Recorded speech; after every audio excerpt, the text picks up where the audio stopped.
Welcome to Podapallooza 2022. I am Justin Mason, and we are doing a live stream all day today, all day tomorrow, starting now. It's 7 o'clock in the morning, my time on the West Coast, 10 a.m. in the morning on the East Coast. And what Podapallooza is it is a 2-day live stream event where we're going to talk fantasy baseball and raise money for Big League Impact, which is an organization founded by Adam Wainwright that supports a ton of causes all around the country and the world. And for every dollar you donate to my Venmo or my PayPal is justinmasonfantasy@gmail.com. My Venmo is @Justin Salinger. You can see it down below on the ticker if you are watching live or watching later. For every dollar you donate, you get a raffle ticket to win some amazing prizes, and we're going to be giving away prizes every hour. So new panel every hour. Let's just jump right into it because I don't want to waste any time. I want to give these guys all the opportunity to talk. We have a fantastic panel discussing trade deadline stuff for your fantasy leagues. We're going to start by bringing in the king, Scotty the King. Scott, welcome to the show. Let everybody know who you are, where you can reach on social media, and then talk about what you do in the industry. Thanks a lot, Justin. It's great to be with you. Have a lot of fun playing in Tout Wars with you this year. You follow me on Twitter at Scotty the King, and you can see my work over at thegameday.com where I do my weekly fantasy baseball waiver wire reports, rotoballer.com.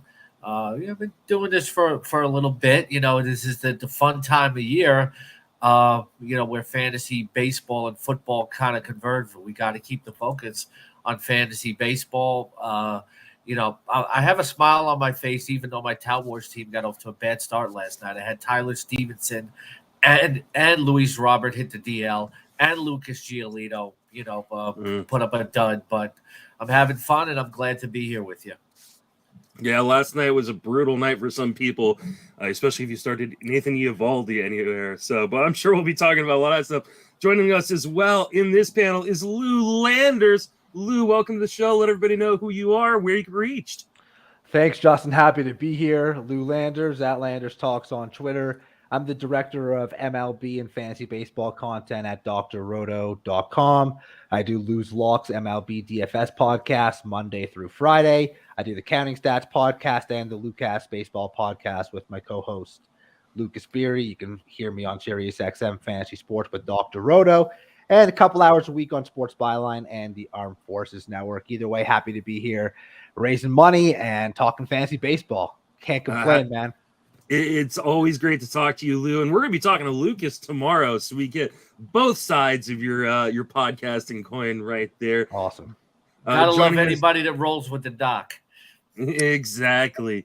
Joining us as well is Sean Knox. Sean, welcome to the show. Let everybody know where you can be reached and what you do. Hey, good morning. Thanks, Justin. I got a couple of different spots you can find me. I do DFS for Razzball. And then also I'm a professional handicapper over at the Odds Breakers. So if you need any help with gambling, if you have that itch, I do MLB, college football stuff over there at the Odds Breakers. And shout out to my home league guys. They wanted me to throw them out. So 4-time champion. Looks like we may have lost Sean for a second there, but He's fantasy baseball. Joining us as well is Brad Johnson, a good buddy of mine, former coworker over at the Fangraphs. Brad, welcome to the show. Let everybody know who you are and where all your work can be reached. Yeah, you can find me on Twitter at BaseballAteam. You find my work, NBC, MLB Trade Rumors, writing for a Baltimore site called Baltimore Sports and Life. So if you're into the Orioles, that's another place you can find me. That's been fun because it's not really fantasy focused, but the other stuff is all fantasy, all angles of it. I don't really have a specific focus. There you go.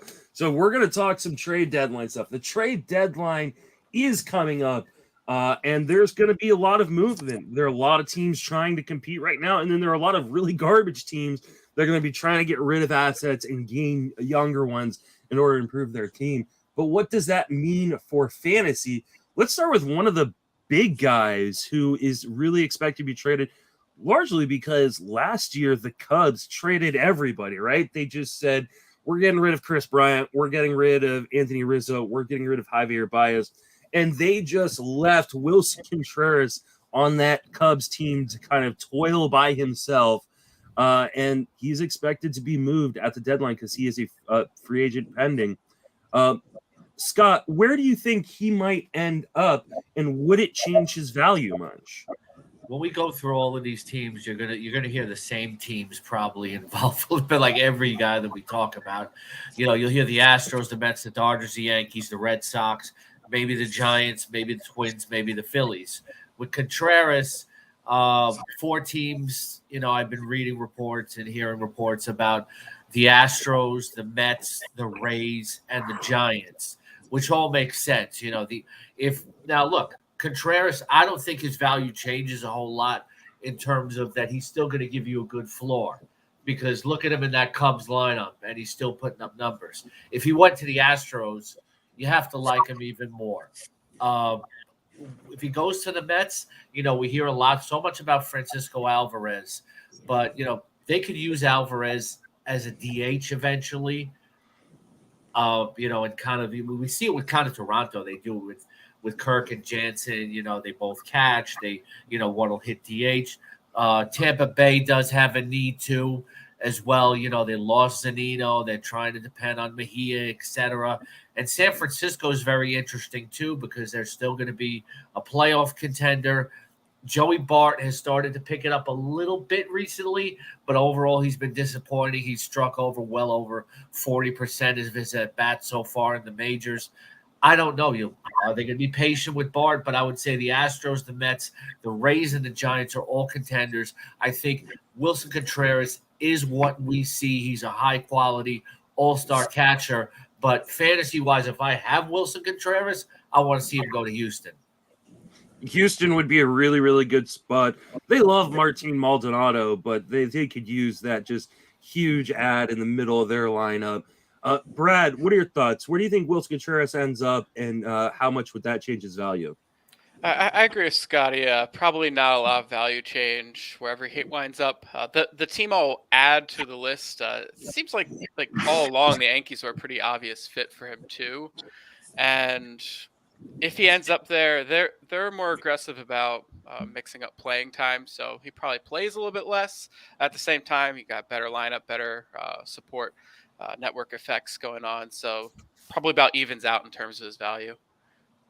What about you, Sean? What are your thoughts on Contreras? Sean's I think he's frozen in thought. He might be. Lou, what are you taking on right now? I mean, the Astros and Mets make a ton of sense, like Scott said. And, I mean, the Yankees, sure, even with Trivino making the all-star team, Trevino's a good defensive catcher, and he's been better with the bat than expected. But based on how the Yankees have fared against the Astros this year, that's their kind of Achilles heel at the moment. Adding another good bat like that could help. But I have one more team. I think the Red Sox are an interesting fit. I know they like Christian Vasquez. He's really glove first, though. And adding another big-time bat there, right-handed, for Fenway with that green monster wouldn't hurt them. They've been on a slide. They've really only had one really good month of the season, if you really look at for the Red Sox. So adding a guy like Contreras could be a nice boost for them as well. All these teams certainly could use the boost. Houston would be the best spot, although you did mention Maldonado. They do really like him. They also have Corey Lee, who's been producing for them. But I think no matter where he goes, the values has to go up because the lineup around him just isn't very special. He's going to have more RBI opportunities. He's going to have an opportunity to score more runs, and he's going to be entering a pennant race. And I mean, that always kind of gives you an extra jolt. So everywhere this guy goes, good place, good spot. Sean, why don't you finish us out on Contreras? All right, thanks, guys. Sorry, kids woke up and got on the internet, so things are a little slow in the house. I think the Astros are the best fit, guys. Replacing Maldonado is probably the best spot there for them. You plug him into the lineup up at the top there between Altuve and Bregman and those guys, and I think his value goes up a little bit there as well. Yeah, I'm right there with you guys. I mean, selfishly, I'm hoping my Giants end up with him. He would be a massive upgrade to Joey Bart and an injured Kurt Casale. But I just don't know if that is going to be the most likely landing spot, and if the Giants are going to consider themselves as big of contenders as maybe they did last year when they were on pace to win 107 games at this point. So let's move on to the next guy, Andrew Benintendi. Where does he end up? This one became a little bit more confusing once we saw that he can't go to Toronto, because I think a lot of people have pegged him to go to the Yankees. Probably not going to the Yankees now. Sean, where do you think Benintendi ends up, and what would his value be, and who might benefit on the Royals? Yeah, I mean, Benintendi's fantasy value is really, twofold. It's batting average right now, and it's runs. He's not doing a whole lot on the base paths. He's not hitting a lot of home runs. I think the best fit for him is probably going into the Phillies organization with Harper on the shelf. You got two liabilities out there in the outfield with Castellanos and Schwarber. I think he'd be a good fit going over there just from a defensive aspect. But I think the biggest fantasy impact is probably in Kansas City, right? Whenever Olivares gets back from the injury list, he will plug in there. But I think Nick Pratto is the guy that's going to win right now. He's got 17 home runs in the minors so far this year. Just got called up, and he's staying there right now with Olivares on the shelf. So if Benintendi gets moved, he probably stays up. I think he's a little bit of a fantasy sleeper for the second half. Lou, what about you? What are your thoughts on potential openings on that Royals team and where Benintendi might go? Well, Sean stole my thunder there on Pratto. I was thinking it has to be a perfect opportunity there for him with Vinny obviously plugged in there first, and Olivares definitely a guy that could see more regular playing time. I like the Phillies call. I also think the Brewers could be an interesting team.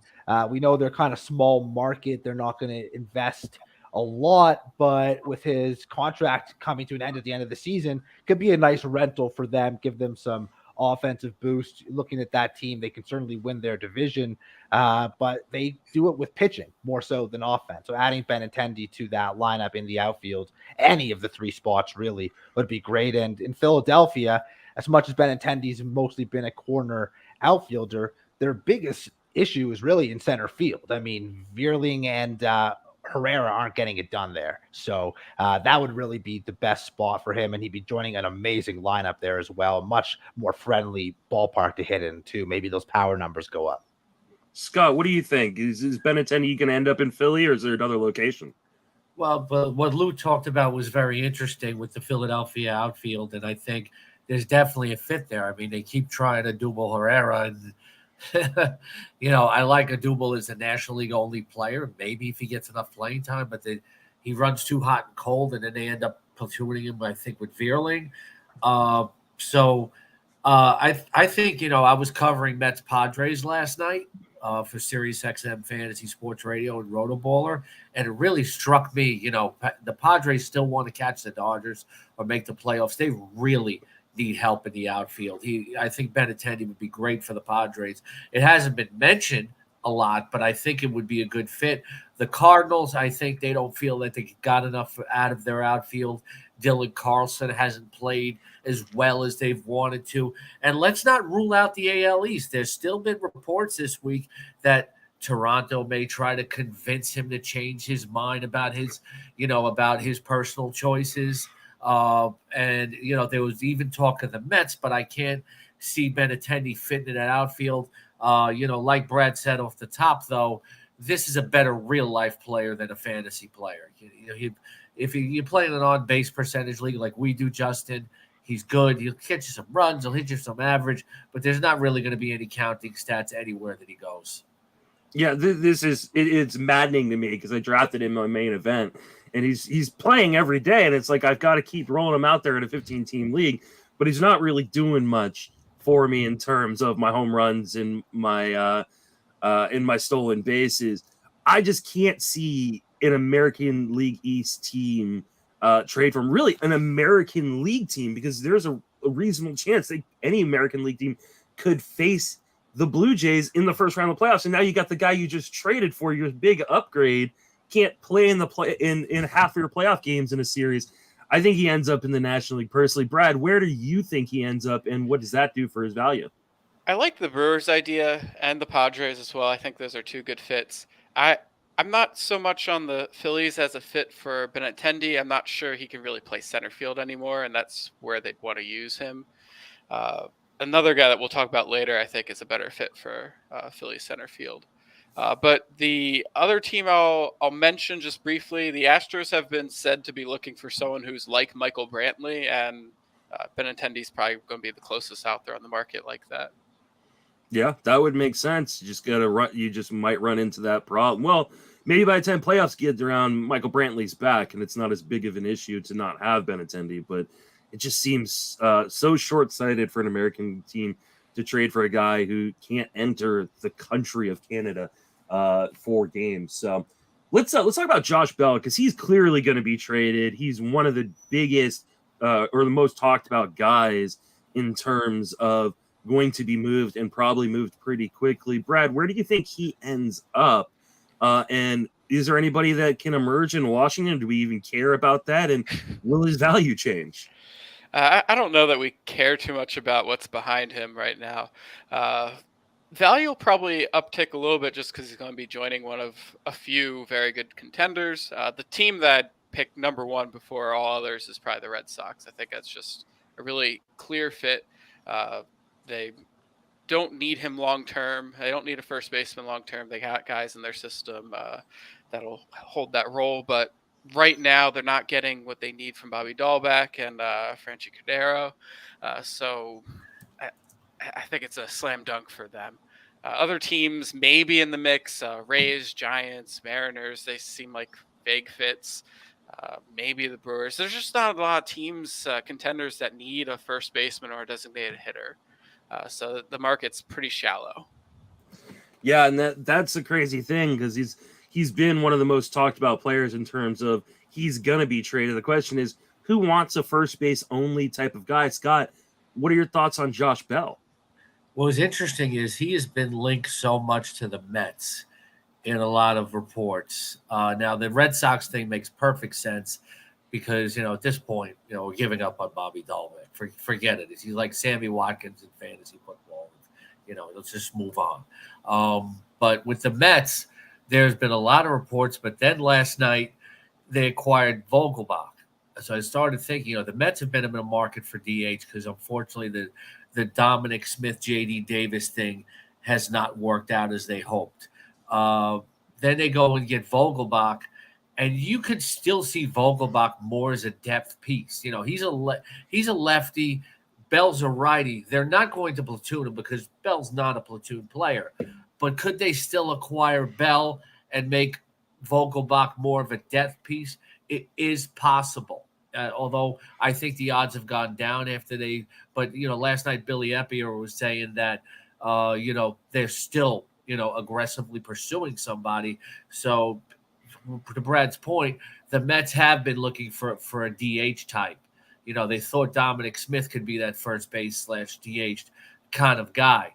And, his profile has changed. He's not that 37 home run guy anymore. He's improved his contact, and maybe he's more of a 28 home run guy. But obviously, like Brad said, the RBIs are going to go up anywhere. And, there's also talk of the Astros as well.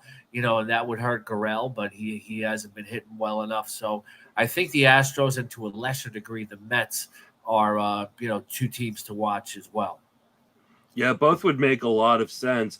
It was crazy last night seeing that Vogelbach trade, because I think any of us who play DFS, just like Sean does in Lou, like, you were waiting for that Pirates lineup to come out last night, and it wouldn't come out in like 15 minutes before game time.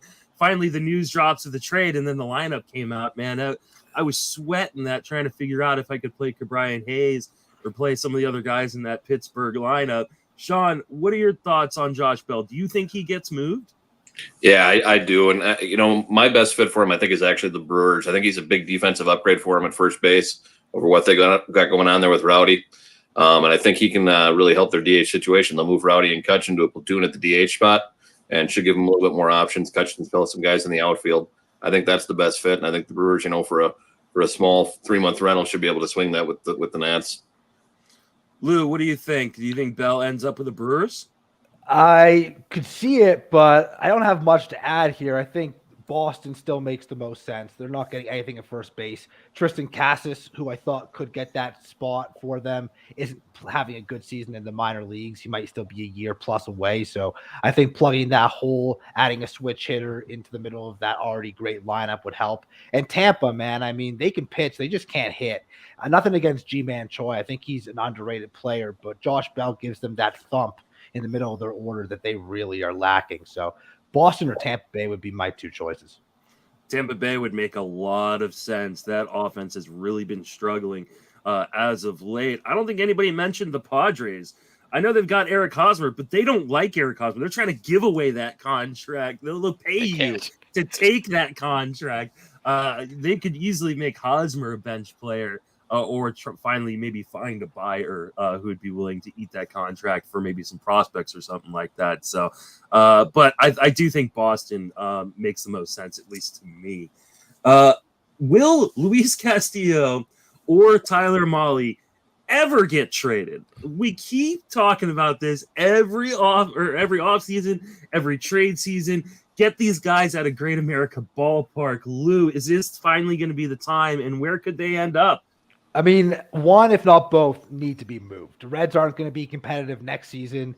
They're going to get a lot more for them this year as opposed to next year because of the team control that teams would have next year. Trading them when you're only going to get them for 2 months potentially next year isn't going to net them nearly as big of a return, and they need a big return. You look at the Yankees, the Dodgers, Jays, Astros, Twins, Red Sox, really every competitive team could use a good starting pitcher with Castillo and with Mahle. The Reds really wouldn't make any sense to hold on to these guys at this point. And again, all those teams I mentioned and more could use the pitching upgrade, especially heading into October. Sean, where do you think these guys can end up? Because obviously their value is going up as long as they get out of Great America Ballpark. Yeah, for Castillo, I think anybody in the AL East really makes sense, right? You know, they're all looking for that next starter, make sure they're competitive going down the stretch. Mahle's a little bit more of an interesting case. Obviously, he's not as premier of an arm as Castillo is. I think he could actually go to Atlanta and be a good fit. It's just kind of a stopgap. You know, they're struggling with some injuries. Strider's going to be on an innings limit here at some point, so they're going to need somebody to eat up some innings and just get him to the finish line. And I think that makes sense for Mahle. But Castillo's going somewhere, and he's going somewhere to a premium contender, and he's going to cost a lot more. So that's my thoughts on it. But I think the Braves are a good fit for Mahle. Brad, what do you think? Do you think these guys are finally getting moved? Yeah, I mean, I think they probably will get traded. The thing is, like, NL Central's so bad. Like, I wish they just stayed the course and kept Winker, kept Suarez, saw what happened this year before, throwing in the towel, because they could be right there in that competitive top of the division if they had stayed the course. I think it's too late now. They probably need to trade Castillo and Mahle. Castillo, like the other said, could go anywhere. Like, it's just a matter of who makes the best offer. He fits on every team. Mahle, you're looking for more of a larger ballpark, or else he's not as interesting in fantasy. Scotty, what do you think? Where do you think these guys could end up, and what would there be their value? Castillo's going to get moved. He's the big ticket out there. Him and Montas, we'll talk about it. Those are the big tickets. I think the Yankees are probably my number one destination. Will the starting pitching continue to hold up in the postseason? And they need somebody who can quiet those Houston bats, because that's, as we've already seen, that's the one team that can really give them a lot of trouble. What about the hair, Scotty? Will he cut his hair, man? I don't know. I did, so maybe he will. The Dodgers also in there as well. I think they're looking to pick up another premier arm, and you can never rule them out. These aggressive front offices. The Mets, maybe, because can they count on DeGrom in the playoffs? They don't know, and they may not have him past next year either. The Astros, the rich get richer, and even the Red Sox, all these contenders that we mentioned. But the big thing is we don't chase wins in fantasy baseball, but Castillo is going to get more wins wherever he goes. For Mahle, as the guys talked about, there are teams that want to give quality depth. Your Giants could be one, Justin. The Cleveland Guardians and Boston has really had their rotation depleted, I think Boston would be a really good fit for Mahle as well. So I think both of these guys get moved. I hope so, but you know what? No one gave the answer I'm going to give. These guys aren't going to get moved. The Reds just shoot themselves in the foot. They're going to keep these guys and waste their value, just like we wasted the last 5 minutes talking about them. Because you think the Reds are the Rockies now? The Reds are like an organization that hates our fantasy teams. And they're not going to do anything. I hope one or both these guys get traded, especially Mahle. Like I've got Mahle in a lot of different places. He clearly would gain a lot by leaving. You know, you hope he goes to a place that is a good park. Most of, you know, the parks I think he'd end up would be at least better than Great American Ballpark. But more importantly, a better infield defense behind him would be huge for a guy like Mahle and for Castillo as well. Let's talk about the aforementioned Frankie Montas, because here's another one. I don't know if he's going to get moved. He should get moved, obviously. He's like the lone survivor on the island that is now the Oakland A's. Scotty, where do you think he goes? I think he has to get moved. And there are several teams. Again, the Yankees, I think, are going to end up with one of two of Castillo and or Montas. If they can strike out on Castillo, the Red Sox, again, they need that help. The Cardinals, you know, fighting for the NL Central. And then, Justin, you mentioned the Toronto Blue Jays. You know, Jose Barrios has been up and down. You know, Kevin Gausman has been pretty good, but I think Toronto has to look at one more arm. So I think any team outside of Tampa Bay and Baltimore in the AL East, I think St. Louis is a possibility. I think the Dodgers are a possibility as well. The Twins maybe to a lesser degree. Yeah, I mean, that Blue Jays rotation is pretty gross, especially after losing Ryu and Kikuchi, though I think Kikuchi's injury may have been more of a we can't have you pitching this way on the mound type of injury. You're hurt. Yeah, Lou, what do you think? Do you think Montas finally gets dealt? Yeah, he should be. I mean, it's similar to that Castillo and Mahle situation, except for the fact the A's have actually traded players. They'll get a lot more for him right now, though. I will say Philadelphia is an interesting spot because after Wheeler and Nola, we know that there is some questions. I love the St. Louis call, but I also wouldn't discount Tampa Bay because it's not like Montas is making a lot of money and he is under control for another year. And they're obviously still without Glass now, haven't had him all year. McClanahan is great, but Baz is injured again. There's a lot of question marks kind of in that rotation besides their mixing and matching and openers and whatnot. And they are still obviously right in the thick of things. I think second in the East right now. So adding a guy like Montas could help. But I love the Toronto Blue Jays call, especially because of the Barrios situation. I mean, he's just been absolutely dreadful. And if they want to actually win in October, because I do think they'll get there, they're talented enough for sure. They need another guy who they can plug in behind both Manoah and Gausman. I mean, I you know, obviously the Blue Jays make a lot of sense. I kind of like that Tampa Bay call because I know they've got a lot of arms, but a lot of those arms are really young that they want to protect for the future. They don't give length either. Yeah, they need to have some guy who be their horse. If they don't feel like they've got that on that team, maybe they do need to bring in a Montas type. Sean, do you think Montas gets moved and where to? Yeah, so I'm not 100% positive on him getting moved with the injury right now. I think his value might actually go up, although he did have a nice bounce back. I think it was only 2 or 3 innings on Friday or on Thursday. But they might hold on to him, you know, like they do with Mania. He could provide more value in the offseason if that injury situation doesn't clear up in the next few weeks. If he does go, I think my number one fit's the Red Sox. They're all in right now. That team's going to get blown up. They got 4 expiring contracts. They're not going to keep everybody from what I'm hearing. So I think they're going to make a run at it and get a bunch of these guys. And I think Montas is their number one target. Brad, what do you think? I don't have much to add to all that. It's an injury is going to be relevant. If everyone is put off by it, then they're going to probably end up having to hold them. But I kind of imagine someone's going to be willing to roll the dice and take a risk and say, if it doesn't work out this year, we still have next year, and just talk themselves into it. I'm not sure who. Yeah, that injury can kind of go both ways, right? Like The other teams may be a little bit more wary, especially of the price tag. But the A's may feel like, oh no, we need to get rid of him before something really bad happens and we get nothing. They should have traded him before the start of the season. They were signing all those other guys out. They should have gotten max value at the beginning of the season. I think it was a huge mistake, especially on a pitcher, to ever hold on to a guy for too long when you're trying to rebuild.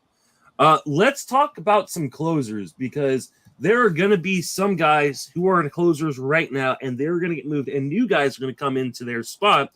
And they're going to either gain or potentially lose value in their new spot if they're not the closer. So, Brad, let's start with David Robertson. He's been pretty good as the Cubs closer. He's likely going to get traded. He feels like one of the most obvious trade candidates this trade season. Where do you think he ends up, and how does that affect his value, the value on his new team, and the value on what will be his old team? My first choice in terms of what I think will happen is Philadelphia. I think they're interested in him before. He ended up being hurt and not being able to do anything on that contract, but he looks like he's that same guy again. They need some depth in that bullpen. That would push Sir Anthony Dominguez back into a fireman role where they prefer him, quite honestly. And so I think it just makes a lot of sense on many levels. As for the Cubs, I think next up are Chris Martin and Michael Givens, who are both probably going to be traded. So then you're down to Rowan Wick and Scott Efros. Yeah, I mean, that's one of the issues. I've been talking about this move for a while, and it's like, who becomes the next closer when, Chris Martin I really like, but he's like 33, 34 years old. He's not a part of the next great Cubs team. Michael should Givens, be in demand. Yeah, Michael Givens is a free agent, I believe, after ending this year. So, Scott, who would be the next closer in Chicago, and where would Robertson end up? Yeah, I think Brad already outlined who the closer candidates would be, but I think it'll be a situation where somebody has to pitch themselves into the job the rest of the year. I was interested because I was talking to Taylor Rogers about this last night at Citi Field. I always believe in the intangible part of the game that, talking to players, that a closer has to have a certain mentality to pitch in the ninth inning. And a lot of major league closers I talk to agree. And the thing with Robertson is he has that mentality. It's a different animal to pitch in the ninth inning. And so he could go to the Phillies, like was mentioned. The Twins and the Red Sox also need a true closer, so maybe he could go to one of those two teams. But Robertson has also shown that he can be a terrific setup man, and the Mets are looking for that.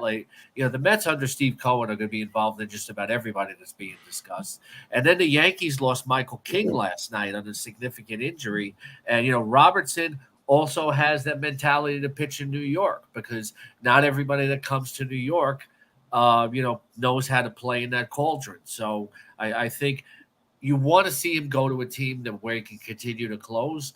But I think being a setup man on either New York team is possible as well. What about you, Sean? What do you think? Where could he go?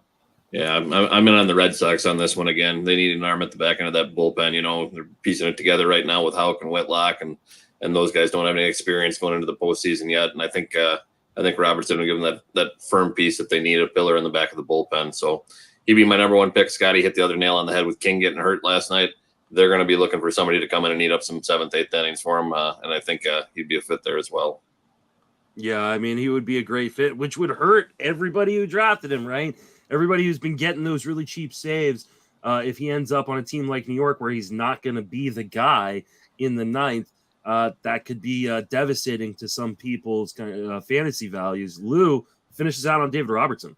Yeah, so obviously our fantasy teams want him to go to Boston, Minnesota, Philadelphia. That's a given. The Mets, Yankees been mentioned. Jays could use bullpen help. I'm more interested in what's going to happen in Chicago, though, when he's traded. We've mentioned Martin. We've mentioned Givens. Rowan Wick has really struggled this season. So I'm going to think outside the box a little bit. Maybe a promotion of Anderson Espinoza, maybe Braylon Marquez. Both these guys, power arms, kind of ease them into the big leagues in the bullpen and give them a shot to close. I would actually expect the Cubs to potentially roll that way, considering they are looking towards the future. See what you got in these young kids.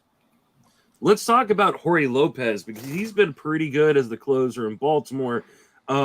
It seems likely that he'll be traded, but technically the Orioles are still in the hunt right now. So maybe they decide, hey, we're going to kind of see what happens and play it out, because what does Jorge Lopez, getting rid of him or Trey Mancini really do?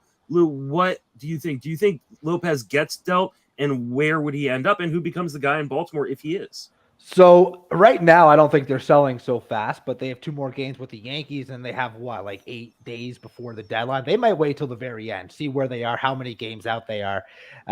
If he's dealt, though, he's been great. Don't get me wrong, but he'd have to go to one of those 3 teams like Minnesota, Philadelphia, or Boston to even get a shot to close. And even then, I'm not sure he would. So I do think you will lose him as a closer. But I am interested in Felix Bautista on the Orioles. I think he'd be the guy to take over in Baltimore if Lopez were to be traded. So I would look to see if you can get him cheaply in Fab even this weekend, as kind of looking ahead to where things might be once Lopez is dealt. Scott, are you rushing to the wire to pick up Bautista? Or are you kind of thinking that maybe Lopez won't get traded? It's possible he doesn't. It's possible Mancini doesn't. This team reeled off a 10-game win streak. If he does get dealt, the Padres are looking for some bullpen help. So are the Dodgers. So are the Mets. The Red Sox need a closer. So the Phillies do, as we talked about. The Twins do. I don't know if they would deal him in a division. I think it's hard to predict. There were so many trade rumors about Mancini and Lopez and everybody, but now all of a sudden, Baltimore's in contention. And I don't think they're going to fall out of it in a major way between now and the trade deadline to where these guys get moved. I think it's completely possible. It's been a long time since the Orioles were in contention and a playoff contender. The organization may say, why not just take a shot at it? I just want to add one thing quickly. The problem for Baltimore is I still think they're fooling themselves, because I think they fare well outside of the AL East, but they're going to have to beat the AL East teams to get in, and I don't think they can do that. And they haven't really proven that they can. I think that's totally fair, but I think, the team will probably look at it differently and say, we have a chance. We haven't beaten those teams yet, so we're not going to give up. We're going to try to compete with them. And even in lieu, if they flame out and they don't beat those teams, just because they have the shot to beat those teams and maybe gain a wild card, could be a big reason why they don't move anybody. Yep. Brad, finish us out on Jorge Lopez. So I mentioned at the start of the show, I've been writing for a Baltimore site, so I've been paying pretty close attention to them. And what they're going to do at the deadline is prioritize the health of the organization. They're not explicitly trying to go out and win games in 2022. They will pick up wins if they can without costing them something that they think is valuable in the future. But the bottom line, I think, for Jorge Lopez, he's got 3 years of club control. They're going to keep him because they need relievers in the future. They plan to contend next year. They plan to contend 2024, and that's when he's going to be most useful. Another little side detail, David Robertson, he has that closer mentality we talked about. He's done it a billion years. Lopez is new to this, and contenders are well aware that sometimes pitchers like Lopez don't transition to new locations well. That's a fair point. Didn't he recently tell the Baltimore media that he's still adjusting to it? Yeah, and it's just it's something where I think that probably not going to be a lot of confidence league wide in him as a closer type. Probably as a high leverage guy, sure. Everyone loves the ground balls. They love the ability to induce all the soft contact. But the track record's so short that I'm not sure the Orioles are going to get an offer that they think is worth more than him. Their farm system's loaded. They don't need things. That's another problem. They need major league starting pitcher. Contenders aren't selling that. Their bullpen's actually been excellent all year. Mm-hmm. Probably their biggest strength. Selfishly, I'm hoping he doesn't get traded because I don't want him to lose that closer gig, and I have him in a lot of places as a closer 3. What about Lou Trivino? He's got to get moved, right? This is another Oakland A. He's started off the season so poorly. has begun to turn it around. Brad, do you think Trivino gets traded? I think he gets traded. Yeah, I don't think he's going to close anywhere. He's a middle reliever. He's always been a middle reliever. Sometimes the A's have needed to use him as a closer because they have lacked relievers. And so whoever picks him up is going to just slot him into a generic relief spot and hope he pitches well. Well, Scott, if he does get traded and he's a middle reliever somewhere else, someone's got to be the closer in Oakland. AJ Puck got a save last night, first save, I believe, of his career. He's a young, really, really interesting guy. But the A's may only win like 20 games rest of the season. So do we even care if there's an Oakland closer? The interesting thing with Trivino is that, he got the closer job back. Now, he melted down last night, but before last night, he was pitching really well in about his last 10 appearances or so. And if you go over to Fangraphs and you look at the gap between his ERA and his xFIP, it was massive, just tremendous bad luck. And he had talked in spring training about that closer mentality and how he's wrapping his mind around it to this season. I think he goes to a team where, like Brad talks about, he's going to be a middle reliever, but there could be an opportunity to close at some point because of an injury or something like that, or if somebody doesn't fare well. I don't think Trivino is that lights out type of guy where somebody wants him as a closer, but if you have to, that it would, a team would try to count on him. I think AJ is a good one as well as Zach Johnson, but AJ's been really good at getting holds, so my money would be on him to close. Sean, where do you think that Trivino could end up? Do we care? And what happens in Oakland once he's gone? Yeah, he's going to end up somewhere. Somebody that needs a little bullpen help, getting the 7th, 8th inning. The Braves, the Mets were my two top targets for him. I think as far as the Ace bullpen goes, I mean, it kind of depends on Danny Jimenez's shoulder, right? I mean, he started off the year pretty lights out for him in the bullpen. If he comes back, I think he gets the gig. Otherwise, I'm leaning towards Puck. He got the job done last night. I think he'll be the guy. I don't think they move Zach Jackson out of that setup role, so he'd be the one I'm looking at. Lou finishes out on Trivino and that Oakland A's. Yeah, everything's really been said. I think we can all agree Puck, Jimenez, maybe Domingo Acevedo might be just a messy situation there. One thing I will say, Justin, is even if the A's only win 20 more games this year, chances are they'll all be save situations because they're not good enough to blow anybody out. So you might get plenty of save chances. That's a good point, because on the bad teams, a lot of times, they'll win close games. See, you look at Washington, total, you might get 30 saves out of them. Tanner Rainey was on the way to a good season. So Lou makes an excellent point. You can't ignore it. I mean, look how good David Bednar has been. And the Pirates are just like, they're close to a minor league team, and he's been an all-star. Yeah, those bad teams don't blow you away most nights. If they're winning, they're beating you 5-3, 4-2, 7-5, whatever it might be. I don't know how far we're going to date ourselves by saying this, Justin, but you'll know what I'm talking about. It's the old Ugueth Urbina rule, I call it. Ah, there we go. I like that one. That's a great call out. I think the only problem with that theory, and I mean, yes, bad teams usually don't win by a lot of runs, but we don't know who the guy is, right? Like, one of these guys could be the guy. They could go with all three, right? Jimenez, Puck, Zach Johnson, Domingo Acevedo. There's 4 guys. Like, if they split 20 saves over 4 guys, that doesn't have a ton of value. No, you're lucky if you get 10 chances from even one of them. Yeah, exactly. So we have a little bit of breaking news. So before we get to the next song, I just want to share this with you. My wife has woken up. It is 7 o'clock in the morning here on the West Coast. Big shout out to my wife, Danielle Salinger. You can follow her on Twitter at Danielle or at Mrs. D Salinger.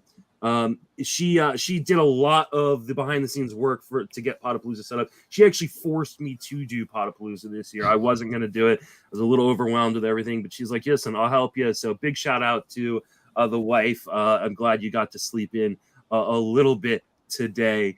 Let's talk about Trey Mancini real quick. We mentioned him before. Does he get moved like the Orioles? Maybe they don't. Brad, you're our Orioles guy. Does Mancini get moved? It's more likely than Lopez. I don't think the O's are going to have a lot of incentive to make a trade, though. And it goes back to what we were talking about with Bell, where the market for first baseman DH types, it's not huge. And when you look at Mancini, you might then look at Nelson Cruz. And I feel like Nelson Cruz is going to be free. And the Orioles are going to want something to part with Mancini because he's a fan favorite. And ostensibly he has a mutual option, I believe, that is very unlikely to be triggered, but it's possible, and they probably wouldn't mind if that happened. So there's also the qualifying offer that they could consider.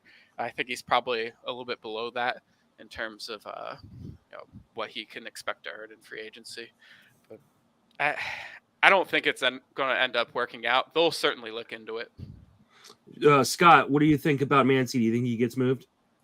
I'm going to say no, because I think the Orioles are going to try to, see if they can compete. But like Lou says, they probably won't ultimately. If he does, the Red Sox were mentioned, but trade him within the division.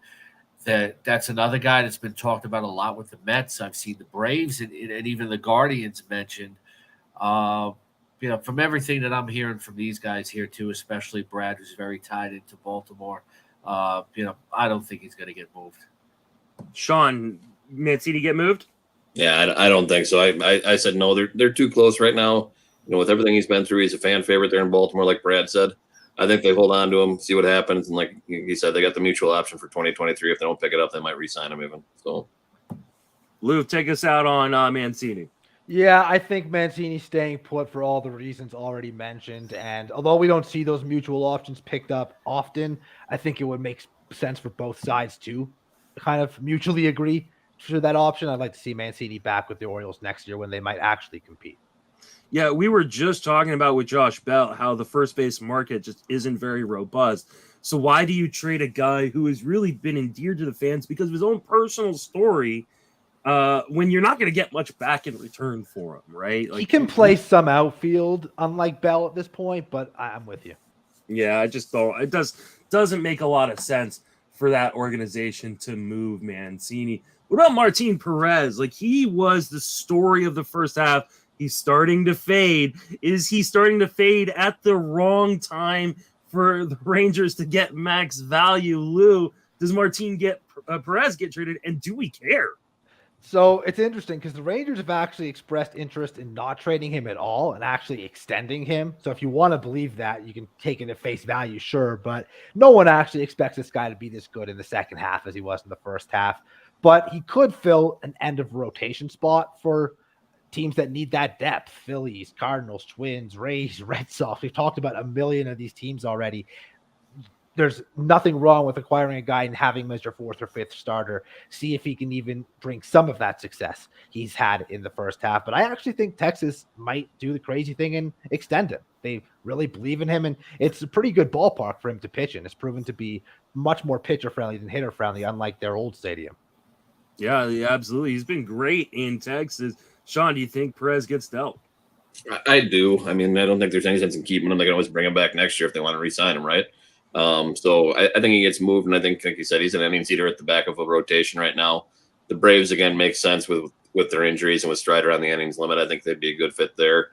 Or the Cardinals, like we mentioned, all these teams need a starter. He'd be great at the back end of any of the rotations. Scott, do you think that Perez gets moved, and do we care? This is interesting because, I hear people backing Perez. I hear people against Perez. The advanced numbers say, how much is he going to fall off? Well, maybe not a whole lot. 2.68 ERA, but 3.72 xFIP. That's not too bad. Now, at the same time, this is why I hate, and this is just a thing with me, the All-Star game being in mid-season. Everybody's a first-half All-Star. But it's like when Mike Pelfrey made the All-Star game and had a terrible second half. Martin Perez has a terrible second half. Did he really deserve being an All-Star? But that's another argument. But he hasn't pitched badly. The advanced numbers don't point to a major fall off. So, he could end up on the Twins, the Cardinals, the Giants, the Braves. Would the Yankees want him as a consolation prize? I don't think he pitched as well at Yankee Stadium as he would in Texas. But I think I don't think Perez is going to fall off in a major way because I think he's retooled himself respectively. But I don't think he's going to be have an all-star second half. But I don't think he's going to fall off that much. And I think he could be more of a quality add than a back of a rotation piece forever he deals him. Brad, finish us out on Martin Perez. Kind of lean towards him staying in Texas, but not like a strong lean. It's just going to come down to offers. It's what's going to be like with all these fringy types is what is a team making an offer that's worth accepting, and it might happen. The fantasy takeaway here is Perez is one of the few like true inning eaters in the league. Like he faces 25-30 batters a game every game, and not a lot of guys do that, and it really helps in terms of getting decisions. So could help for fantasy purposes with wins specifically. That's a really, really, really good point. What about Brandon Drury? I mean, he's had just an amazing first half. Kind of one of the pickups of the year because nobody drafted him pretty much in any size league. Brad, do you think Brandon Drury can keep that magic going once he's dealt out of Cincinnati? Yeah, mostly. I don't see this as like a Cincinnati thing. Like his ISO probably drops to like the 160 to 200 range where he's been most of his career. He's barreling the ball more, so maybe it doesn't even drop. He'll probably face a few, like not as many scrub pitchers because the NL Central's bad. But other than that, I think he'll remain relevant. Should be a nice utility type player for whichever contender grabs him. Scott, do you think that Drury can keep it going in a new location? I think so. I think he's made some adjustments that finally, has made him a post-hype sleeper, actually. People have completely forgot about him. But, he was like a flyer for the Mets last year. So I think the Mariners are a possibility. Abraham Toro has been a big disappointment for them. Milwaukee is looking to pick up some infield help. The White Sox could use some infield help as well. There's been talk about him going to the Phillies as well. So I think, it's only going to help him. If he goes to a lineup like, say, Seattle or Chicago, which needs a boost because they've been underachieving, I think that really helps the RBI numbers. The power numbers have been there, but we'll see a nice improvement in terms of RBIs and runs scored. What about you, Sean? Do you think that Drury can keep this going? Yeah, he's for real. If you look at his numbers the last two seasons, the hard hit rate and the barrel rates are both elevated from previous points in his career. So I think he's for real. I think he's made the adjustment, like Scott said. My concern with him is he ends up in a spot where he's going to end up platooning or with partial at bats, and that could happen if he goes to somebody like the Dodgers or even the Yankees if they're looking for an extra bat still. But if he goes somewhere he's going to play every day, he's for real, and he's somebody that you'd look to pick up if you want to trade for somebody that might be undervalued by an opponent in fantasy. Fun fact from our good friend Yancey Eaton, of the thousands of NFBC leagues drafted this year, Drury was only selected twice. That tells you what kind of pickup Brandon Drury's been. I remember drafting him as a rookie.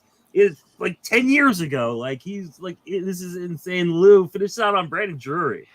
Yeah, I'm not sure he'll be this good if he were to leave Cincy, but I still think, like everyone has said, he's certainly made the adjustments. He's hitting the ball a lot harder. I just think that he would be a perfect fit for the teams that like to mix and match, move guys around, play him at different positions. The Rays, the Dodgers really stands out to me just because he can play everywhere. That's one of the best things about Drury, even if the bat does come down a little bit. The ability to play solid defense in multiple positions will help a contender, even if it's just for depth. So what we're doing today is we're raising a ton of money, or trying to raise a ton of money, for Big League Impact. This is a fantastic organization founded by Adam Wainwright that supports causes all around the country and the world. And how we're doing that is for every $1 you donate to Podapallooza via PayPal or Venmo. The PayPal is justinmasonfantasy@gmail.com. The Venmo's @Justin Salinger. You can see it down below on the ticker if you're watching live or a replay. You get a raffle ticket to win really, really cool prizes. And Lou donated a really, really, really cool prize. So, Lou, give us a little rundown on what this prize is, and then let's give it away. Yeah, for sure. So I mentioned off the top, I am working at drroto.com as MLB content director, fantasy baseball content director, and we're all about giving back. And this year we want to donate a few different things. We're going to donate 3 1-month all access passes to our website, which include all our seasonal fantasy content, DFS for all the sports, podcasts, cheat sheets, all our betting info. And then the major prize is the 1 full season of all access package. It's going to be during the football season, which for anyone who knows Dr. Roto, that's his jam. So come take advantage of that. It will include all our seasonal content, DFS content, and the full season package. I would say start using it immediately because there's lots of football stuff coming up. And of course, you'll still have all of our baseball stuff too. And you can use it all the way up until the Super Bowl in February. So get going on that one. So that's 4 different subscriptions, right? So 4 winners, right? Let's do 4 winners. Let's do 4 winners. We've got Bradley Copel. You're going to win the big one. Congratulations. I'll get your information over to Lou. Matthew Frank, you're going to win one of those. Corbin Young, you're going to win one of those. And Peter Christensen, you're going to win one of those. Thank you so much for donating. At this point, we are at over $700 raised already, and we're just in the first hour. Last year, we raised $8,000. I don't know if we'll get close to that this year because it's mid-season, but for every $1,000 we raise, I'm going to give away a TGFBI spot for next year, right? So donate, you entered into win all these cool prizes and potentially some TGFBI entries as well. We've got a few more minutes left. Hey, Justin, real quick, if I could, I just want to say on behalf of Big League Impact, because, I've been connected to those guys for years. What a terrific organization. And, make sure you go to bigleagueimpact.org to help all their great causes, because right now you can register to play fantasy football with Phillies and Cardinals players to benefit great causes. And for your donations, you get a great experience, Q&As with the players. You get on field for batting practice and get great tickets for a game, special days out at Philadelphia and St. Louis. This is a great organization that's done great things through fantasy sports.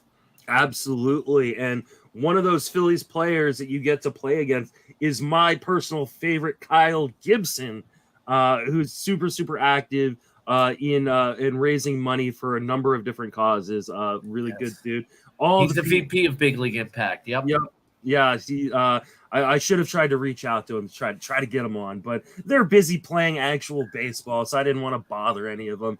But before we have to wrap up, I want to give you guys each an opportunity to promote yourselves again, tell people where they can reach you, where they can find your work. So Scotty, let people know where you can be reached and where people can find all your work. Follow me at Scott E. the King and check out all of my fantasy baseball work on thegameday.com. We're also doing a lot of other things, including writing betting and things like that. Also at Roto Bowler, and you can hear me on Sirius XM Fantasy Sports Radio every Saturday from 3 to 5 Eastern.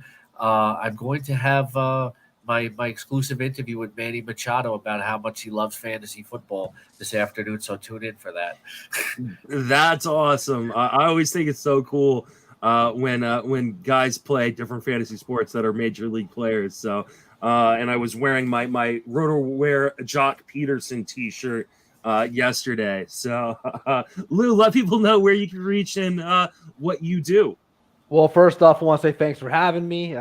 Good luck with the rest of the day. Hope you crush that 8,000, surpass that from last year. But yeah, Lou Landers, at Landers Talks on Twitter, director of MLB and fantasy baseball content at drroto.com. Lou's Locks MLB DFS podcast, Monday through Friday, counting stats, Lucas Baseball podcast, appearances on Sirius XM with Dr. Roto, and some on Sports Byline and the Armed Forces Network. Sean, remind everybody where you can reach and what you do. Yep, on Twitter at The Great Kanaki. DFS writer for Razzball, professional handicapper for MLB, college football, pro football, horse racing at theoddsbreakers.com.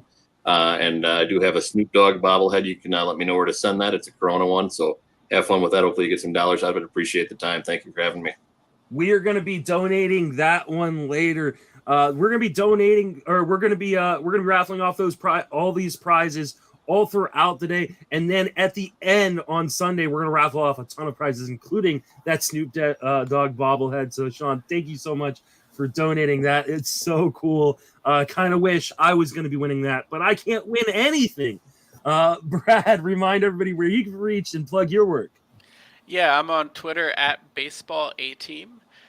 You can find me on NBC, MLB Trade Rumors. If you're a front office subscriber over there, I send out a weekly fantasy article on a wide range of topics. And I cover DFS the Dynasty, so could see me writing about just about anything. And thanks for having us on the show, Justin. I really appreciate all you guys. Way to lead off Podapallooza. I brought in some guys to knock it out of the park. They weren't taking walks. They were hitting dingers in the leadoff spot. Thank you, guys. I'm going to unceremoniously kick you all out of the studio, but I really appreciate everything you guys did to make sure that the beginning of Podapallooza was a success. It has been a success so far. Like I said, we've raised over $700 already in the first hour and prior to the first hour. Hopefully, we're going to continue to raise more money. You can see down below where to donate. PayPal, JustinMasonFantasy@gmail.com, Venmo @JustinSounder. Every dollar donated will get donated Big League Impact. I'm not taking a cent of this. I'm just trying to help raise as much money as possible and give out some cool prizes in the process. Speaking of cool prizes, we have one of my favorite people in the industry. We have Nick Pollock here. What's up, everybody? How we doing? Nick, remind everybody where you can be reached and what you do. Well, normally it can be reached here in this weird little studio up in Cape Cod. But yeah, come by a pitcher list. The site I founded. We go over everything pitching, have some of the coolest player pages you ever find to do your baseball research. And you can find me on Twitch 9 to 11 a.m. every weekday morning Eastern time. Talk about everything that you want. Fantasy baseball. It's fun. Justin, I'm so happy you're doing this. I was worried, honestly, because the beginning of the year, normally it's like, I don't know, January, February. And here we are. We're doing it. And I'm super happy that we are. With the lockout, I just didn't know, sense. And it was a really busy preseason for me, unfortunately. And I just didn't have time to make it work, but my wife forced me. She literally twisted my arm and said, "You are doing Podapallooza." That's Danielle. We should all be year. thanking Danielle more and more. We should. Yeah, absolutely. She is the brains behind the operation. And so, for those of you who say I have no brains, blame her. She's the brain. Joining us as well is my good buddy, Eric Samolsky. Eric, remind everybody where you can be reached and what you do. So you can find all my fantasy baseball stuff at Rotoballer, and you can check out the podcast Catcher's Corner, which I do with my friend Sammy Ackley. We took a few weeks off because my wife just gave birth to our first child. But now we are, thank you. So we're going to get that podcast back up and rolling, and then you can find all of my betting content and just regular sports journalism at AM New York Sports, which is amny.com/sports. Nick, I wore all my old Packer gear. Oh my God. Are you serious?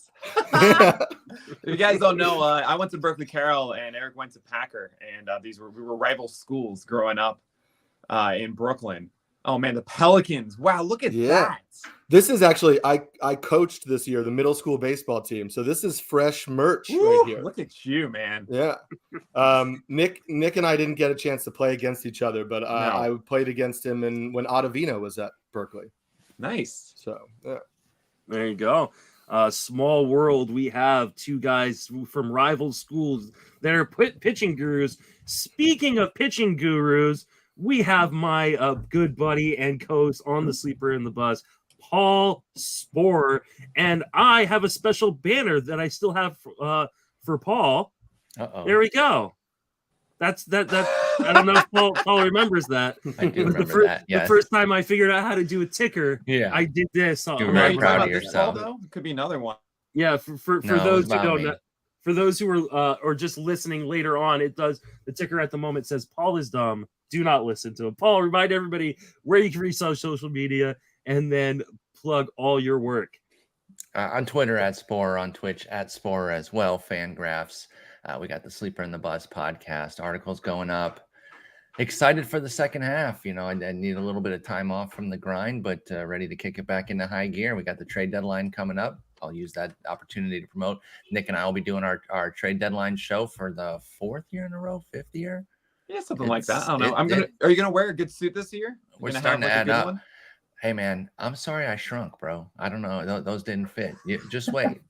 Just wait though. You better bring your A game. Let me just say that. Of course, you know. Let me just say that. I'm excited. We're gonna have a great trade deadline show, so that'll be on Twitch during the deadline. Might even be on the Fangraphs Twitch. I don't know for sure yet. I'm working that behind the scenes. But anyway, excited to talk some pitching. Justin, do you need me to go ahead and take over right now? Yeah, why don't you take over for a couple minutes while I go run, use the bathroom, and take a quick break. Let him catch a breather here. I'll handle the first couple questions. I appreciate it. I shall No return. problem. No problem. Let's go ahead and dive in, y'all. Let's start at the top. Let's start by being a little bit tough on ourselves. Nick, I'll start with you. What pitcher were you most wrong about during draft season? Either way, someone you faded that's badass, or somebody that you were like, ugh, I can't touch him, and or someone that you were like, I gotta get him, and he's gone the other way. Who were you most wrong about? I could go a lot of guys. First of all, I want to give full props to Dylan Cease, even though the whip is still high. I didn't expect him to be this productive otherwise through the year. That slider is very honorable man such here. A big way. All the Dylan Cease, you know, everyone was thinking it on the front of their mind. It's still weird a little bit. The 119 whip. Here's the thing. Let me be clear, by the way. 119 whip does not jump off the page as high to people, generally speaking. When you have a 2.15 ERA, a 119 whip is very high. Just so people know, like that is a good whip in theory. I've got the internet. He's like predicted that he was. He knew that was coming. He knew. Wow. He knew it was happening. Let's wait for Nick to get back. Let's shift to you, Eric. Who were you most wrong about pitching this year? Yeah. So listen, I didn't listen to John Legeza and a bunch of other people who were saying Walker Buehler was a trap. I had Walker Buehler as my SP6 overall. Luckily, I didn't get him in a lot of places just because when I was drafting, I was at the back half of the first round, or kind of that back half of the middle of the first, and got a lot of Cole and Burns, which worked out. And then kind of fitting after yesterday, but I had Lucas Giolito in my top 10. And that has really not worked out. Between the injuries at the beginning of the season and then just this really rough stretch of performances, the strikeouts are there. And I know he got kind of like, there was a lot of soft contact yesterday. It wasn't like he was getting blasted around the yard, but I feel like that's kind of the MO. And then also there's the Tony La Russa MO of like, I feel like these starts in June, they're like 5 really good innings or 5, fine innings. And then he goes out for the 6th and gives up like 3 runs. And then the line is trash. And, you're kind of like, why am I doing this dance with him every time? So that's been a letdown for me. Yeah, that has been problematic there. The tough part with Giolito is he really looked like he was coming out of it until yesterday's start. A couple bad innings against Detroit were really the only blemishes over the last 4 starts. Looked like that command was starting to come through again for Giolito, and then he gets blasted by Cleveland. Nick, you predicted that your internet was going to get you there. That was crazy because you were like pointing up to it and like you froze like that. And it was like I'm trying here. Time. All right, I don't have my massive studio. And by the way, about Giolito, he was at 91.8 miles per hour the previous start, even though he did well. And then this one was around 92. And that's not the 93, 94, right? Yeah. We're not, and that's why we pay attention to velo dips, right? So because you can succeed when the velo drops, but you got to be mindful of it. It can definitely come back to get you. So let's pick up with you, Nick. Who were the guys that you were going to talk about, or guys? Tony Gonsolin, I totally was out, by the way. I was like, not a chance. He needs to get a slider back to what it was in 2020. It wasn't there in 2021. What the Dodgers going to do? And it's kind of weird. Dodger Riders doesn't exist anymore. I don't know. Right? Because they don't. I know exactly why. A lot of options. They would maybe might in the second half. You get May back and Heaney back, but they haven't had options. That's why. Yeah. That's exactly why. Is that they've been out of options. They haven't been able to play Dodgeritis. They need everybody to go right now. So Gonsolin's been able to recapture that command, and all of a sudden he's kind of a workhorse. He's going 6 innings on, consistently 7+ a couple starts in a row as well. Absolutely. And Gonsolin, really finding the slider for strikes. That's a huge deal for him. That actually was why I was hesitant. Even when he was successful earlier on this season, I thought it was going to fall off. which is why I'm super wrong about Tony Gonsolin. Not just talking about February and March. We're talking actually the April stuff, the things that I really lean on for myself. And Tony Gonsolin just kept going. And I go, all right, well, totally missed that one. Hopefully I got at least one right. Come in April. You got and plenty May. right. Don't you worry. And we'll get into some of that. But yeah, Gonsolin was a tough one. I was definitely worried about his command. He was somebody I liked, but then 5.5 walks last year per 9, even only in 55 innings. A little bit of injury concern there too. I was pretty tepid on Tony Gonsolin. I didn't really know where to go. As far as I'm going to go with my big miss, it's actually going to be a little bit of a props to Nick, because it's the guy that we had a split on. It was Alek Manoah. And it was one that was really tough for me because it was one of those love the player, nervous about the outcome. Wanted him to be great. Really wanted to dive in and just buy off of this first season. But I worried about 2-pitch mix, which could lead to a platoon split, which he actually still has. He has over a 200-point platoon split. But when you only have a 468 OPS against righties, that 689 against lefties is palatable. So I worried that the division would be a little bit of an issue. I was worried about maybe a burgeoning home run issue. Nope, he's been amazing. Alek Manoah has been awesome. It's one of those where I'm okay to be wrong about it because I do like him so much, but I don't have him anywhere. So I'm taking a fat L on Alek Manoah. He's been brilliant this year, and I'm glad. Like I said, I wanted him to be ready day one. I thought there might be a little bit of lull this year and then take off next year, but that has not been the case. He's been excellent. Let's move on to the other way. It's only the halfway point. I know it's not the exact halfway point, by the way, and it's okay to call it the second half. Halves don't have to be equal. They often are, but they don't have to be equal. So it is the second half of the season, and we want to be careful getting too full of ourselves. But let's take a little victory lap here. Nick, let's start. Which pitcher would you like to take a victory lap on from draft season? Somebody that you were like, I nailed that one. I feel pretty good, and it would take a pretty big upset in the second half to turn the tide on it. Yeah, it's pretty funny for me to say the person that was the first pitcher I took in Tout Wars. But it's Ranger Suarez for me. And I took him in Tout Wars because he was an SDRP. Yeah, I thought that even though I don't think he's going to be great like other people are thinking, at least I would get some value in my RP slot. Explain that we have to have 2 RP slots. You have to have 2 in the points league. And I was just like, I want a starter in that slot. Sweet, I got Ranger Suarez. So it'll be fine enough in a points league for that. He has a 142 whip right now. And I think you were dead right about him. All I need to say about Ranger Suarez, I got that one. This is something that does happen a lot. Sometimes I'm wrong about it, where we see 2 months of a pitcher who is essentially a Toby on a Vargas rule. And what that means is essentially they're just on a good stretch where they're avoiding the heart of the plate a lot, and they're relying super heavily on good command of the edges so that their stuff that isn't actually that good seems like it's almost ace level as far as the performance goes. And it can be so hard at the end of the year to be like, okay, is this going to actually stick around for next year? Is this a real skill that has been added to this guy's arsenal or not? And it was hard to tell with Ranger Suarez. I watched a lot of it. I kind of thought it didn't. Fortunately for me, I guess it went that way. He very well be someone else this year that we talk about. I don't know, like Miles Michaelis, is that going to stick? I don't think so next year, but we're going to have those conversations again. Ranger Suarez just has not been that guy for a lot of people this year.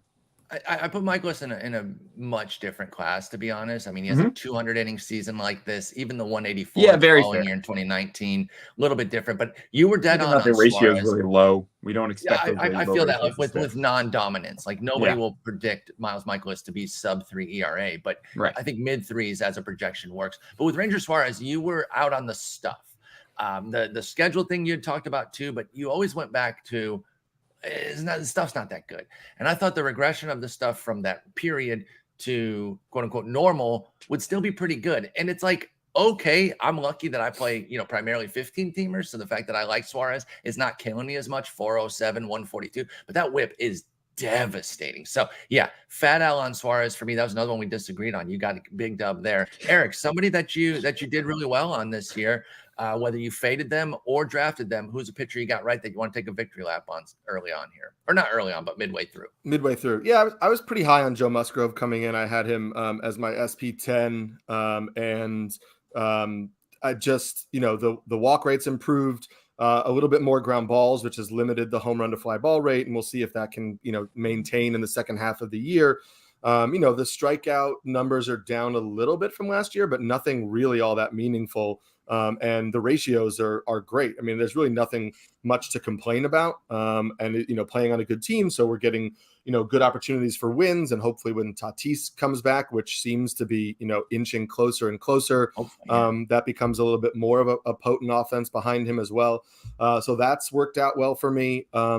In terms of like fading, I was not in at all on Jose Barrios, and it was for the same reasons that you mentioned with Manoah, and also on the other side of the coin, part of why I unfairly docked Kevin Gossman, and that proved to be wrong. But I had real concerns. Like Barrios' swinging strike rates were going in the wrong direction, and then he was going to get a full year in Toronto against the AL East, and it just, to me, based on where he was going in drafts, was just not something that I was interested in doing. I figured that the profile that I felt like he was going to have was something I felt like you could get later on. That's totally fair. And then I'll say the only other thing, like I and all, like Sammy joked with me on Catcher's Corner a lot. Like I had a obsession with Shane McClanahan last year. Like watched his first few starts and was just like, this is the greatest pitcher that has ever pitched in baseball, and I need to get him everywhere. And I was so like adamant going into the season.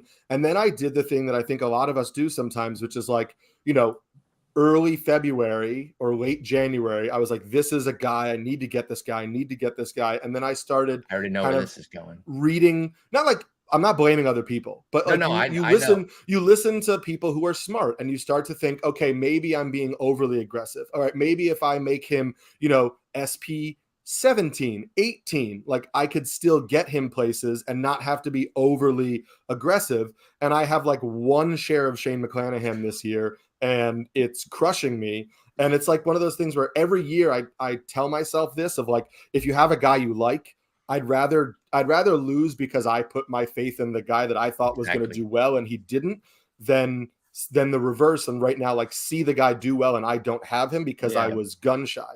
And I just think, we do this dance every year, and sometimes it's just worth reminding yourselves that, like, if you see something, even if other people don't, like, trust it. And if it doesn't work, you can just say, like, I rolled the dice and it didn't work. Yeah, go down with the guys that you like. We talk about getting your guys all the time because you're going to just feel a lot better, even if it goes wrong. At least it's with the guys that you studied, you believed in, you wanted to go for. I feel like that's just the better way to play for me. Like, and I never want to be stuck with a guy whose ADP, like a guy I didn't like, whose ADP falls. I'm like, well, at 5 rounds cheaper, I guess I'll take him, even though you didn't like him. And then you're like, and then he ends up not doing well. So you're right that he wasn't a good player, but you have him because you took the discount, and now you're being punished for being correct in a way. That's the opposite of what you're talking about with the McClanahan, where you got talked off of him. But both of those are nerve-wracking. So I just get my guys, and if I like somebody, I'm going for him. And a guy that I really liked, I will give Nick a little some credit here too, is our boy Sandy. Now, this is a dual-named flamingo here. Nick gave this to me at the Arizona Fall League. We had a little bit of an argument where somebody was very overly animated. You can try to figure out who was animated within the conversation. I won't name names of who it was. And it was a friendly argument. It was fun. We weren't like mad at each other, but we did get going there. And then, next day he got that over there at Walmart. And his nickname Sandy for Patrick Sandoval and Sandy Alcantara. Now, I'm not the first one on Sandy Alcantara. In fact, it was Nick last year, and I would get on my text and I'd be like, Alex, you got to. It was Shelly before that. It was Shelly before you. Okay, but you were promoting him last year, all on the corner, and I was just like, I like Sandy, but how are you ranking him this high without the goods? And I'd text Alex. I'd be like, you got to tell him to stop ranking him so high because those strikeouts aren't there yet. And he was kind of like betting on the come, Nick was with Sandy Alcantara. And it did come through last year in the second half. And that's when I became a true believer. So I'm not the first one there. Nick's saying he's not either. But listen, Shelly is amazing, but she's a little quieter. So she needs the bullhorns of Nick and I to push out the great information that she's delivering and the hype on somebody like Sandy. So I took that and ran with it. He was a guy I loved all preseason. Could not get enough of, could not talk up enough of, ended up making him my NL Cy Young pick. So I feel pretty good about Sandy Alcantara. I love that. Come on. That's a pretty good one. You're pandering to me. sport. Listen, I don't get there without you. Like I'm like I'm not above giving credit when I latch onto a player via one of my friends. Like I was not the first one there, but once I got there, I became an avid fan. I'm in the front row waving my pen. Yeah, right. Sandy Alcantara. So yeah, I give you the credit for putting me on, but now I bullhorned it out to everybody else about how good he was. Yeah, I'm going to go back to what Eric said, and the most frustrating part of draft season for me is every year, and I do this every year. Like I there are guys I really like, or guys I really dislike. Every year you do. Every year I get talked back by the crowd and by my co-host, Mr. Scorer on guys, and every year I kick myself. There's always one. Last year was Craig Kimbrell. This year I was talked back in on Mitch Haniger, and like it happens every year. But let's talk about who you guys think the pitcher that is going to break out in the second half. Nick, I'll start with you. Who's your guy that you think could break out in the second half? Oh God, I don't know. I mean, okay, I wanted it to be Lucas Giolito, then he had the velocity dropping. I'm like, well, that's stupid. You're not supposed to do that. I'm going to do someone that I think I could have even said was one of my wrong guys. Like at the beginning of the year, I'm very much about, hey, April stuff. You got to be more aggressive on exciting things in April because it could be your Tony Gonsolin, right? It could be the things that really stick for the entire year. You could be Carlos Rodon the previous year, Robbie Ray, and so on. So I was in on both, Matt Brash, and I was in on Reed Detmers. And whoops, sorry. But Reed Detmers is actually kind of interesting again now, because when he came back from the minors, he started throwing not only his new slider, but also harder one. And now he's also utilizing it more as a second pitch as opposed to the curveball. First two starts, he had success. I don't think it was really that believable success. I actually have him as a do not start tomorrow against Atlanta. However, I am really curious to see how Detmers progresses in the second half with that slider, because once he starts getting whiffs with that and being able to confidently put it inside and down to right-handers and away to lefties, that curveball's still really good. And he has good fastball intent up that I think can get a lot of whiffs. So then you have a real three-pitch mix, and the missing piece that Detmers didn't have in the first 2 months of the year. So I'm going to lean on Reed Detmers just a little bit, just because I think that's really fun too. He might, 23 now? Did he just turn 23? I mean, this kid is going to keep developing for a while. I already know Spores, but I have a feeling because he still hasn't been removed from his top, 30 pick, or spot, or whatever. I mean, come on, we all know he rhymes with Ferrick. But anyway, Detmers is my guy in the second half. I'm really curious to see how he develops. All right, Paul, who's your guy that rhymes with Ferrick? I don't know. Let me pull up my rankings real quick. I think I got a good idea that it may be someone we're talking about a little bit later on the rundown. Yeah. We are. We absolutely are. That up. Yes, we are. So why don't you give your guy who you think could break out? First thing, yeah.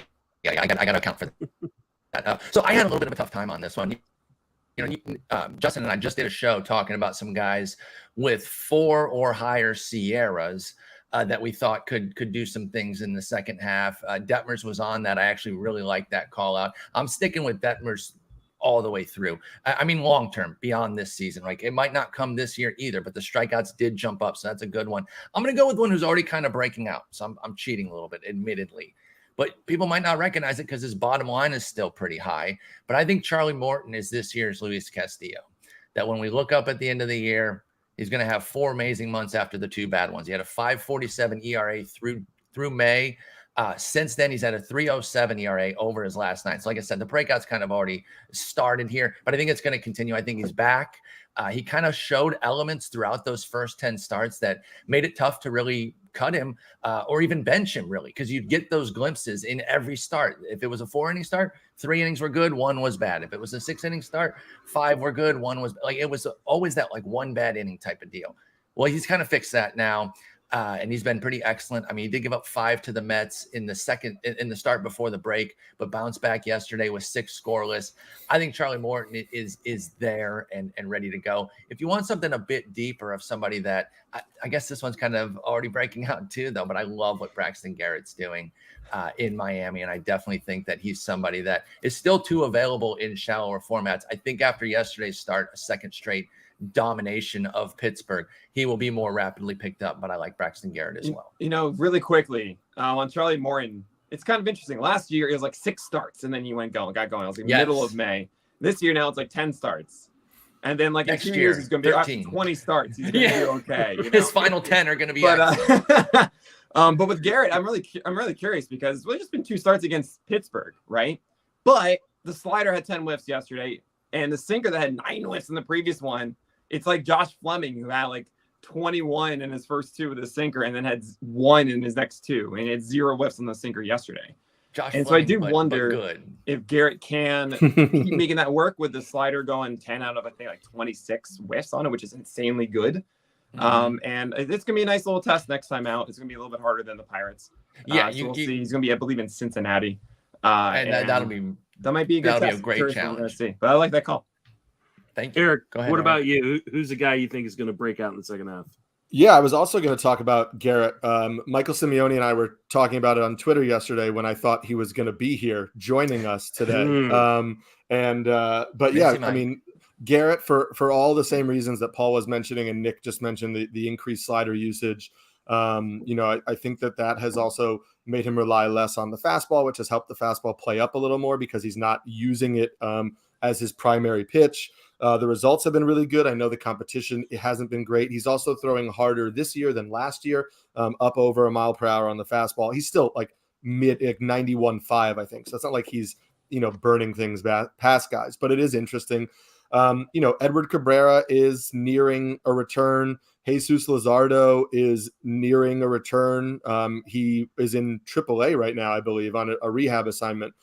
So who knows what Miami's going to do with that rotation. Max Meyer has 1, maybe 2 more starts to see if he can stick in the rotation.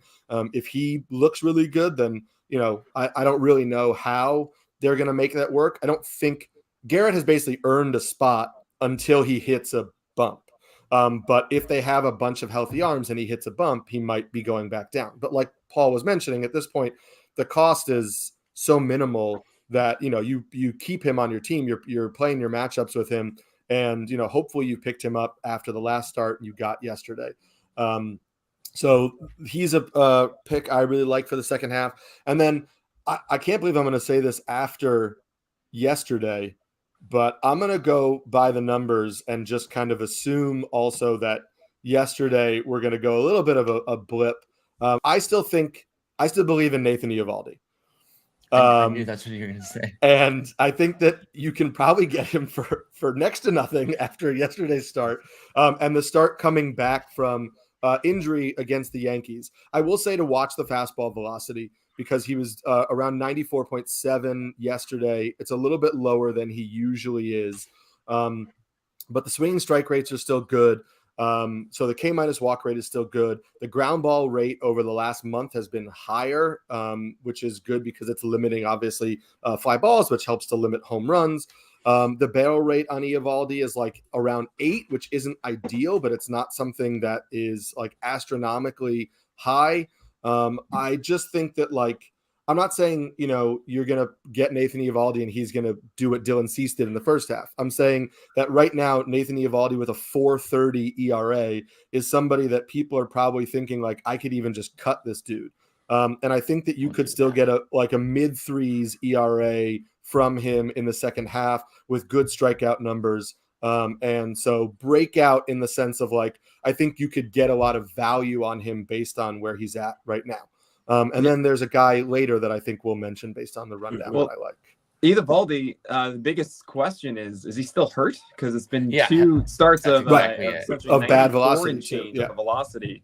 Which, if you guys know Eovaldi, it's that guy's supposed to be throwing 98 with regularity or something, Yeah. And to see that is oh God, that's too straight. Yeah. But we've also seen maybe Zach Wheeler at the beginning of the year had lower velocity. He needed more time to ramp up. And maybe that's what it is with Eovaldi. I'm just going to say two names, Aaron Ashby and Nick Lodolo, because they just need to be mentioned. Yes.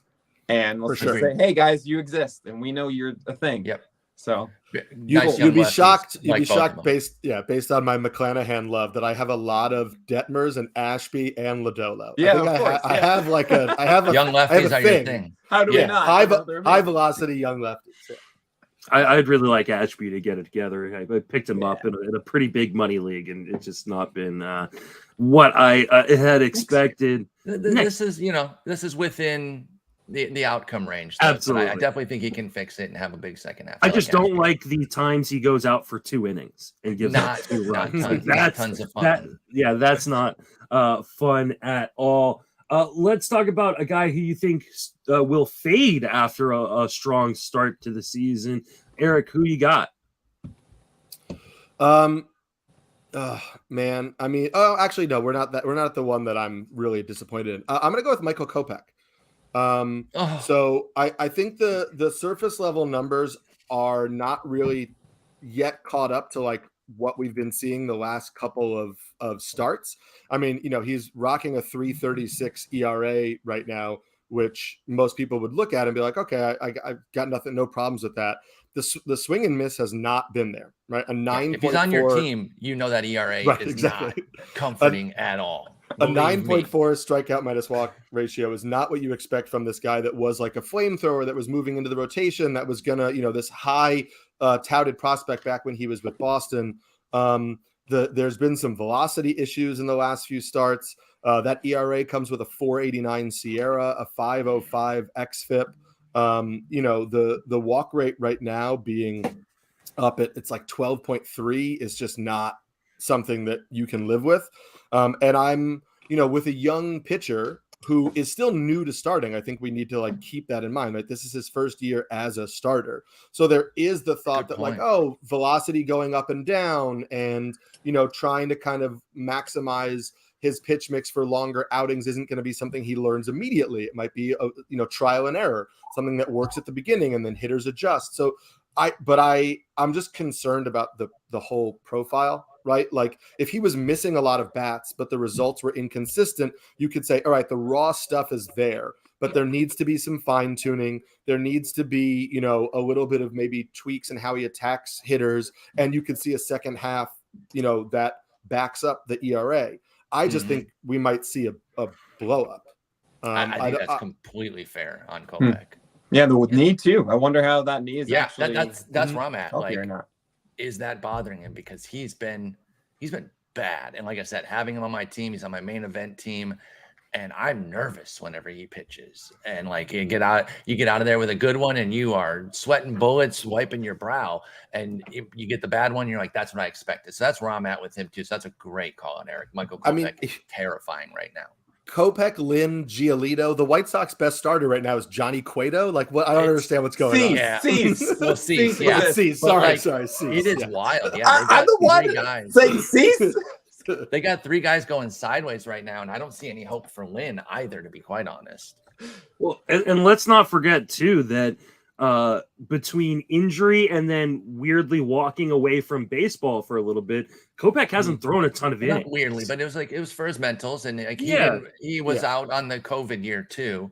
But like I think Eric's point about this being his first year as a starter is kind of jarring, and you have to remember that. I kind of forgot that myself, and it's like we shouldn't have expected, kind of smooth sailing here. So, he's somebody I'm not going to give up on in the long term, and I'm not cutting right now in the short term. But like, if you bench him just on principle, I don't think that's necessarily a bad move right now with Kopech.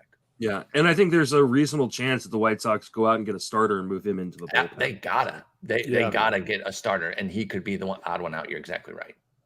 Nick, who's your guy? Well, I mean, I could just kind of shout from the hilltops about your Tobys and stuff if I wanted to. I could do like your Adam Wainwright and your Merrill Kelly and even your Miles Michaelis. Didn't you have Adam Wainwright in like your top 50? Those guys are not going to hold that ERA. Is Tyler Anderson going to be this good in his changeup in the second half after not having an ERA below 4.3 since 2016? I don't know. That's going to hold on. But all of that aside, that's no fun. There are 2 guys that kind of come to mind that we consider as top 40 starters right now. that I think could have rougher second halves. And one of them is already showing with Nestor Cortez, where 5 of his last 7 starts have come with 4 strikeouts or fewer. And that's right there is just like, wait a second. He doesn't have a swing strike rate pitch above 15%. He has a slider that has a 29% called strike rate. Sweet. But that's him just getting free real estate, right? Early curveballs or early sliders, trying to sneak them for called strikes, and they can't get the called strike and move on. And I think, honestly, I was affected when I saw Andrew McCutchen put out his tweet about Nestor Cortez. I don't know if you guys remember this. He talked about the fastball playing up really well. It comes at you, it's like 91. It really feels like 95, 96. Mm-hmm. And that made me, I think, overrate the four-seamer a bit, as it has a good, but not elite, 12% swinging strike rate. And what we're seeing is a really nice stretch for Cortez, where he had some pristine command. Everything was great. And now it's just kind of like, okay, you're all right. You're not really a sub-3 ERA guy. You're not really this, like, one whip. Did we lose Nick? Oh, it was in the middle. It's such a cliffhanger right now. Right? I need to know. He's not a one-whip how guy. this ends. I think he's making a great point though on Cortez. I'm enjoying. Oh, there he goes. Go ahead. You I talked all the way through it. I went all the way through it. I was trying to pick you black. I was like, I don't care. I'm going to defeat this Cape Cod internet. Nestor Cortez probably going to slow down in the second half. The second one is Shane Bieber, who I think has survived thus far because the slider has just been that good, 22% swing strike rate. But the fastball is worse. We're talking 90.8 miles per hour in peak Bieber times, like 94 and close to 95 even. And we just kind of settled in at 90, 91. I think it opens the door for a lot of problems. He was actually having them until we just saw, of course, him go 9 innings, 1 run against the White Sox. And now we think like, oh, that's totally fine. That might be what we call a Dennis, which is, 30 Rock, he shows up and never lasts. So hopefully it does stick around for Bieber, but I think the fastball does make him more susceptible than he used to be. And it might make for a rocky second half. I should have done a full hour of just Nick explaining all the names. You should actually do a video like that, put it on your YouTube. I'm not even kidding. That sounds great. Get someone to just put up a graphic of the term and move on. Exactly. And then you just go I'll through see what all I can do in the off season. So, I hear you on Bieber.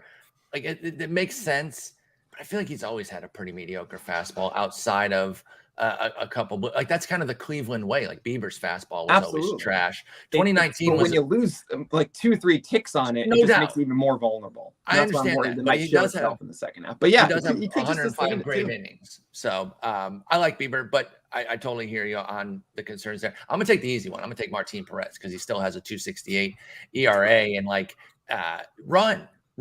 Like do not keep playing with this fire. Like he is doing some things to make it better. It's not just happening to him. I don't want to totally take all credit for him, but we know how this story ends. This is, I would let Nick co-sign on this if this is true, but this feels like the biggest Vargas rule since Vargas, since it was named after Jason Vargas in 2017.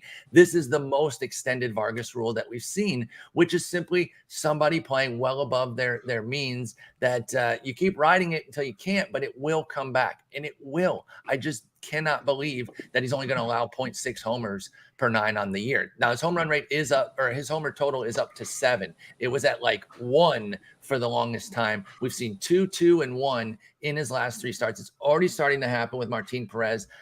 I would go so far as to say if a 10 or 12 team league, at the first bad start, the first start 5 earned runs or more, I would just move off of Perez in that format. That is really funny what Yancey just said. This cop kid internet. What is this? Shit white people say? Okay, just so you know, I didn't hear his name, but I just heard what you said. I was like, this has to be Martin Perez the entire time. Yeah.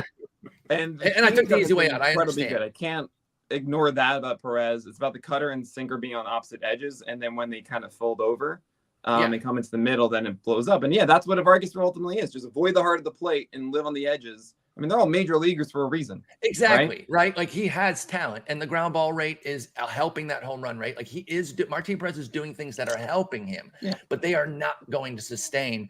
And I still think he's a strong bet to end up with an ERA, a season ERA, not just from here forward, a season ERA that matches his 3.86 SIERA. And he's at a 2.68 ERA right now. It could be that bad in the second half for Martin Perez if he loses any of what's going on right now.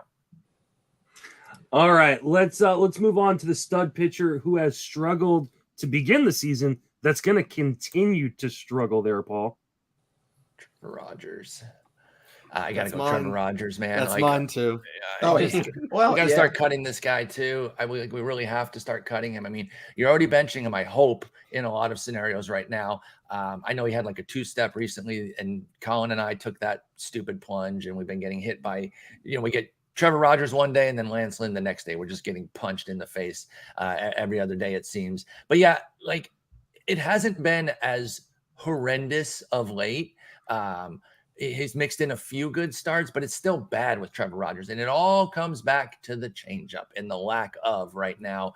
That thing drives all of his success, and it's not there. It's rarely there. It's not even there inconsistently right now. I have not seen it much at all this year. That Trevor Rogers changeup.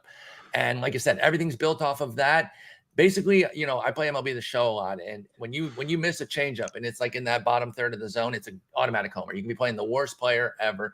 They're going to crush that. That's where his live. Those changeups are living in the bottom third instead of below the zone. They're supposed to be below the zone, and I just don't see it for Trevor Rogers this year. I loved him. I thought he was an ironclad, like, lock him in. He is a G. I believe in him. Totally dead wrong on Trevor Rogers. I'm nervous for the second half. I do not see that rebound coming. Yeah, no better decision for one of my main event teams in pairing Lucas Giolito and Trevor Rogers as my 1-2 starters. Winning that one? I'm not winning that one. Weird. That one is not going very well. But Scott Jensen can thank me because his team in that league is in competition for the overall, and I'm sure you protected him from Rogers. I protected him. Like Rogers too. He was a big T-Rog guy, both Taylor and Trevor. Nick, who's your stud that you think is going to continue to disappoint? It's hard to find one outside of that. That's like a stud. We talked about Giolito, of course, before, as you just mentioned. And with Trevor Rogers, it is kind of interesting. He is getting more pitch separation these days, but I'm not going to tell you that's going to work out. When guys do things differently, I get intrigued. But it doesn't mean it's going to do well. It's just different. He's had hints to get people to buy back in. The 7 strikeouts against Pittsburgh. I heard people talking up the 5Ks against the Angels. I watch every Trevor Rogers start. 23 whiffs against the Mets. I remember. And then I remember the Mets the next time. Like, okay. That was when we were about to cut him too. When Colin and I were about to cut him, and we fell for the 23 swinging strikes. So it's just not happening with Trevor Rogers. I'm looking at my early list. I gotta say, in some ways, unfortunately, just never came to fruition. The Irish Panda himself, Patrick Sandoval, not come through in the way that I wanted him to. Strikeouts are still kind of there. 3 ERA, fine, but the 143 whip is just destroying us. The whip is nasty. We've seen some light recently. We have seen changeups and slider whiffs come back a bit. We had some tough matchups recently. You got the Astros, and I believe another tough start the other day. I can't remember which one it was. But of the Dodgers, that's who it was. I'm not going to grade him too harshly for that, but I essentially want to see a world where it's a Cleveland Guardians pitcher, right? Where he is the changeup and the slider just overly dominating. Actually, the closest I can think of really is like Carlos Carrasco in his prime, and just not seeing it from Patrick Sandoval. It's too consistent, too volatile at the moment. Because honestly, outside of Rogers and Giolito, and I guess we mentioned Buehler before, or like any other injury. And Barrios, we kind of covered everything. Barrios kind of is interesting. He's a great undulator. I wonder how the next two months are going to go, because will he undulate better? But back to the positive. The worst one. This is the worst one. Yeah. But yeah, Patrick Sandoval probably is the one for me that I don't really see him being as consistent as I want him to be right now, and I can't buy into it. Nick, real quick, Justin, how much does Sandoval remind you of Luis Castillo down into his struggles, like changeup? Interesting. Ground ball rate with a bad defense that helps raise the whip, walk rate that can help raise the whip. I've been seeing a lot of parallels between them. I fell hard for both. I still love both. But when he struggles, I think it's similar to when Castillo struggles. Not the cold weather thing, but like, again, the walks get built up from the changeup not being there. It's a touch and feel pitch. That's why it's inconsistent. I see some links between them. Am I off base there? Oh, Nick disagrees. That's why he left. He's like, I cannot handle this guy. It froze his brain. I had all these wise things to say. Same again. Luis Castillo to me was also rooted in the fastball being good. And I was wrong about that initially because it was hard and it looked like he had times in good command with it. It's gotten better recently. Yes. But with Sandoval, I don't know. I don't quite feel the same way of the approach, but the numbers I do understand too. I think, sometimes I make I make statistical comps there, and that's fair. But the changeup first as well, and the inconsistency of the changeup. But I hear you on the fastball discrepancies between them. Go ahead, Eric. I'm sorry. That's all Nick right. froze again. Nick's going to be talking. I don't know. I don't even know anymore. He's standing. Just unbelievable. This Cape Cod internet. This Oh my God. This is ridiculous. These lobsters are day old. Oh my God. If you're listening to this in podcast form later on, go back and watch the video because that was fantastic. Eric, do you want to finish us out on this topic? Are you sticking with Trevor Rogers? Yeah, I mean, Trevor Rogers was mine too. I will say I agree with what Nick was talking about in terms of like studs not really applying here. I will say I thought that Sonny Gray was going to jump going to Minnesota, getting out of Cincinnati. I thought there was going to be some positive growth there, and I've just been super disappointed. And the last month or so has been really bad. There's just no swinging strikes at all. So that's one for me also, where it's just like not a stud, but I was higher on Sonny Gray coming into the year than I had any right to be, and getting rid of him in most places, while also trying to keep my thoughts together while Nick is freezing just even more rapidly as we're going on and on. This is fantastic. All right, we got about 15 minutes left, and we still need to give away a prize from Podapallooza. So we're gonna do kind of a lightning round. I've picked one guy from each of you that you either like or dislike. And Nick doesn't seem frozen right now, so we'll start with him. Why do you hate Logan Gilbert? Okay, can you guys tell me which secondary pitch Logan Gilbert has that has a 12% swing strike rate? Is it a slider? Is it his curveball or his changeup? Is it none? It's none. None. I'm guessing none. Yeah. Oh my God, it drives me nuts. And the fact that you can't really lean on anything. The slider gets the most usage. 22% CSW on it. Not just like swing strike rate. He just doesn't get called strikes on that pitch a lot. Sometimes he does spin in the curveball, but that's about it. And I love the four seamer, but without those secondaries. I was gonna say without those secondaries to back it up.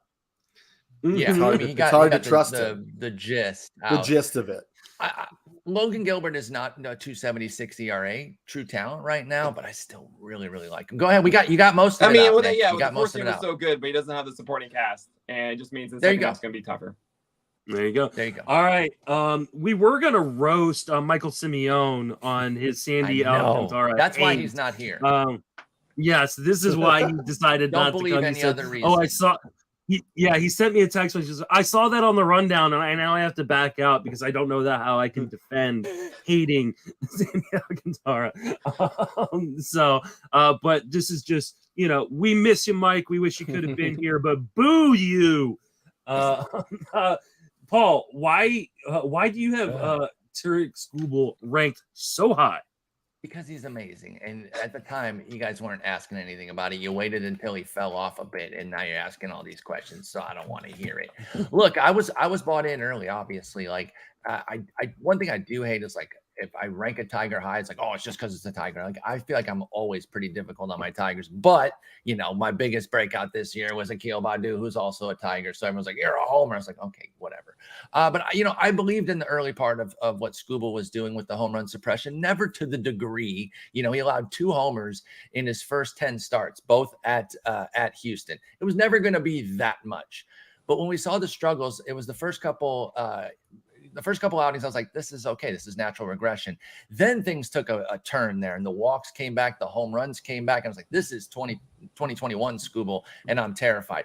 But he has steadied out. His last 3 starts have been much better. Obviously, Oakland is a great prescription. Anytime your pitcher is ailing, he comes back out of the break and dominates on Thursday. So I still love Skubal. Obviously, I was fully drunk on what he did in his first 10 starts when I ranked him 14th.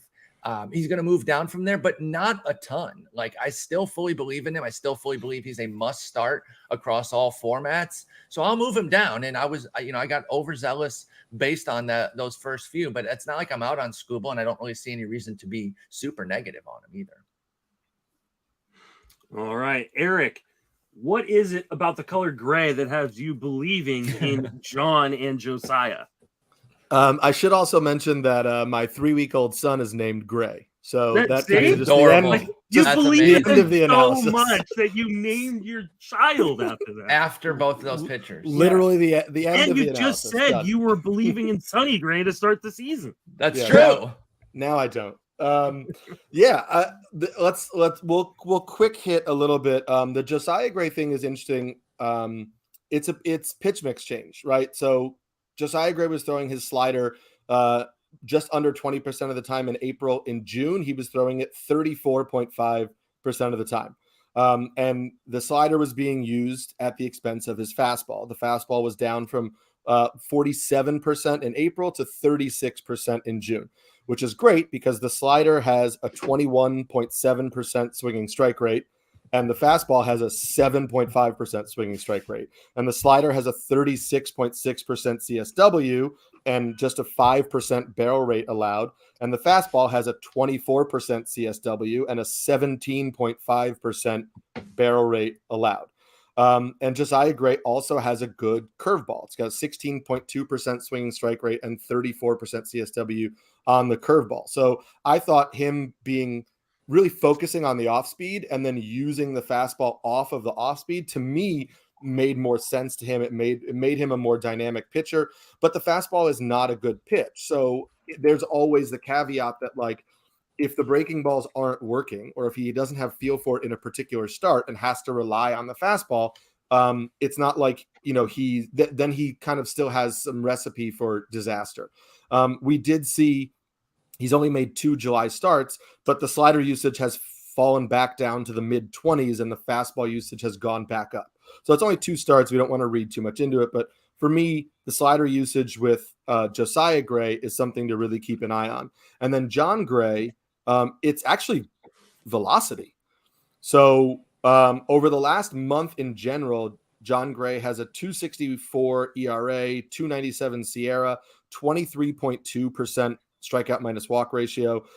His fastball velocity was 96.1 in June, and so far in July, it's 96.5, and it was 94.5 in April. So he's gained about 2 miles an hour on fastball velocity, which is important and has helped the performance. The fastball velocity, the fastball CSW in June is 30, and it was 23.6% in April.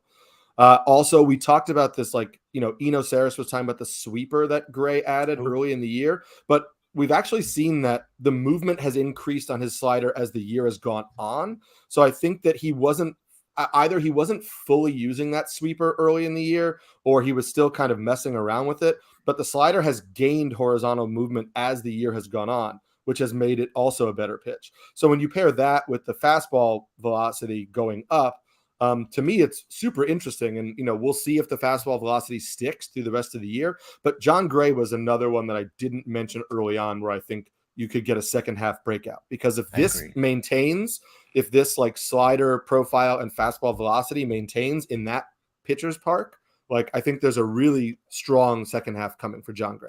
But don't you love it when a plan comes together too? We desperately wanted him out of Coors for John Gray for years. It finally happens, and he's awesome. It actually is panning out. However, it just makes me pine for Germán Marquez to get out of there even more. And I know he's not, because the one smart thing that they do is not trade him, because they know that they can't cultivate pitching. So it actually is really smart for them to not trade him, even though we wish he would in fantasy. Really quickly, John Gray, last 8 starts, 1.81 ERA, 0.95 whip, 30% strikeout rate. You're completely right, Eric. The velocity going up is beautiful. Slider's great. With Josiah Gray, what's really interesting, last 2 starts, he actually had 38% fastball usage in the last one, but the other one was about 45%, because he got 11 whiffs out of it out of nowhere. So he's like, all right, this is good. I'm going to throw that. Right. And it's kind of weird because, as you mentioned, the low swing striker for the year on it. But there are these days where all of a sudden he's able to locate it up and get the ride that he needs. And the more that he leans on the curveball and the slider, beautiful. Sub 20%, actually sub 13% hard contact rate, I think, on both. which is really good. So as long as he can find those and maybe be a Guardians pitcher, then all of a sudden Josiah Gray can be great. So I love both those picks there. One thing, and that goes back Josiah- to, I was gonna say, Paul, you've always go said ahead. like that prospect growth isn't linear, right? We know that Josiah Gray was a big time pitching prospect, and he had massive swinging strike rates last year in his debut, but the other results weren't great. But it's just like patience and letting things develop, and that's also what I was gonna say to your point about John Gray is like John Gray had a really bad May. He had an ERA over 5 at the beginning of the year. And there were a lot of people that were like, oh, see, getting out of Coors doesn't make a difference. And it's just understanding that, like, with pitching in general, but with pitching where you're taking a pitcher and drastically changing an element of what they do, there's not an instantaneous fix. No. Right? You need Nick may time. not admit this, but like pitchers need a little bit of like massaging and coddling, and like What? they really need to be kind of like They're little talked. babies. They need to be like kind of Because helped Alex through thinks fast. you Yeah. know? They need to be helped through things, and like you can't just be like, oh, he's now in Texas, he's going to be immediately good. No, it's going to take some recalibrating. It's going to take some adjusting. Also, he was learning a new pitch. It's going to take some time for that to factor in. Learning Like, a these new things team, a don't new change city immediately. too, right? Yeah. Like that sort of stuff we don't really always take into account because we don't know how it affects guys one-to-one, right? Like some guys will immediately transition, they're adaptable, they're good. Other guys take some time. So we never know that sort of stuff off the field too. I love Josiah Gray and the upside is rich. My only worry with him is that the downside is still severe because of the home runs. And I do think that we still kind of underrate how devastating of a hitter's park Nats Park is. So he does play in a tough spot. Doesn't take me off of him, though. This is the type of guy that I'm willing to take some of the bruises just because the upside is rich. And I'm talking in a long-term situation, especially for Josiah Gray. Like, I think he's going to have maybe a little bit of an up and down rest of the way, but he's going to be one of those guys that everyone's looking forward to next year. I think there's going to be the huge breakout calls for Josiah Gray next year if it doesn't completely happen in the second half here. Well, what I'm looking forward to is Eric naming his next child McClanahan in honor of Shane McClanahan. It rolls off the tongue. It really does. McClanahan's right? a pretty cool name. Yeah, that's a pretty sick name. But we need to give away a prize because what we're doing today is we're raising money for Big League Impact. Every dollar you donate, either via PayPal to justinmasonfantasy@gmail.com or Venmo at Justin Salinger. I think it's actually Justin-Salinger. You can see down below on the ticker. Gets you a raffle ticket to win cool prizes. And Nick is giving away a cool prize. So, Nick, why don't you tell us what it is and we'll give it away? Yeah, come hang out on our Discord. You get a free year of PL Plus, where you get an free website, you get your custom article feed, you get my own exclusive podcast in the morning.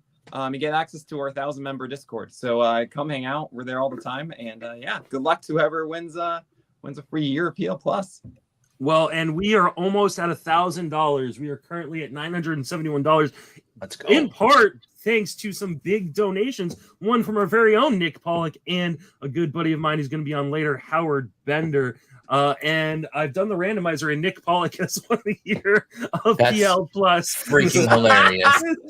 But take me off all of that.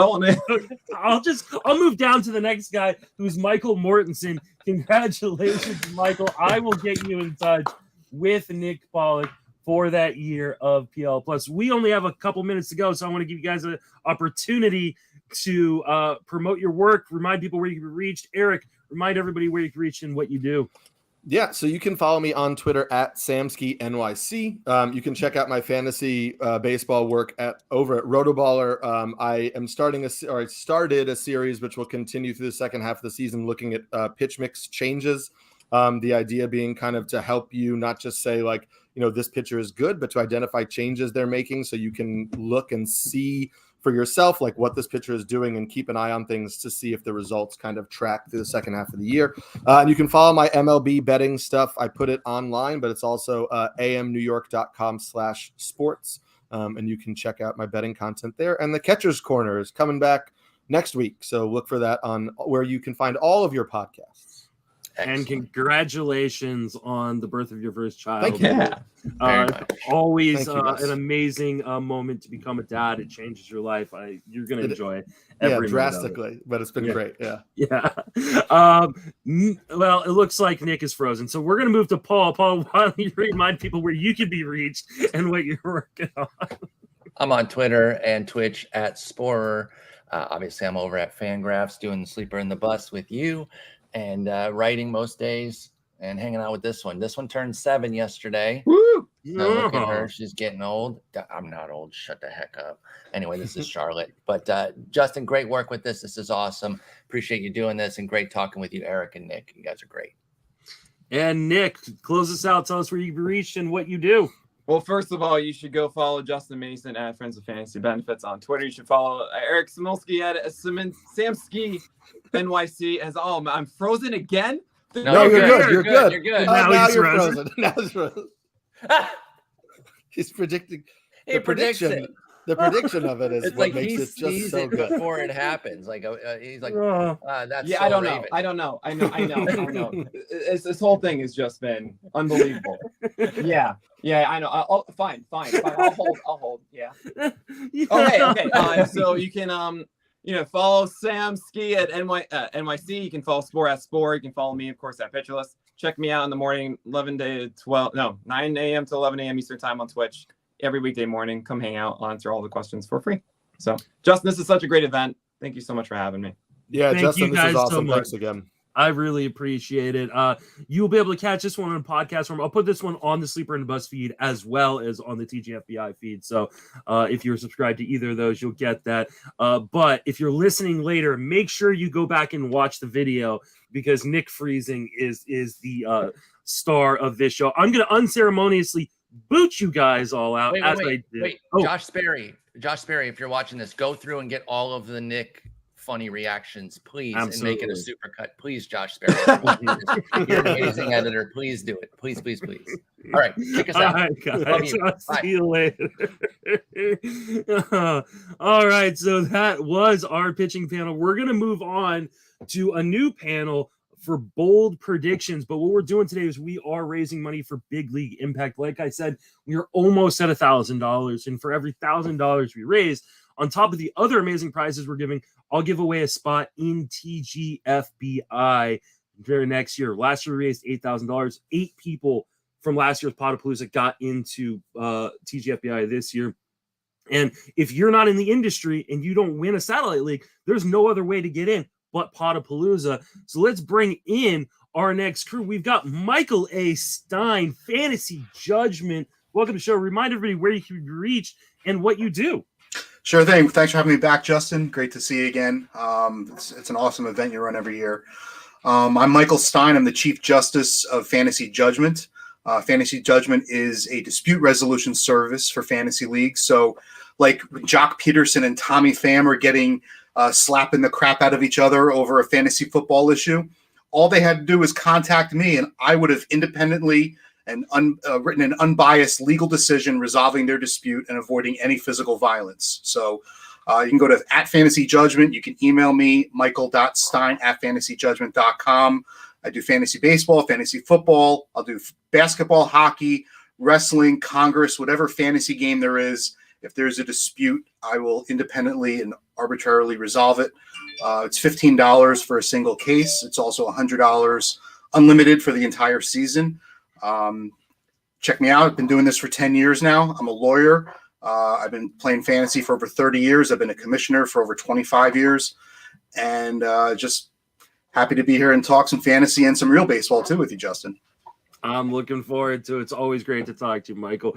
Joining as well is my good friend, Bubba. How you doing, Bubba? I'm doing great, my friend. Thanks for having me. Thanks for running this awesome event. As always, it's great to see your pretty face and chat with you for a bit. So I'm looking forward to this. Absolutely. What about my pretty face? It's great. It's the first time we get to see your pretty face, so it's wonderful.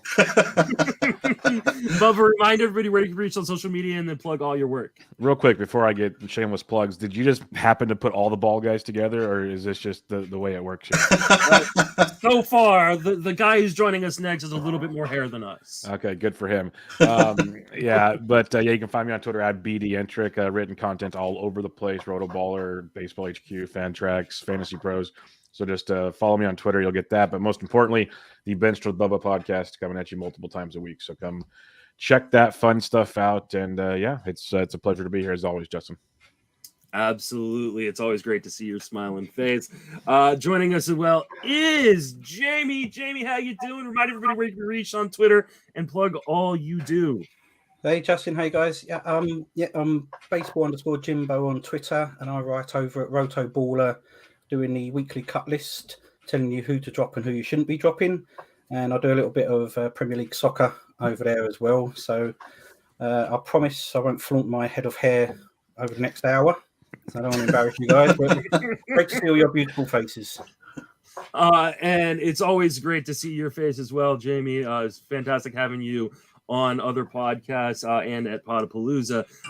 I just want to issue a small disclaimer for those of you who are listening later on or are watching or listening live.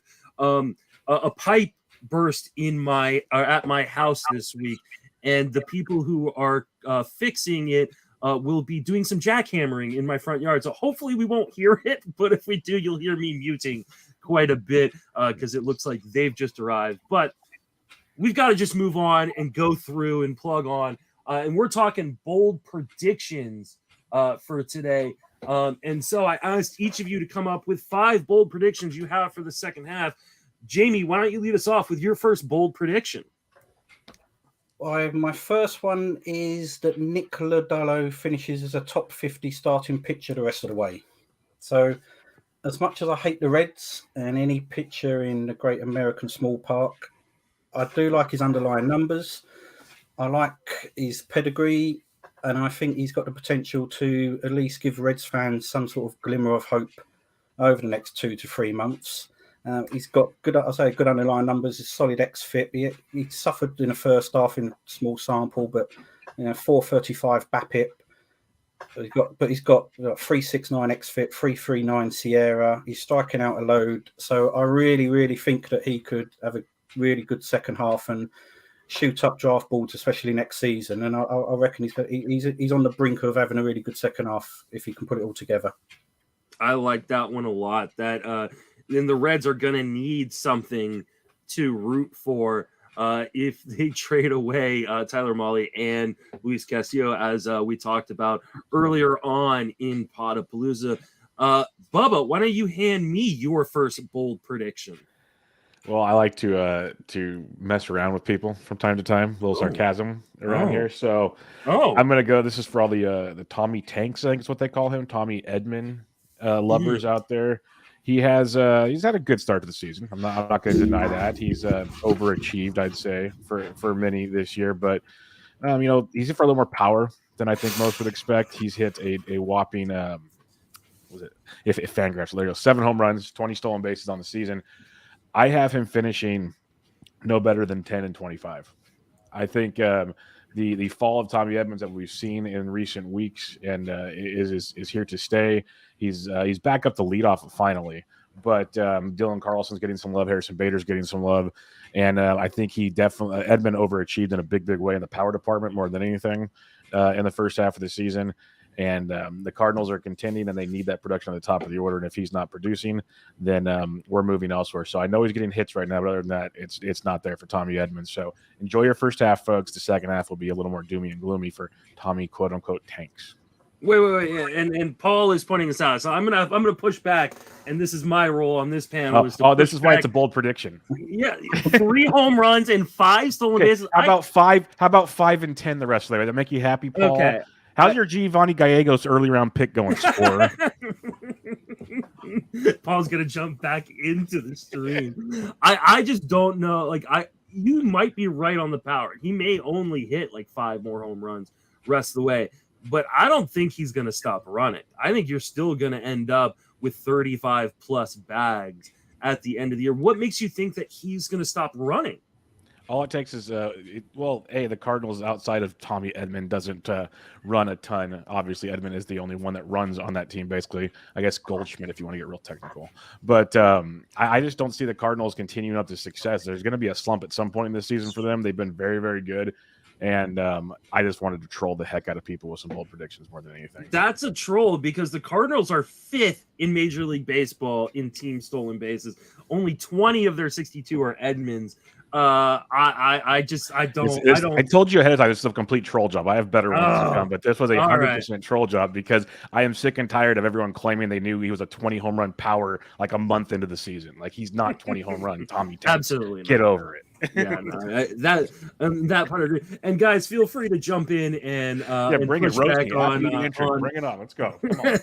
Definitely roast him on Twitter. Yeah, at BD Entric. Go and roast him and his Tommy Edmond blasphemy on Twitter. Michael, what is your first bold prediction? Well, I took my angle for some of these is fantasy and real baseball. As you can see, I'm representing my Mets. So I've got to go big and go bold here. I'm going to say the Mets will be the one to acquire Juan Soto by the trade deadline. And I have him coming to New York along with Patrick Corbin's ridiculous contract and his worst ERA in all of baseball since last year. Steve Cohen can eat that contract. And the Mets are going to give up Tyler McGill, David Peterson, Francisco Alvarez, Alex Ramirez, Ronnie Mauricio, and Dominic Smith. And then the Mets are going to sign him to an 8-year, $320 million contract. And Mr. Soto will be here with Francisco Lindor, Alonso, Scherzer, DeGrom, and the Mets are going to win a World Series within the next 2 to 3 years.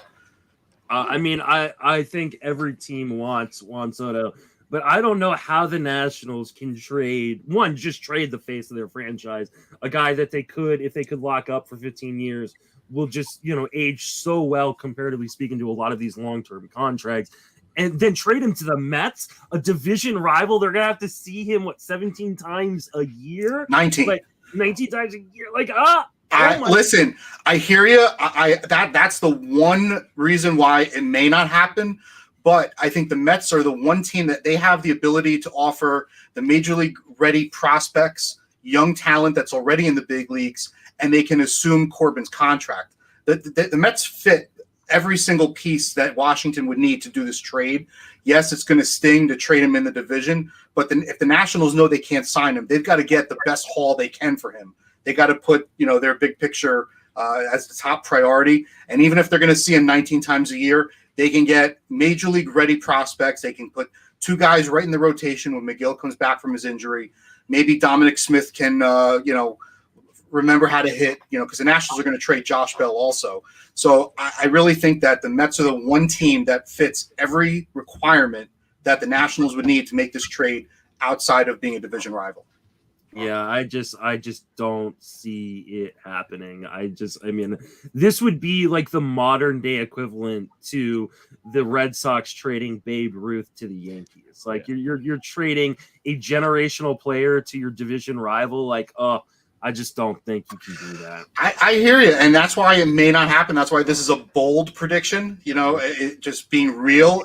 I've been disappointed my entire life as a Mets fan, so I'm prepared to see Soto go somewhere random like Texas or St. Louis, but my only hope is wherever he does go, he doesn't sign an extension, and in 2 years, Steve Cohen can open his wallet and he'll sign as a free agent.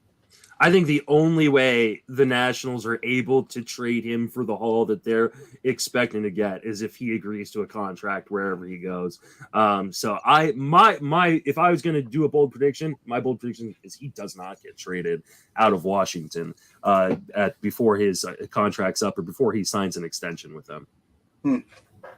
Why don't you go ahead and just give me your second one there, Michael? Rinse the Mets homerism off of me for Juan Soto going there and give me something new. All right. Well, as much as I love the Mets, is how much I despise the Yankees. So I will give a Yankees bold prediction. I will say that Aaron Judge in his walk year will surpass Roger Maris's 61 home runs and head into free agency with the quote unquote, the real record for home runs in a season, and set himself up for well over $300 million contract, whether it's with the Yankees, the Mets, Dodgers, Giants, or whoever else. So I think we are in for a record-setting season here in the Bronx. You've got a little bit of Giants. That was like a dagger to my Giants' heart, calling Maris's record the real record and not Bond's. But then, of course, Bubba's over there in the corner going, and bring Aaron Judge to our Giants. I don't know that I want that. I don't think Aaron Judge is going to age nearly No. as well. No, I don't want it either. I don't either. Just not LA. Just not LA. Stop with the Dodgers getting every freaking Everyone. player I know out it's there. ridiculous. Yeah, Yeah, I think Judge is, if he gets a contract, I think it's going to be, like a Cano or a Pujols deal where you're going to sign it. He's 31. He's going to sign a 10-year deal. It'll be a good contract for the first 5 years and then an albatross after that. the problem is, unlike like Cano and Pujols, it is that it has the possibility to be a bad contract from the gate, right? From the Because he's jump, injured a lot. because yeah. of his injury history, Yeah. right? Like, this is a guy who spent a lot of time on the IL. It's like Aaron Judge, like he could sign a 10-year deal, and in year 2, like miss half the season. You're like, oh no, like, and that's the start of the contract. I want nothing to do with Aaron Judge's contract. That being said, if anybody is going to hit over 60 home runs this year, it's clearly Aaron Judge, who's just rocketing every ball that he sees come down the center of the plate out of the ballpark. Bubba, why don't you give me your second bold prediction? Okay, this one's more realistically bold, not a troll job like the last one. And it's also a piece of fun because I was heavily invested in one Jomo, Jordan Montgomery. A huge Jordan Montgomery fan this year. And he's pitched very, very well for the Yankees. They just gave him the Matt Cain disease that they can't score runs behind him. So it's been a ton of fun for the wins department, which, yes, sadly is a category that we play for in fantasy. And, he's got a 3.24 ERA, 3.6 FIP, or xFIP, 3.8 FIP. He's been great. He goes at least 5 innings pretty much every single start, more often than not 6 or more. He's been great of late. Strikeouts have been an issue, but 8 Ks in 2 of his last 4. You've seen the strikeout rate go up, the K to walks go up, and you can't tell me that the Yankees are going to continue to not score for this man every single time. That lineup is ridiculous. So my prediction, because this has been always a fun thing on Twitter, is, oh, look, another Jomo blown win. He has 3 wins on the season. I hope this math is better for Paul Sporer out there. But I'm going to go with Jomo finishes with at least 10 or more wins this season. That gives him 7 second-half wins.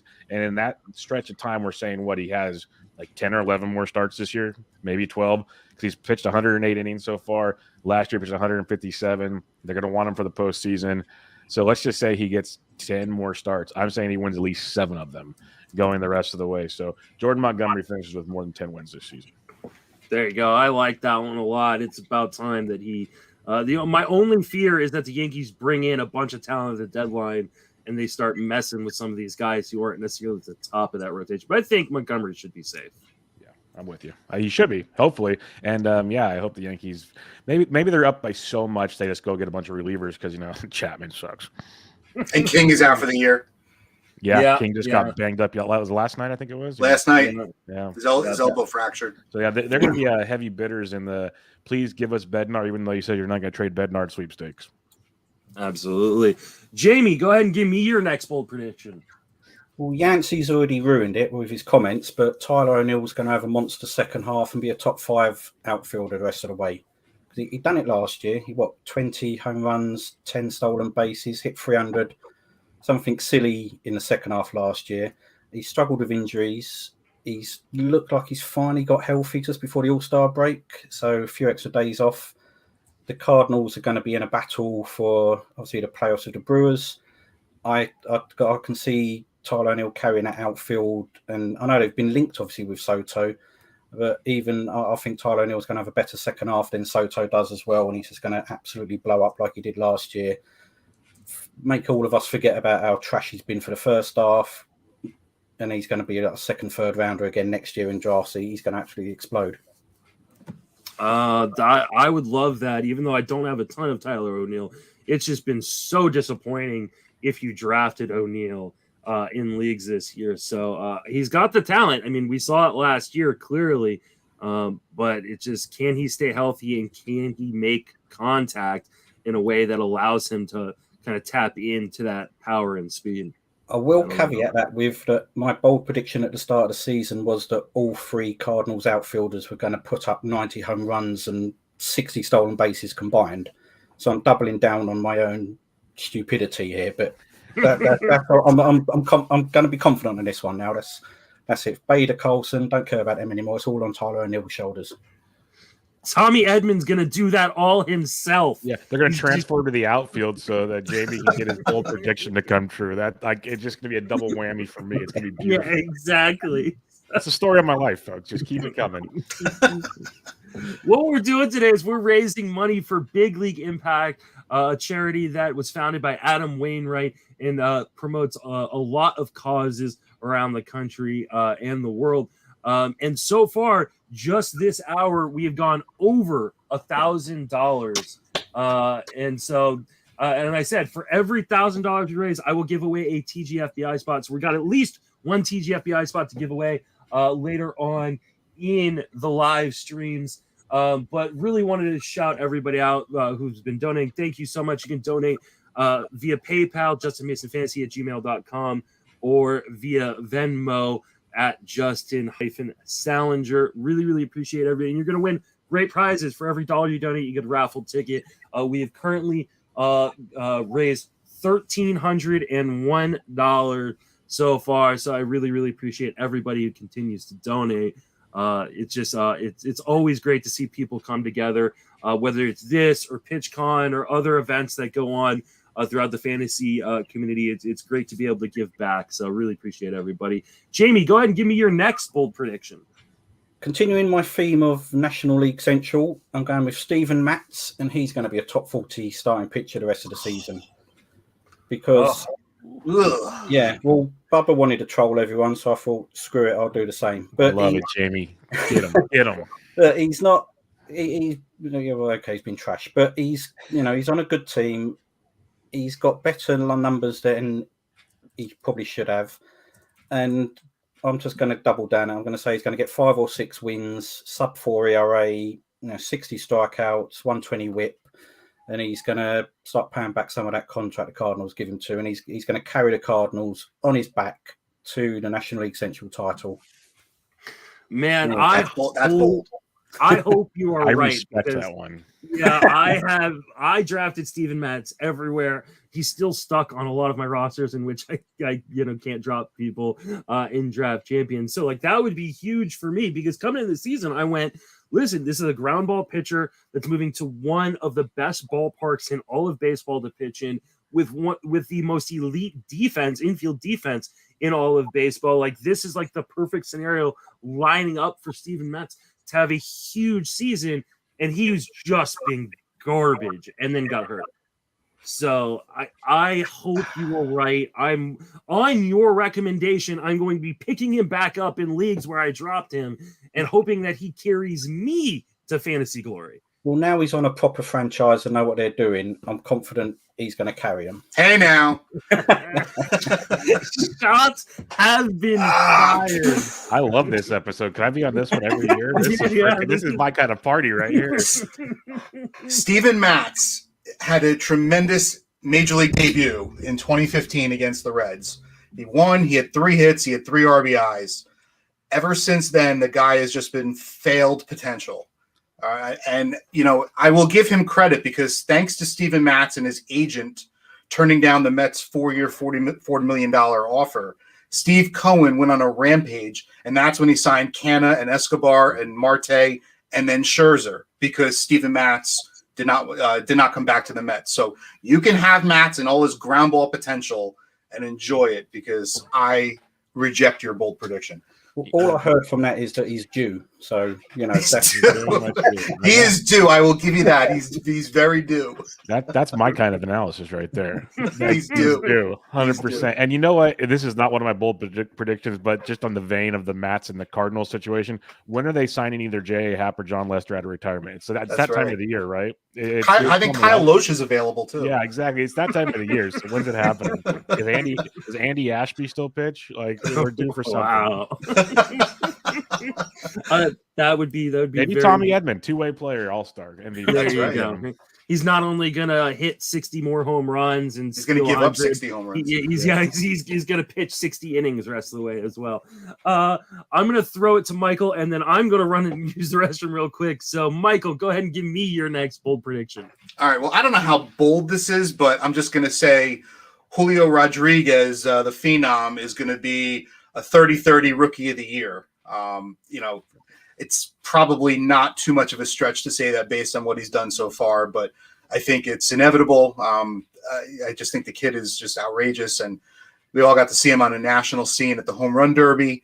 There's nothing to dislike about his game, and he's one of the main guys that's the future of baseball for this decade and beyond. So I think the rookie of the year is basically a lock for him, and 30-30 he should have, well before the end of the year. I completely agree. It's wild. I actually was talking with the Fantrax Toolshed guys on Wednesday, and we talked about Julio and the year he's had. If this was the end of the season, everyone would be like, awesome year, rookie of the year candidate, like great stuff. And we're at the midway point, the dude's just crushing things. And even after that slow start, it's nuts, and it overshadows how good like Bobby Witt's been and other guys. Like he's just doing things where, there's the silly conversations. We'll see like bold conversations, I guess, on Twitter where it's like, hey, who's going in the first round this year? Who's this? The numbers he's putting up is like what we want from Ronald Acuna. So exactly. Like the arguments are fair. It's crazy to see what he's doing. So just stay healthy. Like he got scratched Friday night. I didn't see what it was, but let's hope it's nothing crazy. But yeah, I think, and I'm always a sap for baseball first, fantasy second. He's just great for baseball. Like all these young kids. So it's just, I enjoy watching the excitement they bring to the game. So I just hope they all stay healthy. That's when I put my fandom to the side. Like I love Mookie Betts and stuff, even though I hate the Dodgers. Like let's have some fun and enjoy the youth. So I don't know if you have anything on that, Jamie, but I love watching Julio and these guys do their thing. Question for you two guys. Well, Justin's away. Julio Rodriguez, the fact that what he's done this year, how much is that now in the coffin to Kelenic? Because they can't blame the Mariners for not helping him develop and produce. Is it now just all down on Kelenic to say, actually, you're not going to make it, you've got no more chances? How does Rodriguez's performances dent Kelenic's future? Well, if you don't mind, I'll take a stab at that first. As a Mets fan, I hated that trade 4 years ago because I hate Cano, and Diaz cost the Mets a playoff spot in 2019. Yes, he's pitching well this year, but I still don't believe in him. I thought that Kelenic was a can't-miss prospect, and I hated trading that potential for the return they got. And I've drafted him on every fantasy team, every league I'm in for the last 2 or 3 years, just holding on to him. And he clearly has been overmatched. I think that Rodriguez's ascension is just magnifying the fact that Kelenic just can't do it yet. And that doesn't mean he won't ever do it. But with Seattle emerging as a legit playoff contender and wanting to, rather than do a full rebuild and rely on all these rookies, they're going to want to now add some pieces to the young core they have. Kelenic may end up playing himself out of Seattle because he may not have a spot by next year.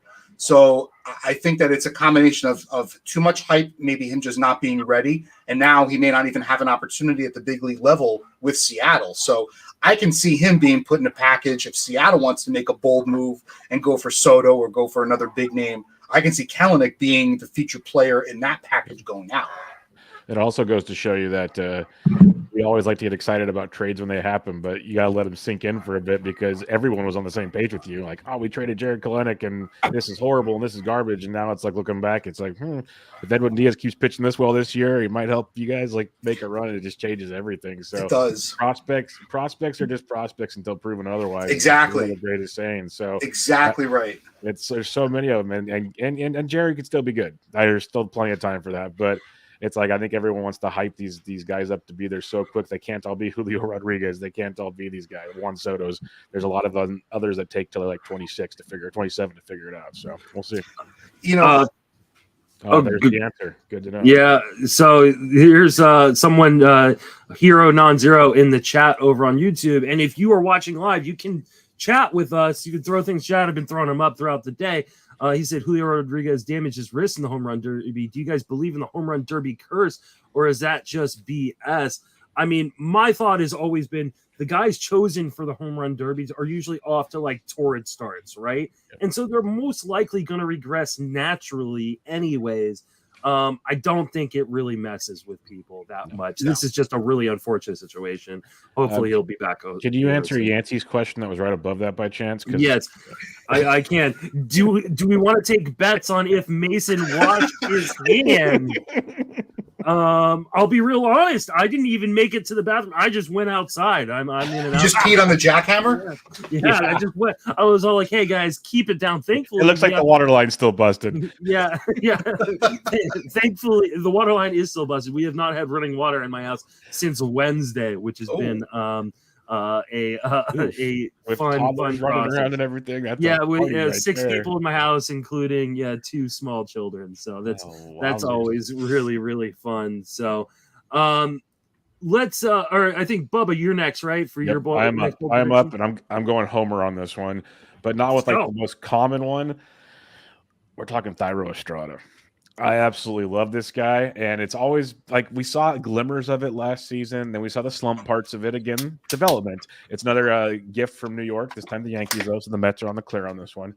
But this year we've seen him get regular playing time. Brandon Crawford's at that knee issue. He keeps going back on the IL. Second base is kind of a revolving door.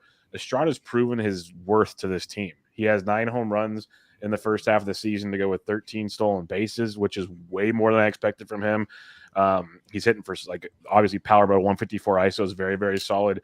What I love the most about Thairo Estrada, he's improved over recent years, is a 15% K rate. That is like a big, big deal for a young bat for me. He's disciplined at the plate. He's taking advantage of the bad pitches. He hits lefties very well, given it was Dallas Keuchel that I remember seeing it happen against. So grain of salt. But maybe Steven Matz will come by. I don't know. But I just my bold prediction for Thairo Estrada, he had 9 and 13 on the first half. He's what everyone wants Tommy Edmond to be in the second half, and he's going to finish 20-25 on the season. He had 11 homers and steal at least 12 bases in the second half of the season. He's going to play every day because between Crawford's injury, second base, and Longo's going to have another IL stint at some point in time. Like Estrada's going to play pretty much every day, and he's going to keep raking, and I can't wait to see it. So give me Thairo Estrada as he leads the Giants to the NL wild card. There we go. Bold prediction. Well, it is an even year, so you got a shot. It is, and Thairo Estrada had to homer it. So there we go. When I was in Vegas, I put some money on them to not just beat their projected wins total of 85. I also picked them to win the World Series. So please come through for me. I could use that payday. The only thing that I could see stopping Thairo from having a big second half, like you just predicted, is if the Giants make a move and add a middle infield bat. I don't know that that's their biggest priority. So I think you might be I don't think they're going there right now. It feels like they're not in it as much as they were last year. We saw what they didn't do last year besides Chris Bryant. Like, I know it's a big move. Don't say besides Chris Bryant, but I just don't see them making any massive splashes this time around. What about bringing back Mad Bum? No. I'd rather have Steven Matz. I don't want that contract. Yeah, absolutely not. Bring Willson Contreras. That's what I want. I want Willson Contreras. Hey, we have Rosenthal. We have a gas can coming in the bullpen. We're good. I don't know how well that one's gonna end up working out. Bubba, why don't you double dip and give me another bold prediction? All right, I'll double dip, and this one's for you, Justin Mason. Yes, I like to kiss up to my host. I always do. We all know, unless you sleep under a rock, and you wouldn't be listening to this if you did, Cedric Mullins had a big year last year. 30 home runs, I think I might have heard of that. Yeah, I wonder if there was anybody who was like pumping him up prior to that. I heard a Danielle Salinger was all over him. That's all I know. But what I'm going to say is, and Justin, you know this very well because I know you took him early, it was a slow start to the season for Cedric Mullins, but he is really, really getting it going again. And he finished the first half with 7 homers, 19 stolen bases. He's still only striking out less than 17% of the time. The ISO of 125 is respectable again after the slow start. It's been much, much better.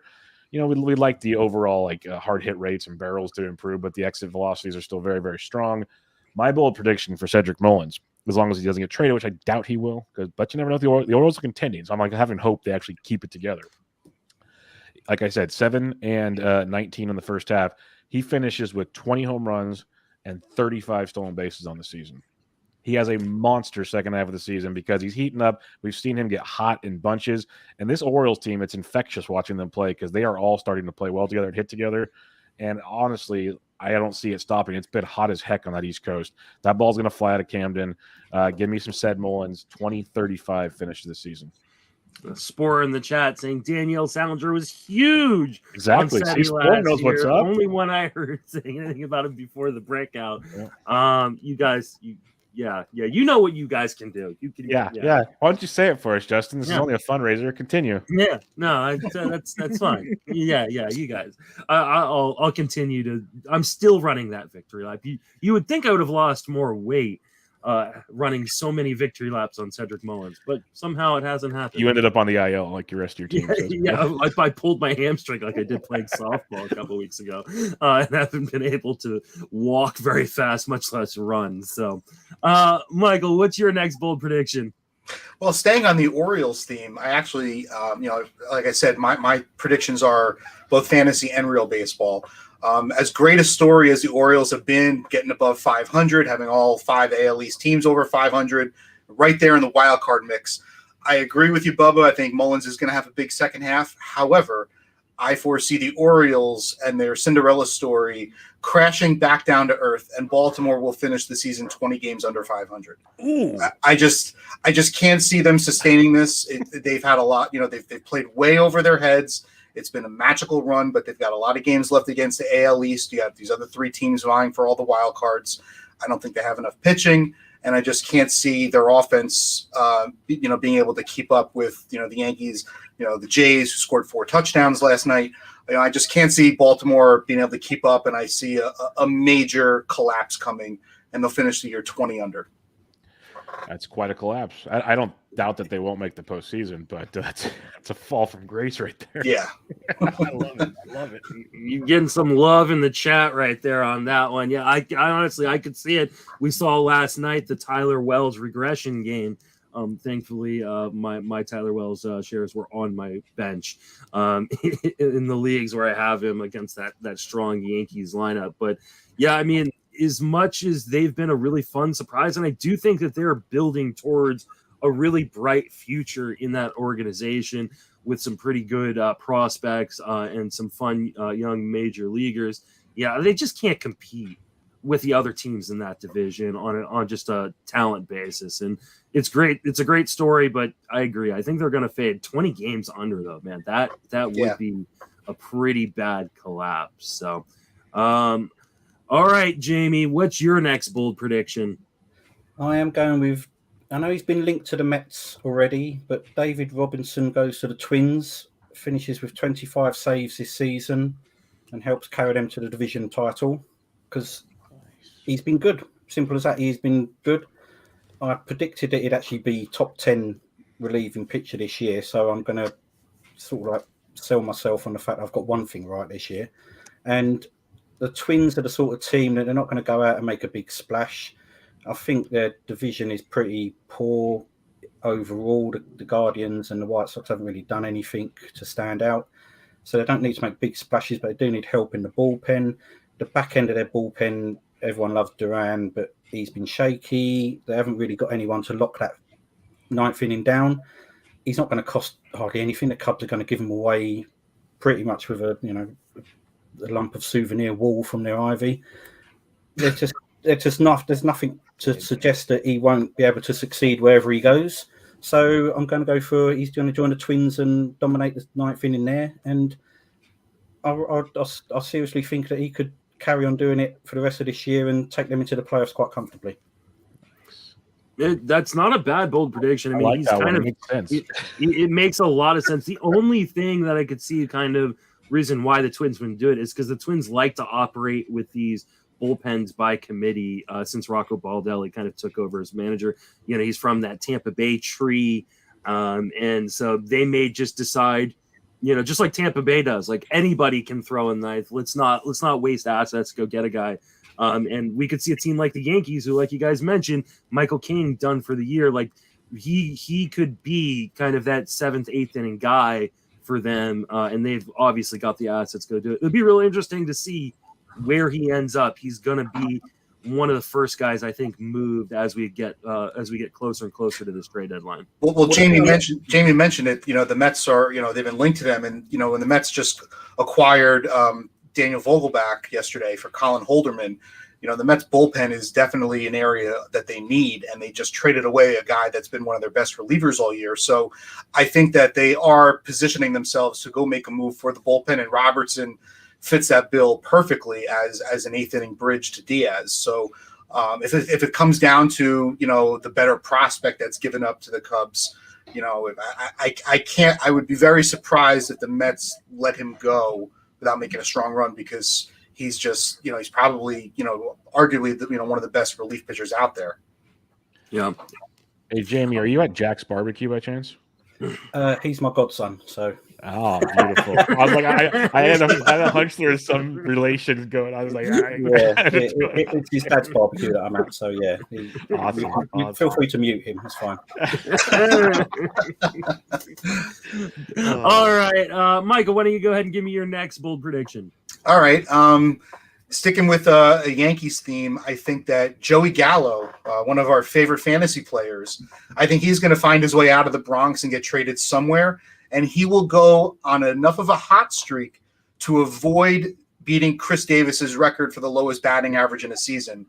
Joey Gallo will finish the year hitting above 168. The funny that is very bold, actually. That's amazing. That's crazy how bold that is. I mean, he could hit 400 for the rest of the year and still not reach 200, which is just fascinating. Wow. Insanity. It's crazy. It's crazy. Yeah. Like the guy, I mean, we all know he's an all or nothing hitter. He always has been, but I mean, he just looks like he's a blind little leaguer up at the plate. I mean, how is somebody that inept still in an everyday lineup, especially on a team like the Yankees? Like, I just can't see how they keep putting him out there. Well, and I mean, the craziest part about it is he's still walking at a 15% clip, which means one, some pitchers are walking him. They're not just throwing it straight down the middle and go, okay, go for it. And two, like he's got a really, really good eye of where the zone is. He just, if it's in the zone, like he can't hit it for some reason. Like it's such a bizarre profile. Like I don't understand. Like this feels like just a huge anomaly that he can continue to just be as bad as he's been, considering all these, his elite ability to control the strike zone. We will find out he's got a problem in October. He gets laser eye surgery a la Tommy Pham, and then everyone goes nuts for him thinking he's going to hit 60 home runs next year and he's going to be a fifth rounder. There you go. In reality, it's got nothing to do with it. He's just trash. But that is what we're going to do. That is correct. There you go. More love for Jamie in the chat. It's not just his godson. She's Jamie. Someone's flirting with you. Yes, apparently my wife thinks you're pretty awesome. Got a thing for beards, apparently.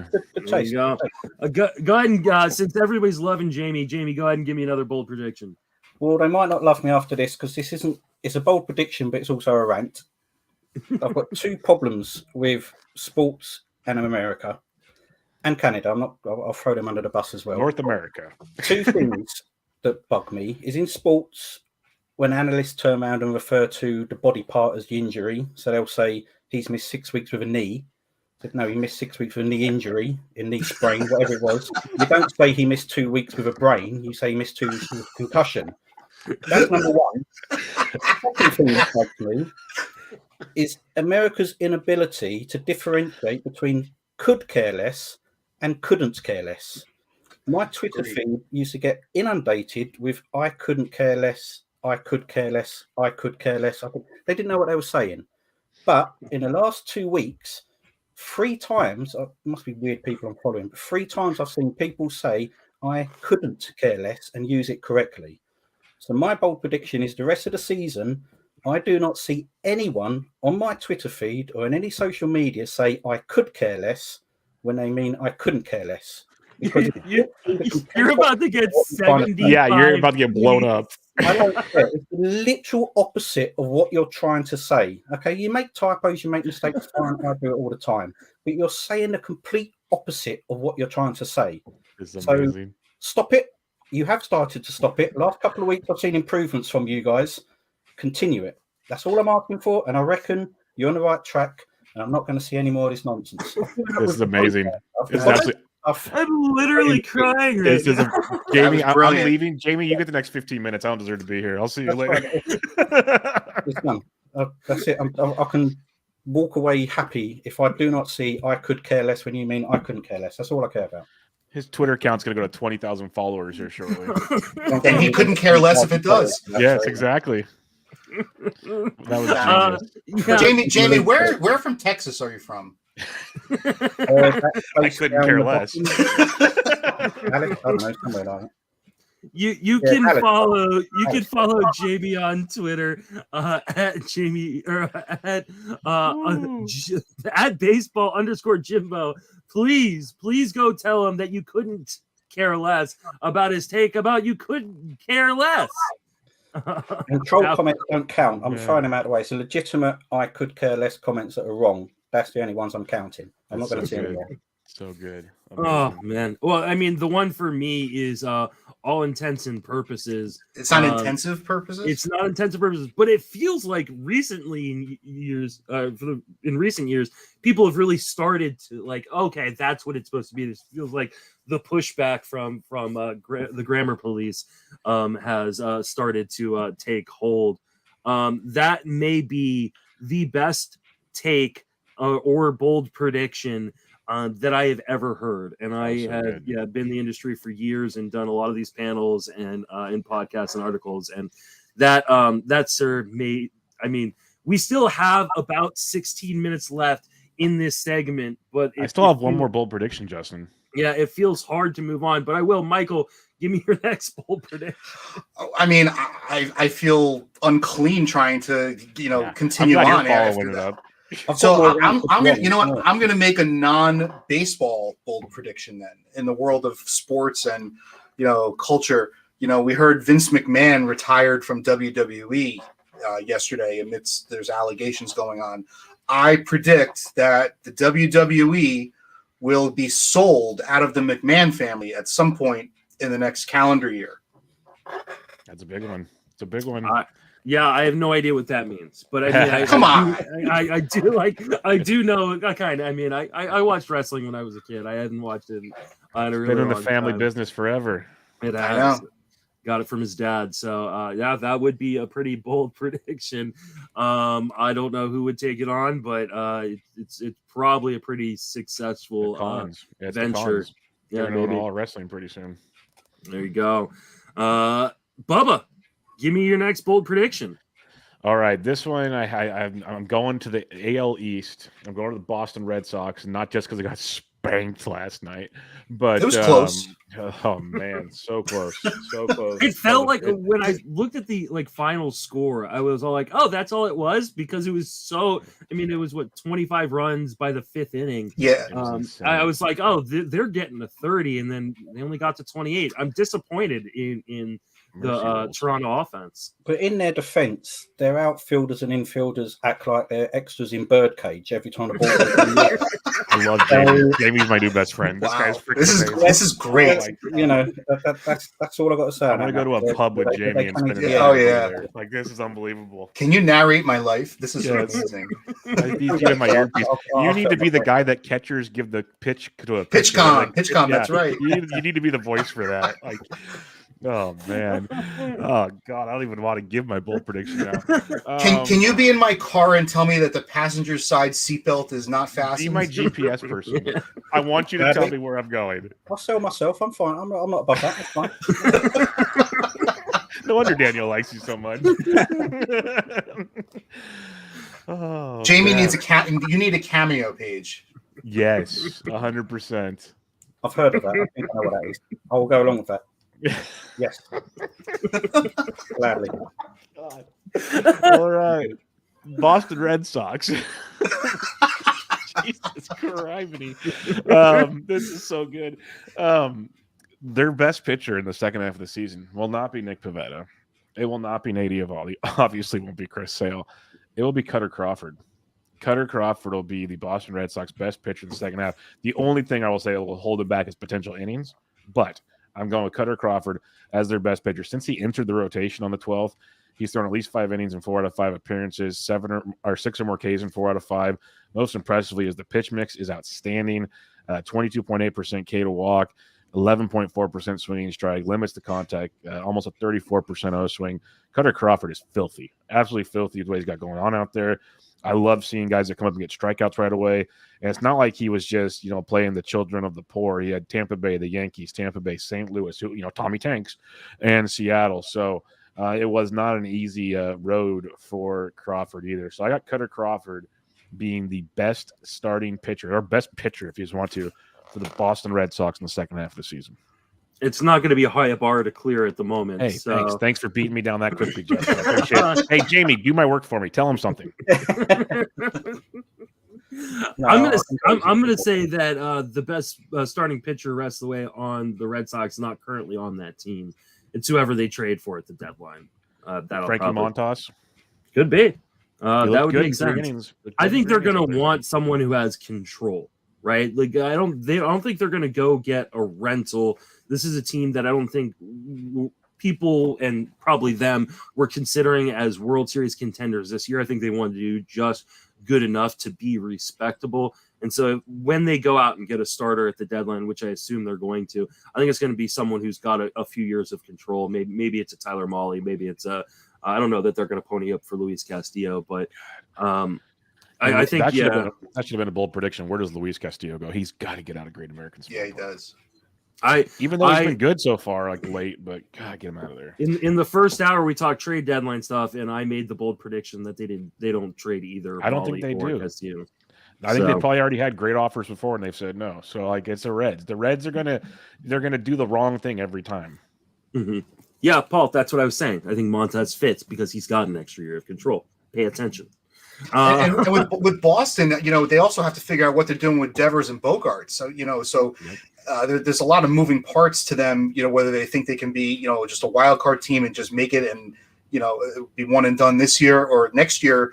If they don't have if Bogarts gets traded or they don't re-sign Devers, then they're basically going back to a restart because JD Martinez is a free agent also. So they got a lot of questions to answer with their roster.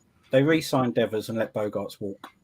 That's what I see happening too. Yeah, they got to keep Devers. Like, especially when you have Story already, like they move him over. Right. Yeah, move him over to short. Put Jeter Downs at second, give him a full run, see what happens. That makes sense. But we aren't GMs. We're sitting there talking about fantasy baseball. Yeah, we don't have a ton of money to throw away. They do. You just raised $1,000 here, Justin. So we're on our way. Come on. There we go. We're very, very close to being able to buy the Pittsburgh Pirates.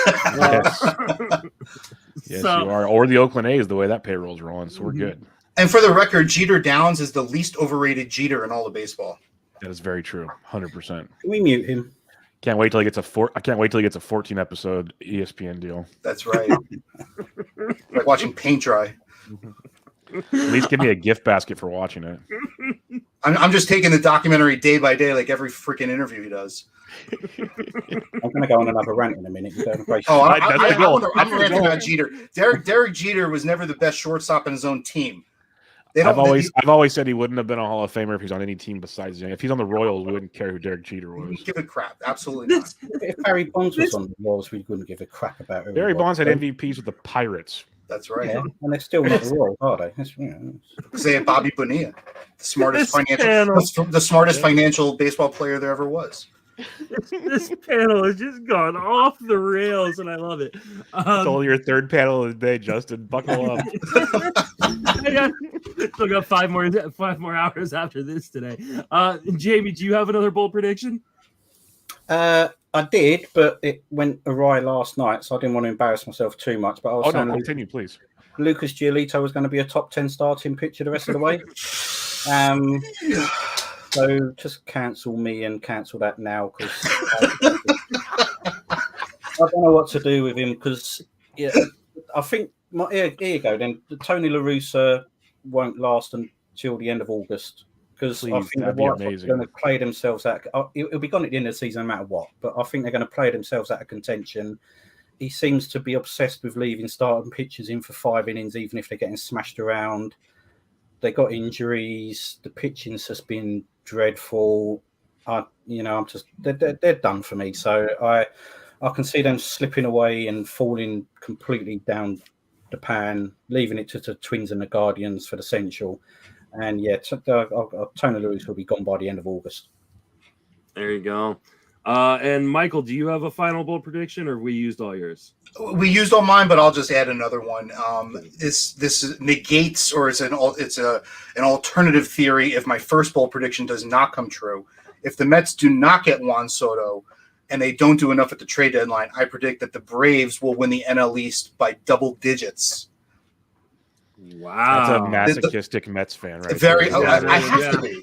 You have not been masochistic until you led the blue and orange. Fair, Jamie. Very sorry. Couldn't have. I just totally screwed that one up. Well, here's the thing. I'm going to give a bold prediction, just to counteract that anti-homerism that Michael just gave. I'm going to say that the Mets win the World Series this year. Whoa. Whoa. I think that they are going to do a ton at the trade deadline. They're going to get DeGrom back. They've got Scherzer back.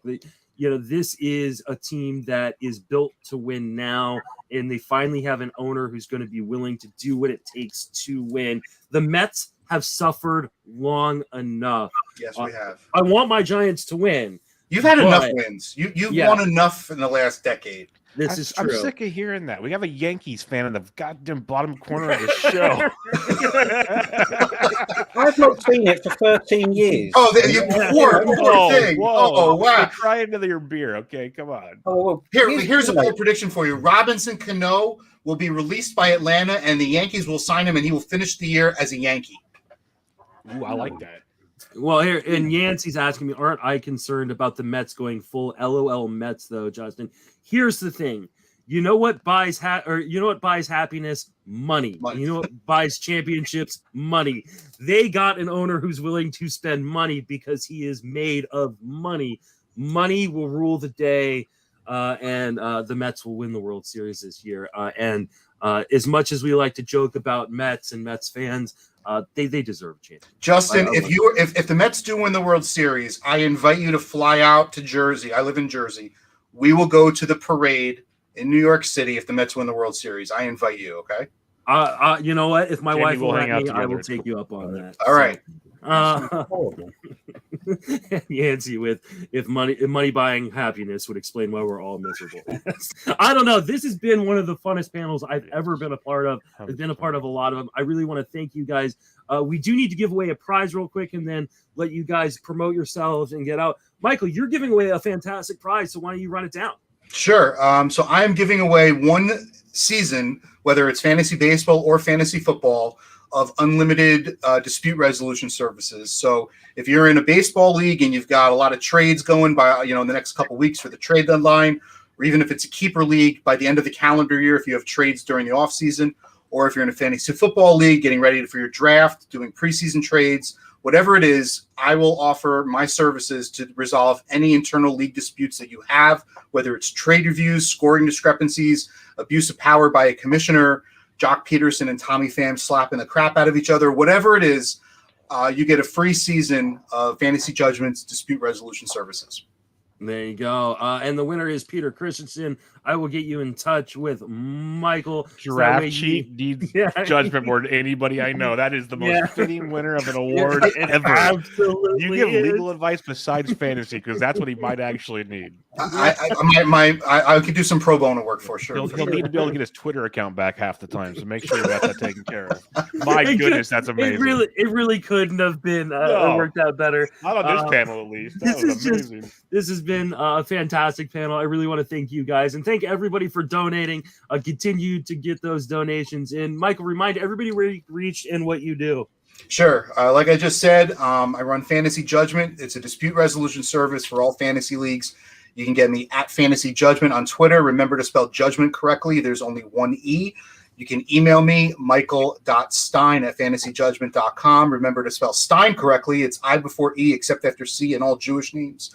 You can get me on Facebook. If you want to friend me on Facebook, I'm happy to do that. You can see pictures of my kids. I just had a baby boy last month named Cooper Donovan Stein, who I think is a future Hall of Famer. I feel like I gave him a name that's worthy enough to be enshrined in Cooperstown one day. And happy to help anyone who needs it, give some advice. And like I said, help your fantasy leagues avoid any internal disputes and Jock Peterson-like slapping. So I keep going back to that because the fantasy industry couldn't have had better promotion for fantasy football, at least, than with Jock Peterson and Tommy Pham. Absolutely. It was the talk of sports for a good 24, 48 hours. Jamie, remind everybody where you reach and plug all your work. Twitter at baseball_Jimbo, and I write over at Roto Baller doing a weekly cut list on runs every Sunday. I'll tell you who you should be dropping, who you shouldn't be dropping, who's worth holding, who's worth dumping. And I'll do a little bit of Premier League soccer when the season starts in a couple of weeks as well. So if you're a soccer fan, give us a shout, and I'll be writing about that in the next couple of weeks as well. I like how Jamie didn't go on a rant on why it's not supposed to be called soccer and it's supposed to be called football, but that will be for a different panel on a different day. I try and accommodate you as much as possible. It's just when you do stupid things, that's when I get annoyed. Normal things like that, different language, fine, not a problem. Stupidity, the threshold's gone. Oh man, this is great. I need to get a regular episode with Jamie because this is fantastic. Bubba, please remind everybody where you can reach and plug all that you do. I'm going to be reached on my bed recovering from laughing too much, but I'm on Twitter at BDentric. Check me out there. Bench with Bubba podcast coming at you multiple times a week. Got MLB DFS quick hits as well for you DFS DGens out there. And then written content at Rotoballer, Baseball HQ, Fantrax, Fantasy Pros. I think that's most of them. But yeah, thanks for having me. This has been awesome. An absolute great time. You never know what you're going to get on a panel, but this was amazing. So thank you all. Pleasure meeting you guys. And Justin, thanks for doing this once again. You too, guys. Of course. Thanks, you guys. I'm going to unceremoniously boot you all out, as I always do at the end of panels. That way I can bring in the new panel here in a moment. That was fantastic. Real big shout out to those guys. That was one of the funnest panels I've ever been a part of. You can catch the replay if you're just joining us now because you wanted to see the next panel. You can jump back and go see the old panels on YouTube, or you can listen via podcast on the TGFBI feed. I will be putting all the episodes are broken up into hour-long episodes over there. Probably some point this weekend I'll start getting them up, but it may not be till Monday. But if you want to listen to back via podcast, you can do it that way. We are raising money for Big League Impact. We've already raised over $1,400 at this point. Really, really appreciate everybody who's donated. And for every dollar you donate via PayPal at justinmasonfantasy@gmail.com or via Venmo at Justin Salinger, you will get a raffle ticket to win amazing prizes, and including for every $1,000 we raise, giving away a TGFBI spot into next year. So we've already got one TGFBI spot guaranteed for next year. We're going to try to get as many as we can. Last year we raised $8,000. And that may be a lofty goal this year, considering we're doing midseason as opposed to before the season. But we have a fantastic panel who are going to help us continue on. And it is so fantastic that I'm going to end up dipping out of it because it's smarter than I am. I'm going to start off with my boy, John Legeza, who's going to lead things for me after I introduce everybody. But this is the nerd stuff panel. And let's be honest, I'm not that smart. John, you're super smart. Remind everybody where you can reach on social media and then plug all that you do. Justin, thank you so much. The first thanks goes to you, not just your organizing skills, but putting on this event. You do so much for other people. I hope everyone just stops to appreciate you, the man. You're always running around like a chicken without a head, but you always put outward. I've modeled a lot of my interactional kind of stuff after you. When we spoke about this, I really do look up to you in those in that kind of spectrum. And I for the life of me, I don't know how you schedule these things. I've struggled to put 4 or 5 people together. So I'm at MLB moving AVG on the Bird app, yo. We're doing our fantasy baseball show, but it's betting and DFS. I really kind of bring a unique spin. And of course, it's at 100 miles an hour at Mayo Media Net. Just look up Cork Stats anywhere. We're having a lot of fun. And, where a lot of other shows are kind of losing energy, I like to think that's one of the things I pride myself on. I really do love it. Justin, very, very funny thing. So every day for fantasy, in the fantasy section, I do something different. Monday, Tuesday, Wednesday, Thursday, Friday. Coming off the break, the second day, it felt like a Tuesday. And I did my Tuesday show on Friday. And I got to the half an hour in before I went, I guess I won't be seeing it tomorrow because tomorrow's not Wednesday. So it happens. It happens to the best of us, such as live TV. Oh, thanks to you, man. Let's get nerdy. We're going to get nerdy. You're going to bring in Michael Salfino. Michael, remind everybody where you can reach on social media and then plug what you do. So it's at Michael Salfino, and I write fantasy sports for The Athletic, and I also write the baseball cards for Topps. There you go. That's So super cool. Yeah. It's a pleasure. We've never gotten to talk on a pod before, so I'm a little bummed that I'm not going to be a part of this panel, but it's always great to see you. Welcome in John. John, how you doing? Remind people where you can reach and what you do. Hey, I'm here to pour buckets of cold water on John L. here because I am the oil to his. Damn, I don't even remember the analogy. Oil and water don't mix. Some right? scientist you are. He's the firecracker, and I'm here to just be like, chill out. It's not that big of a deal. I would say that I'm here, John PGH. I don't know why this is called nerd stuff. Can you be a fantasy baseball player and not be a nerd? Isn't that like a prerequisite? It's called fantasy, for God's sake. So. Absolutely. Yeah, but we're all nerds. There's definitely a different level to the nerdity. Nerdity. And I don't want to pretend I'm as smart as you guys. And so that's why it's nerd stuff, and I will be leaving. Fair enough. So where can people read your stuff and follow you on Twitter? I got my company man shirt on here. I'm on Roto Baller all week, and I have my own daily notes to get a brand fresh new thing with all the stuff from yesterday. It's all scripted out. We'll talk about that maybe, but that's my Substack, so it's all on the Twitter, but that's me. There you go. Joining us as well is Tim. Right. Oh, Tim, remind people where you can reach on social media and plug all that you do. You can get me on @FantasyAceBall on Twitter. I got my podcast, Fantasy Ace Ball Pod, and then also you can find my written word over at Friends with Fantasy Benefits. There we go. I'm going to turn it over to John L. and let him handle the ropes. I'm going to go take a lunch break real quick and walk around, and then I will be back at some point. But enjoy the panel, guys. Thank you so much, and I'll be listening in. Enjoy. All right, let's do it. Everybody, gentlemen, thank you for coming along. And again, everyone, hat tip to Justin for putting in the time to organize for a positive cause. Paying it forward is really important. I know we were joking about being a nerd. I think more importantly is if you're afforded the luxury of playing fantasy baseball, you try and find it in your heart to do something for someone else. I think that'll do it. All right, everybody, let's get a little bit nerdy here. Mike, I'm a big fan of your Topps work. We've spoken about cards off air. Really cool to meet you up close. I guess we're technically colleagues because I work at The Athletic, although Yes. I'm probably closer to the 9-hole hitter, which is fine. If someone had to hit ninth on Murderer's Row, someone had to hit ninth. You and me are simpatico. We were on that gambling podcast together, and I could tell. Nando says the same thing. Yeah, me and Nando is my spirit animal, and without him, there'd definitely be no me. So, Mike, let's get right into it. Well, I'm trying to leave it open. I don't really, especially with big brains like this, I don't want to corral the conversation. I think the best conversation will be organic and spawn from there.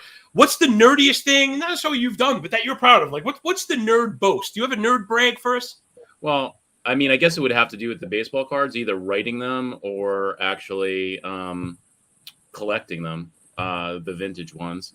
But I also, for the Wall Street Journal, for one whole year, I did This Day in New York Sports Misery, which was an assignment that they felt that only I could actually do. So what I had to do is every day on the calendar, I had to look up the worst thing to happen that day in New York sports. And they were like, don't do the non-publishing days. And I was like, I am doing the non-publishing days. I don't care if you don't pay me. So now I have all of these days of New York sports misery. Like, I should actually put it together for a book, but I just haven't had time, because I think the thing about New York sports that's unique is that half of the New York sports fans in every sport hate the other team. So a day in misery in New York sports is a day in ecstasy for like half of the New York sports fans. And also the whole country hates New York sports. So why wouldn't they like to revel in the misery of New York sports? That's a good one. I gotta check that out. I would love to see the book version. Of course, I'm from New York, and I have a bit of an extensive, I guess you'd call it like a baseball history. I didn't just grow up. It really was not just the men. My grandmother, my great aunt watched baseball, used to tell their favorite stories about walking around Brooklyn, and you'd be able to go run your errands and not miss a pitch because everyone had the game on the radio, on the patio or whatever. So Listen, I always love the experiment with the roots. Again, I kind of get it's okay. It's probably some of it is well-deserved, that reputation being very cold analytically and always about money and getting paid on these things, which is a part of it. But I do have that softer side also. And I think maybe I try and express it through this nerdity. For sure. How about you, Johnny? I know some of yours. You alluded to it. I'd like you to skip over it, the main jewel. Do you have a second one? Although, gentlemen, if I could ask, someone is coming through. I need somebody to mute. I'm sorry. If we're not on, could you just try muting for everybody? Because I'm getting a lot of background. Thank you. Yeah, it's gone now. So, Johnny, talk to us about your second most big nerd post. Well, first, we need to stop saying that we're smart, right? There's nothing like less becoming than someone telling everybody that they are smart. You might think it, right? But you just can't say it. You can't tell people, "Hey, I'm smart." So we got to be careful. For the record, I did not say that about you. All right. We're gonna come off like total just douchers. Be clear. So be clear. I got the unique thing that I do that anybody can do. I just took time to learn it. Is Python programming, because I realized that the Baseball Savant data set, what it is really quick is every pitch that's thrown in the baseball season puts a row into a table. It is like 88 columns long. So just imagine an Excel file going from column A to column freaking BA. You know how that works. Anyway, and then every pitch is a new row. So throughout the year, you'll get 700-some thousand rows put in. It has everything that you can imagine. This is where the launch angle, velocity, all that stuff comes from. That's all a column in the table. So I took that and I said, man, there's nothing you can do with this. Just looking at it, you can't open it in Excel. It's massive. You can't just look at it and know anything because there's hundreds of thousands of rows. But if you know Python, you can derive stats and do all kinds of fun stuff from it. So knowing Python, I had a coding background because I went to school for computer science. So I took that. I learned Python. Now I'm doing it for years. So I'm quite proficient in it. And I took that and turned it into other things, which I guess we'll talk about. But that is a nerdy thing, I suppose, more so than others that I write computer programming on the baseball data. So that's what you get from me. Well, it's definitely a little nerdy, but I'll tell you what, it's on the right side of historical nerddom, let's say, because you're on the right side of it, where the speed that information continues to move and just the ubiquitous presence going on, like it's nonstop and ever moving, to be able to take this mountain and make it digestible, I think is really awesome. And you know what, we need that, because I don't know how to do it, and a lot of people don't. And again, like you're saying, years of training, so we are lucky to have people like you that puts it towards the space. Go ahead. It's just it's like one file on my Google Drive, rather than, I'm guessing Mike has boxes and boxes of baseball cards taking up space in his house. So I have that on you. I don't have the Not color. Really. I mostly collect individual cards. I do have some sets though, because I get to write them off because of my work for Topps. So it's too enticing not to buy the valuable ones with that benefit. Mike, I think that's going to have to be another episode from the day. I've learned quite a bit from you. And as far as vintage goes, the handling, the understanding, and I think probably more importantly, the expectations, whereas probably the thing that people miss on the most. Yeah. Everybody has a Gem Mint 10, right? And that's not the case. And I actually think which is funny because it appeals to the other side of that cold, analytically driven side I mentioned before, right? The Jekyll to the Hyde, that you talk about collecting them and enjoying them. Something that somebody like myself struggles with sometimes, right? Because everything has to be worth money. And am I buying at the right time? Which is kind of silly at the end of it. If you want it, you can kind of go get it. Again, hat tip to you, because you have affected me. I'm definitely a collector over an investor. To me, the profit from collecting is just the joy of collecting. So that's not very nerdy. I only hope to break even financially, but it's just turned into a great financial investment. Yeah, correct. No real, just a fluke of luck. Well, I might not know if I call it necessarily luck. I would call it understanding market, trend indications, and all these other things. Last note on card collecting people. Right now they are depressed. Is the time to buy vintage. Vintage isn't really depressed. It's the that's the whole thing. The understanding of the market is that it's down, so people are taking things at cost. Whereas, yes, the young players that are 18 years old, their cards are in the trash. Lou Gehrig and Jackie Robinson and Hank Aaron are not going anywhere, people. Now is the time to buy those. Tim, I really want to focus on you. This section was really kind of geared towards you. I guess I could do the spoiler. It's the F-score work. I'm just being introduced to it now. Frankly, it's very impressive. I don't want to say I'm like mad I ran into it. I'm a little upset about the timing because for me, I have such a set piece of work, right, that I have to continually churn out every day, 15 games. It's a lot of work. I can't introduce something new like that now. So you will be a focal point of my, attention in the off season. What could you tell us about your F-score work? So I guess I didn't bury the lead there. I fronted the lead. Yours is F-score. Talk to us about it, what you intended and what the progress you've made, let's say. Yeah, no worries. I want to start by apologizing a little for the internet connection because I just had an offer accepted on a house the other day. So I'm here at an inspection for the house at the same time. So it's kind of like, crappy internet connection because it's just like whoever lived here before is whose internet connection. So that's not your painting behind you? Yeah. Tim? No. Is that your painting behind you? No, I don't even. What is it? Oh God. Yeah, I don't even know what it is. So F scores. Basically, I decided to create an aggregate of skill-based, kind of like I chose core fantasy skills that translate to fantasy value. Yeah. And I wanted to make kind of like an OPS plus style of rating where each of the skills will be rated 100 would be league average, just like how OPS plus is for different skills. So I have different skills for hitters and different skills for pitchers. And then they get averaged out into one main skill. So for hitters, for instance, I have contact, discipline, plate discipline, power, speed, and durability as the main F scores for hitters. And then for pitchers, I have durability, stuff, control, and one I call FERA, which is basically run prevention for pitchers. And so basically what I do is I take a 3-year aggregate, right? And I weight it. So I use the last 3 years and I also use the last half season and then I weigh them. It's 10, 10, 35, 35 is kind of how I weigh them. So it's weighted over the last 3 years. And then those core skills are geared toward fantasy production. And the reason why I wanted to kind of split it up into skills instead of just having one main number is because people need different skills in different leagues, right? If you draft your power already, you may need to be drafting for speed. So then you want to look for speed. And I'm still tweaking the system because this last year was the first time I did it. So basically I started at the end of the offseason last year. I had this idea around the midpoint, basically about right now last year to implement this and started making my formulas because John, I mean, I'm not a super coder like him. I have a different background. But I use spreadsheets. So I have custom spreadsheets that I made for the F scores, and they have different equations. I'm not going to get really into the equations because it's too technical, but I would like to talk about some of the stats that I use for each F score.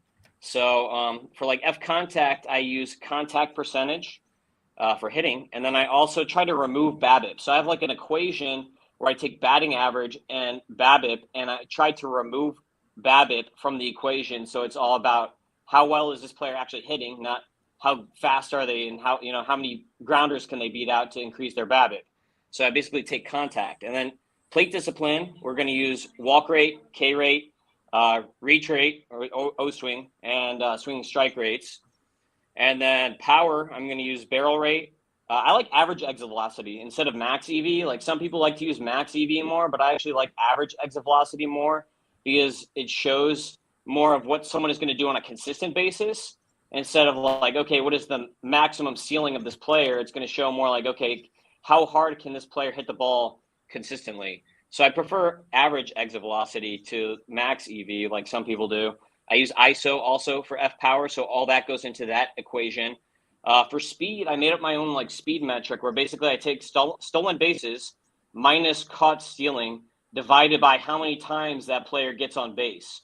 And so it creates kind of a speed category, but I use that because the speed isn't just for stolen bases. I use it for stolen bases, but also some of these tools, when you add them together, they're going to lead to a better tool. If you have good contact, but then also good speed, you're going to hit for a higher average. So you almost have to take, okay, F contact plus F speed is going to lead to a higher batting average for that player.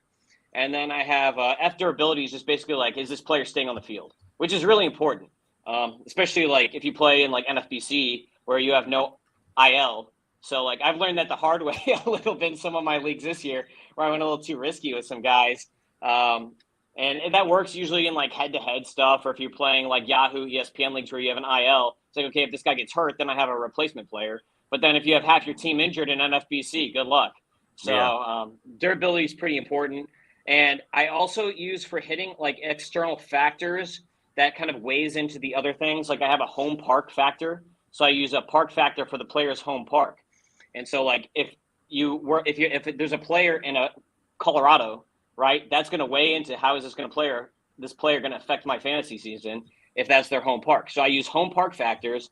And something that I didn't use last year that I'm going to use this year, I created a lineup factor rating, where basically where they hit in the lineup, how that affects their run and RBI opportunities. So I did a lot of research. Like I read a lot of like old stuff, like looking back, and so basically I have a lineup factor that I'm going to weigh into my ratings for next year. Tim, hold on. Now, John, is this purely in between seasons to use for fantasy drafts? Do you find you could use this, let's say now at the break? Is there anything that does it look forward at all? Because I think a lot of people probably that's the first question. Like, do you update it daily or weekly or just once a year? I only update it once a year because there's a lot of manual data entry on my end. Like maybe John, Python. You could help me because like Python. Get to Python. I don't know how to code. I have a construction business, so I know how to make really good spreadsheets. Okay. But as far as like coding in Python, I really don't know anything. So maybe if you want to help me with something like that, you can learn reach out to code, to me if you're interested. I charge $2 million an hour. So. Can I ask a couple questions? So wait, hold on. Well, that was. Right, I'm sorry. Maybe I did kind of derail it. Let's just let Tim speak to that. So it's really just in between seasons? Mike, I want you to lead off with your question. So Tim, is that pretty much the bow? It's really more of an in between season thing. Once an update. Yeah. Oh, okay. Yeah, it's in between seasons for draft season, and then it gives you 2 ratings. So like when I release the ratings, I put them on my podcast, and then I also put it written on Friends of Fantasy Benefits. So there's a main rating that the player's given, which is based on like where they should end up. But then there's a second rating that is based on like projection of like the last season. So basically it takes more like the last half season or the last season and adds a variable like, okay, this player is really trending up. So maybe this player can outperform, or this player is trending down. So I have an F score when it averages out all of those hitter F scores into one F score for that player. Maybe they're 105. But then if it's a younger player, maybe they're trending up, and it might say, okay, they have a range between a 105 and a 112 or something like that, which I got a lot of success in guys like Andres Jimenez this year because he had a really like high ceiling, but he didn't play that much last year. So it wasn't showing like, okay, this player might, they have a lower floor, but they also have a pretty high ceiling based on like their ability, like he's fast. So, like a lot of that went into it, just his speed. So like a player like that, or like a Shane McClanahan. Like Shane McClanahan had a ceiling for me of an ace pitcher in the F scores. And then because, he only had like 140 innings or whatever last year, he wasn't trending to one of those players. He was trending more as like I had him ranked 18 or something with my regular F scores. But then he had the ability to break into that first tier in the possible ranges that the F scores gave him when I did my ratings between the season before the draft. All right, so that's going to be having a year-over-year metric like that. It's going to be really interesting because you'll be able to kind of go back and really back test it. Although then you get into the weeds of when should it may have been tweaked, or if there's kind of bands or whatever.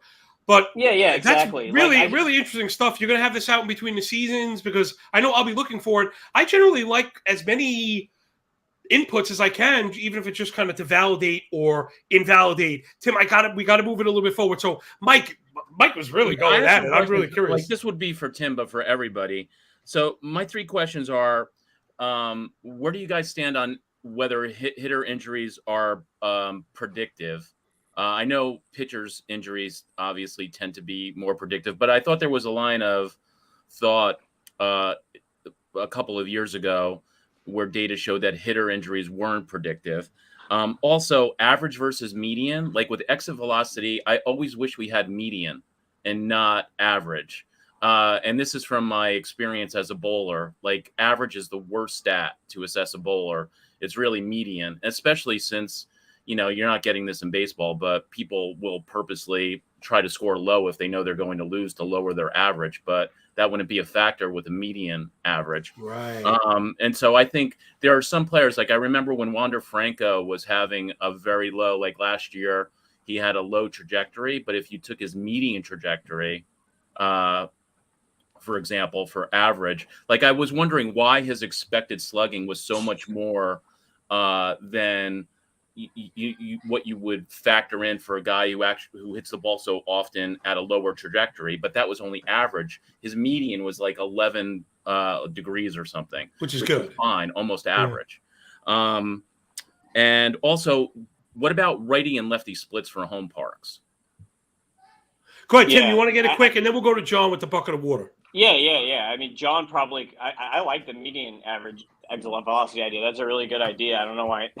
Why hasn't anyone done that yet? You have to do it by hand with the game logs and the Or learn the code. John's smiling. I'm doing it right now. Yeah, he's doing it right now. It's gonna be done in 30 seconds. It's crazy. Yeah, exactly. For the ballpark splits, I actually do use that. I use lefty and righty for each ballpark. So basically, I just have when you make spreadsheets, you have different tables. So I have one table that has lefty and one versus righty, and you just plug it in depending on whatever hitter I'm entering at that time. Because I know, like Milwaukee, for example, plays really well for lefty power. Yep. Yeah. And Mike, that was some quality skepticism. Sorry, go ahead. What about the hitting injuries? Are they predictive or descriptive?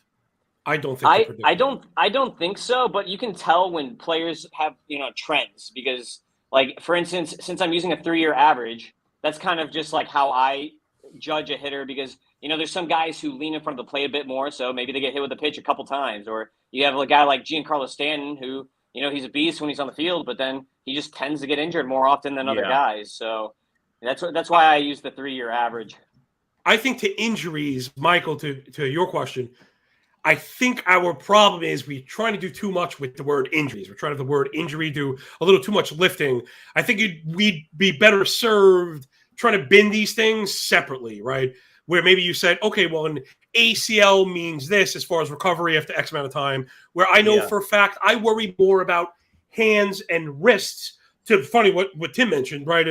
It's funny. You'd almost prefer a major injury, quote unquote, major injury, to a broken or fractured one. Sometimes they try and play through it for the first 3 weeks.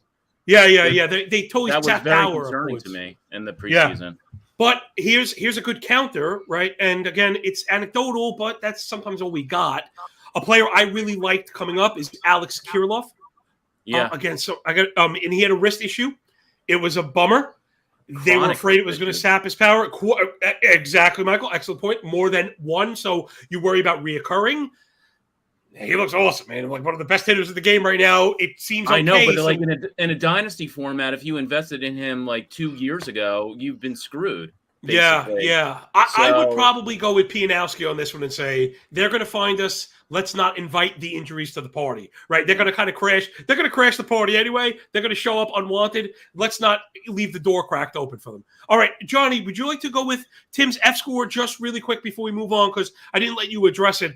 I can tell you real quick. Let's preface it. Tim, if you really want to know, you're going to have to get in his DMs because you ask him a question and you're going to get an answer. You're going to get an answer and you're going to get a real good answer. And it might be more comprehensive than you're ready for. But when you get corrected by John, you know what? I usually do stand corrected at the end of the day. Johnny, go ahead, man.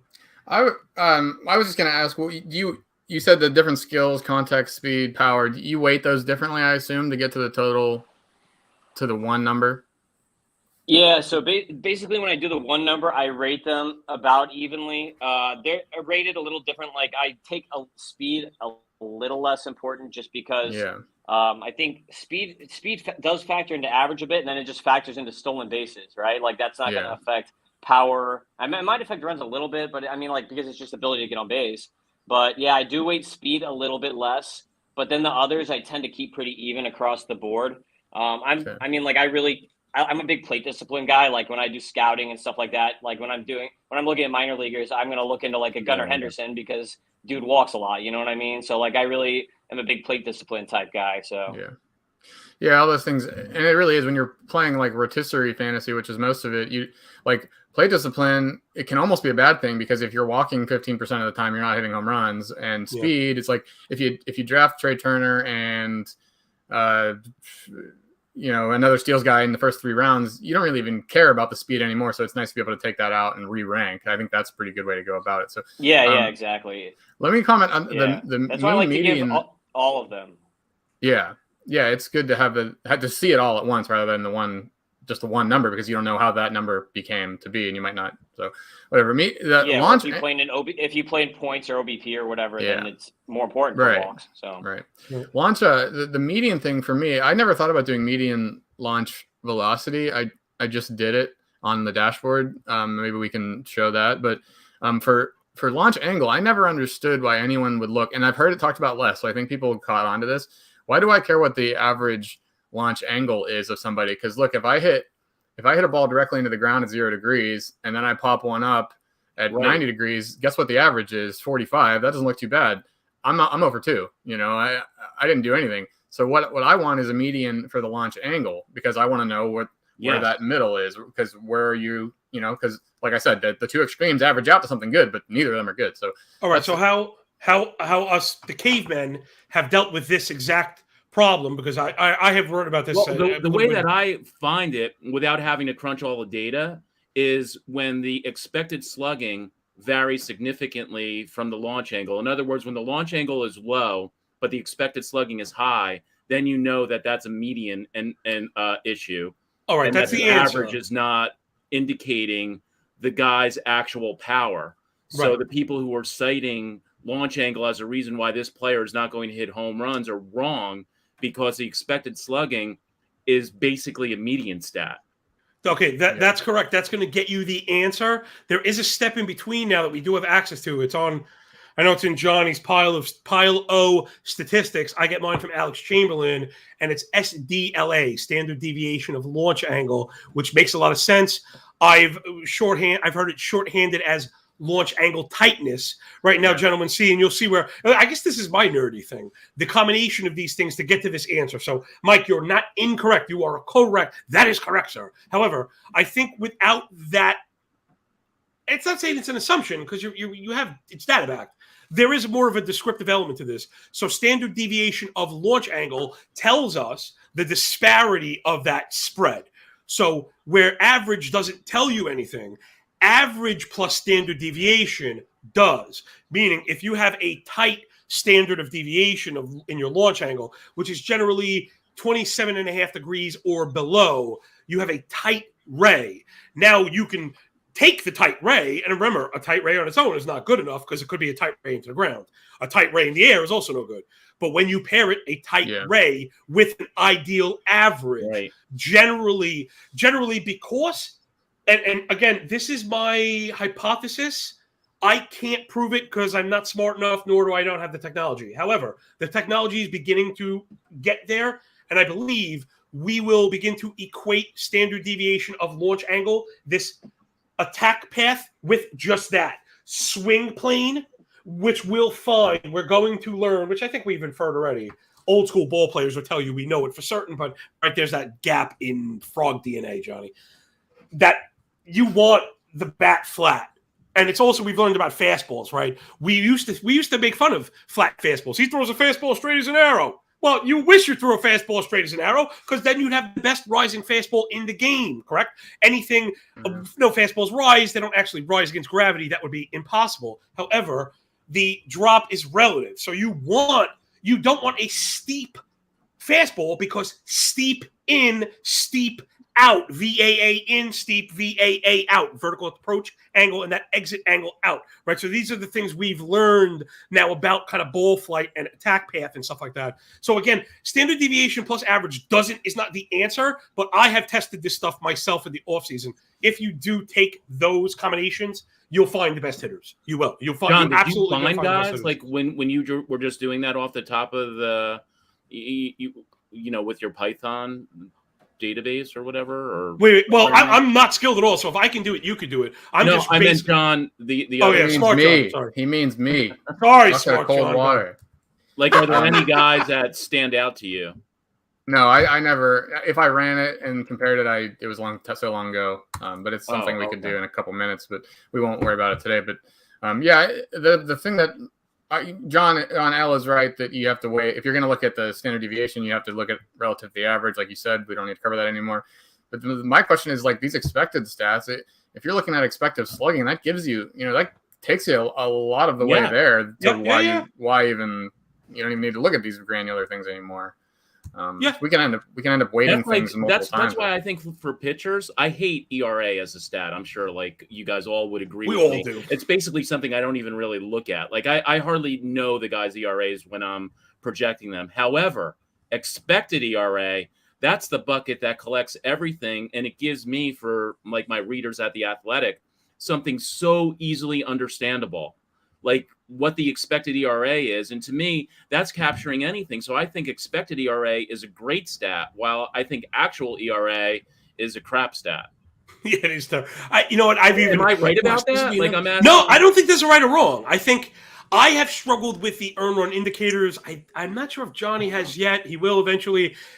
Man, everybody tries to get this answer that I don't think is there. I have found, I think similar to our answer with projections, I have found amalgamating them and aggregating them has gotten me closer than anything. And again, Mike, it's not to say you're wrong, but if we go X ERA against deserved ERA against PCRA, I mean, there's been some great work. Specs, Carlos has some great stuff out there. There are some brilliant people doing earn run estimation.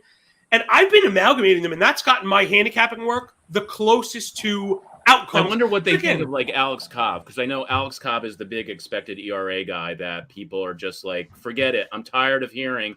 He's kind of like the Christian Walker of pitching. It's like, I don't understand why Christian Walker isn't an actual, a better actual hitter. He's just but one you of the do greatest expected hitters. But you do, because it's a bell curve, and somebody's got to be on the end of it. That's just what it is sometimes. I don't know. And I get like we all kind of know like, why this. doesn't it correct if he's hitting the ball so It's hard? going to. There aren't enough samples. It's going. Guess what? Christian Walker's going to hit 255 next year. Alex Cobb is going to pitch to a 3.87 ERA, a 4.01 ERA, and not some 5 garbage. If you watched Alex Cobb's plays, first of all, that whoever's doing the official scoring should be jailed. That Darren Ruff play that got kicked in the Mets game cost him. That's going to be 100 times out of 100. That's not going to be an error, but it's. But still, when you look at what happened, I know you have to take that every time. Meaning, if they're the worst fielding team, that's what I like. I hate fielding data, but I love StatCast fielding data. And I wrote an article for the Wall Street Journal about how the fielding metrics at the time, which StatCast was just in its infancy, had been shifted into irrelevance. That was the headline, because it didn't matter where guys were catching the ball. And I know my friend, my late friend, Steve Moyer, who worked at Baseball Info Solutions, once he tested the worst zone rating plays and the best zone rating plays, he wanted to see a video of the actual 10 best and 10 worst. He said you could hardly tell the difference. The worst play of the year in zone rating was when a fan reached over the fence to take a ball away from the outfielder or who was standing under it. Yeah, those stats are really very difficult. Mike actually brought up, really probably the most pertinent central data point that we've had from a macro point of view, which is the inception of StatCast. Now, Hawkeye, whatever, let's just call it X stats, advanced stats, and stuff like that. So these are, like I said, great segue. Tim, I'd like you to lead this one off, because with the use of new stats, and again, no one does it on purpose. I'm not trying to pin, malice on anybody.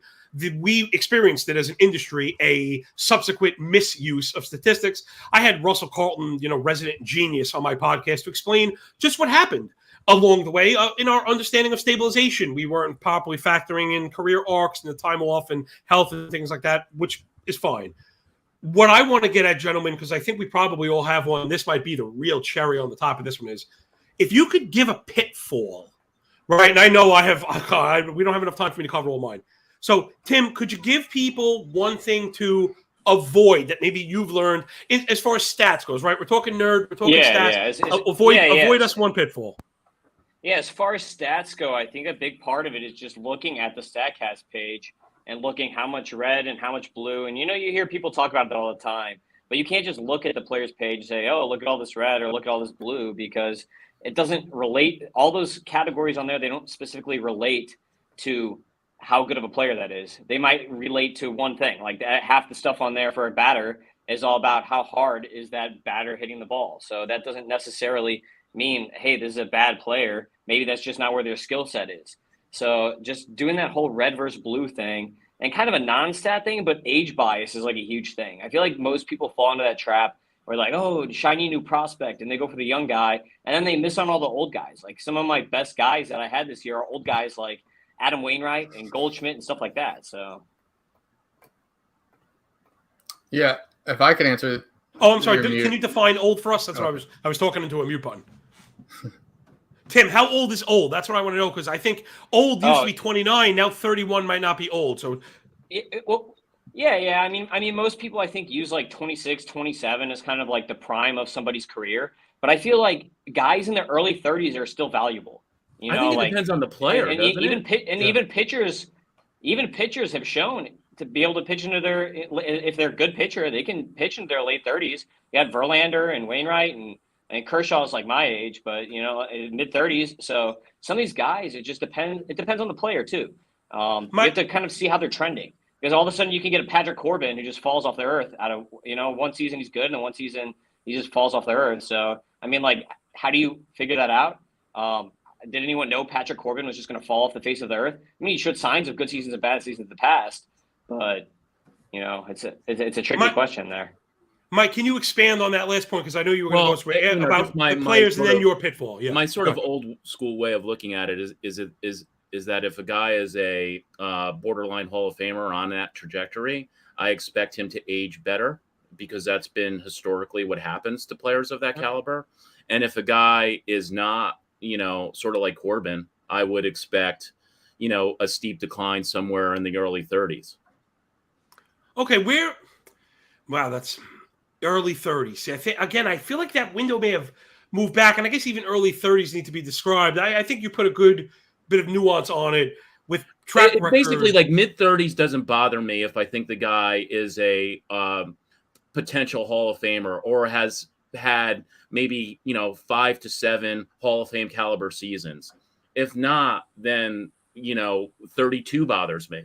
Okay, so Nelson Cruz is okay, and Joey Votto is okay. Up to a point, yeah. Nelson Cruz this year, I was kind of like, come on, like at some point, eventually, the circus leaves town eventually for everybody. Yeah, and he kept his under the tent for probably a lot longer than we thought. So, Mike, how about you? Do you have a pitfall that do you think maybe you could help people avoid? Well, one of the things that I think that I'm interested in what you guys think about is I hear all the time that certain stats are descriptive, they're not predictive. But what my pushback on that is we're at a point now where we can get such great descriptive data in baseball, where a true skill level definitely exists, unlike in football. The people who write about baseball and football know that baseball is like a totally different. Mike Trout is Mike Trout no matter where you put him. A football player, 98% of football players, they're going to completely change if you put them in a different environment. Yeah. But my feeling is, if theoretically you could get to perfectly descriptive stats, those would necessarily be more predictive. Well, I mean, that's been my claim to fame. I don't look for a statistic that I believe is quote unquote predictive. I draw up the strongest, robust profile that I can. Why do so many people in analytics mock descriptive stats? Because they don't know what they're talking about. Because it's a trend. It's a fad. It doesn't sound cool. It's like to a say meme. This isn't descriptive versus predictive has become a meme. There are some stats that you shouldn't trust, even if they stick for 3 years or something. If a guy just has a 30% strikeout rate for 2 years, yeah, you feel pretty good that he's going to have a 30% strikeout rate next year. Right. If he gives up a home run every 20 plate appearances, which is bad, for 2 years, you don't know. I mean, that stat is just much more subject to randomness and variance and things. So you can say that he's more likely to do something like that again. But if he's like a fly ball pitcher who gives up a high level of contact, if his exit velocity stats are bad, then you could maybe put a little bit more credence into, what I do back of the napkin sometimes is I tend to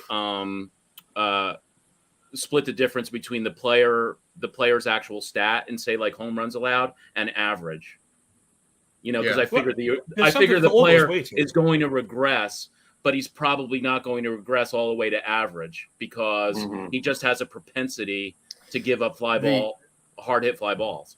Yeah. I think it's about finding the correct descriptive stats, not really, descriptive versus predictive. Yeah. It's like some descriptive stats are better than others. So if you use the correct stats, then, Right. I mean, that's what I try to get to in my S scores is picking the right stats. And hey, it's, like things like we all do, it's all a work in progress. No one's going to predict, the entire season, even, Phil Dussault or the machine. He's not going to predict. He can't predict everyone's stats for the whole year. Right. So it's That's like, what it is. And there's always going to be an it's all a work in exception. progress. Right.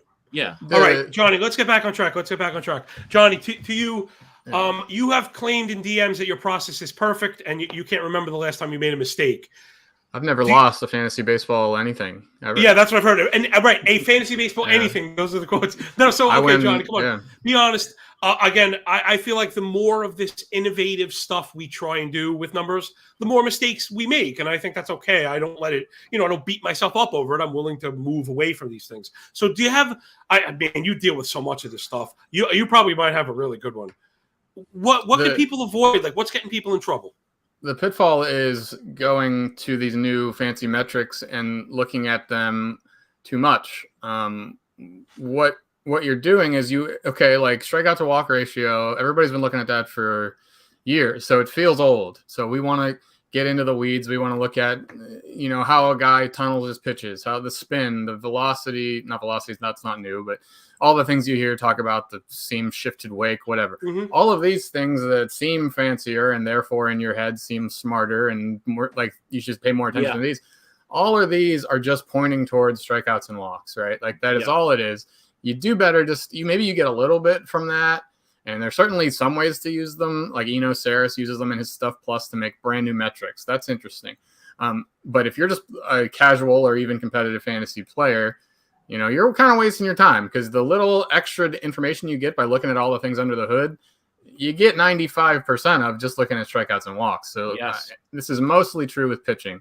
I don't even look like it's so easy for me to make like my pitcher rankings. It basically is sorted by strikeout to walk ratio and then with like logic built into, like if a guy did it 1 year and he hadn't done it ever before, then you change it obviously. But that's a pretty good way to start. It's very simple. But sometimes the time tested metrics are still there for a reason. And it's foolish to get away from them. So. All right, and you could tune into me fighting John over that after the show. As soon as it's over, you can tune into me fighting him, even though he's like, we're like 8 weight classes apart. I'm sorry, Mike. Go ahead. I like strikeouts and walks for the hitters too. And what I tend to focus on is not necessarily. I focus more on the spread than I do, because obviously in most of our roto formats, we're not looking for players that walk to a high degree. But I think no matter our format, we're looking for players who have a tighter strikeout to walk ratio. Well, it just means that they're going to hit the right pitches. Too. Like Carlos Santana, famously, he's like one of 3 players since 2018 who has more walks and strikeouts, but it doesn't help him at all. But I think I think my nerddom is yet to come this offseason. We're all talking about one of the things I've really had my eye on, trying to simplify for the masses here, and it's again we talk about quality of description. With the new granular, I don't even know, point of view perspectives that were allowed now with the new technology. Again, something I wrote about at The Athletic. I hate shameless self-promotion, but I do like to think I'm adding value. And one of the things that I picked up on, Michael mentioned splits before. My eyebrows went bananas because they matter, in particular, more than ever from the pitching side. See, something we generally hear about hitters. From the pitching side, what organizations have realized is different arsenals work differently against different-handed hitters as well as movement profiles and the like. And where we used to have pitchers try and shove that same pitch against the lefty no matter what, now we don't do that. I highlighted Max Scherzer as a very good example. I called it a targeted approach. I didn't really have a name for it. The idea being Max Scherzer, along with many other pitchers, but he's a good example of it. One of the reasons he's been able to sustain with age, he now has 2 separate arsenals. And the reason this matters so much is we hear people improperly quoting, well, the changeup is down 5%. No, it's not down 5%. He faced 2 lineups in a row that didn't have any lefties. He doesn't throw that pitch to lefties. And when you see that, it really throws off the whole thing. So I am telling people, that's my nerd thing that I'm like, bing, the light bulb is going off, is you must with capital letters. Look at the usage against handed hitters. Some pitchers throw with a fastball 38% of the time to both sides. No problem. That you could use together. Some pitchers, it is quite literally 100% of usage. So if you have a pitcher that only throws sliders to lefties, and that opposing team doesn't have any, right? So for the guys doing daily stuff or hip to this stuff, you really have to be on that. My rake that people have stepped on it's probably a bit of what everyone said.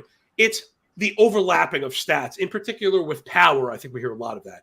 His hard hit rate, his barrel rate, his blast rate, they're all the same thing. Okay, they're all the same thing. And then if I could expand just one little bit more is we need to improve our taxonomy a touch. I've been trying to do the best I can on my own show. The most deliberate culprit, the most obvious culprit is hard hit rate.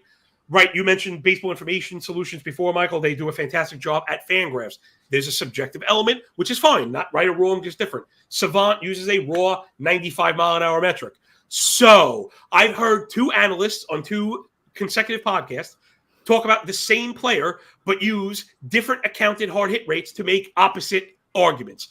Oh, gosh, I finally can remember who it was. It might have been Bo Bichette. It might have been Vlad Guerrero because of the ground ball rate, where ground balls or where BIS will punish you because the person may have said, no, not a hard hit ball, where it was 98 miles an hour. So Savant says, no question, that's a hard hit ball. So there's a little bit of, I think, are very actionable kind of things that people could avoid in their own analysis. Be careful of your hard hit rates and be careful of the overlapping of statistics. Again, these are mistakes I have made and have really hurt me. And now I've corrected, and I've noticed it. To Johnny's point, sometimes less really is more. Yeah, and I'm known to be like the numbers guy, but it's not always it. Hold on, John, you're going right now because you are going to now you're going to take 3 minutes to highlight what is the preeminent. No, I'm running about. I'll mute your ass. I'm going to say what I'm going to say. I know you're going to say what you're going to say, but that's why I'm going first, homie, because I have the mic. No, I'm just kidding. Dude, you have to highlight this tool before we get out of here because Justin's going to be back in a second. And it was very important we highlighted your preeminent tool. But go ahead. Now get in there. So in the middle of that, you said that I like to think I contribute something. And that's good. You do. You certainly do. This is not a knock on you. Happy to knock you for other things, whatever. Not here to like be anti. Happy to be here. Happy to be knocked. Perfectly happy to fight. But not for this. But that's the problem, that everybody wants to do something new, and that just turns them away from, I don't want to give strikeout to walk leaders because everybody's doing that. Well, that's the best thing to give. So maybe you shouldn't. What about? I'm going to get at you another episode because umpires. All right. What about bad umpires? You realize there are not that many strikeout and walks. A bad umpire. With a dozen blown calls, will throw off your precious stat. Mute him. Don't worry about it. Don't worry about umpires. All right, let's get back on the tracks. Enough of me. Sharing the screen now. I'm sharing the screen. Talk about your tool, where people can find it, and now with the last few minutes, we're gonna do that fun question at the end. So, Johnny, pump your tool out. Here it is, everybody. Boom. Here, why don't you drive it, and we'll talk about it. I use this every single day. I've now, whether it's right, wrong, or indifferent, I've been known as one of the better handicappers in the country. And Johnny's tool is at the base of it. The speed, the detail at which you can split these statistics is second to none. Savant, as great of a tool as they provide. I have spoke about this, man, Mike, because you're my big idea guy. I'm wondering what you think about this analogy. I've thought about Savant. It's like going into a cave and it's covered in hieroglyphs. So yes, at first we all see pictures. That one's a bear. That one's a sun. That doesn't mean we speak the language. So I've been trying to be that guy pulling on the wires, trying to reconnect things to figure out the language. So, Mike, talk to me about my hieroglyph analogy. And when you see this board, are you worried it's too robust? Because I'm telling you, it's very easy to use, man. You're going to want to get on this thing. That was for me? Yeah, I want to know if you thought my hieroglyphs analogy was stupid. I've had it called dumb. No, it's not. It's not stupid at all. I'm, eager to get into this. It looks obviously like it's completely comprehensive. It's the greatest thing ever. And now here's how I use it. We'll pull back the curtain a little bit. So it doesn't have everything, but again, sometimes the answer is both, just like hard hit rates. You could time split on Fangraphs. That will give you your surface statistics. Now you go to Johnny's to break out the magnifying glass and time sort that same split, but see the hard hit rate, the blast rate, the contact rate, these things that really, really matter. As far as whether it's fantasy daily moves, DFS play, betting, these are the things that really matter, again, to your stressing of splits, Michael. They really are important. They really do matter. The thing that's really difficult, obviously, and the thing that, no one has really been able to crack, I don't know if it's even crackable, is unexpected pitching performance. It just seems that it's really hard to capture in a predictive way which pitchers are going to be good. And it's really hard to identify, like, say, Taijuan Walker. Is he a fluke right now, or is he a fact? I mean, he's throwing a splitter twice as often as he did. So he's fundamentally a different pitcher than he was. So what do we do with that, for example? Yeah. It's funny. You're thinking about usage too. Just look at Ohtani last night, right? Right. Like Ohtani was cruising, and then all of a sudden he just gets blown up because he went through the order one more time. So like how you can't predict usage and how the manager's going to use a pitcher. I mean, you can look at the track record, but that's about it.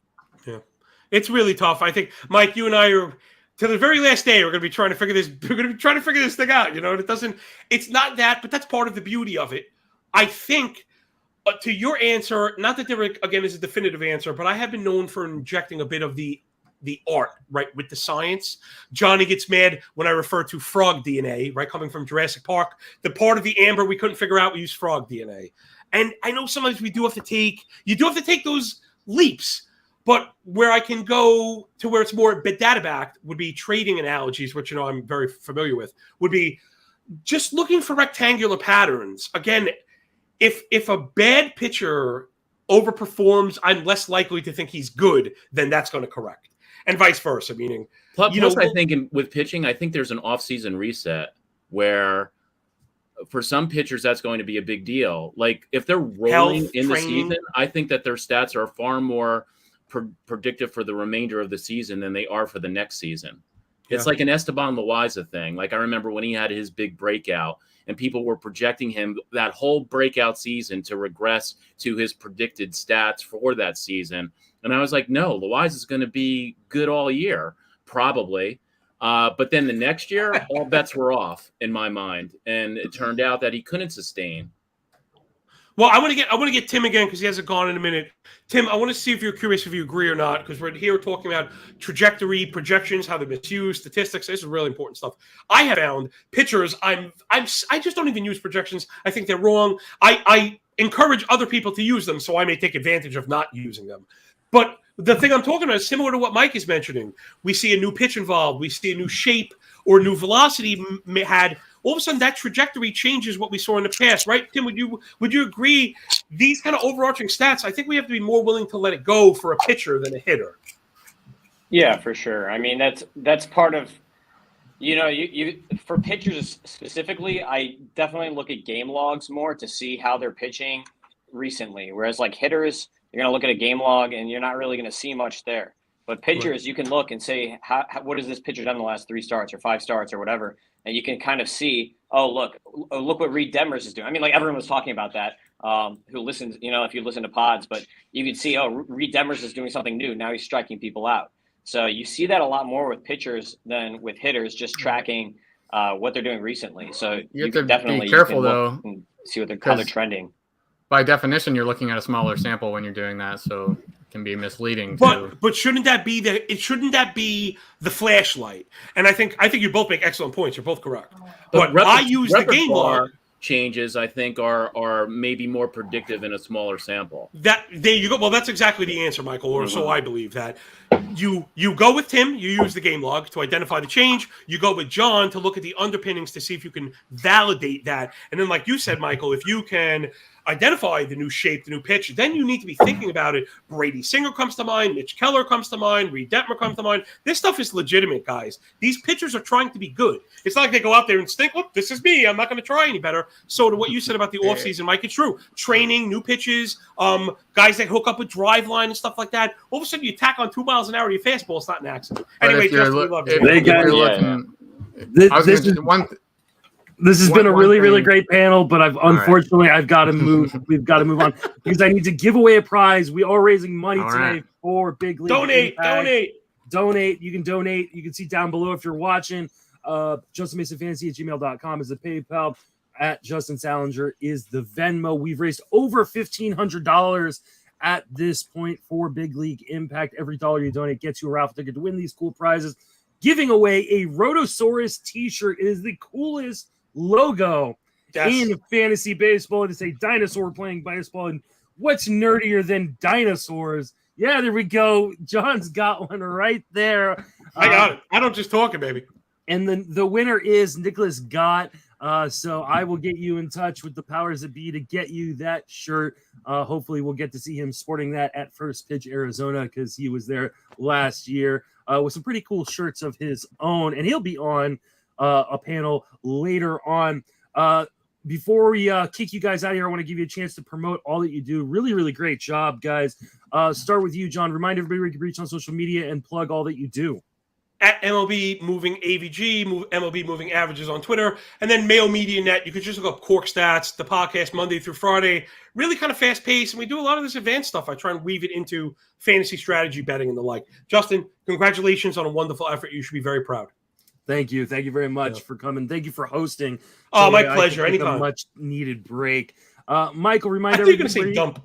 say dump. I'm at Michael Salfino at Twitter. I write fantasy sports for The Athletic. I also write the baseball cards for Tops. Also, some gambling podcasts, given props, given futures via Bet Prep. And John, where can people reach you at? All right, so I showed the dashboard while we talked for a minute there. So if that looked interesting to you, it is everything's on my Twitter. The daily notes will be in the pinned tweet for that day, and there's a link in the profile to that dashboard for free. Pretty much anything you want to find, it's there, all sortable by splits, dates, stuff like that. Free this year. I'm gonna do my best to not make it free next year, so I can make some money off of it. But have it for this year. Take advantage of it while it's free, and then support him when it's not free. It's always great to support content creators, because we do this for fun. We do this for our passion and love, but it's also nice to be supported, and that's definitely support John. Tim, remind everybody where you can be reached and what you do. At Fantasy Aceball on Twitter. I write also like a weekly, a daily, or like a weekly article just on pickups, waivers, prospects, stuff like that over on Friends of Fantasy Benefits. And then I've got my pod that comes out weekly, the Fantasy Aceball podcast. There you go. Definitely go support Tim, especially because he's one of my guys at Friends of Fantasy Benefits. Really appreciate you guys. Thank you so much. I'm going to unceremoniously kick you all out, as I do everyone. And we will see you guys next time. We are raising money today for Big League Impact, a charity started by Adam Wainwright that goes and supports a lot of causes around the country and the world. Every dollar you donate today gets donated to them. I don't take a dime of it. It also gets you a raffle ticket in to win some amazing prizes, including the one we just gave away. But we've got a ton more to give, including for every $1,000 we raise, I will give away a TGFBI spot. So we've raised $1,500 so far. I'm giving away at least one TGFBI spot. I'd like to give away a lot. I'd like to give away a lot of TGFBI spots. I'd do a whole league of people if we can get enough raised. So let's keep it going. Let's bring in our next panel of guests. And we're going to start with the great Patrick Davitt. Hi, Justin. How you doing? Remind everybody where you can reach on social media and then plug what you do. It's at Patrick Davitt. It's down there in the lower left-hand corner, I guess. You got to put an @ sign in front of it, and no space, of course. And I write for baseballhq.com, have done for, 30 years almost now, maybe a little less. And since 2006, I've been the host of the Baseball HQ Radio podcast, which has had you as a delightful guest among many of the leading baseball experts in the business. There we go. It's always a pleasure to come on Baseball HQ Radio. So, and you've got a really cool prize that we're going to give away a little bit later. We're not going to give away this hour only because it's such a cool prize. I want to save it to the end, but we'll talk about that at some point. Also joining us as well is Britton Allen. Britton, welcome to the show. Thank you very much, Justin. It is an honor to be here. I've been looking forward to this all week, and I can't wait to talk some baseball with you guys. Absolutely. Remind everybody where you can reach and talk about what you do in the industry. You can reach me at my Twitter, which is Britton Allen, BrittonAllan. Not the most creative Twitter handle in the world, but it's pretty effective. It's just my first and last name. I have a podcast on the Triple Play Fantasy Network. It's called 3 is a Magic Number. And every week I do a little YouTube video and I go through the players that are moving up the lineup because either hot streaks or because injuries. Like, for example, Joey Wendell's bat leadoff yesterday for the Miami Marlins because Jazz Chisholm is on the IL. So I talk about players like that, and it's fun because it changes every week because that's how baseball is. People get injured and things happen. So that's what I do. It's called 3 is a Magic Number, and you can find it on my Twitter. I post one just about every week. There we go. Also from the Triple Play Fantasy Network, we have Marty Tallman. Marty, welcome back. It's great to see you again. What's up, brother? Hey, as always, thank you for doing this. This is an amazing cause. I know we're raising tons of money, so thank you for doing that. Yeah, I write for Fantrax right now. I'm doing the 2-start pitchers each week, so pulling my hair out each week, trying to figure out the probable starting pitchers. And then just like Britton, Triple Play Fantasy, you can find me on the Triple Play Fantasy Baseball podcast each week. It's one of my favorite networks you guys got. You guys got a lot of great talent over there. Unfortunately, David Mendelson couldn't join us this weekend because he's going to like Ireland or something. He's in Ireland. And I asked him what city he's going to be in, and he said, "Oh, I don't know." I'm like, "What do you mean you don't know? This was 2 days ago." So yeah, it's going to be 50 family members, like his in-laws. It's a wild time, but yeah, it's a once in a lifetime trip. Don't kiss the Blarney Stone. What the locals do to that thing is not okay. Take your word for it. Yeah, it's not. Don't ever kiss that stone. Also joining us is a newer guy to the industry, and I was just on his podcast, which is fantastic. Joe, welcome to the show. Justin, thank you so much for having me on here, man. I've been looking forward to this. I've been getting ready. Sad topic, disappointing hitters, a lot of tough players we're going to talk about today, but I'm really looking forward to finally meeting these guys that I've been seeing their content for so long. So it should be a great time. Well, remind everybody where you can be reached on social media and then plug what you do. Because like I said, you're a newer guy in the industry. I just met you for the first time, I think on Wednesday, you and I did a pod together. And I was like, I got to get him on Podapallooza. I really appreciate that, man. Yeah. So the podcast that Justin's talking about is Fantasy MLB Today. You guys can find that wherever you get your podcasts. Go Monday through Friday, usually between half an hour and an hour. Bring on someone usually once a week. I'll have to get all you guys on now at some point. Finally getting to meet you guys. It's really a great time, especially Patrick, a fellow Canadian here. So it's good to meet other Canadians in this industry. But you guys can also find me at sportsethos.com. I write articles there once a week. And also on Twitter here. I put out some Twitter threads, and all of my content goes out on Twitter. So all of the fantasy baseball stuff I do, just go follow at Joe Orico99. That's right. Go follow all these guys on Twitter. They're all a worthy Twitter follow. And, sometimes, the people who are a little bit less known, right? They're newer. They don't have as many Twitter followers. Are actually perfect people to follow because your league mates won't see when you're asking them questions. So definitely go follow them and get those Twitter numbers up for these guys. We're going to talk about, like Joe mentioned, kind of a depressing topic, right? We've got first half hitter disappointments. These are, guys that have failed us so far. And I want to know, are they going to turn around? Should we be holding on to them? Let's jump right in. Let's start with the injured studs, right? And the real question is, how long do you hold on to these guys? Because I think one of the biggest mistakes in fantasy is people hold on to these, injured players. They're going to be out for a really long time. I've made this mistake in the past and wasted a lot of money. Britton, I'll start with you. How long do you hold on to a Harper, an Albies, a Sal Perez, a Wander Franco, now a Jazz Chisholm, right? He's out for a while as well. What is your kind of general philosophy in terms of how long you're willing to hold on to these guys, especially late in the season? You got to let them go. Especially the guys you discussed, Harper, Sal Perez, Ozzy Albies. They're not even scheduled to return until maybe late August at the very earliest. And then you never know how those rehabs go. It's the hardest thing in the world when you've got Bryce Harper. Let's say you don't have enough IL spots or you're in a pinch to hit that drop button on Bryce Harper. It's the hardest thing you do. You have to go to your refrigerator, to the box wine, pour yourself a glass, take it down, but you got to do it because you need that bench spot. You've got to go and pick up those hot hitters that'll help you right now, because every single day you're not churning that spot over. It's some stats that you're not getting. So unless there's like a very clear timetable to return, like within a couple weeks, like Fernando Tatis Jr., for example, but like Bryce Harper, he had 3 pins inserted in his thumb, and he himself says, I don't know when I'm coming back, but hopefully this year. I just don't think you can hang on to him.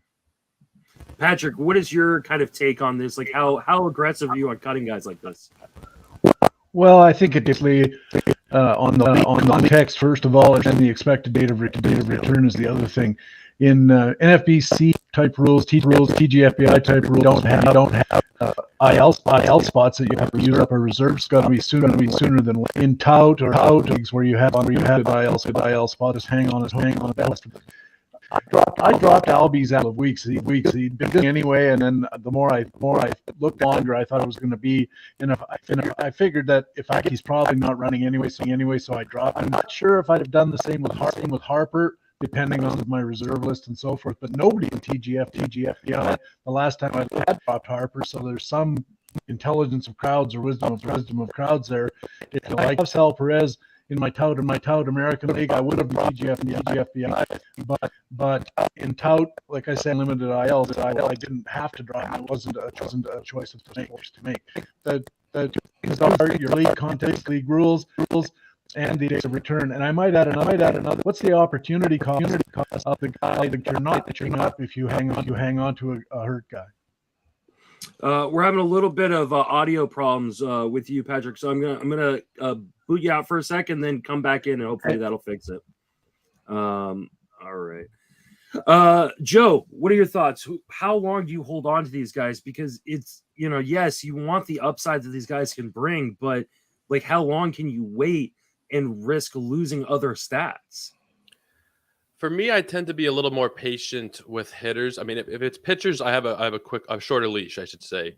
Injured pitchers, I tend to drop them pretty much right away. But with hitters, I give them a little bit longer to try and figure it out. So not just figure it out, but till we figure out a proper timeline. So Bryce Harper is a good example.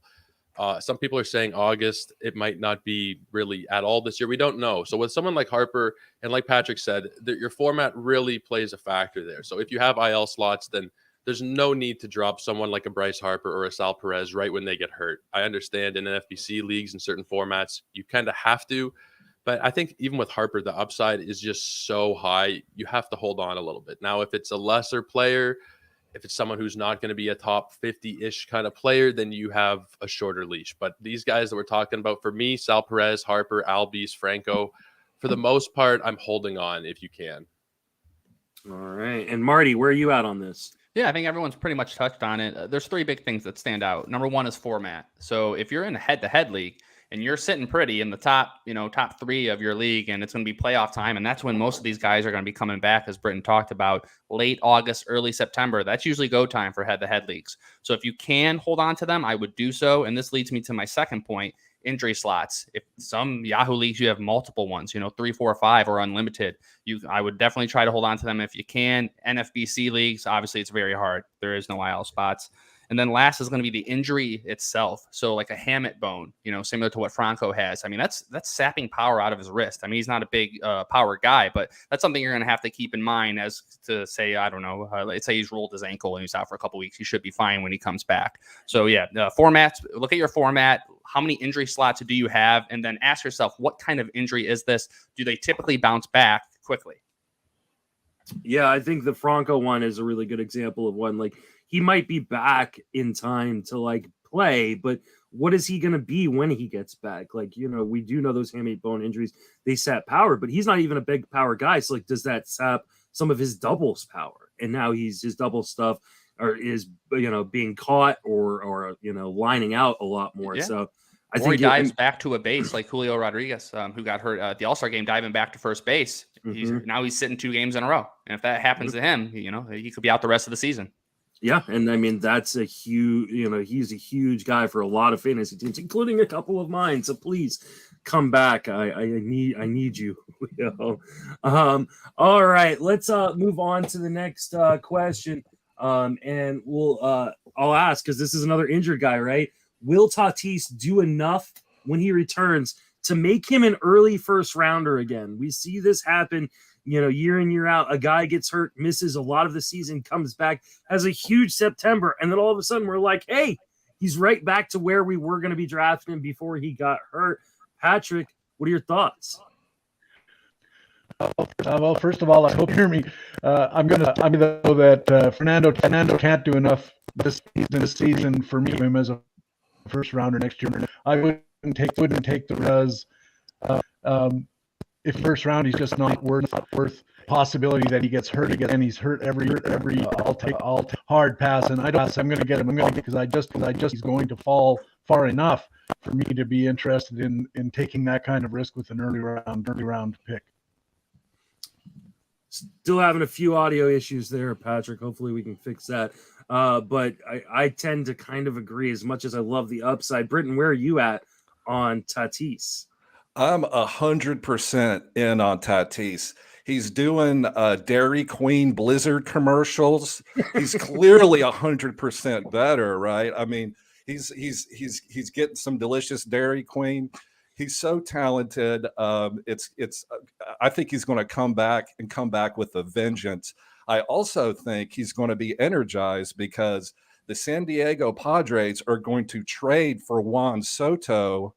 They're going to have to give up C.J. Abrams, Luis Campusano, and Mackenzie Gore, but they're going to bring in Soto, and then you're going to have Tatis, Soto, Manny Machado roaring towards the World Series. I didn't know we were doing the bold predictions episode. This feels that would be a hell of a haul for Juan Soto. I don't know that the Padres, unless they can figure out a way to get rid of Will Myers' contract and Eric Hosmer's, are going to be able to do that kind of long-term investment that Soto wants for the kind of money he wants. But it's interesting. What about you, Joe? Where are you at on Tatis when he returns?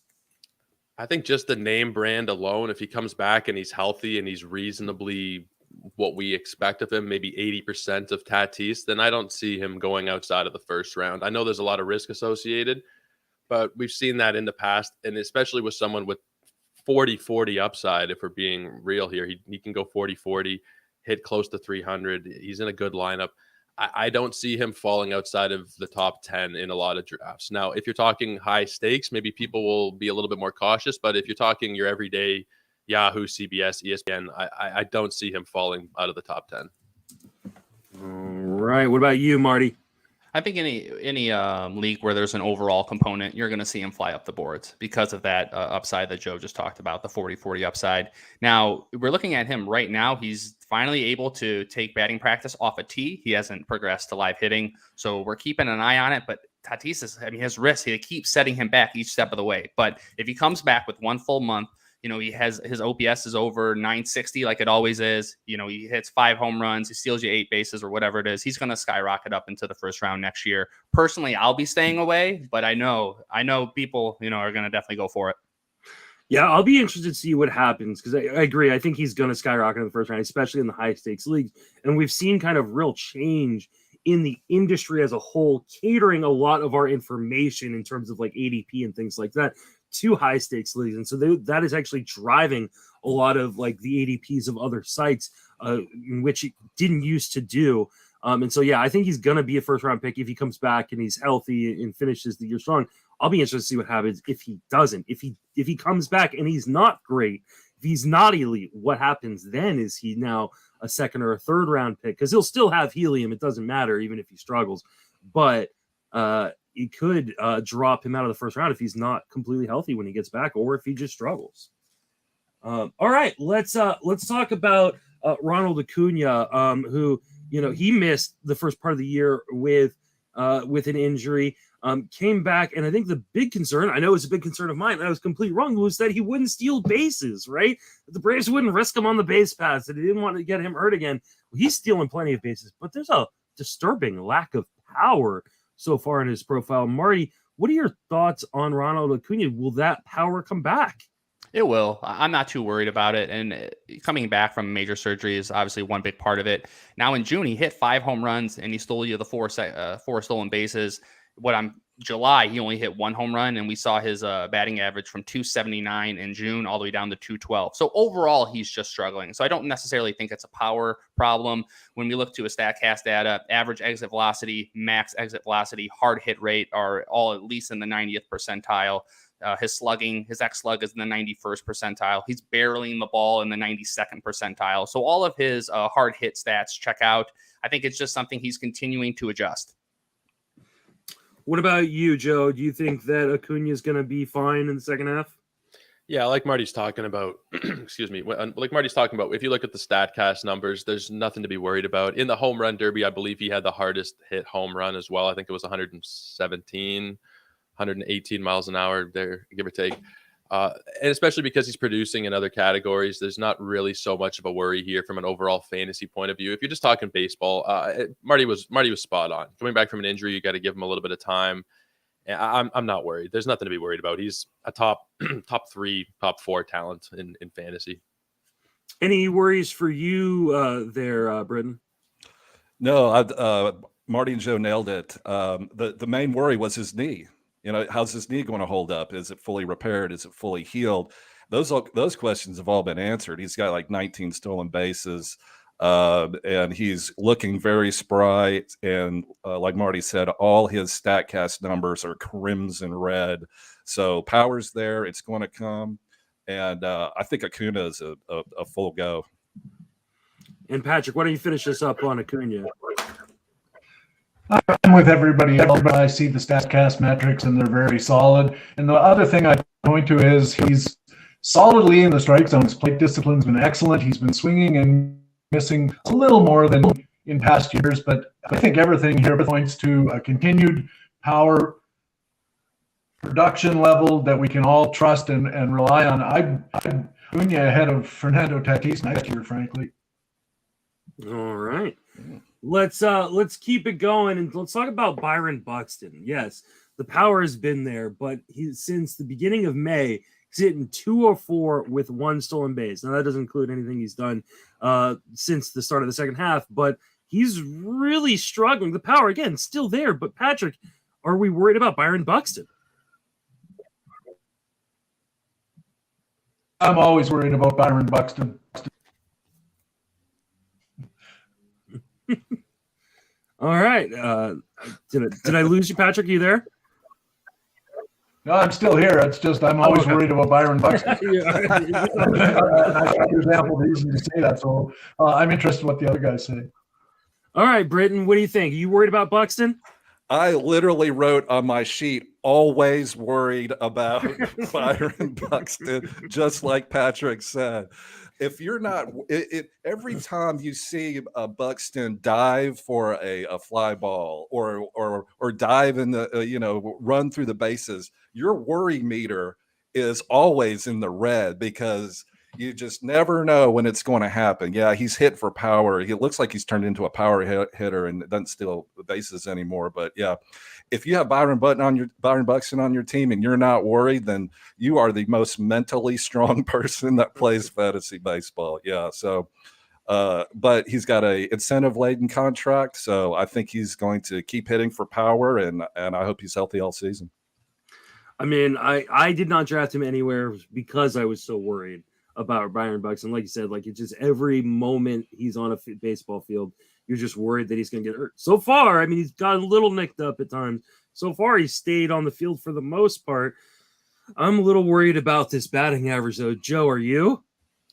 Yeah, I think last year we all kind of got fooled a little bit. He batted 306, and we thought that was going to be the new norm, when in reality, he's definitely more of a 240 guy. The power is totally legit. Exit velo, everything. Hard hit percentage, he's 92nd percentile. Barrel rate, 95th. Exit velo, 95th. The crazy thing is that he's still 94th percentile sprint speed, but he's only attempted 2 steals. And I think that's either from the team or from himself, just trying to limit the injury risk going forward. So I don't know if worried. You're all, like you said, you're always kind of worried about him. I think more generally just kind of disappointed from what we were expecting coming into the season, hoping for a full healthy season. I mean, he's played a lot, He's missed a little bit of time, but I think he's played more than we expected. I don't know if I'm disappointed. I'm generally just a little bit tired of Byron Buxton. I think he's a little bit overvalued in fantasy circles, to be honest with you. Marty, any worries for you? Yeah, and this just in, he's not in the Twins lineup today. So they're sitting him today too after an all-star break. So, but yeah, that's been their plan all year, is to make sure he doesn't get injured. I mean, that's why he's not stealing as much. That's why they randomly sit him out, some games. But it's less that I'm worried about his injuries, and just a little bit more worried because of his strikeout percentage. In 2019, he was able to get it down to 23.1. In 2020, it was 26.7. Last year, he got it back down, 24.4. But now it's all the way back to 29.9, basically 30%. So anytime you're striking out 30% of the time, it just shows he's pressing. And that's something I think can carry on until the rest of the year. Yeah, I'm right there with you. I'm a little worried about that, those contact issues. All right, are we worried about Whit Merrifield? He could be on the trade block, but there's people think he's been disappointing this year. Marty, you think he's been disappointing? Are you worried? I have him in TGFBI, and he definitely has been. He's definitely been a disappointment. And this is something in 2020 and 2021, everyone was talking about Merrifield's going to fall off. This is the year, and he's been able to avoid it. But I think it has finally caught it back up to him. He has no power. He's at this point, he's struggling to make contact, and the stolen bases. You're expecting at least 30 from him. Doesn't look like we're going to get anywhere near there. Hopefully, he does get traded for his own sake. Maybe give him a little bit of a boost, get him out of the cellar of KC. But overall, I won't be investing any more in draft stock into him for next year. What about you, Britton? Are you investing in Whit Merrifield again, or is this the end? That's a great question. I was looking at his stats, and his K rate is normal. It's where it usually is. I know he's had a disappointing season, but his walk rate is actually up over couple years past. But he has had an injury for the first time to his toe, which that's not something you want to hear from a guy that you're relying on. When you drafted him, you were relying on 30 plus stolen bases. He's got 5 home runs and 14 stolen bases on the year. So you're looking at maybe a 10, 25 season, something like that. Not great, but it's not a total disaster. 25 stolen bases or whatever is 25 stolen bases. A problem though, he's batting 6. He bat 6 the other day back from the All-Star break, but there's always the chance that maybe he gets traded to like the Dodgers or something like that. Can't you kind of see him in a Dodgers uniform taking over the Chris Taylor role? It makes a lot of sense. We were actually talking about that on the Sleeper and the Bust recently, and it would not be my favorite thing as a Giants fan to see him in a Dodgers uniform, unless the decline is here and it is very precipitous. I wouldn't mind it then quite as much. But Patrick, where are you at on Whit Merrifield? Well, first of all, if he gets traded to us, I don't see higher than 6. That's for sure. I think the bigger issue that was here is this toe injury. Anybody got a toe injury? It doesn't sound almost like in a way you think, oh, he hurt us. Toe injuries for athletes, especially speed athletes, are really, really tough. And I wonder if he traded, even if he comes, I just don't see that he steals enough bases to be anything other than disappointment of the year. Certainly wouldn't make a fantasy trade if I needed steals. Whit Merrifield would not be on my list for that reason. I've had toe problems in my own life, and I'm a professional athlete, but I could barely haul a car. I wouldn't have wanted somebody saying, run 90 yards or 90 feet, 4.5 seconds, please. Not happening, man. That hurts.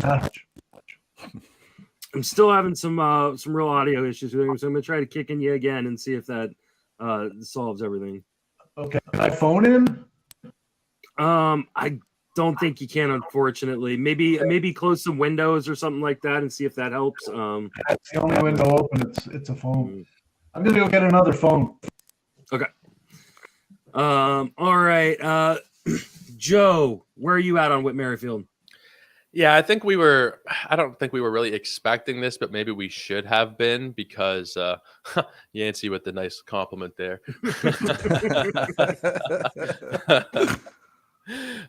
No, I think as guys enter their mid-30s, we have to kind of expect them to slow down with steals. We've seen it happen with Starling Marte this year, and the difference is that Marte has been in a better lineup. He's been able to produce in other areas. I think you're still getting 14 steals out of him, which in this day and age is pretty elite, I would say. At the All-Star break, he's going to have between 25 and 30 steals. It's still disappointing because we were hoping for something closer to last year. He had 40 steals, 70-plus RBIs.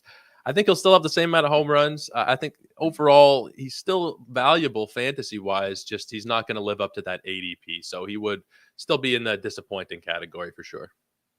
Yeah, and I mean, when the Royals lost Mondesi, they stopped running for a little while. They've started to pick it back up a little bit more as of late, but they weren't like, I mean, this is a team that has on several occasions like led the major leagues in stolen bases, and then all of a sudden they lost Mondesi. Like, well, if Mondesi's not here, maybe we shouldn't be stealing bases. But I mean, the combination of losing Mondesi, Merrifield injured makes a lot of sense to why they've lost so many stolen bases recently and since those injuries.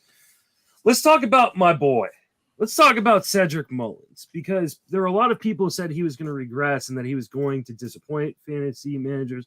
And I've still heard some chirps that, like, hey, the power isn't there. He's not the guy he was.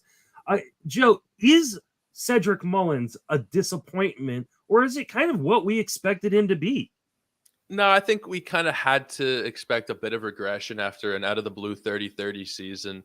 I talked about it a couple weeks ago on my pod. The 30-30, actually, I had the Welsh on, and we were talking about how rare repeat 30-30 seasons are, and they just are literally, there's been like 5 of them in the last 25 years or something like that. So you really have to kind of dial back expectations after such a big year. That being said, he's on pace to steal more bases with less home runs, so it's a bit of a trade-off. I don't think you can classify him as a disappointment necessarily. I mean, if you're going to be, live and die by the ADP, and if your players don't always live up to ADP, then you might classify that as a disappointment by default. But he's still been very productive. He's still, I think, a top 75 player this year. So I would lean more to just natural regression other than a disappointment necessarily. But is there a difference, I guess? Britton, what do you think? Is Cedric Mullins a disappointment? Heck no. He's good. He's really good. 7 home runs, 19 stolen bases, 260 batting average. I would say he's not a disappointment at all. He's a good, solid player.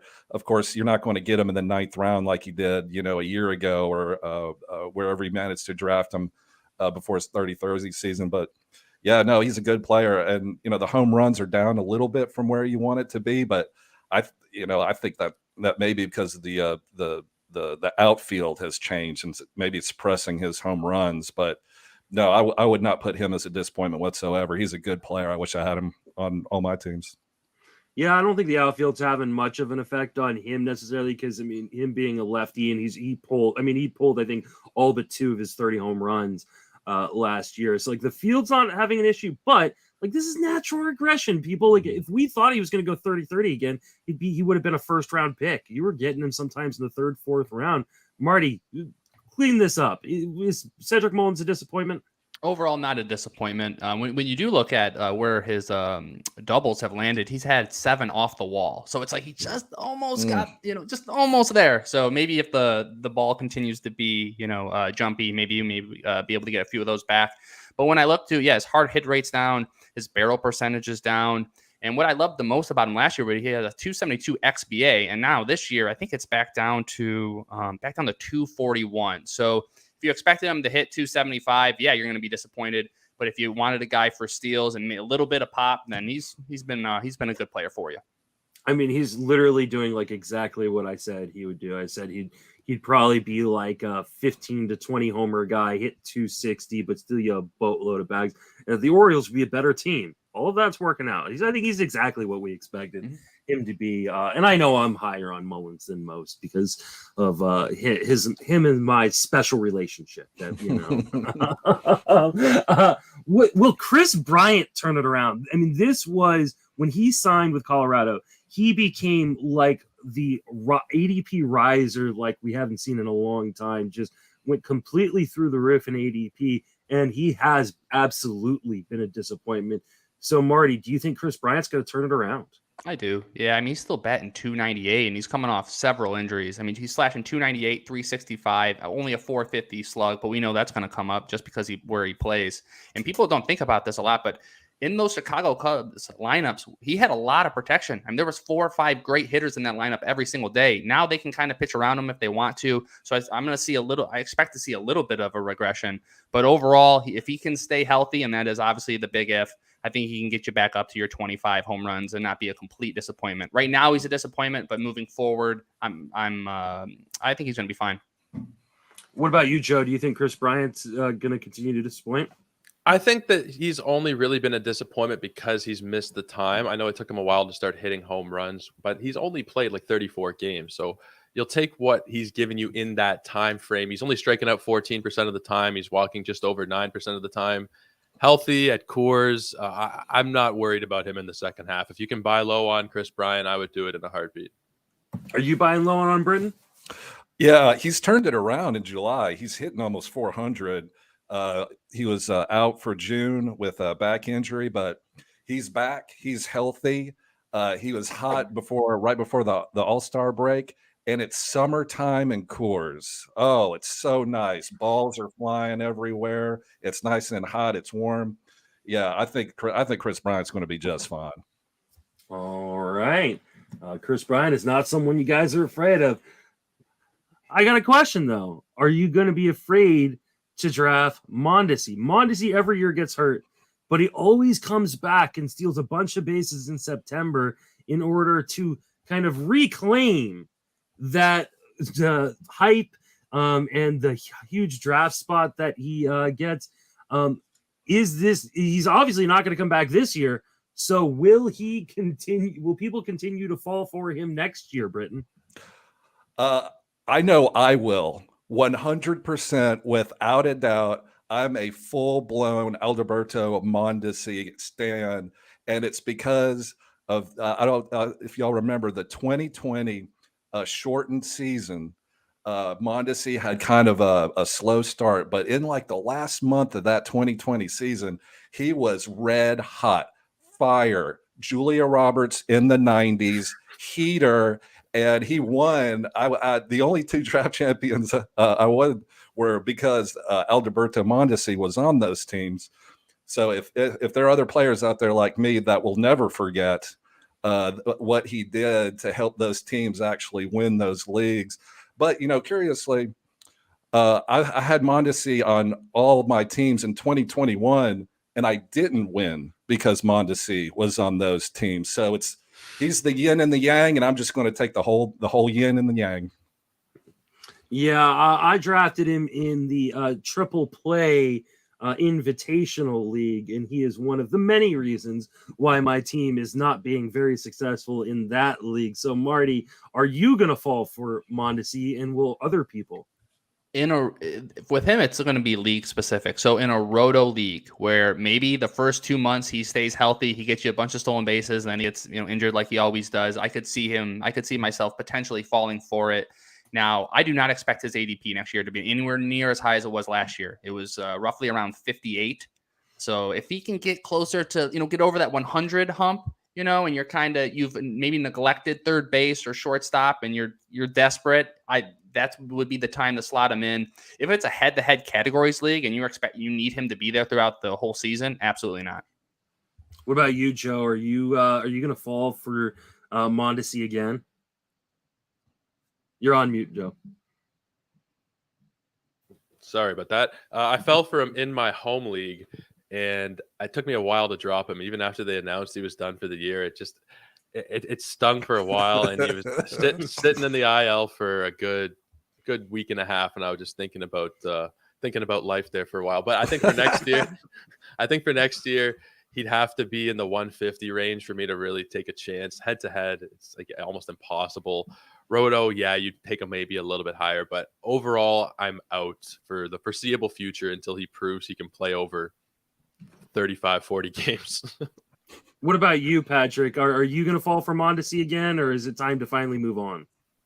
I don't know what you mean by again, because I never fell for him ever, and I was really surprised that as many people fell for him this year as did. But they did, and I can see it. I'm with everybody who thinks if he falls to 110, 105, something like that, and depending on the shape of my roster at the time that he comes into that kind of position, then I'm going to be interested for sure. I can't say I'm not. How could you not? The power speed combination is really enticing. But any higher than that, boy, oh boy, again, it's getting back to the Tatis thing in the first round. Too risky for me. I'm risk averse, not so much in the middle rounds, though. And if he falls to the middle rounds, yeah, I'll be interested. Yeah, if he's in a double-digit round, I can see myself getting sucked back in. But here's the thing. If he's back and he's healthy, he may not even be on the Royals. He could potentially get non-tendered by the Royals next year. So if he's on a team that's going to run, he looks healthy, his ADP is going to start going because people are going to say Mondesi's the guy that can win you the overall. Mondesi's the guy who can single-handedly carry you to the promised land. He'll get back into that third, fourth round. And at that price, I'm done. Like he needs to be 10th, 11th, 12th round in a 15-teamer for me to even begin to consider it. I do not, my tailbone is broken for the amount of times I tried to kick that football with Alberto Mondesi. So I'm just not going to do it again. What about Tyler O'Neill? Was he just a one-year wonder? Because, this was a guy that we always saw the body, the physical makeup, right? Like he's got massive guns. He looks like a fitness model out there on the baseball field. He's fast. He's got power, but he couldn't make contact. Last year, he had the huge year. This year, between injuries and then just poor play when he is on the field, he's been a huge disappointment. Patrick, is Tyler O'Neill one-year wonder? You're just asking me because I'm Canadian and I'm kind of pulling for him, but I have to think that I don't know what to think, really. He's definitely been a disappointment. But I thought this was the year that he was putting it together. Then he gets the hamstring injury. And I think injuries are going to be a problem for him because of the way he's built and that, fairly muscular physique. It reminds me of a lot of guys in the past who have strains and pulls all the time because they're not flexible enough. These guys need to work on stretching more.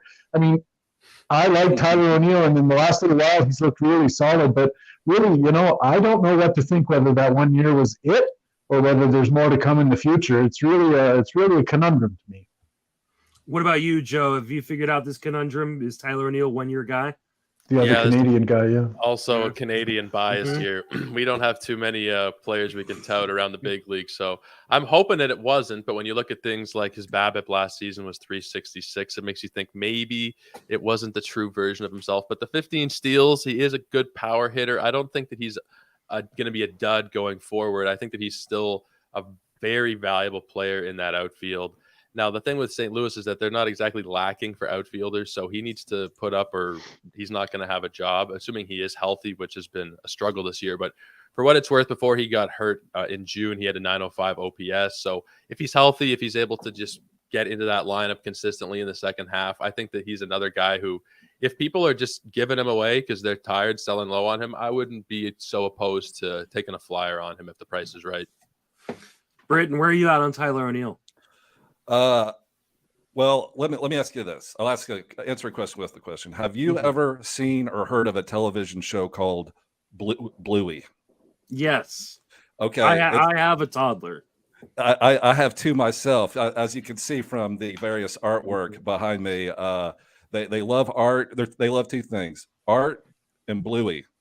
And Bluey is about Australian dogs. So how does that tie in here? Well, I guess it ties in because when I see Tyler O'Neill's StatCast page, blue, azure, I think that's blue. That's some type of blue, right? Yeah. I think it's a complete one-hit wonder. His underlying metrics look bad. He's got these injury issues. Yeah, I think it's a full-blown bust. Marty, are you as bluey as Tyler O'Neill? I am. I don't have O'Neill anywhere, and it's mostly because of his K percentage. Anytime you have a guy who flirts with a 30% K percentage, his batting average, his contact, everything's going to go up and down all the time. Now, that being said, he can equally turn that around, and next month he could be incredible. But we're looking at his exit velocity, it's down. His launch angle is down. His barrel percentage is down. All three of those things, that's not good for what you need him for. Yeah, and I mean, here's the thing. I'm kind of halfway in between you guys because I think this is just the range of outcomes for a Tyler O'Neill type player, right? Like he lives on these hot and cold streaks. And when you struggle to make contact, especially in the zone, the way he does, you can have these huge downs. But we also see with the power and the speed, these huge ups, it's almost like an old school Carlos Gomez kind of profile. Here's one of the big differences, though, and I think what works to his advantage a little bit to allow him to get to those hot streaks even when he's cold is he's a really, really good defender. And St. Louis prioritizes really good defenders. And so when healthy, I think he's going to play every day just because they want that defense out there as well. So next guy I want to talk about is Javier Baez. He has just been god awful. Again, another guy who plays good defense, and maybe he stays on the field. But should he be rostered on your fantasy team, Marty? So as a Detroit Tigers fan and someone who purchased a Javi Baez jersey going into the year, I wanted to love him. I was super excited for him to be here. But at the same time, I never draft him in fantasy. And the reason being, he's such a volatile player. I mean, if you see him swing, he'll literally swing at anything. It doesn't need to be anywhere near the strike zone. So when that happens, yes, there's ups, there's downs. Definitely rosterable in a 15-team league. We saw him come back a little bit in July. But if you're in a 10, 12-team league, I'm still holding, but I'm not holding out much hope. What about you, Britt? Are you holding out any hope for Javier Baez? None whatsoever, but because unfortunately he falls into a very well-known, well-established fantasy baseball law. Now it's fine print, but it's in the fantasy baseball law that if you are in the first year of a huge $100 million contract, you're going to have a bad season. It's been that way through the history of baseball players, except Jose Ramirez, but he's a total different situation. But like Javier Baez, Nick Castellanos, it's just something about it. Moved to a new city with a big new contract, and they just don't have good years. And obviously Javier Baez strikeout rate probably doesn't help that cause a lot either. But, rules are rules. Yeah, that 50% reach rate may be playing a little bit more into it than that money. Maybe it is the money holding him down. Maybe he needs to take some of that cash he made out of his pockets when he's playing. But Patrick, where are you on Javier Baez? Well, I think it's for real, and I agree with what has been said so far. But for me, the important thing here is team context. First of all, the park suppresses power, and that's something that you can't overlook. And second of all, the team doesn't run. They're just not a running team, and that's a manager choice or a team philosophical choice. And you're looking at a Javier Baez, and a big part of his fantasy value, of course, you're expecting to come from speed. We always thought 30 homers, double-digit steals. This year, 3 homers, no steals. And I don't even know if he's had a stolen base attempt. And that's because of where he's playing. That's not because of how he's playing. And it surprises me, frankly, that they're not letting him run to try to get some kind of run added value out of him. But so far, they're not. And I don't know, looking forward, if he stays in Detroit under the current management, I think we really have to reduce the amount of stolen base effect we're going to get from Javier Baez, because the Tigers aren't into that kind of game. Joe, where are you at on Baez? Yeah, I think he's definitely rosterable. There's a couple things that jump out. He's got the strikeout rate down to 24.1, which is still not great, but he's usually somewhere up in the high 20s. He's been in the low 30s the last couple of years. So it's the lowest it's been in 6 years, which is definitely promising. I think there's something to be said for, like what Britton said and what Patrick said. It's first year of a new big contract, and he's not exactly in a hitter-friendly ballpark. So I think he just needs a little bit more time to get adjusted. Yeah, we've given him quite a bit of time now, 80 games. But with the overall upside there, with the power, with the streakiness of Javi Baez, he could just go off for a few weeks there and really make up for what he's done or lack thereof so far this season. So I'm definitely still holding him. There's some things I really like. So I like Javi Baez. I'm tripping over my words here. I would keep Javi Baez. I'm totally fine moving on. I think he's actively hurting you in just about every category, unless you're playing in a league that factors in defense. All right. What about Eloy Jimenez? Is he a guy? He's a guy that people are really excited about coming back from injury from last year. And I don't think anybody really in the industry factored in the fact that maybe Eloy is injury prone. Is he injury prone? Is he overrated? Or is he a buy low there, Joe? I think he's honestly a little bit of a mix of all three of them. So when he's healthy, yes, he produces. We saw it in his rookie season. It's the only time he's ever been healthy, so it's hard to say what he can do on a consistent basis. So he's definitely, I really think he's a little bit overrated, maybe because of that rookie season. But if the price is low enough, I would take a chance. I think overall the White Sox have been very disappointing. I expect him to be a bit better going forward. And if he's healthy, he will be worth it, I think. So buy low is the one I would lean to on there. Not that I would be like tripping over myself to go and get him. But if the price is really low, I think he can definitely return better value than what we've seen so far. Patrick, is he a buy low? Is he overrated, or is he injury prone? Yes. He's all three, and as Joe said, it's possible to be all three. He's clearly injury prone at this point. We can't look at his career and say he's not. And at the same time, he has remained overrated because people were kind of turning a blind eye to his injury proneness, and I think that has caused him to be a little bit overvalued. But having said that, especially in the short run, if you're just looking at the rest of this season, anything can happen in that short run. And if he stays healthy, stays on the field, I think they're DHing him most of the time now, so you don't have to worry about him crashing into things out in the outfield. I think that there's a real buy low opportunity here if the price is right, if it's low enough. For sure, as Joe said, I'm in on this. What about you, Marty? Are you in on a buy low for him?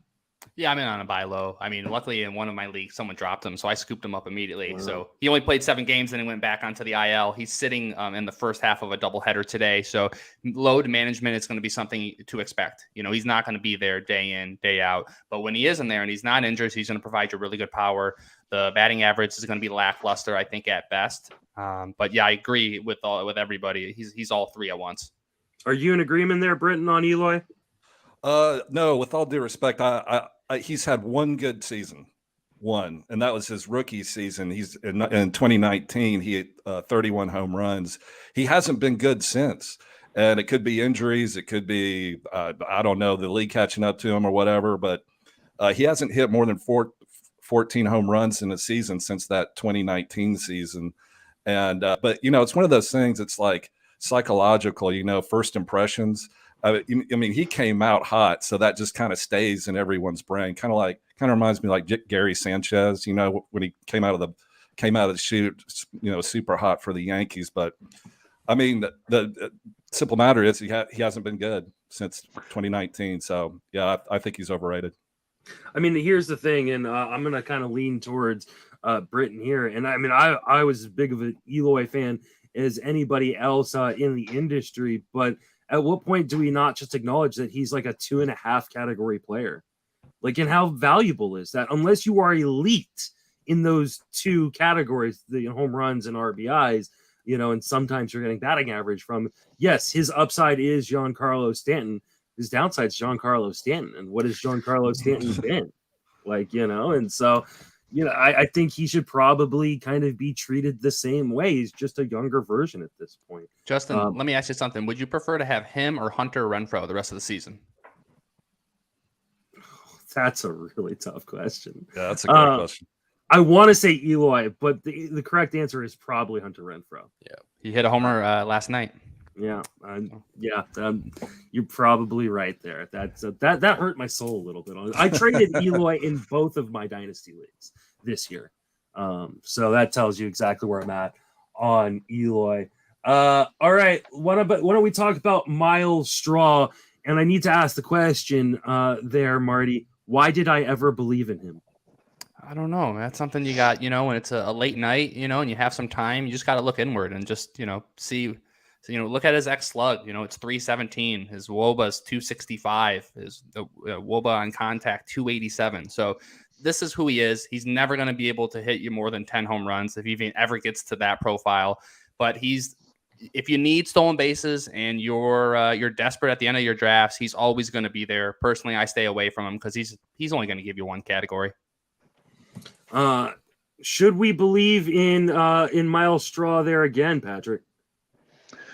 Well, the reason people believed him in this year is because all through draft season, boy, every touting publication, every website was saying stolen bases are going to be impossible to find. And a lot of stolen base only guys started creeping up the list. I mean, it was understandable given the drumbeat of propaganda about what value stolen bases had, because in his first 4 years in the league, he had a .350 on base percentage. He stole 46 bases, which prorates to about 30 stolen bases in a standard season. There was all kinds of reason to believe in him if all you wanted was stolen bases. I don't think that's a smart way to spend a 5th or 6th round pick, frankly, or 8th or whatever he was going for. But he could have been valuable at that place had everything worked out for the best. Unfortunately, it hasn't worked out for the best. His on-base percentage fell because his batting average fell, because his line drive rate fell. All of these things were combining to make him much lower in the stolen base opportunity area. And then he gets, from the first spot in the batting order, he's now 9th. And there goes, 100 plate appearances in an average season. So everything that could have gone wrong for Myles Straw did go wrong this year. But I can still understand why people were taking him. I understand the rationale. I don't buy it, but I see it. And to clarify, me personally, in my advice, I did say I'd rather not take him, right? I'd rather construct my team better early on in a draft, so I'm not in that position. But I am disappointed by the lack of progression that we've seen from him this year. Joe, where are you at on Myles Straw? You think this is the end? Yeah, well, especially if he doesn't get back up the top of that lineup. That lineup is actually sneakily very strong. I know they don't jump off the page at you, but there's a lot of guys who produce over there. And especially the way that Straw started out the season, the first couple of weeks, he was stealing a lot of bases. It looked like he could possibly go for like 40-ish steals. And I think we fell for him because we fall for steals. And I think the Myles Straw of next year will most likely be John Birdie, someone who's drafted a lot higher than he should be because of the ghost of the previous season. And Birdie's another guy entering into his mid of his 30s. I think he's 33, 32. The steals are going to start to slow down there the same way they did with Merrifield and with Starling Marte. So I think we have to be very careful, like Patrick said, about these one category guys. I fell for it in a couple cases. I had Straw early in the season, and I thought I was a genius. He's returning top 25 value for the first couple of weeks, but you got to cut bait, move on, and find the next guy like whoever, Jorge Mateo, or someone who's actually stealing bases for you. Another one category guy, actually, but I digress. All right, Britton, finish this out on Myles Straw. No, everything you said right, but Myles Straw was that player during your draft when you're, drafted 13th out of 15, and you go like DeGrom, Woodruff, and then like Cedric Mullins, and then a couple other hitters, and then you get to like, you keep going, then you get to like and then you have to draw, you have to get a closer within the first 5 rounds or whatever, and then you get to round 10, and you're looking at your stolen bases, and you're like, oh no, and you look and you're like, I've got desperate times call for desperate measures, and Myles desperate measures Straw is sitting there, with 40 stolen base potential, batting leadoff, or so we thought, for the Guardians, batting leadoff 40 bases. So you're like, you're watching your turn come up, and you're just like, please don't take Myles Straw. I have to have 40 stolen bases. And then you press click, and then you're like, oh, thank goodness. Now back to your regularly scheduled draft. But then this happens. You're halfway through the year, and it's 13 stolen bases. He's batting 9th with little or no hope of that changing. So it just happens. They say a drowning man will grasp at straws, right? Oh, there you go. Well played there. All right, it's time to give away another prize. We are giving away raffle prizes all weekend long. And Marty donated something. So Marty, why don't you go ahead and tell us what this lucky winner is going to get? Yeah, it's going to be a listener's choice. So I have this beautiful triple play mug here. If you're a coffee drinker such as myself, this is a beautiful mug. Or if you want some swag, we'll be sending you a triple play fantasy T-shirt. So it's up to the listener. When you give me their email, I'll ask them which one would you prefer, what size shirt if it's a shirt, and you can deck out on some triple play stuff. There you go. And Ryan Beck, you are the winner. I will get your information or hook you up with Marty so that way he can get you that shirt or that mug. Thank you so much for donating that, Marty. And it won't be this shirt though. I'll give him a brand new one. He'll have a new shirt. I think you just dropped the value right there. Yeah, a podcast worn shirt. Yeah, it was a Podapallooza. I can sign it. Exactly. And then, Patrick, you're going to be giving away something really, really cool. We're going to give it away tomorrow, actually, because it's so cool. I want to make people donate more to go get it. But please talk about your prize you're giving away, because I think it's the coolest prize this weekend. Okay, it's this crappy headset that cost me half an hour on this podcast. I don't think anybody who wins it is going to want it, but there you go. Actually, my prize is a guest appearance on the Baseball HQ Radio podcast for whoever the lucky winner is. I'll get the name and what have you from Justin tomorrow with an email address, and I'll contact the winner, and we'll make an arrangement for a special guest appearance on the podcast with Fantasy Baseball Intelligence for Winners, Baseball HQ Radio. That's awesome. That is a really, really cool prize. Thank you so much for donating it.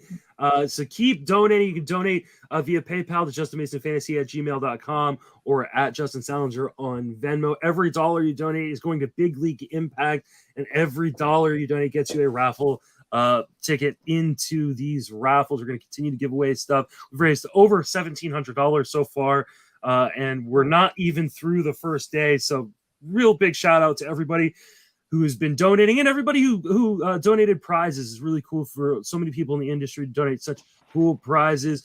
We got to wrap it up here, but I want to make sure you guys have an opportunity to plug all your work and remind people where they can reach you. So Patrick, tell people where you can be reached on social media and plug all your work. At Patrick Davitt on Twitter. Baseball HQ Radio is available on almost all the major pod getters, and we're actually working on getting it on all of them. They're revamping the entire platform. And I can't get at Venmo because I'm up here in Canada, but I will donate $100 to the Waterloo Region Food Bank, which is my local area food bank. And God knows they need the help at this time in history. That's awesome. Britt, remind everybody where you can reach and what you do. Thank you very much, Justin, for the opportunity to be on. Thank you guys, Patrick, Joe, Marty Party, of course. I really enjoyed being with you guys, talking with you. It was a lot of fun. But please follow me at Twitter. It's just my name, BrittonAllan. I have a podcast called 3 is a Magic Number. It's on YouTube at the Triple Play Network. And I have a lot of fun, and please come check it out. And thanks again, Justin. Thank you so much. It was great to officially meet you. So it was a lot of fun talking with you, and we'll definitely have to get together soon for a podcast. Marty, remind everybody where you can reach on social media and plug all your work. Absolutely, yeah. And repeating that, Justin, thank you so much for putting this on. I look forward to it every year. I know we're raising a lot of money for a really good cause, so thank you there. You can find me on Twitter at Marty_Tallman, always on the tweet machine, and then writing the 2-start pitchers each week at Fantrax, and always on the Fantasy Baseball podcast for Triple Play Fantasy. Definitely. And Joe, it was a pleasure meeting you on Wednesday. I'm so glad you were able to join us today. Remind everybody where you can be reached and what you do. Well, thank you first off for getting me involved in this. I really appreciate it. I'm looking forward to it already for next year. This is a really great cause, and I hope everybody's going out and donating. I haven't done so yet, but I will be doing so when I get out of here. So you guys can find me on Twitter, right? I always get mixed up over here, right here. If you're watching on YouTube, at Joe Orico99. That's 2 R's, ORRICO 99. I host Fantasy MLB Today. It's a Monday through Friday podcast. It's between half an hour and an hour. Usually bring on somebody once a week. Justin was the guest this week, so go and check that one out. I write articles for sportsethos.com every Sunday, and I do a lot of work over on Twitter, so go and check it all out. It's all over on Twitter, so follow me over there, and you get access to everything. I appreciate you guys coming on and dropping some knowledge, even though it was a disappointing topic. To say the least, but I'm going to unceremoniously boot you all out of the stream so that way I can bring in the next group of people here in a minute, because we have a fantastic panel. And it's a jam-packed panel, 5 guests on this panel talking Dynasty and prospects. For those of you who play in Dynasty leagues or like prospects, these are going to be the guys for you. So don't forget to join or to stay tuned. But also don't forget to donate, right? Donate. JustinMasonFantasy@gmail.com is the PayPal. At Justin Salinger is the Venmo, raising money for Big League Impact. Let's start bringing in this jam-packed panel, and we're going to start with my buddy, Eric Cross. Eric, remind everybody where you can reach on social media, and then talk about what you do in the industry. as if people don't already know. What's up, Justin? Thanks for having me. Been looking forward to this ever since you sent ever since last year, really. But yeah, you can find me right there at EricCross04 on Twitter. Do all my writing at Fantrax HQ, a little bit on Fantasy Pros, and on the Fantrax Toolshed podcast with Mr. Chris Clegg, aka Matthew McConaughey of the fantasy baseball industry. And we have a Patreon as well, patreon.com/toolshed. All right. Joining us as well is Drew Wheeler. Drew, welcome to the show. Remind everybody where you can reach on social media and then plug everything that you do. You're on mute. Way to start, Drew. Out of the park right off the bat, baby. I love it. Hey, thank you for having me. Sorry for the muting. I am Drew Wheeler. If you don't know, you can find me right there at Drew is okay on Twitter. I put some bad opinions out there. I'm all the time talking about Seiya Suzuki or drinking milk, and I like to tell people about that on Twitter, so feel free to join me there for that. I also write at SP Streamer. It's a great website filled with a lot of really hungry writers that are just kind of, out there. We got a lot of dog in us. We're out there writing all the time. We're doing some good stuff. Write about undervalued prospects at all levels of the minors. There at SP Streamer in a series called Command and Control. And I like to have a good time. Thank you again for having me. It's great to have you on, Drew. Joining us as well is Mike. Mike, how you doing? Remind everybody where you can reach on social media and then talk about what you do. Hey, thanks, Justin. I'm at Mike C. Schneider on Twitter, and I work on, I do an article for fantasy6pack.net, update the prospect rankings every 15th and 30th of the month. All right. And joining us as well is Chris from Baseball Pods. How you doing, Chris? Hey, how you guys doing? Remind everybody where you can reach on social media and talk about what you do. Mostly on Twitter at Baseball Pods, where I review and just promote everyone's podcast that I can, because I have an unhealthy obsession with fantasy baseball podcast specifically. And at baseball-pods.com, where I just updated my Dynasty 505 with the 150 prospects ranked, including the class of 2022. So you can see where Drew Jones and Cam Collier and all them fall on a top 500 in Dynasty. And I'm unabashedly wearing a San Francisco Giants hat, which is actually my wife's favorite team, my second favorite for Justin. And I've got a giant map of Maine behind my head to try to please Eric Cross. So I thought I was trying to look like that. It looks like Maine behind you. Sucking up will get you everywhere, Chris. I appreciate wearing the Giants gear today, and I'm sure Eric appreciates the shout out for Maine, a beautiful state, just a little too far north for me personally. Joining us as well is Sam. Sam, welcome to the show. Remind everybody where you can reach on social media and then talk about what you do. Hey, everybody. You can reach me on Twitter at SamFBB1. During the day, I sell dog food, but I write about prospects, and I've been playing Dynasty baseball for 20 years. I'm in 12 leagues, and I just love it. I can't get enough. So there we go. And Sam probably has the most unique prize that's being given away, and that will be given away at the end of the hour. It's $100 in dog treats or toys. Like, what? That is crazy. So keep those donations coming in so you're eligible to win that for your pups at home. We are going to be talking about Dynasty and some prospect stuff as well. And at some point, I may turn it over to Eric for a few minutes so I can go use the restroom. But first, I want to be a part of this first discussion because this is always something I argue with people. What is your approach to drafting a new Dynasty league? And I'll start with you on this one, Eric. What is your approach when you sit down, you're doing an initial Dynasty draft? How do you like to build your roster? Ideally, I always think there's three ways to play it. You can win now, win later, or there's like that middle road. I like the middle road personally. I think like people tend to gravitate towards the other two. So it's like, you got a bunch of people trying to win later with a bunch of young prospects, but you're trying to like win now with some of the older, like Freddie Freeman type of veterans. Then not many people go that middle path. So I think that's what I try to do. But oftentimes the draft room, you can change your strategy. You get like 3 rounds in, you're like, crap, this isn't gonna work. You got to kind of, go a different way. But yeah, I try to go like I'll try to build like layer my team. I'll get some win now pieces, some close to ready prospects. Like before the year would have been like the Riley Green types, and then get some of those younger upside like the Lucianos and all those types, Corbin Carrolls that might be I don't know, a year or so away to kind of make sure I always have that next wave of talent coming up. So that's how I try to do it. But again, that can change in a second. Is there a right way or a wrong way? That I think that's the follow-up question to this. I don't as long as you fully commit to it. Like if you want to go win later and get a bunch of young guys and build up that prospect pool, maybe make some trades in year 2 or whatever. As long as you fully commit and don't, I don't know if you want to sort of the half asset. Like go for it, fully commit to it. I don't think there's any of those 3 ways. There's no wrong way to do it, I don't think. Drew, what about you? How do you like to build your dynasty leagues in your initial draft? And is there a right or a wrong way? Well, first of all, I'll say that I think Eric kind of put it pretty eloquently. There is no right or wrong way. It's mainly just staying consistent and sticking to your plan. Nothing makes a team feel more lopsided or more all over the place than inconsistency or a lack of planning or a lack of commitment. And so, yeah, there really is no right or wrong way. In terms of me personally, I have a really simple strategy in Dynasty. This is a game, and somebody's got to win. Why not me, baby? Why not me?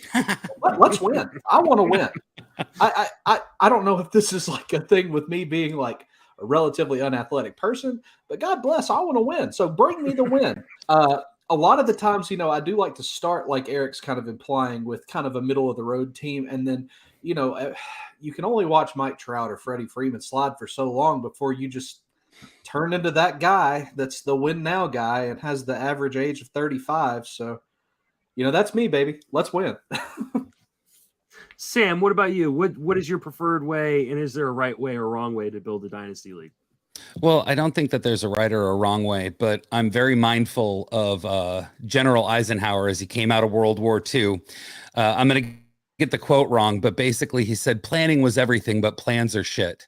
You really have to adapt to new knowledge as it comes to you. And so I'm a real big fan of kind of playing both sides of it. At the beginning of a startup draft, I like to take only young studs as I can.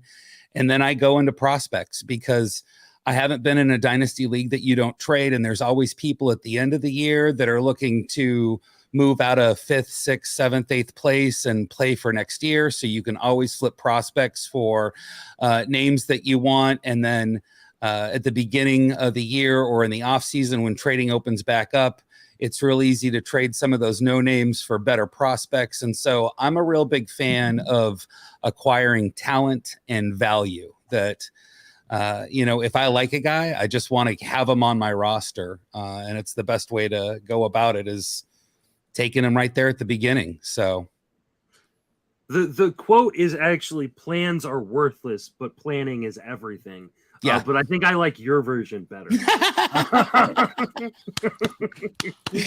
Yeah, well, it's how I live my life. So there it is. Chris, how do you build your dynasty teams, and is there a right or wrong way? Well, I also like to quote General Eisenhower, get your young studs early. Pretty sure he said that. He said it when they had the Africa campaign for sure. That's right. Yeah. No, I think there's I try to take like a 3-year approach, and know your rules is the number one thing. If we're talking no salaries, unlimited, keep forever, you got to know your rules, because some people use Dynasty to describe a lot of different types of games, but keep forever Dynasty. I try to play for the next 3 years. I don't want a lot of 18 and 17-year-olds in that. I'll take maybe some of them towards the end, and I also generally avoid pitchers early. I like pitchers less than most people, and will try to get them late, because I think pitching comes in and out of the league more than hitting does over the course of time. So that's my general strategy. And Mike, why don't you finish this out? What is your preferred way to build a dynasty league roster, and is there a right or wrong way? And why don't you have a beard if you're on a dynasty panel? I'll look into that. There's definitely not a right or wrong way. Any format is going to work if you execute it right. I kind of lean towards a win now approach, and then working on during the year finding pop-up prospects.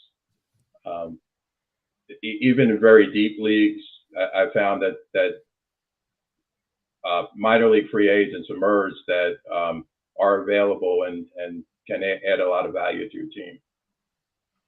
Yeah, I tend to be in kind of the Drew's camp of I want to win. I want to win now. I want to win. Like yes, you may not see me be winning every year. I may not build like a dynasty of a team, but you were never going to forget that I won year one. Flags fly forever, baby. Yeah, absolutely. I'm never going to let you forget that I won year one. As Chris is learning, because Chris just joined our three sport dynasty league, which is in its second year, about to go into its third year. And Chris can tell you, I've already said in like the week that he's been a part of this group, I'm the champion. I am the first winner, like over and over and over again. Like just to be clear, it sounded like you said a threesome dynasty league, which yes, I've not been invited to by you. Have not been invited to. I'm open to that. But apparently my wife said in the chat that she loves your wife, so maybe we can work. Hey, there we go. There we go. No, the three. Yeah, I can definitely say Justin reminds everyone at least I'd say once a week that he won the first year of the dynasty. As he should. Yeah, and I will continue to do this for the next 20 years when I don't win another championship. But here's the other reason why. Dynasty leagues fold a lot quicker than other leagues. And I think this is one of the like dirty little secrets that we don't talk about kind of from a fantasy analysis point of view, is that dynasty leagues fall and fail as a whole much more regularly than like redraft leagues, because teams build super teams and people want to back out of them. And it's hard to get people to pick up old rosters, especially when money is involved. We saw this recently. I think, Eric, you and I were in the RotoWire Dynasty Invitational, right? And like we had, it was a really fun, really competitive industry dynasty league that disappeared after like year 2 or year 3. And it was, and those people who drafted all these young talent or traded for all this young talent never got to see it to fruition. And so I tend to be a lot more aggressive in terms of winning early on, because I don't know how long the league's going to be around for. I really don't. And as much as I love Dynasty and I'm willing to stick with a bad Dynasty team for a really long time just to, go through the process of rebuilding, a lot of people aren't. And so that's why I tend to lead towards building a winner as quickly as possible. So, all right. Speaking of trying to rebuild or get a winner, how much of your future are you willing to sell to win a championship? And I'll just tell you, flags fly forever. I'll sell whatever I need to win a championship. Drew, you're nodding. It looks like you're in agreement. Do you agree with that? And you're on mute again. God almighty. Yeah, for the most part, I agree with you that, flags fly forever. If something's not nailed down, flip it. If it's going to help you win, why are you holding on? Get rid of this thing. I will say that, proximity to the title is kind of my gauging point. In a tricky league that I'm playing in this year, the Highlander Dynasty Invitational, with several of you here, I'm kind of, I think I've said it on several podcasts that I'm kind of in that creamy middle, but there's nothing really creamy about it because there are several really talented teams ahead of me. And while I feel that there are teams that I could beat, all day long, what do you give away? And at this point, my prospect cupboard is a little bare. And so how do you balance that? Anyway, if you're in the top 3 of a league, maybe, then it's hard not to give everything except what I call the present future. So for instance, if someone wants a Julio Rodriguez or a Bobby Witt, that doesn't make any sense. You would never trade that person, even if you're, on the doorstep of a championship, because again, in a dynasty league, this is your future. This is the contribution that you'll be receiving for years to come. I do think that there's something to be said though for, like you said, Justin, we're win now guys. You want to move off something that's not helping you for something that can help you fly that flag a lot higher. A good example real quick is a couple of years ago in my home league, I traded away Mackenzie Gore at the peak of his kind of prospect power. Yancey, I love that. Thank you. But, but yeah, at the peak of his powers, I traded Mackenzie Gore for Kyle Hendricks and Wade Miley to stabilize starting pitching. Now, where is the universe where this kind of deal has gone, first of all? But secondly, flipping that hurt me in the interim. But then now I feel really good about knowing, I won the championship and, what exactly is Mackenzie Gore now? Right. still to be determined. So that's kind of how I feel about it, I would say. Mike, where are you at on this? How much of your future are you willing to give up to win a championship now? Well, I am willing to give up a lot to win the championship, but yeah, like I'm in a league right now where I got a solid playoff team, and it's going to be weekly playoff format, and I'm at a point where I'm not willing to trade some of my prospects. Anything can happen in a week, and I just think it makes sense to kind of stand pat. There's been a ton of trades in that league in the last week, and I haven't done anything because somebody like Jose Iglesias can have just as good a week as Xander Bogaerts for a short period of time. Where are you at on this, Chris? Are you willing to kind of sell some of that farm and in order to make sure that flag's flying forever? Definitely, but it all depends on, once again, go back to format. Like the Highlander League that we're in, that I think Jesse Roche and Brett Sayer and I don't know, James Anderson and Ian Kahn put together. It's a different kind of dynasty league. Like I have some really great prospects, but I actually don't think they carry as much value because there's a limited number of keepers, and there's all these rules that they've created actually in an attempt to try to create a format where people don't lose interest. But so I really go back to the format of it. Like in a head-to-head league, like Mike was talking about, it's going to be different than in a roto league. If you're way too behind in roto categories, you have to make the decision whether or not you're going to go for it or not. The middle for me is the worst place to be. The creamy middle, as delicious as that sounds, is the worst place. Is the worst place to be. You kind of want to be on the bottom, so you can sell off your veteran talent to get these prospects, or on the top so you can sell off your prospects to try to get that title. I try to avoid that creamy middle. What about you there, Sam? Are you avoiding the creepy middle? Well, in a startup, I don't think it's with the way that I go about it. I think you end up in the middle. But no, nobody wants to be in the middle. You want either better draft picks or you want to finish in the money. And so for me, it's a race to get into the top 5. And then once you're in the top 5, it's all about mining prospects and keeping value in. If you have a minor system, a lot of the dynasty leagues I play in have 15 to 25 slots for minor only players. And so, there's tons of gold to be panned out there. There's always new names popping up. And my goal is to always get the hot name and then flip them for somebody boring, because everybody likes a shiny toy. Nobody likes that old toy that everybody's been playing with for years. I think about Goldschmidt. Goldschmidt the last 4 years was an easy player to get at the beginning of the year.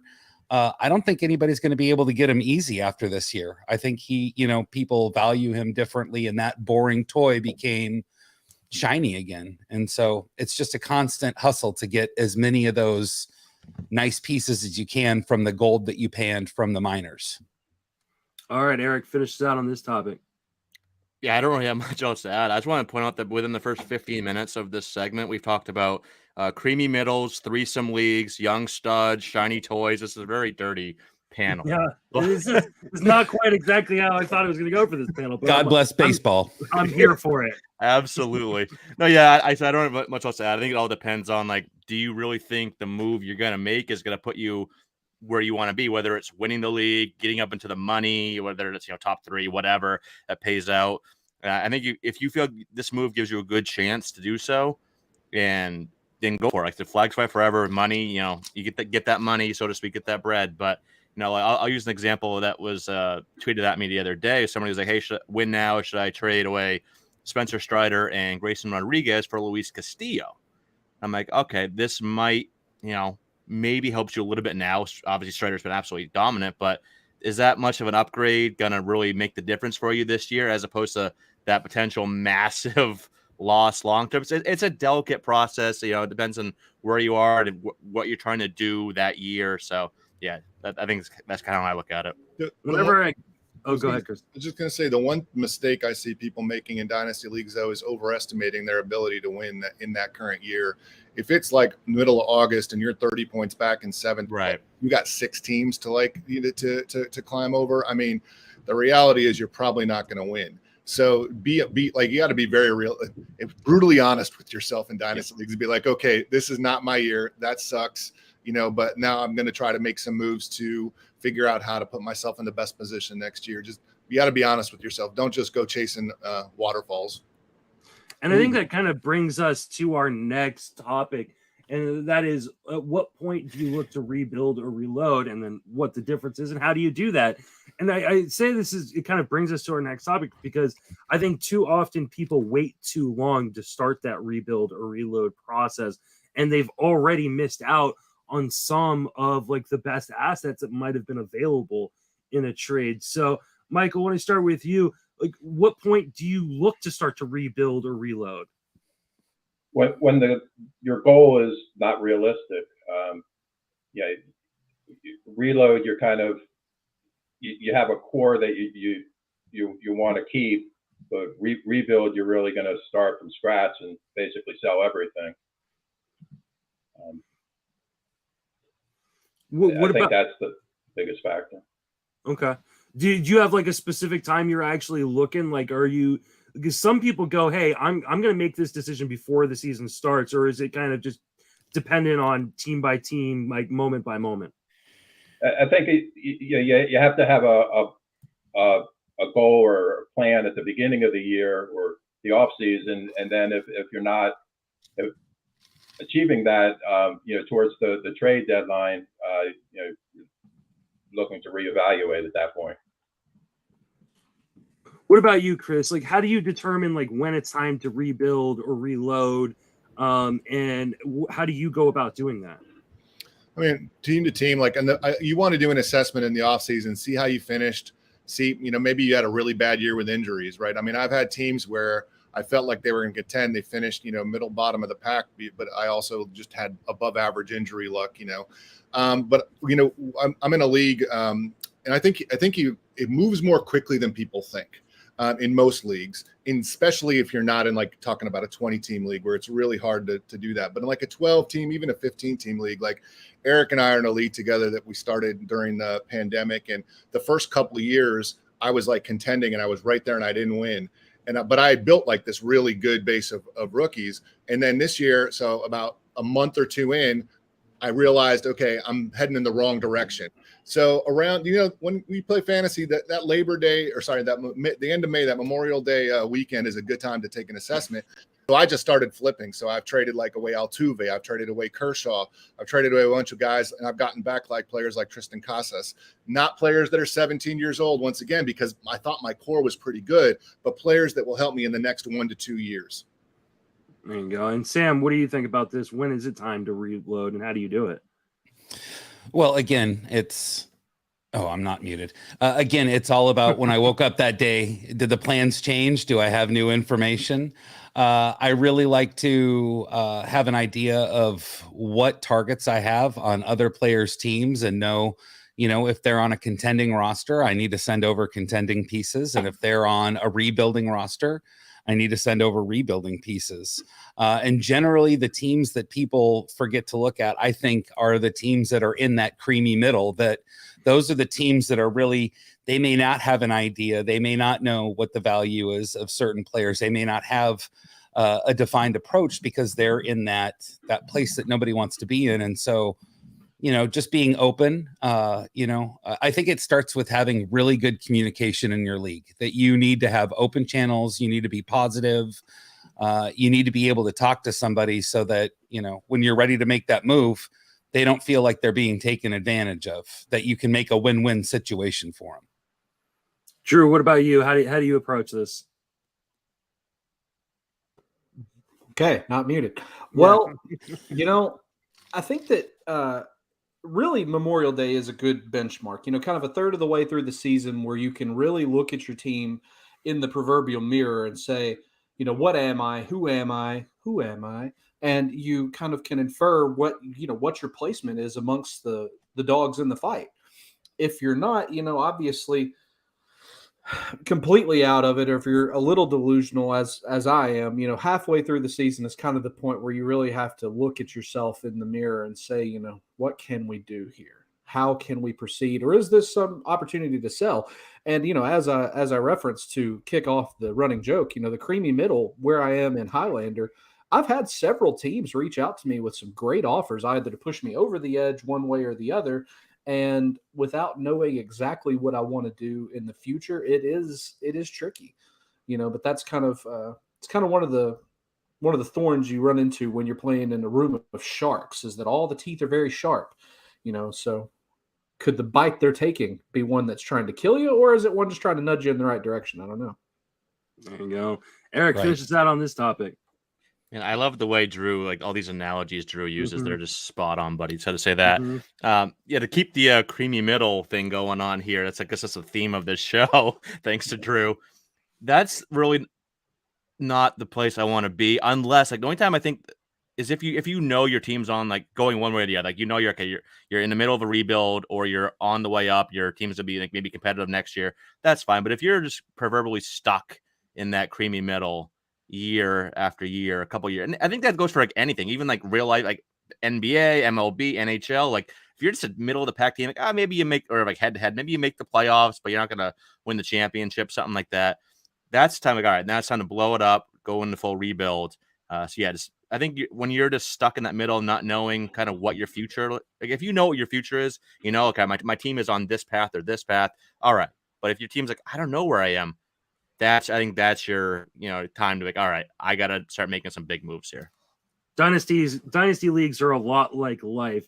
That a good foundation starts with honesty with those around you, and honesty with yourself. Be honest with yourself about what you can and can't accomplish in a given situation, and then make moves accordingly. I'm going to turn it over and let Eric take the reins here for a little bit, so I can walk around and take a quick break. So I shall return here in a little bit. Yeah, go stretch your legs, Justin. We'll keep this party rolling here. All right, next question we had on the docket here. What are some things that people just don't focus on enough in dynasty leagues as opposed to redraft leagues? Obviously, there's a lot of differences there. Chris, let's go down to you to start. What do people not talk about enough in dynasty leagues? I mean, I think that one of the things that separates dynasty from redraft is clearly just future value. And, I think that sometimes people, who the prospects are, and who Nelson Cruz is, right? But sometimes there's some sneaky old players in there, and I'll see people think that and you're like, wait a minute, this guy's already 29 or 30. Like Harrison Bader's like 28, 29. Not that that's a bad dynasty guy, but he feels like a guy that's 23 or 24 to me. So be really careful about understanding where people are in their careers and how much longer they have. Like there was a while back when the Phillies took forever to call up all their prospects, and I feel like Ryan Howard was a rookie of the year at the age of 29. So I think looking at, in dynasty leagues, really looking at age, and also for your prospects, looking at what the ETA is for those prospects. Great point there. Sam, how about you? Well, I agree a lot with what Chris said about that. I also think that it's real easy to get lost in overall value in dynasty versus putting together a team that works together to do categories, unless you're in a points league, right? Like I think categories, there's players like Brandon Drury were on the waiver wire in my 15 team leagues. This is somebody who's hit a ton of home runs, has got great counting stats, and nobody valued him. Nobody knew where that guy would fit onto a roster because they weren't looking at how he fit as a Tetris piece. They just looked at his value overall and said, I don't want that guy on my roster. And so I think you have to be mindful that you're playing a game that requires, you might roster somebody that you never thought that you'd want to have, that isn't somebody you either want to root for or doesn't have a lot of value either in the industry or in the general consciousness, and they're a perfect fit for your team. And so just making sure that you're playing the game, that you know what it takes to go from the creamy middle to the cream of the crop. Yes, absolutely. Mr. Wheeler, how about you? And you're muted. There you go. Listen, I'm trying to be polite over here. Anyway, I think, you guys have all said great things so far, and frankly have taken a lot of my talking points, so we'll keep this brief. I think that there's something to be said for, in dynasty leagues, to stream spots. on your roster. That realistically speaking, Tetris pieces was such a great way to describe that, because a piece that, may be a little wonky, you could find one that you can rotate in and out. A hot hitter, a hitter that has, a good matchup coming up, could be temporarily more valuable than something that is, potentially worth picking up in the future, something cold, especially in leagues that don't have transaction limits or, salaries assigned to players where, you're restricted overall through the year. I think that that's a great thing to do. And it's one that I'm actually really trying to polish up on myself. In a lot of leagues, I'm trying to keep that mentality of, nothing is totally permanent unless we want it to be. So shuffling things around and continually bringing in new pieces to see what is, again, let's use Tetris, the permanent piece or the temporary piece is something I really appreciate. And I think people could get a lot more use out of in the Dynasty format. Yeah, for sure. Mike, anything to add? I think it's dangerous to project that a highly touted prospect is going to definitely work out. There's the Joe Adells and the Kellenics, Turkelsons that if you count on to put up numbers this year. If it hasn't been good this year. All right, we got a question here from Mr. Yancey Eaton. I can't put it up on the screen because I'm not the host. I don't have all those special powers. But Yancey asked, the Brewers just extended Aaron Ashby 5 years. Is he a dynasty target for you guys? So let's anybody jump in if you have any strong feelings one way or the other on Mr. Aaron Ashby. He already was. Yeah. He's a pitcher with talent who's in an organization that does a great job developing and keeping their pitchers healthy. He's got filthy stuff.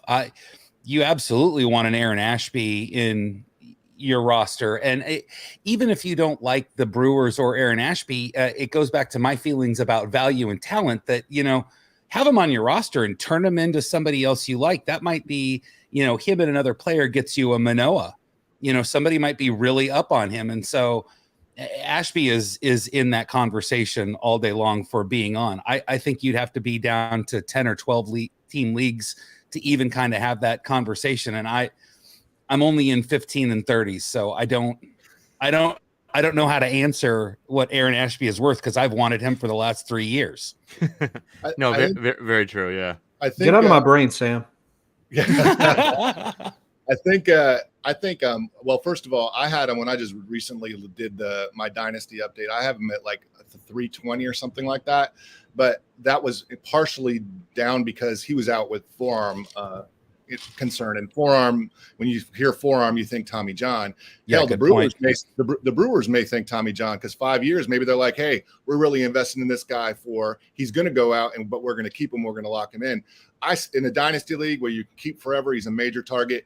Now that he's back and he's activated actually, and they gave him this extension, he would, if I had with that news, he would probably move up, 30 or 40 spots easy. Because whenever I hear forearm with a pitcher, they automatically go down a lot until we're sure that they're healthy. But I love him as well. Well, and you bring up a good point about the difference between redraft and dynasty is that Tommy John is almost something that you expect a pitcher to have. You build that into their value, that when they get a TJ, especially if you have a place to set them in your roster, that it's not necessarily the red flag that it would be for other types of fantasy leagues. Yeah, no, absolutely. A good point. A good case of that is, Dylan Lesko from this draft just had Tommy John surgery, but he's 18 years old. Like I was talking with Chris Clegg about this. We're not worried about it at all. There's definitely a different mindset with that. And Right. with Ashby, something I've kind of put more and more focus on as I've kind of learned the industry and the organizations is which teams do well or don't do well developing, pitchers or hitters. Like Milwaukee's a great example. Obviously, look at that recent track record. Burns, Woodruff, Peralta, Ashby could be the next one. They've done so well developing pitchers, but on the hitting side of things, not so well. Look at Keston Hirio, look at Tristan Lutz, Lucas Urkeg or Urseg. I don't even know if I'm saying that last name right. Mitchell. Yeah, Garrett Mitchell, absolutely. Like all these guys that's why I'm like pump the brakes a little bit on Jackson Chourio. Great, but let's not go overboard here. But yeah, so Milwaukee, the stuff's there. I want to see him get the walk rate down a little bit there. He's a little bit some command and control issues, but yeah, Ashby, the talent is definitely there, no doubt about that. All right, I think we're getting over. Go ahead.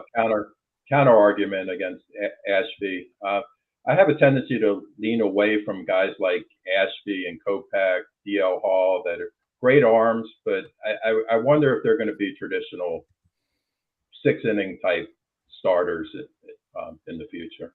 That's fair. That's absolutely fair. DL Hall, man, he's top 5 pitching prospect on talent alone, but man, that walk rate can't get down below like 12% or so. You just can't get by with that. So Are we going to talk about DL Hall?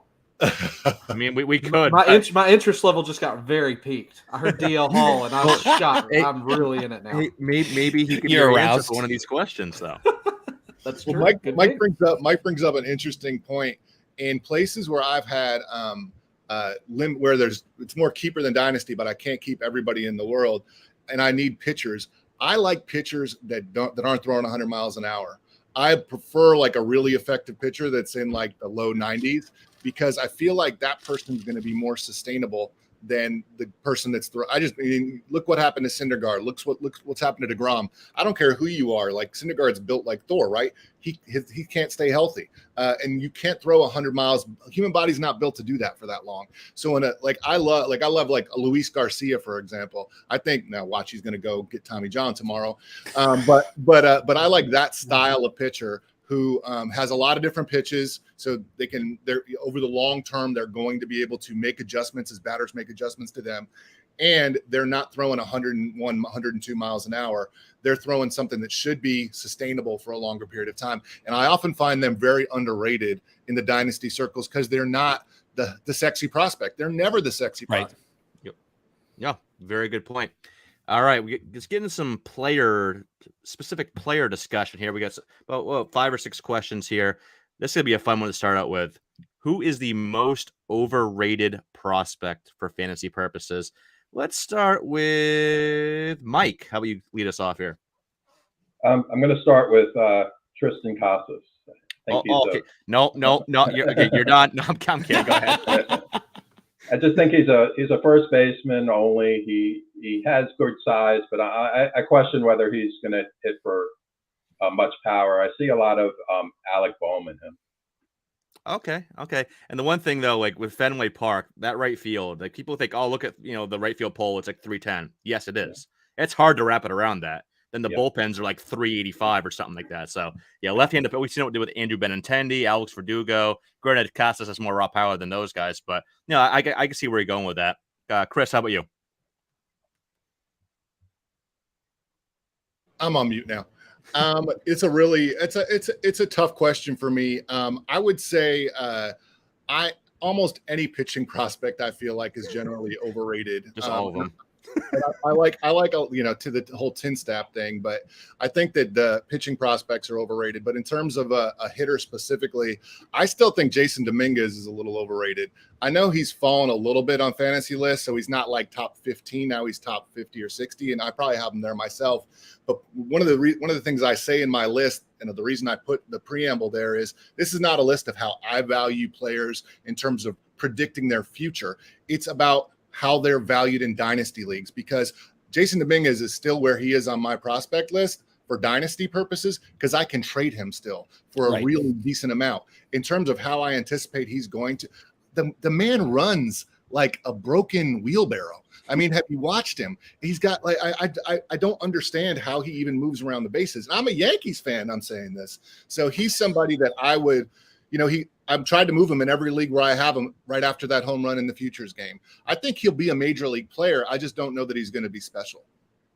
Yeah, I'm there with you on Dominguez. Sammy, how about you? Well, I really am worried about Tovar in Colorado. I think the skill set is great. I think he's a phenomenal baseball player. I have zero confidence with anything that the Colorado Rockies do with any of their prospects. So if I have him on my roster and you're in a league with me, I will trade him to you. No problem. I have him for value only because I don't trust the organization.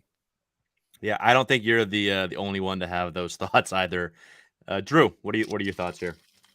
Not on mute, baby. What's up? Okay, so you guys have picked some really interesting ones that I didn't necessarily consider. So I'm going to pick on the obvious one. It's really punch the guy in the front of the list. My stock answer for this is generally Noelvi Marte, and I expect fights to be started with that. You just did. I know, sorry. But I will switch directions because I don't like being booed, and I'll pick on Brennan Davis instead. Like I said, pretty obvious, I feel like, but I have major issues with prospect hitters with a questionable hit tool. It's kind of suspect. It's in the name. You need to be able to hit. So if you're loaded with 60 raw, 60 speed, but you have a 25 bat, really, what's the point here? You're not going to be able to get into any of those tools. So who cares? Brennan Davis is in his second go round in AAA. Those of you who are unaware, he's walking less, striking out more, getting to less power, and he's no longer running even some.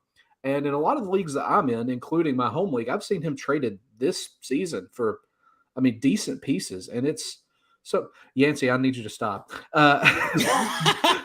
But seriously, the Brennan Davis love is one I really don't understand at all. It's something that I see him as being, two good tools in a bag with a hole in the bottom. So when you get to your job site, you have what? An empty bag. That's Right. never, Name your that's team. never Name good. your team that, Yancey. Come on, empty bag. More team name ideas for Nancy.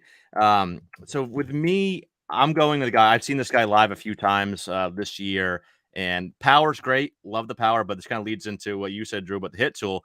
Aurelvis Martinez, I think, is vastly overrated. Like, the power's great. Like, this could be, a potential 30 homer bat. I no doubt about that. He had 28 last year and only 98 games between low A and high A. RDS 19 this year and 76 games for Double A New Hampshire.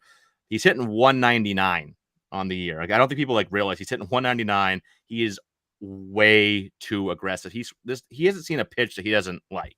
Like, he'll swing at something in the dirt 2 feet over his head. That's why he's hitting 199, and he has 19 walks to 93 strikeouts in 311 plate appearances. So, like, the power, it's easily plus game power, probably double plus raw. But outside of that, he's not a guy that adds a lot of speed either. So it's like, oh, you still get maybe 15, 20 steals out of him. He's like a 2 to 3 steal guy or something like that. So I think he's I moved him outside my top 100 prospects that will be out on Monday. So yeah, not a big fan of Aurelvis anymore. Same thing with Jordan Groshans. So I moved him outside my top 200. This is nothing there with Jordan Groshans anymore, unfortunately, at least in my opinion. All right, we still got a few more here, so we'll probably need to go a little bit quicker on these. But let's go on the other side of this spectrum here.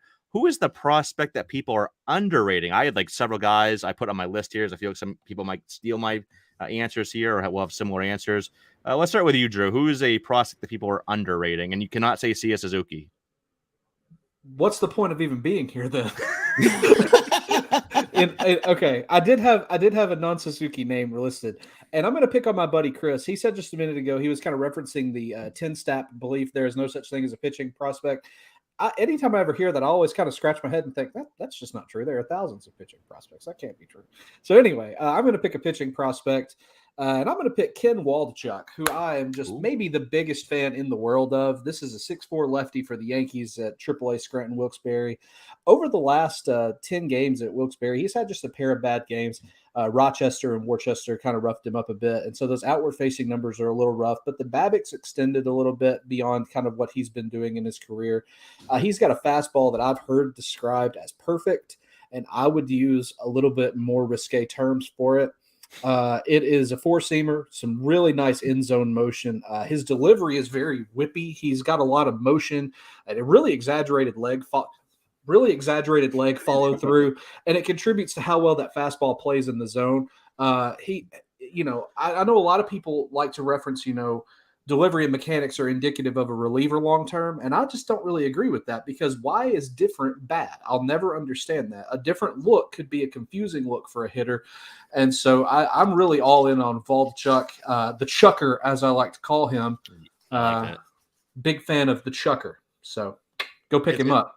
It's funny how the Yankees pitching prospect landscape has changed so much the last 2 years. It used to be Davey Garcia, Luis Heel, Luis Medina, Clark Schmidt. Now it's Waldichuk and Randy Vasquez and Wesneski, JP Sears. Yeah, it's a complete shift. But Mike, who's somebody that is underrated in prospect circles? I'm going to go with Alec Burleson of the Cardinals. He's a second-year pro out of East Carolina. He's a bat first guy. He's probably a left fielder DH type, but he's already in AAA. He's hitting .339 with 16 homers, striking out about 15% of the time, and it's like nobody talks about him. Yeah, and especially with how the Juan Yepez last year I think people should be a little bit quicker to jump on the Burleson. Yeah, he's gonna be up probably this year. I like the bat a lot as well. Very underrated. Chris, who's your guy? I'm going to go with Matt McClain from the Reds. He has a future elite. His hit tool will be elite if it isn't already. He's got at least 60 grade speed. He's going to go to offensive ballpark. They need him soon. He's struggling a little bit in batting average after the call up, but he's showing power and speed, and he's got the hit tool. So and I don't see him, given what the price that we all pay for speed. I don't think people think of him as a speedy, a speedy future baseball player in the pros, but I think he's going to be 25 to 30 steal guy on an annual basis, and no one really thinks about him that way. Yeah, and I think the power is underrated for him as well, and he's got Great American Small Park awaiting him as well. So yeah, I like McClain a lot as well. Sammy, who you got? Well, I was going to say John Kenzie Noel with Cleveland. I really like him, but you reminded me of my favorite Mariner prospect, Jonathan Clase. He's in low A right now, and he is the fastest player in the Mariners organization, according to people that get to watch him run on a daily basis. I think he's a small guy, like why can't I think of the leadoff hitter for the Houston Astros now that I'm talking about prospects? Second baseman Altuve. He's built tiny, he's short, and he's tiny, but he's got power and he's got a hit tool. And I think in the next couple of years he could be a top 10 prospect in all of baseball if he starts hitting, because he runs, he plays great defense, and he's just a freak athlete for his side. So I really like Jonathan Clase. Yeah, as do I. And there's always that pop-up guy every year or not pop-up, more like a big riser in that system every single year, it seems like, with Seattle on the hitting side of things. I'm going to go with one that I think Yancey Eaton is going to love. I'm going Curtis Mead. I think guys like Curtis Mead, like, there's not that one huge tool. There's not like elite power, elite speeds, stuff like that. So I think these guys often get a little undervalued. But you just look at what he's done. Like last year, across 3 levels as a 20-year-old, 321, 378, 533, 15 home runs, 11 steals, 104 games. This year between AA and AAA, 294, 388, 536, 13 home runs, 7 steals, and 71 games. Walk rate over 10%, K rate under 20%. Just does everything well. And yeah, he's never going to be a 30 home run guy, 20 steal guy, but you could be looking at a 275, 280 hitter with a good OBP, higher floor, keeps that K rate in check, like I mentioned. Guy could be, 20 home runs and 10 steals, something like that. And those guys are very valuable. I have no idea where he ends up on that team. He's played, all over the infield, first, second, third, mostly. We just played all 3 of those this year, mostly second and third this year. But in Tampa Bay, who knows? So but I think Curtis Mead is. Well, go ahead. I was going to say, I think one of the reasons I think it's a great shout, and one of the reasons he's underrated is he doesn't look like a guy that can run at all. He's a big belly Aussie. I mean, he's going to become like a fan favorite, I think, when he comes. Oh, absolutely. Up. Yeah, absolutely. I think Tampa Bay, that might be later this year too. Who knows? They've been a little dinged up this year. Maybe they give him a shot later this year, or at least by next year for sure. All right, next question here. With the MLB draft just finishing, and that was a fun draft, who are going to be your big targets in first-year player drafts this year? Sammy, let's go over to you. I am going to pass. I have watched a little bit of it, but I have no prep on the first-year player people yet that's worth sharing with anybody. So I want to listen to the other 3. That's fair. That's fair. You're being honest. I appreciate that. Let's go over to Drew. What are your thoughts on this? FYPD, big fan of this year's draft. Lots of good players available. I'll start kind of at the top with Elijah Green. I'm curious about what his exact stock is going to be, because this is a guy whose tools are, they could be mercurial to the eye right now, the hit tool especially, but it could be a supernova of talent if everything works for this kid. And so I'm just, waiting to see if in leagues Elijah Green can fall to me, because, I'd love it. Kumar Rocker is a guy that I'm extremely high on. Love Kumar Rocker. The track record's insane. The slider's insane. The drive is insane. The health is good.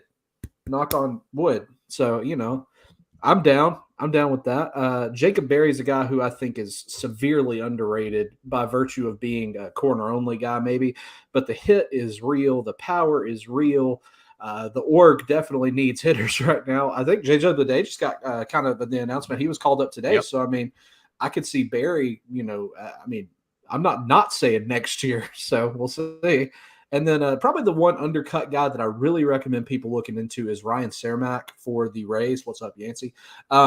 Again, though, really killer tools. I think that this is a guy that plays insane defense, will stick in a lineup. Reminds me of kind of what I would have, like the peak level performance Kevin Kiermaier could have been almost. I think Cermak is he's got great power, great speed, incredible defense in center field, great glove. Really look him up. I know a guy with a beard that wrote a really good piece on Cermak just recently, so you ought to look that up. Mike, how about you? I'll real quickly name 4 guys here. Brooksley, I think, due to proximity, I think he's going to move quickly. And then the 3 that went between 16 and 18, Chase DeLauder with the Indians. The Indians outfield has been a mess for a long time. I think he could really help them. Justin Crawford is, 80 grade speed guy, Carl's son. And then Cam Collier went way too late in the draft, and I think he's going to be a steal in first-year player drafts. Dude, I love Chase DeLauder.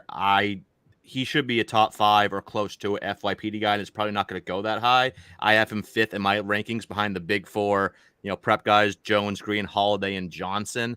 I think he's a more toolsy Colton Cowser. That's kind of how similar. He didn't have he went to James Madison. He didn't have the competition like the SEC and stuff like that. So that's come into question like it did with Cowser last year coming out of Sam Houston State. But Cowser, after a little bit of a slow start, he's been tearing it up lately too. So I love DeLauder. I think he's gonna be a great value. Who's next here? Chris, who are some guys you like here? Well, I also want to just, first of all, I love this draft. It's the best draft I've seen in a decade in terms of fantasy potential, at least a decade, filled with both the proximity of like really strong college bats and the elite upside. I haven't seen as much upside in the lottery and just in a long time in those big top picks. So I've been trying to get as many first-year player draft picks as possible. And what I would tell you is if you're not contending, do what you can, because this is the most talented fantasy draft class I've seen in memory. So in terms of individual players, I want to jump on Cam Collier as well. I like guys that bet on themselves. He is really, he went back to community college, one of the most competitive programs out there. He excelled. He's a baby. And I think if you're like far away from contending and you miss out on those top 4 high school talents, I think he's not quite there, but I don't think he's really far behind. So I would jump in on Collier. I like Berry too, although I'm in a little bit, I don't want to put anyone's name out there because I don't know if he wants it to be public yet, but a very respected person who knows a hell of a lot more about college baseball than I do said Berry's a trap. And I don't know. He's just, the bat has to carry, I guess. And if you believe in the bat, you should ride it. I like Berry still. I'm not off him yet. And then the name that I'll add is Spencer Jones of the Yankees. Perfect fit, big boy, Vanderbilt, no big program. He's going to use that Yankee Stadium, and he's built for it. And that is why they drafted him.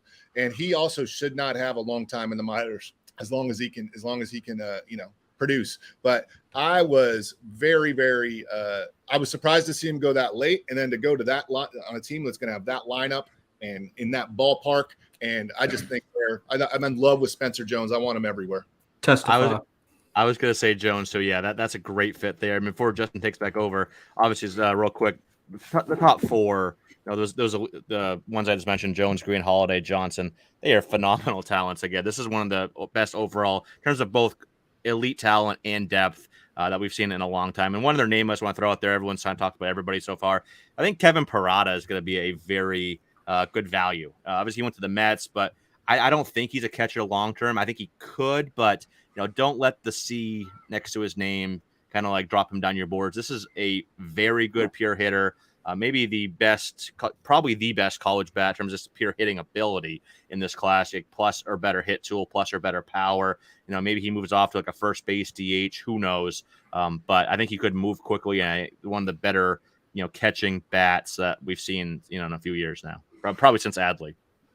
Yeah. Unfortunately, you guys doing such a great job, but we're going to have to wrap it up and give away a prize and give you guys some time to promote all your work.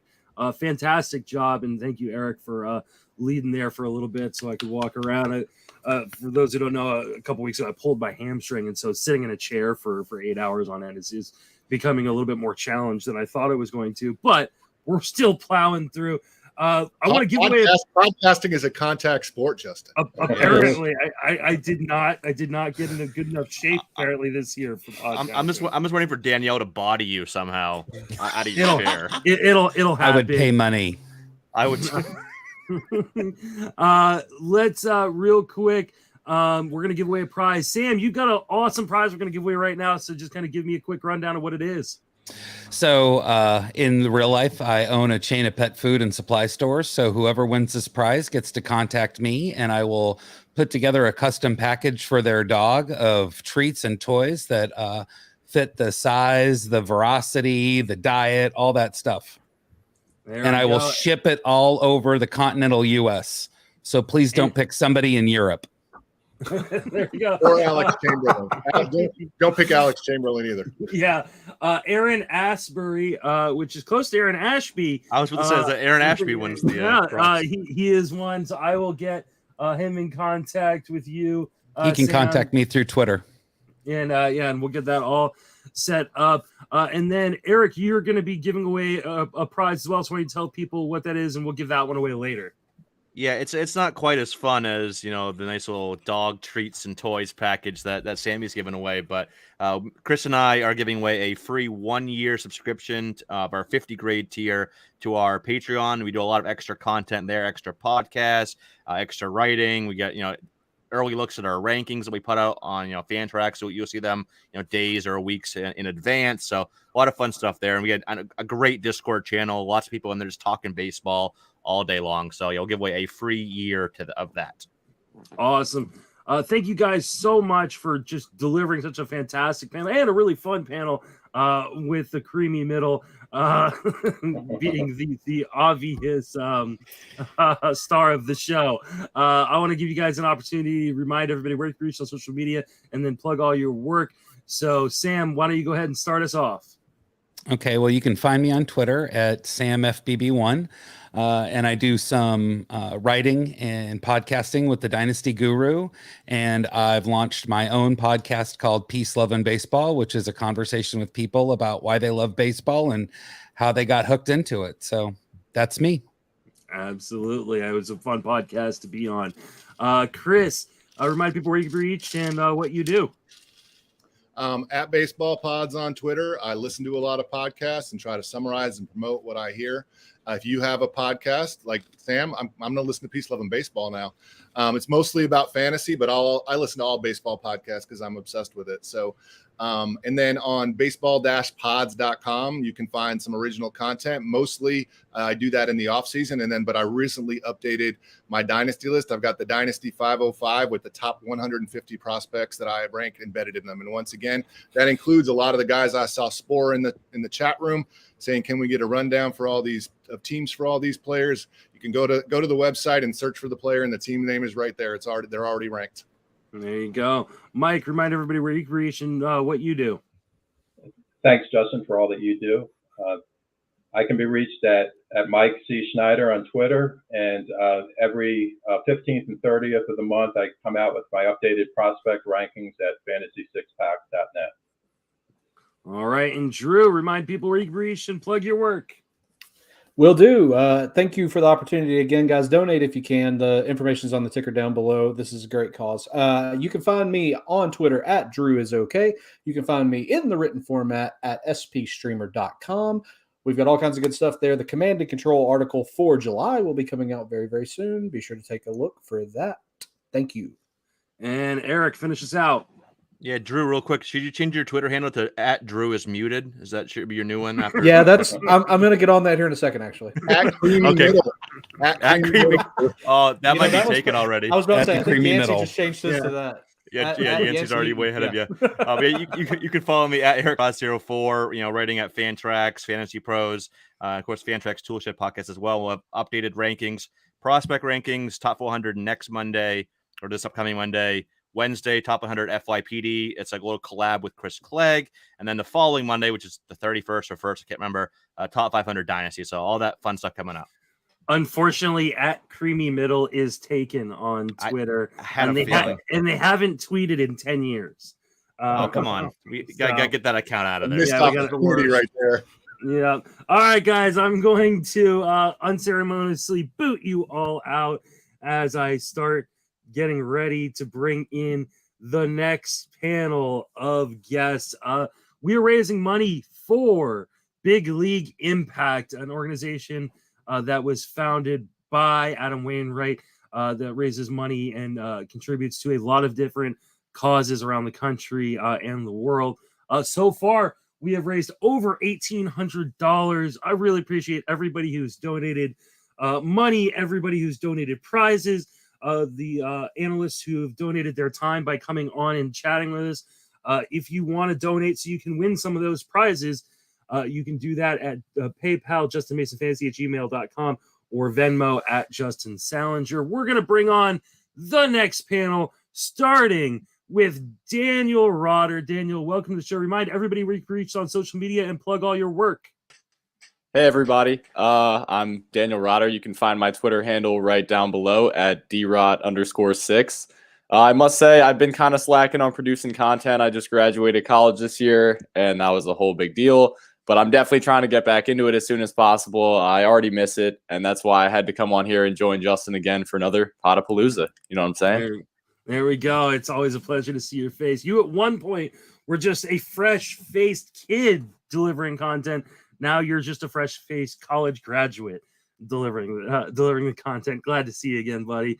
Joining us as well is Villa. Welcome to the show, my friend. Hey, Justin. Thanks for having me on, man. I appreciate it. Remind everybody where you can reach on social media and plug all that you do. Yeah, just starting out this year, the lockout didn't help with trying to launch anything brand new to the world. So it's kind of like a soft launch. You can find me at YGM Fantasy, trying to start off kind of like a beginner's guide, a course, and then some tools and resources to help new participants with a focus on younger students. I don't know if y'all played this high school stock market game back in the day, but that's something that I'm familiar with to kind of get everybody comfortable with dealing with stocks, financing, investing, and the economy. So I kind of imagine someday down the line that there's these youth participating in fantasy games, kind of like a shortened season where they're participating towards the end of school year and get them geared up, because there's just so many jobs in this fantasy baseball industry that could take them to minor leagues, college, major leagues, whether it's tech, statistics, data analysis, all the social media stuff. There's just so many opportunities that I see out there that I kind of see fantasy baseball as like a way to, engage the youth in that way. So you can find me on Amazon. I have a beginner's guide to being a fantasy baseball general manager. Also, the product that I have is a fantasy baseball planner, which is to kind of be like this place where you can take down all these notes and hold all the information we're trying to keep in our heads, put it on a written document. Not all of us out there are so good with spreadsheets and like using that. So having like a physical object to kind of manipulate is really helpful, I find. So hey, I love that idea. I might go get myself one of those. Yeah. Because I am a little bit old school and I like to write things down and then I lose that. So having it all in one location is a great For sure. thing. Is it pronounced Via or Villa? Via, either one. My last name is Villavicencio. Football coaches could never say it, so they would say JV, Via, whatever, and be like, cool, man, just put me in the game. It's good. All right. Well, we got you in the game for this segment. Also in the game is B Don. How you doing, my friend? Hey man, how's it going? I'm doing well. I mean, we've been talking for a long time, Justin. I think you had me on way back when I first started. So, that's something I feel like you've always done well, is just giving shots to everybody who wants one. Never picky about it, but I'm happy to come on here and then talk some breakout pitchers. Yeah, it's going to be a fun panel. It's always great to talk to you, my friend. Remind everybody where you can reach on social media and plug all that you do, because you're doing a lot. Yeah, I'm on Twitter at RazBeadon. I'm on the Razzball Fantasy Baseball podcast with Gray Albright, who you probably know a lot more than me. I'm on the Fantasy Football podcast with Donkey Teeth. I write and do baseball for both those sports. And then on top of that, we got the Razzball coming up. So I'm just gonna take a second and plug that real quick. If you haven't signed up yet, if you're into football, get in the Razzball. It's a fun format. It's unlike any other league you're going to play in regards to the playoff format. So while I'm on here, I'll just plug that real quick. Absolutely, and I'm in it. Absolutely. I wasn't able to do Raz Slam this year because I had to cut back on my leagues, otherwise my wife was going to divorce me. But there's no limit on football leagues. I haven't been given that ultimatum, at least not yet. And hopefully she's not listening in this moment to hear this. So I'm joining as many football leagues as I can. I'm already ready for Razzball or Razzball. I feel like you should get in Raz Slam. I mean, it's mostly best ball. I feel like that one should be a pass. I'll be back in next year. Oh, yeah. Don't worry, I'll be back in. We're gonna talk about some of these breakout pitchers as soon as I remember to actually bring up my show notes, so I actually know what to ask you guys. So give me 1 second as I find it, and there it is. So let's start with the cream of the crop, right? Is there a bigger breakout pitcher this year than Shane McClanahan? Is he really a stud there, Via? Hey, Justin, I'm taking a look at right now, kind of going forward. He's definitely a stud, definitely, someone you're holding on to in every single type of format, league format. And I'm taking a look at rest of season projections. I wish ATC had it up on Fangraphs, but I've been using the bat and the Bat X for a lot of hitters. So I use the bat for pitching as well. And right now he's going 15th ranked pitchers rest of season, 13 games, 70 inning pitched, 84 Ks, super solid. But he's about $12 short of Cole. So in terms of value being returned based off of 15 team NFBC. So definitely, someone you're holding on to, super stud. And but you may be able to sell high if someone in your league is looking for some pitching and you have trades available for you. Where are you at, Daniel, on Shane McClanahan? I know you're an Orioles fan, so you don't want him to be a stud because he's in your division as you guys try to keep in that playoff race. Is McClanahan the truth? Yeah, I mean, the good thing about being an Orioles fan is that I get to see a lot of this great competition in the other divisions while I'm just watching my team for fun. And I'll tell you what, as soon as Shane McClanahan stepped onto a big league mound, he's been so poised. I mean, he's just been attacking hitters. His K rate's phenomenal. He's not walking a lot of batters. He seems to go deep into every game. He's just a quality start machine. Like, as far as from what we've seen from him, there's no reason to think that he's going to decline. I know pitching is horrible for your arm. I mean, he could get injured any day, as we saw Michael King just obliterate his elbow yesterday at Oriole Park. But there's no reason to believe he's going to be anything short of at least a top 10 pitcher for the rest of the season from what we've seen. Beat on you carrying with everybody else. Yeah, I mean, he's a stud. He's the next coming of elite pitcher that we're getting. I mean, he's got the high velocity fastball, 2 breaking balls, a changeup. He started throwing the curve. He started mixing that more in like mid last year, and he's just been amazing since then. 2.84 ERA second half last year to go with his 1.71 ERA from the first half this year. I mean, he's starting hard hit, 12th in average exit velocity, sub 200 sub 200 batting average on every pitch other than his 4-seamer. He's got a 36% K rate, a sub 5% walk rate. Like, I don't know what else you could possibly want from him. He has the best CSW and swinging strike rates among qualified starting pitchers. I mean, he's been a monster. There's only one thing left though, that he's got to repair that All-Star game. So he gave it up in the All-Star game. So he's got to keep performing well, so that way he can get back there next year. Yeah. Those exhibition leagues we're all in. Those are just brutal. All right, I gave you guys an easy softball question to start it off, get your feet wet, but now it's time to move into things that are a little bit more difficult than that. We'll start with you on this one, B-Don. Do we believe in these Dodger breakouts in Tony Gonsolin and Tyler Anderson? So for Tony G, yeah, do I believe he's a good pitcher? Yes, absolutely, he's a good pitcher. Do I believe he's a 2 ERA sub 1 WHIP guy? No, I don't think so. He's got a sub 200 BABIP. It's the lowest among qualified starting pitchers. He's got the second lowest left on base. And, that's not necessarily damning in and of itself, but when it's combined with the fact that he doesn't have, the most amazing stuff, really, like his pitches aren't nasty like we're talking about with Shane. So I don't think he's like a 4 ERA guy like you're going to see on some of the projections. I'd say somewhere in like the 3.5 to 3.9 rest of season is probably what I'm looking at. And then just if we're talking about elite pitchers, the K rate isn't among the elite at 24%. Tyler Anderson, the numbers look great as far as like average exit, hard hit, the barrels he's allowing, all of that looks great. But this is really outside of his normal career, which makes it hard for me to kind of change my mind on what he's become. It's the best home run to fly ball of his career. And I that's something I'm going to keep bringing up with a lot of these guys is with this kind of temperature controlled dead ball that we're using. Right now, all these guys are fine. But if the baseball decides to go back to the balls in 2019, I think a lot of these guys are unfortunately going to be in a lot of trouble. Yeah. What about you, Daniel? Do you believe in these guys?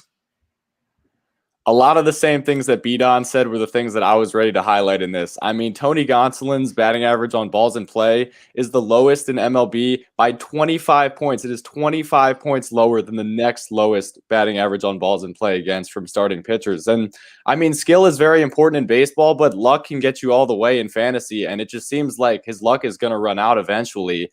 I mean, there's just no way that he can keep not giving up hits at the rate that he's not right now. He does a good job avoiding walks, but I just think he's going to regress a little bit, even if it's not a lot. And then same thing with Anderson.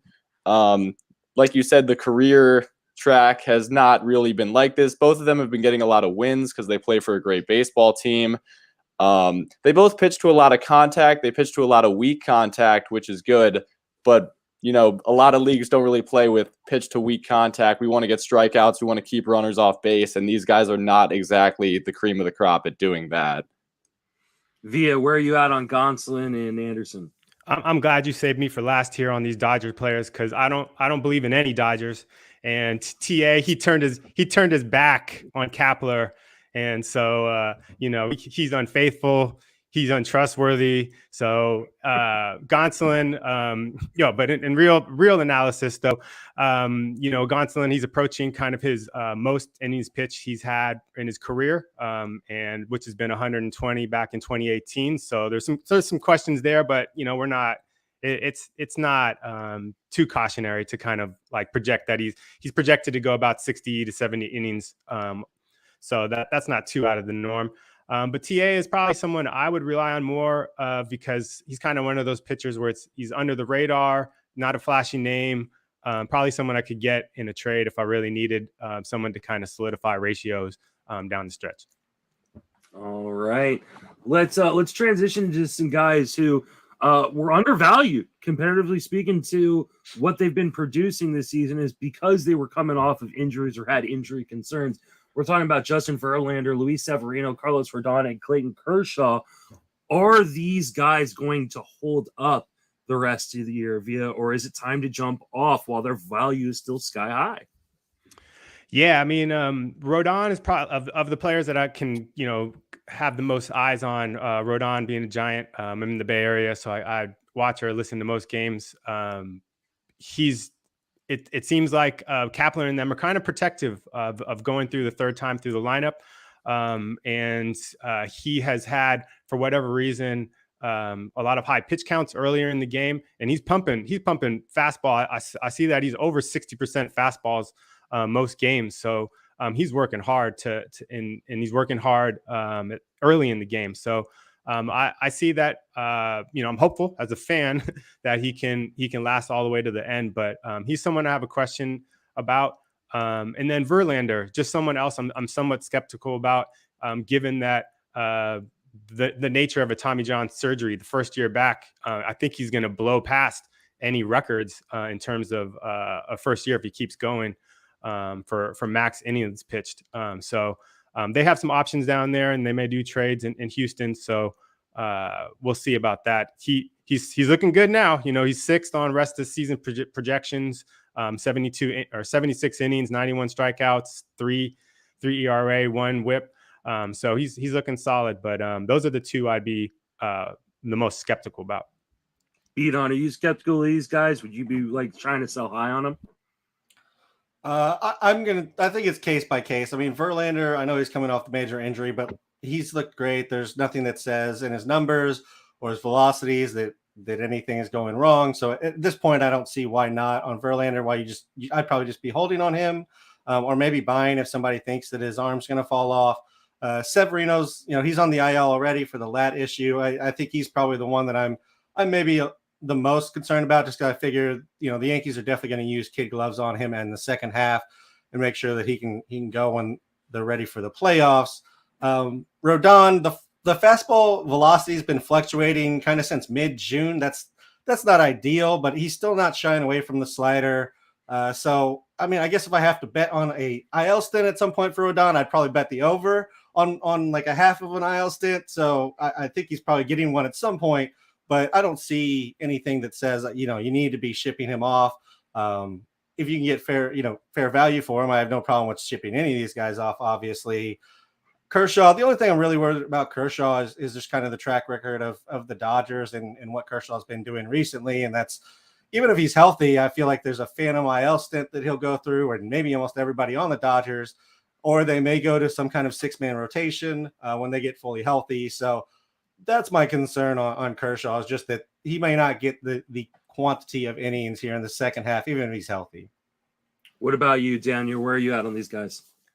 Yeah, I'm kind of going to go with much of the same. I mean, with Kershaw, we know he's had those back injuries those past couple of years, so that always kind of worries me. But he has been working pretty deep into games. He's been getting strikeouts. He's been efficient. Same with Verlander. So I don't see in their performance right now why there's any reason to be super worried. I guess, yeah, it's just case by case. Like B-Don was saying, if you can get good value for them, trade them. If someone's trying to just get rid of them, you could get them for a good value. Rodon also, he's getting strikeout after strikeout. He's been pretty impressive for fantasy purposes. He has been injured a lot in his career. That's obviously worrisome as well. Just like Luis Severino, who is on the IL, and he's looked pretty impressive this year when he's been healthy. He's got electric stuff. His ERA might not be quite as low as the other three guys, but still pitching for a good team. He's looked good. But coming back from that injury that he's already dealing with right now, and with the Yankees just eons ahead of the rest of the AL East, it seems they're going to slow play it, I would think. So probably the least fantasy value, I think, right now goes to Severino, but they all can be valuable when they're playing. Yeah, 3 of these guys have something in common, and that's that they are on teams with double-digit leads in their division. And so while I'm not like super worried about Verlander from an injuries perspective, and then not overly worried about Kershaw either, I could easily see, like, obviously Severino's already on the IL, but I could easily see a phantom IL stint coming for Kershaw if they can extend that lead further, at least hold that lead here for the next few weeks before, and let him kind of get some time off a little bit before September to have him fresh for the playoffs. I could see the Astros doing the same thing with Verlander just to kind of keep that innings number a little bit lower and just play it on the safe side. Rodon's the one who's on a team that needs to win and needs, like, now they've dropped, 2 straight to the Dodgers coming out of the break. They're, as much as I love my Giants, they're kind of at a make or break time. They need Rodon to be healthy. Otherwise, they could end up looking to maybe sell as opposed to buy at the deadline or hold pat. So I think Rodon has to stay on the mound for the Giants to be competitive. So I think he's got the best chance of not missing any time, even though he probably has one of the riskier profiles of the 3, not including Severino. Yeah, in Dodger land, I just saw Dustin May. He's did some rehab over the weekend, so he can make his way back. He might be a middle relief, so he might not be a starter when he comes back. Pepio's there, and Heaney's coming back on Tuesday. So Dodgers getting some reinforcements down there, which may give them more options in terms of their rotation down the stretch. And all 4 of these teams are likely to add a starter at the deadline. All right. How legit is Kyle Wright? Everyone in the industry was writing articles, doing podcasts about who's the next Robbie Ray, who's going to be the breakout pitcher this year. I didn't see anybody to mention Kyle Wright. If you did, send me that article. I will give you mad props because I don't think anybody saw this rebirth coming. I wish I had, because I've been a fan of Kyle Wright in the past. Wasn't in on him anywhere this year. So is Kyle Wright legit? Yeah, he's got no restrictions in terms of inning pitch coming up. He had 143 last season, so he's good in that department. Projected for 58 innings on the bat, 50 Ks, 4.19. He's solid.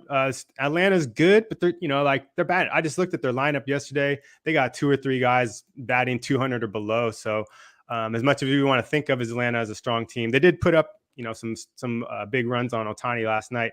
But anyways, their context is pretty good. I'd say preseason, I'm not sure how you all do your draft strategies, but I was kind of looking around. I download the RotoWire app and kind of look through the depth charts, and I'm like, who are these 4th and 5th starters who are pretty weak? And Atlanta and Minnesota stood out in terms of rotations that were lacking, I guess I should say. They didn't have it solidified in some way.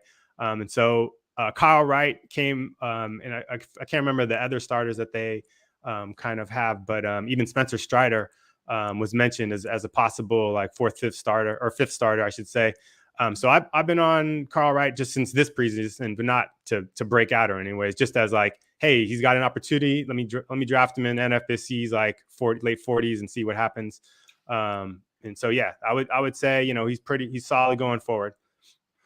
Daniel, are you a believer in Kyle Wright? I would say now, yeah, I am. I had a pretty different experience from Via because I owned him in a couple Dynasty leagues when he was coming up. And oh my God, the past couple of years, he was absolutely insufferable. It just looked like there was absolutely no light at the end of the tunnel. He was getting shelled. He was getting sent down. And I mean, I cut ties with him because they weren't super deep Dynasty leagues. But right now, he looks pretty good. He's made solid strides with his strikeouts. He's been working deeper into games. In smaller leagues, you can probably pick his matchups a little bit so that he can face more favorable teams. But in an NFC style, he's still your starting pitcher 2 or starting pitcher 3. You need to pencil him in there every week. So, yeah, I see nothing right now that makes me think, yeah, this guy's about to blow up. The former Vandy arm, he made his corrections, and it's looking a lot better for sure. Beat on, you believer? I am. I've liked Kyle Wright for years. As him coming up, through the Braves system. I mean, I think we've all liked at least 10 Braves pitchers in the last 5 years, and just the system that they have and the stuff that the Braves pitchers have been showing. I will say I was a little bit in on Kyle Wright just because he ended 2020 strong. He had a good performance in the playoffs in 2020. 2021, they just played with him so much. He never really got a chance in the major. I think he had 7 innings up in the majors. I kept waiting for him to get called up. I actually had him in a deep AL only that I kept NL only that I kept waiting and waiting. So this year with an opportunity for him to actually crack the rotation, I did like him in a number of places. I can't send you any articles because I don't really write much anymore. I do podcasting. If you want to listen back to April podcast, go ahead. I'm not going to send me a link. I will say his numbers aren't completely clean. The whip's not amazing. He is allowing some hard hits, some barrels, at least compared to the elite guys. But he has the best fastball velocity of his career. He's maintained it all season. I don't see any reason why that's going to stop at any point. The movement looks great. It looks like it's back to kind of what it was when he was a prospect coming up, and just the ball just travels all over the place. I think actually there's upside because he's only at a 24% K rate, which is acceptable, but I think there's upside for more. We've seen it in his past. He's got the walk rate under control outside of May starts. He hasn't walked anybody more than 3 in a game. So I think maybe the biggest warning sign is something that Gray keeps talking about, and maybe he's just infected my brain with his thought. Atlanta pitchers, like, they look great one season, and then the next season they come back and disappoint us. So that may be like the biggest argument against Kyle Wright going into next year. But for this year, I have no concerns. Don't let Gray infect that brain. It's not the person you want infecting your brain. No, it's Gray. not. I'll end up wearing pink fedoras and growing a mustache. It'll be awful. Yeah. I mean, no, don't do that. And I love Gray, but one of the funnest stories of the year has been Nestor Cortez, and he's just been fantastic as a pitcher. But Beaton, is this the mustache ride we want to continue on? You know, I've been saying for a while that I think he's like the poor man's Johnny Cueto when Johnny Cueto was good. I don't think the stuff is as good as Cueto's was, but he has that deception. He plays with his release and timing, probably better control than Cueto. But since his beginning of June, so his June 8th start, he's had a 4.5 ERA, a 1.23 WHIP. I think he's looking better than those numbers rest of season, but not necessarily as good as a season long. So somewhere in between, I'm thinking like high threes ERA, kind of a 1.15 WHIP area.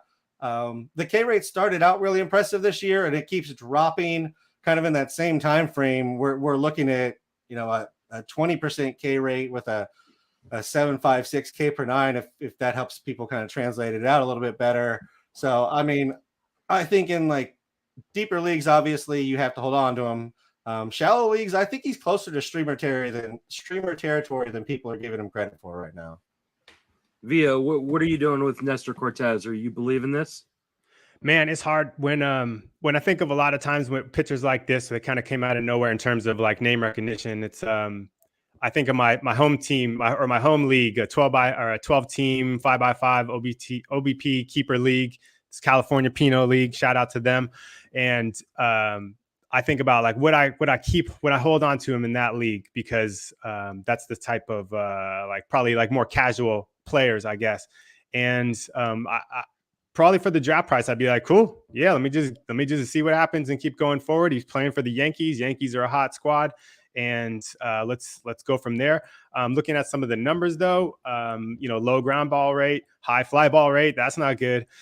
He's outperforming some of his FIP and even expected FIP with that ERA. So some regression, and the negative regression is definitely coming this way. But man, that all-star getup, that was pretty solid with a custom top right there. And I dig that. So all the flash and those are one of those like personality things. I'm like, yeah, that's my player on my team right there. In some ways, that is reminiscent of Johnny Cueto as well, right? Cueto had a lot of that flash, especially early on in his career, but even later in his career as well.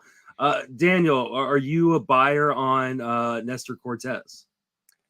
Yeah, we're talking about former Orioles legend Nestor Cortez, former Rule 5 pick. We returned him after about 3 weeks. But I had a lot of the same things to say as Beaton did.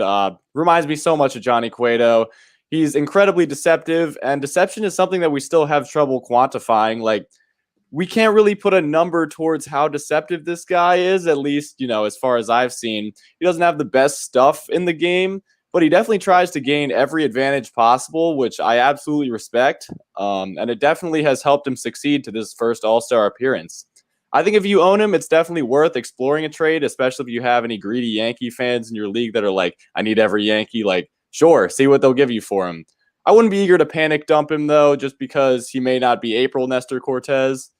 But I think, yeah, like, he's going to be pretty average pitcher, especially if in a shallower league you kind of pick his starts. Maybe if he's got a risky one, you know, at home against the Blue Jays, maybe that's the one you let him sit for. But I think in general, he's startable against most teams still.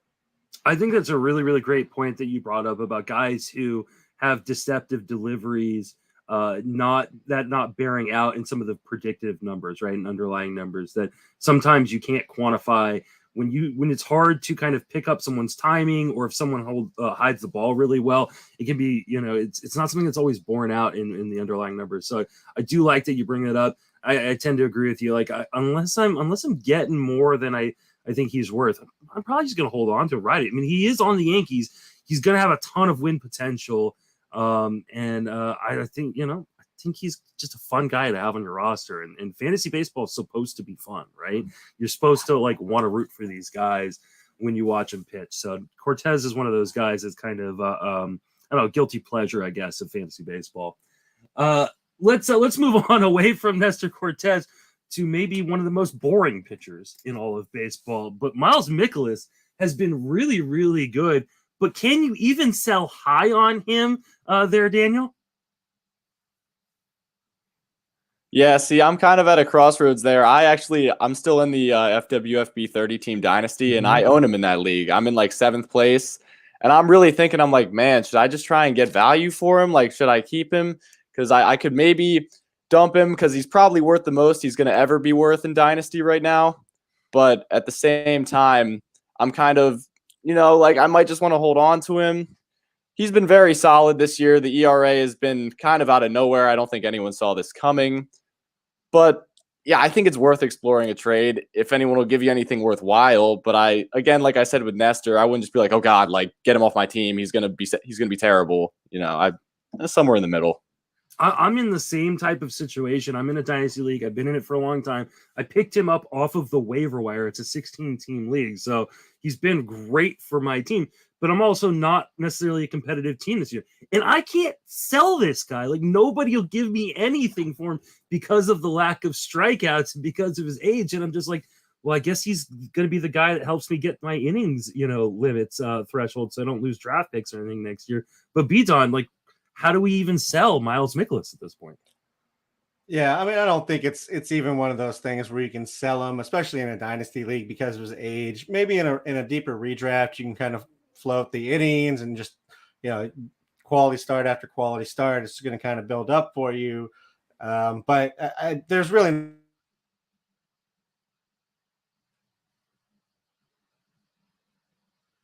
it appears we may have lost Bidon for a second there. So I'll flip it over to you, Via, and hope that we get Bidon back here. Bidon, come on back, man.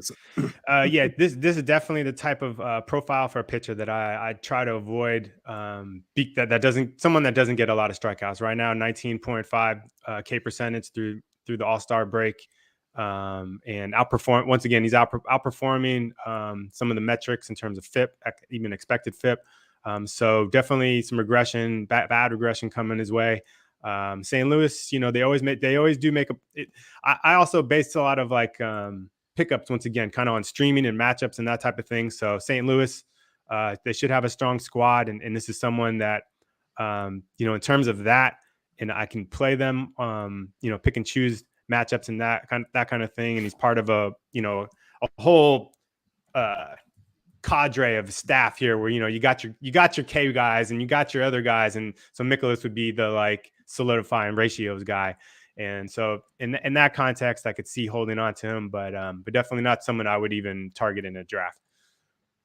Bidon, did you want to finish your thoughts on Mikolas?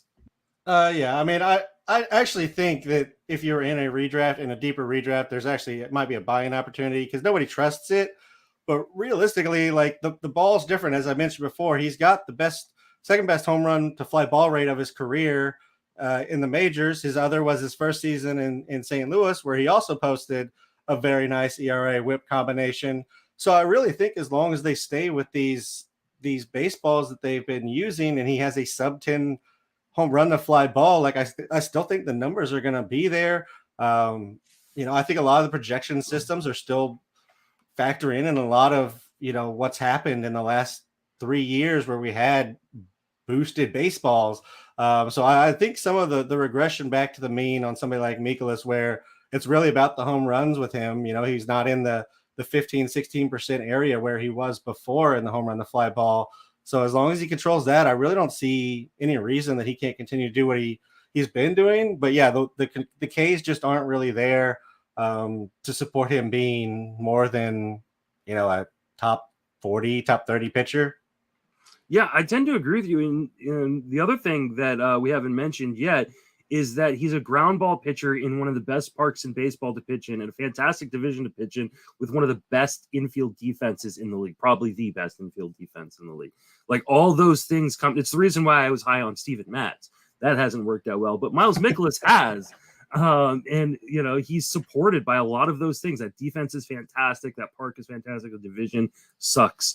And so he gets to take advantage of it. So, I'm okay holding on to Mikolas, especially if you're not getting something that makes it worth your while to move on. All right, let's talk about Logan Gilbert. Is he an ace? Because he pitched really well, but there's some warning signs there, Beat-On. I'm actually gonna throw it to Daniel. I feel like we've been just like stepping over everything he has. All right, Daniel, lead us off on Logan Gilbert. Sick. All right. Logan Gilbert in a dynasty format, he definitely has the making of a future ace, a future starting pitcher one. But this year, I don't know if I could say he's going to be like a top 15 guy ROS, like you were saying. There's been some warning signs. The strikeouts haven't really been there like the past few weeks because the innings haven't really been there either. He's been having trouble working out of the fifth inning. He's definitely a guy that I would love to own in a dynasty league. In redraft, he's going to be good. He's no doubt going to be good. He's probably a starting pitcher too on a redraft, which is absolutely nothing to, scoff at. But yeah, it's hard for me to want to value him as an ace right now. Just on his current trajectory, he's got to start working with the Astros right now, so maybe he's going to prove me wrong. He's throwing 2 perfect innings with 4 Ks, but we'll see. Via, where are you at on Logan Gilbert? Yeah, I'm saying, or what I saw kind of doing just some research here, he's getting smacked around.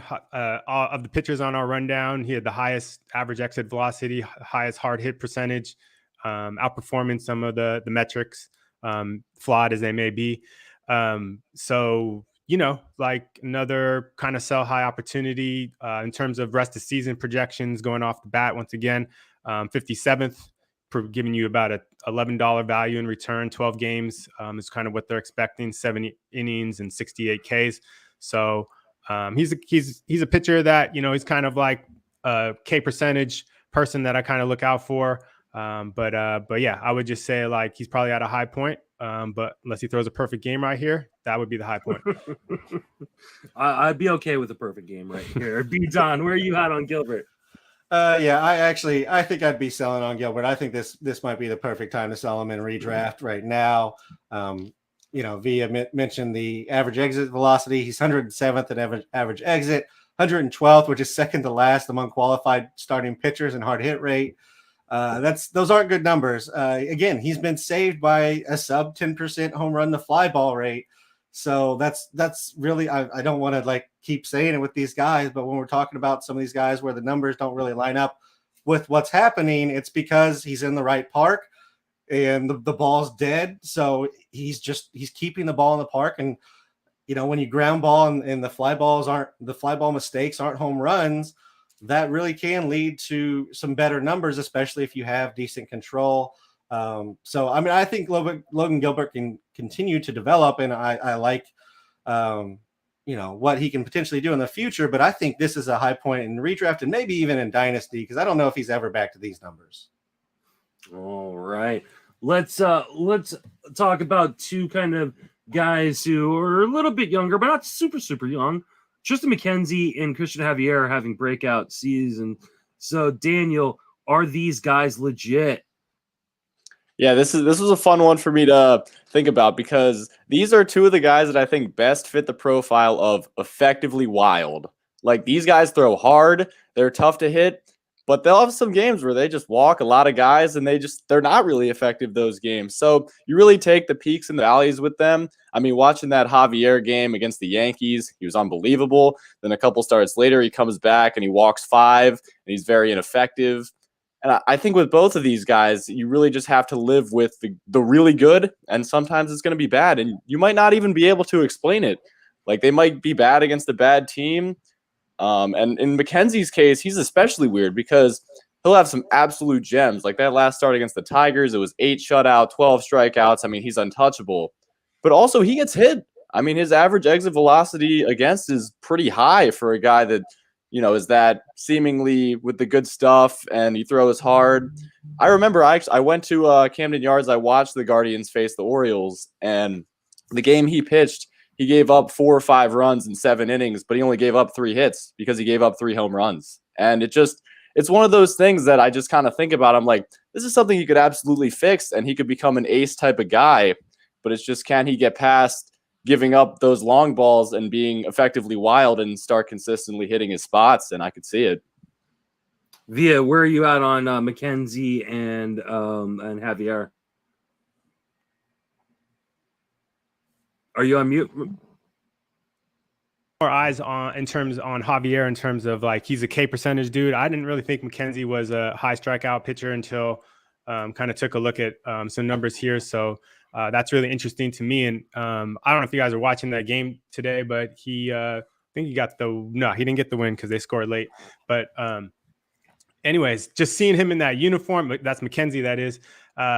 Dang, he's just like, I don't know how tall he is, but he's just a string. It's like it pops off the screen. It's just so interesting to watch him deliver, stand on the mound.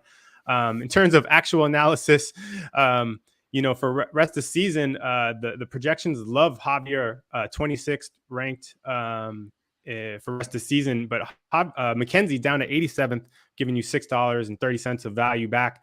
But I don't know. I'm kind of thinking McKenzie might win that projections battle. I'm wondering with Verlander and some of the other pitchers that are coming back for Houston, whether or not Javier is going to actually get more than 10 starts down the way. So McKenzie actually has a safer bet for innings pitched, and so just in terms of volume for your fantasy team, like he's probably going to bring more, even if it's like slightly subpar in terms of some of the ratios.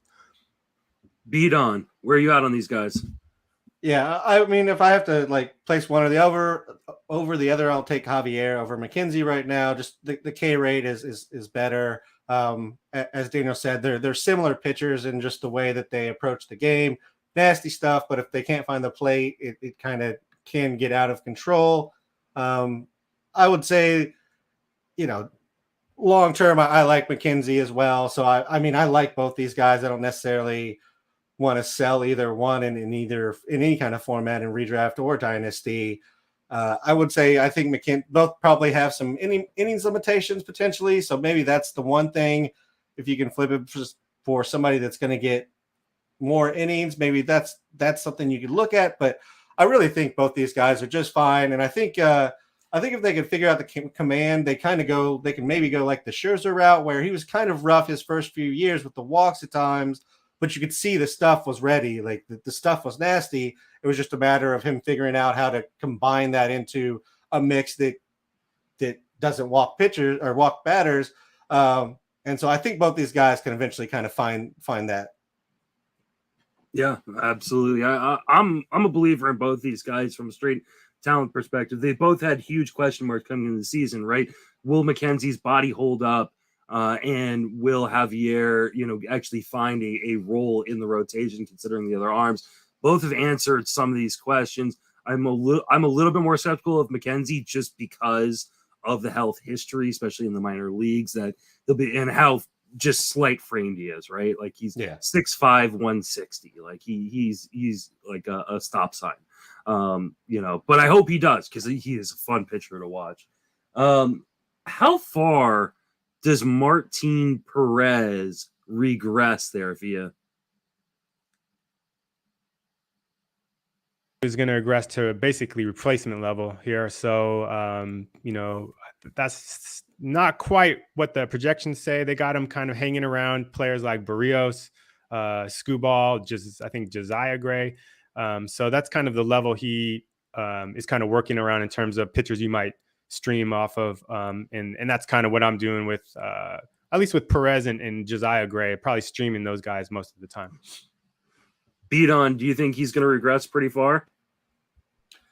I mean, I want to say yes, just based on everything that's happened in his career, but he's not allowing hard contact. And guess what? His home run and the fly ball rate, the lowest of his career. It's sub 8%. He's playing in a park that's friendly for that. He's playing in a division where half the teams aren't even trying. So, I mean, I feel like if you just kind of manage your starts with him, he can actually be an effective pitcher in deeper leagues. Now, in shallow leagues, yeah, I mean, even with his great start, I don't know if he was ever more than like a streamer in those leagues. I don't know that teams were necessarily continually holding him in 10 and shallow 12-team leagues. So I think that's kind of where he fits in, but I don't expect like a full 7 ERA regression to get him back to his normal, 4.4 ERA type of thing. Maybe he's 4.4 the rest of the way out, and you just pick and choose your matchups. But without the home runs, like he's fine. He's a fine pitcher. Dan, do you agree? Yeah, totally. He's been elite at limiting home runs in the first half. He's been allowing a lot of soft contact. So if those things were to continue, he could absolutely still be rosterable if you pick his spots right. He's got to just keep traffic off the bases because walking certainly won't help if that home run rate goes up a little. But yeah, I mean, again, there's nothing too incredible with him. We've seen him his whole career, but he certainly made some great adjustments in the first half to make himself fantasy relevant again, which was cool. Disclaimer alert for this next question. I wrote it before the second half started and sent it out to you guys. But Daniel, is Pablo Lopez a good bet to keep going? As someone who owns Pablo Lopez in a league, I'm pretty sad it's not April anymore because Pablo Lopez was a first ballot Hall of Famer. Yeah, he seems to be a bit of a peaks and valleys pitcher, and it's kind of hard to explain even like why he pitches well against some teams and bad against others. Like he got tagged at home against the Rangers the other day, and then a couple starts before the All-Star break, he throws 5 scoreless in Queens against the Mets. Like he's a solid pitcher. He gets some strikeouts. He does issue some walks, which is kind of, holding him back a little bit, I guess. But yeah, I think he's just kind of like a mid-tier ownable starting pitcher. Like I think like middle in general wouldn't be correct. He's probably like an SP like 4 through 6 guy now, which is still very fine, very ownable, but nothing like elite, I guess. All right, B-Don, where are you at on Pablo Lopez? Yeah, I mean, he did get spanked around by Texas to start the second half, so that wasn't great to see. But, I mean, everything's in line with what he's been doing the previous 2 seasons. He's probably, like true talent, he's probably more of a mid-3s ERA guy, but he plays in a great park for it. So, that number can get suppressed a little bit.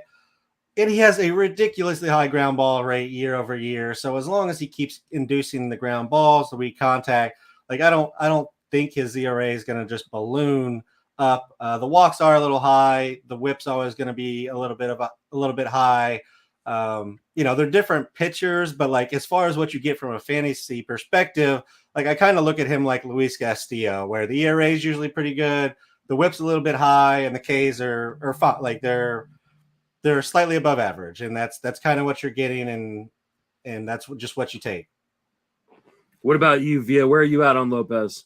Yeah, I agree with Daniel and Beat on about just kind of this idea of holding on to him, because he's doing what he's supposed to be doing. Basically, the numbers are saying that's kind of where he is. Rest of the season projections have him 45th, so they're actually digging on him to do pretty well. Probably going to take a little bit of shine off those numbers given this last game, but he'd be someone if I would had him on my team for a redraft league, it'd be kind of hard to own, just because I wouldn't be sure to cut him or to like what to do at this point. So yeah, I think one of the biggest issue for Lopez is he healthy, right? Like he's a guy who's dealt with real shoulder issues before, and you always wonder when you see the blowups, like, oh, is this the end because of the health? But he's a damn effective pitcher when he's healthy and on the mound. And so I tend to believe that the true talent level is what we're seeing right now. But I always worry that health is going to come back up and kind of screw things over for us. Next one on the rundown is Jordan Montgomery starting to break out, Via? I'm going to pass this over to my esteemed colleagues here about whether or not what they think on this. I just think the Yankees are solid. I'd probably hold on to them, but I'll save the air time for one of these guys. What y'all think? All right, B-Don, tell me what you think on Montgomery. Yeah, I mean, I don't think he's a sub 3.3, 105 whip guy. I just don't think he's that. He's been a little bit lucky. He is controlling the walk rate better than he has in his past, so that's nice to see.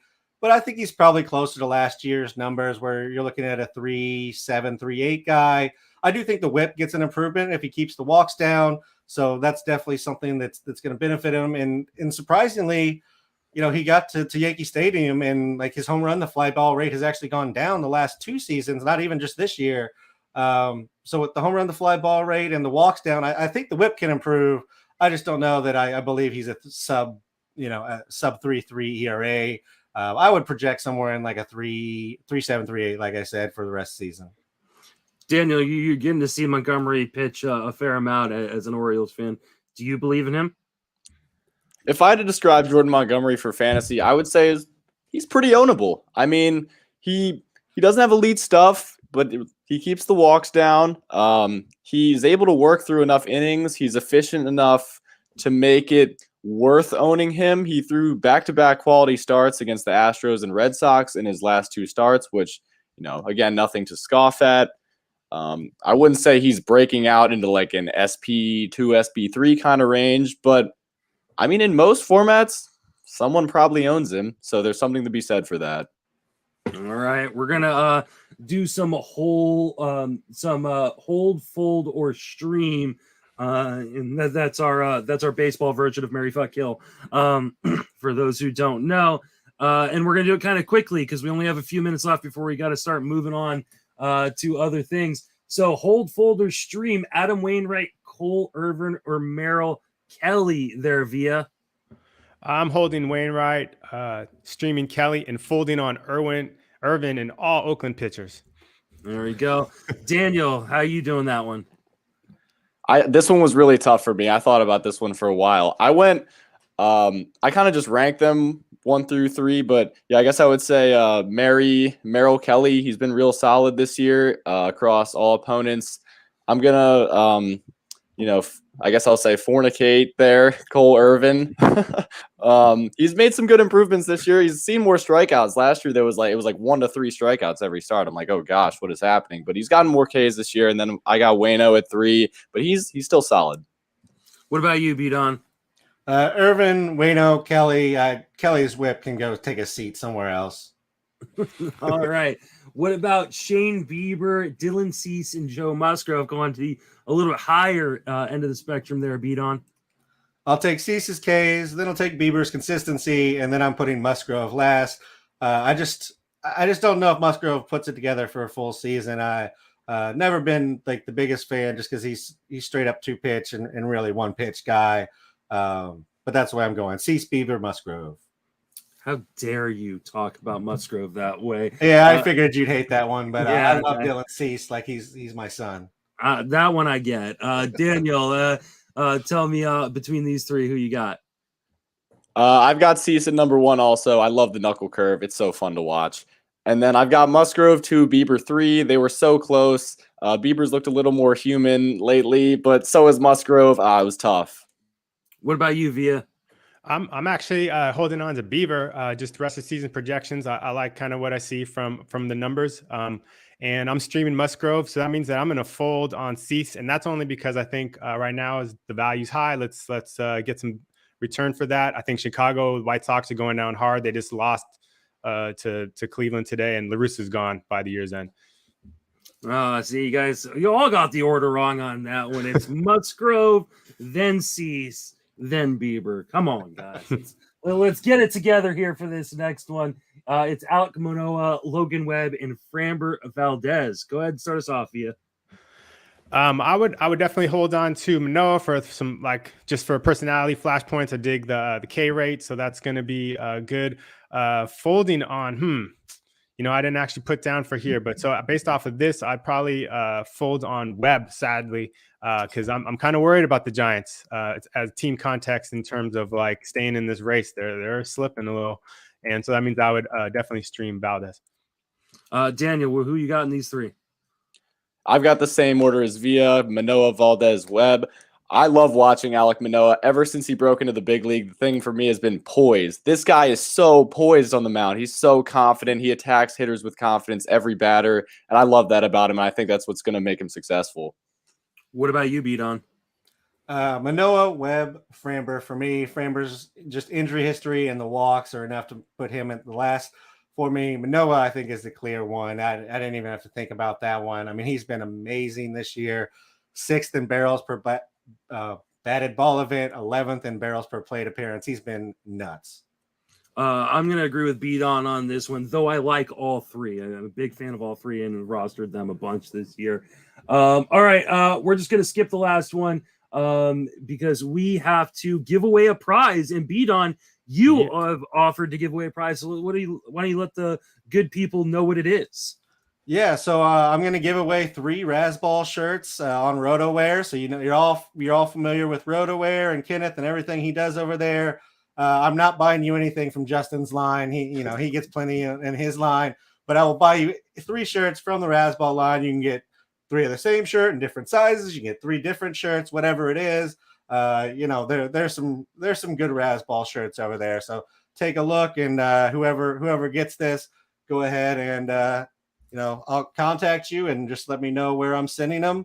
I will say last year, Justin, I offered the same thing. I contacted the person several times. So if he happens to be listening right now and you're listening but didn't get my 7 emails that I sent you, contact me back because your shirts are I'll still buy them for you from last year if you want them. There you go. All right, the winners this year: Robert Thompson, William McKnight, and Ryan Ireland. You guys getting those shirts. I will get you guys in touch with Beat On. Thank you so much. Thank you all for coming on this panel and just bringing the heat and doing a great job. I want to give you guys a chance to promote yourselves and let people know where you can be reached. So Beat On, remind everybody where you can be reached on social media and plug everything you do. Yep, as at Raz Beadon, RAZZ Beadon on Twitter, the Razzball Fantasy Baseball and the Razzball Fantasy Football podcast. We're posting those on YouTube as well now. So if you want to watch me and Gray go back and forth and what Gray does in his off time, because that's always more interesting than what's coming out of our mouths, quite honestly, go watch the YouTube and subscribe there. Thanks again, Justin, for having me on and doing the podathon. It's always for a great cause. So on top of what I've put for the shirts, I'm going to make a donation as well. I appreciate it, man. It's always a pleasure to talk to you. And yeah, go sign up for Razzball. I was going to say Razzball. Yes. And come take me on because I'm taking it down. I won my league last year, but I want to win an overall. That overall's coming. It's coming this year. Daniel, remind everybody where you can be reached and plug anything you got going on. Yes, you can find me at drod_6 on Twitter. I have it right below my face here. I'm just trying to, get some more exposure again. I would love to link with some more new people for podcasts. So if any of you guys want to reach out, I would love to talk to you guys again. I've been in TGFBI since it started when I was 17, which is pretty fun. I'm in your wife's league, Justin. I'm one of the 5 people ahead of her in that. She's in 6th. So I'll take that all day right now. Hey, good for you, because she's kicking the crap out of me. I'm not in her league or anything, but I mean, her team's been good. She was just in 4th recently, but she started Eovaldi yesterday, so that was. That'll do it. That'll do it. But yeah, just looking to get back out into the industry a little more. I've taken a little too much time off, and I'm ready to contribute again. So, all right. Well, we're gonna handle that, you and I, later on. Via, remind everybody where you can reach and plug all your work. For sure. Thanks. Appreciate it. Definitely. I'm at YGM Fantasy on Twitter, trying to build up some website and a couple other things. I got this fantasy baseball planner right here. Right now it's 3 years of goodness. That's not necessarily the best thing to put out a 3-year product and expect people to re-up every year kind of thing. But so I may break it down, but for my mind's sake, and all you analog heads out there, having this planner here is really helpful for draft targets, draft recaps. My number one thing in terms of fantasy baseball is getting people to kind of track their weekly standings and to kind of just stay organized. So I find that to be really helpful for myself. So especially with a grueling 26, 27 week season, you need something to kind of touch, or else that this digital, it's very ephemeral and it's hard to kind of like feel where you are. So I got this product, also trying to develop a course online so that maybe someone that's younger, if any of you know younger fantasy baseball players, or people that are just starting out, trying to develop a self-paced course you could take online. That's in a soft launch, hopefully do something more by next spring. And then also have a beginner's guide, and all of that stuff can be found at YGM Fantasy. You can go to Amazon as well and find it. And yeah, hopefully do some bigger things in 2023. Yeah, I can't wait to see what you do. I'm going to go get one. We're going to give one away. You're donating one as a prize. We're going to do that later. I'm going to make people wait and get that planner. But I love it. And I'm going to go get one myself for sure. I'm going to, unfortunately, unceremoniously kick you guys out and bring in the next crew. Thank you guys so much for contributing and being a part of Podapallooza this year. I really appreciate it. All right. Moving right along, we have our final panel of the day. Man, it feels like we should be going longer. It's probably because I think I did the 12 hours each day last year. Next year we'll get back to maybe the longer days, but this year they're only 8 hours long. So we've got a brand new panel coming in. But before we do, just want to remind everybody, raising money for Big League Impact, an organization that was founded by Adam Wainwright to raise money for charitable organizations and causes around the country. We have so far raised almost $2,000. We're at $1,977 already on the weekend. I really appreciate everybody who has donated. For every dollar you donate to my PayPal at justinmasonfantasy@gmail.com or at my Venmo at Justin Salinger, get you raffle tickets to win some of these amazing prizes like the ones we just gave away. We're going to give away another prize, and then we're going to give away even more prizes tomorrow. Please keep donating. It's fantastic that we're almost at $2,000. I really, really appreciate everybody who's been a part of it, being a part of the panels, being a part of by donating, or being a part by watching and listening. So let's bring in our next panel. First, we're going to bring in Todd Whitestone. Welcome to the show. Justin, how you doing? I'm doing fantastic. Remind everybody where you can reach on social media and plug all your work. Sure. I write on sbstreamer.com. It's a weekly article on the main event. And I appear weekly on the Pull Hitter podcast with Rob DiPietro. That's a lot of fun. And I'm at Telestar7 on Twitter. And Justin, I don't know if you remember, but I was the administrator at a main event draft that you were a participant in. And it wasn't your best draft because you drafted a lot of injured players. I don't think we should be talking about that one, all right, Todd. but you learned from that. The point is I you did. learned. So anyway, it was a lot of fun, and I'm really glad to be here. I'm really glad to have you here. You do fantastic work. Someone who does fantastic work as well, who's joining us, but we just rarely ever see the work, is Jake Hallisker. How you doing, Jake? Welcome to the show. You have to turn yourself off mute so we can hear your work. What an amateur. I'm not doing so hot this weekend. My main event's getting smacked around by all the blow-ups and Stevenson and Devers and all this garbage. So I'm looking for a good time right now. Help me out. Yeah, it's been a pretty brutal about 2 weeks for one of my main event teams that was in first and is now in 11th. It just keeps going down and down. Remind everybody where you can reach and what you do. I am at the Dust Mite on the High Stakes Heat Pod, which you alluded to has not been doing very much lately, but it was supposed to come back Thursday, and my co-host Dave McDonald took ill. So we're going to do it again next week. He's out of town now, but next week we're back. Also doing two-star pitchers for the next week and the following week on rotosaurus.com. to get your fab bids in early for two-star pitchers a week in advance. Right. Joining as well is one of my favorite people in the industry, and that is Mr. Batflip Crazy, the Prince. Toby is here. Toby, welcome to the show. Thank you so much for having me, Justin. As always, it's fantastic to join you and to join the panel. So, and I also just can't tell you how much I appreciate just including my first name on the flyer, a la Prince, which is what your reference is. I think I'm going to start asking everybody in my life to do that. Like, just you absolutely should eliminate the last name. I'm a one name type of man, you know. So you really are, and you've got the hat with just the T, so that's perfect. Yeah, that's good. I know. Yeah, for sure. You got I'm matching today. I knew I was going to be on the pod, you know, with some Cleveland fans. So I was like, I might as well roll up in my Twins giddy up, you know, just to create a little conflict and controversy. And joining us is a person I like even more than all of you, and that is our good friend Jenny Butler, who's wearing her TGFBI shirt, which is even better. Of course I am. Jenny, remind everybody where you can reach on social media and talk about what you do.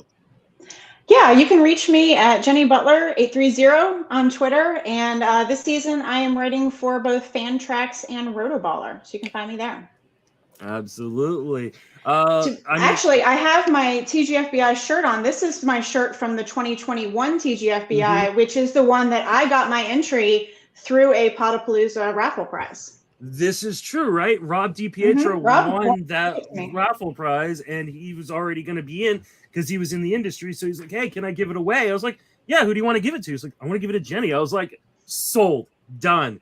So if you want to win a entry into TGFBI, do it the way Jenny did originally, donate, and then get chosen in the raffle, because that's the only way you're going to get in if you're not in the industry and if you haven't won a satellite league. So do that now, donate, and hopefully we'll be drawing those at the end of the day tomorrow. So far, going to give away at least one, definitely going to give away two. We're so close to $2,000.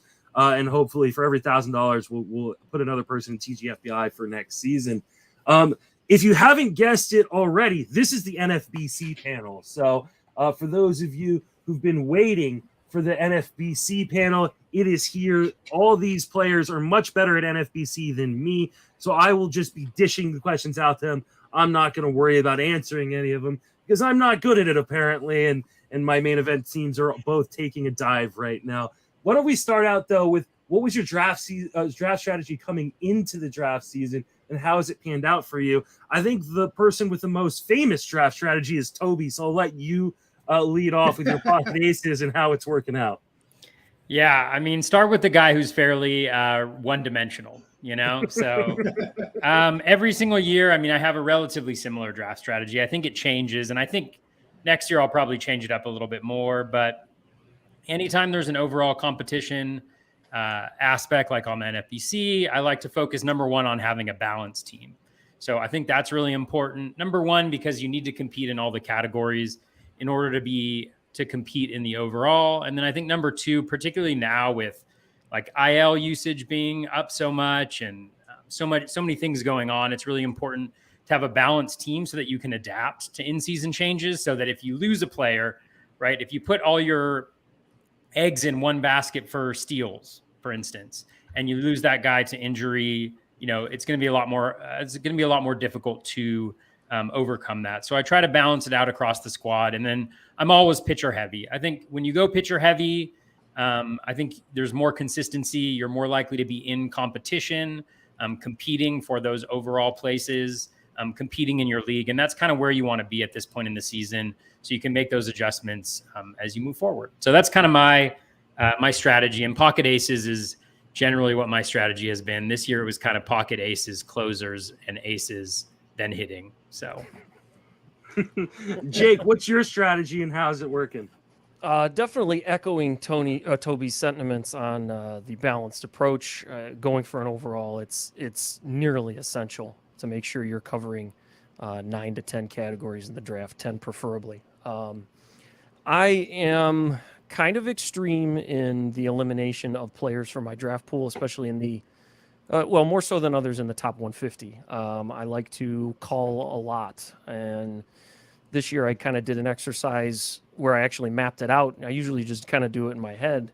I essentially red flagged 33%, 1/3 of the top 150, knocked them off my draft board entirely.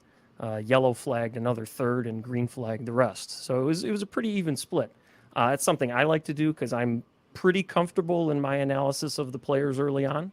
And a lot of players early on that are drafted, frankly, I feel like they're 2.5 to 3 category contributors on the offensive side, especially. So I like to eliminate a lot of those. Like I said, it's not for everybody. Some people, especially if you're like a Zach Waxman or something that's doing 100 leagues, you're going to want to expand your inventory a little bit more. But that's something that I really tend to do a lot. And I also build from the back of the draft to the front, where I don't draft any teams until at least Thanksgiving, and I look at the ADP, see what I could get in, the rounds 15 to 25 that I feel comfortable rostering, and then tailor my approach in the early rounds to that as well. What about you, Todd? What's your strategy typically, and how's it working out this year? So I do go for balance. I think everybody does attempt to do that. My difference would be that I put more of an emphasis on speed early, because I feel like the players that give you stolen bases and other things are limited, and they aren't generally around after round 7 or 8. So I do put an emphasis on that. And I have to admit that I think I overdid it just a little bit, and I'm a little light on power in some of my leagues because of it. So that was a sort of a little bit of a miss on my part. And I do agree with Jake on the target list. I look at it a little differently. I try to mainly just focus on, there's certain guys I really want. It's a limited number. And depending on how the draft is moving, that's the guys I go for. I don't as much red flag or eliminate guys, but I'm definitely focused on a certain limited number, especially in the first 10 rounds. And Jenny, what about you? What is your strategy, and then how's it working out so far this year? I'm definitely a pitching early person, both starters and relievers. I was big on taking closers early this year. And then the hitters that I take, I try to make sure that they are going to get me at least some steals, the early ones. I am also, like Todd said, lacking a little bit in power this year. And I think part of the problem with that has been the dead end ball, and the guys that we thought were going to get, 20 to 25 home runs that have that sort of middling power are not quite coming through for that. Right. So that's hurt me a little bit. Mm-hmm. But yeah, I also try to build from the back. I don't really eliminate players. I tend to sort of just see how the draft is moving and try to keep all my options open. So I'm willing to take, there are a few guys that are, cross-offs for me, but I'm generally pretty open to taking different types of players just depending on how the draft is unfolding. Sure. It wouldn't be an NFBC panel if I didn't ask you guys to take some sort of victory lap, but I also want you to tell me what your biggest mistake has been so far this year. So Jenny, why don't you lead us off? Who are you taking a victory lap on, or what are you taking a victory lap on, and what has been kind of your biggest mistake this year?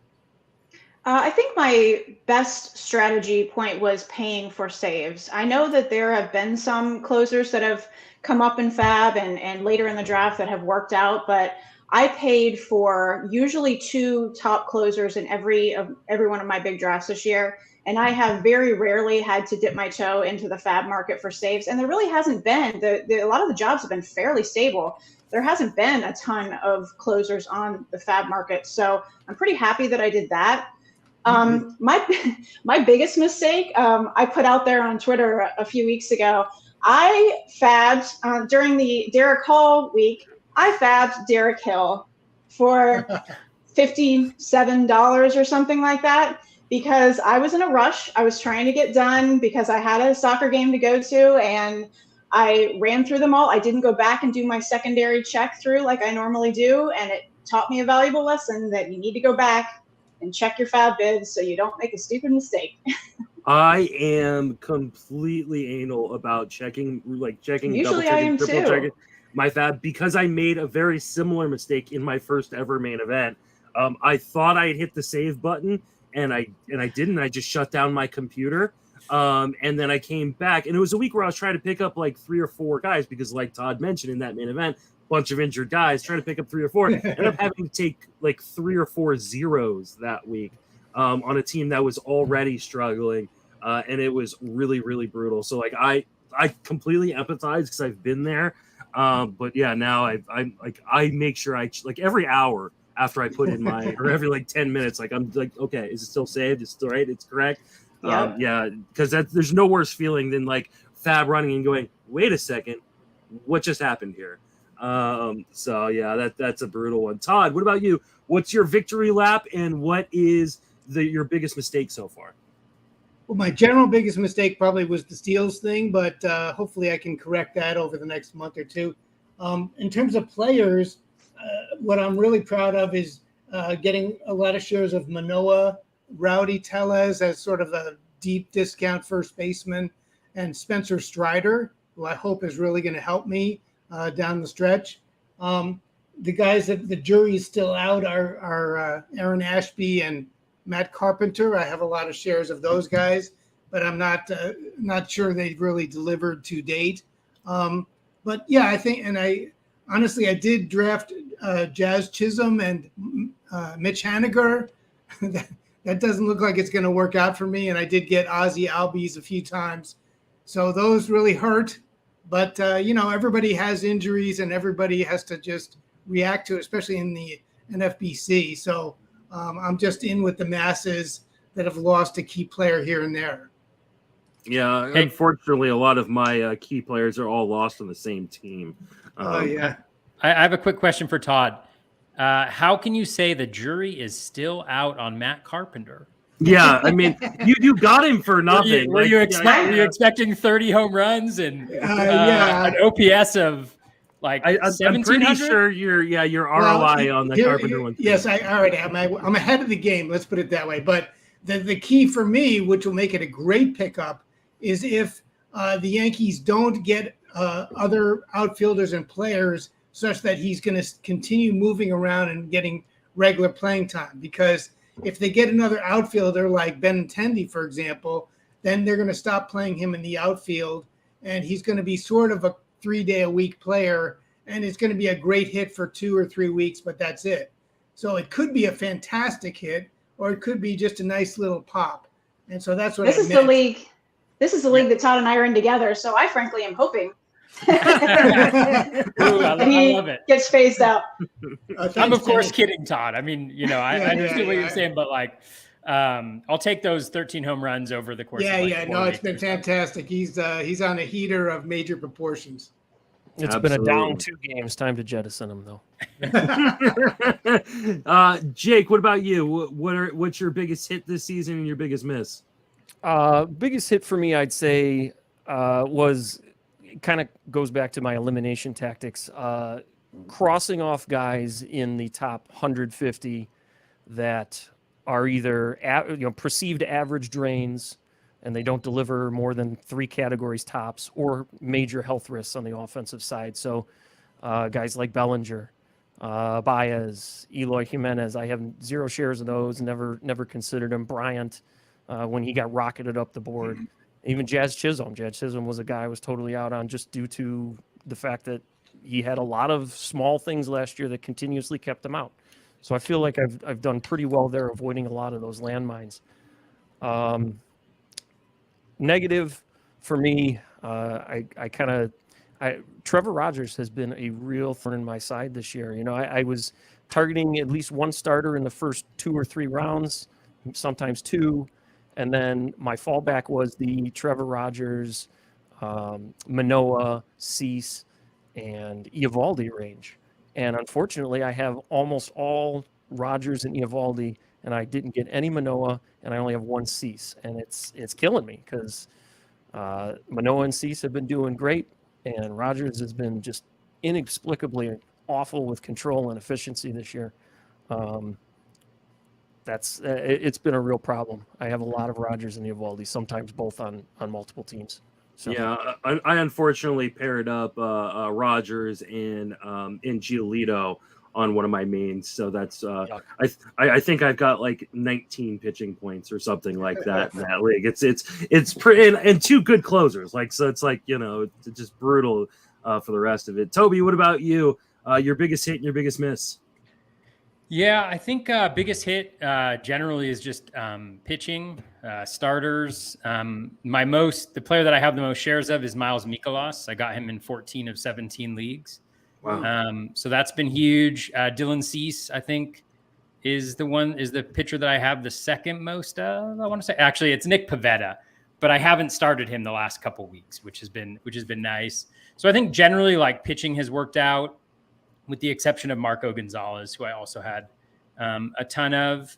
So I think generally speaking, my approach was very heavy pitching throughout the drafts. I started a lot of times with either 2 starters or a starter and elite reliever, and then having a starter again. I knew I wanted Cease on pretty much all of my teams. And so I really was focused in on him, and I got him at different spots in the draft. I think as early as the 3rd round, as late as the 5th round. So that's kind of worked out for me. So my ratios and my Ks, and my wins, generally speaking, have been pretty good throughout. I think the major mistake has been number one, like missing on every single hitter ever has been a challenge this year for sure. Not really like missing on every single one of them. Like my teams are still competing because it's relatively balanced, but it's just like I haven't had that one guy who's just crushing it. You know, the guy you draft kind of later on in the draft or in the middle of the draft who jumps up and has that first, second, third round value. Like I don't have that type of player this year. So that's been a little bit of a challenge. And the closers has been an issue as well. Going into drafts, I was like, you're going to get 2 closers. You're going to get 2 closers. Just do it. Last year was miserable. And then I got 1 elite closer. And I was like, I'll wait till later in the draft. And what always happens to me in drafts is I really like, I operate with a sense of scarcity. So I'm like, I need this guy. I need this guy. Or I need this player. I need this player. I need to fill my third base slot. I need to do this. And so closers always get pushed down. So I didn't really get 2 closers on many teams. And so now I'm kind of scrambling and chasing in saves. So that has been a challenge, I think, throughout the year has been saves for the second straight year. And that is one of those things, I think, to kind of go back to what Jenny was talking about a little bit earlier, is there hasn't been as much changeover in the saves this year as there's been. So like those people who like left a draft, like, oh, I'll find a guy in season. Like who are you going to find? Like, I mean, there haven't been that many guys that have emerged. And I know for like one of my main event teams, I got 1 elite closer, right? I got Hader at the beginning, beginning of the draft. And then I was like, and then I got Dylan Floro and I got Kyle Finnegan. Like these guys haven't like turned into anything. And so I've had to try to continuously fab a guy. And unless you lucked into like a Jorge Lopez, you're in some trouble. Yeah, it's true. Ryan Bloomfield agreeing with Jake. So much Trevor Rogers, so little Cease, McClanahan, and Manoah. I feel that with you guys as well. Let's talk about let's say you're doing well right now. Like this obviously doesn't pertain to me, but it probably pertains to you guys. So let's say you're doing well and you have the dreams of an overall title in your mind. Like, how do you go about kind of attacking that? Jake, you've won an overall title, so I'll start with you. How do you go about attacking an overall title if you're kind of in the hunt right now? One huge thing is making sure you have fab dollars in August and September. You don't need a lot. $50 for September is probably enough because most people don't have money or half the league is kind of checked out. But you got to be able to add players to the very end. Some of my most important ads in 2019 were guys that I got in the last 2 or 3 weeks, and they put me over that hump. It was neck and neck for me, and I really needed that 2 weeks out of Garrett Hampson at the end of 2019. That was kind of the last impetus that my team needed. And just check on the overall standings page on NFBC. Make sure you are looking at the category breakdowns. All 10 categories, just like your own league. You got to be looking at where you can gain the most points in the standings.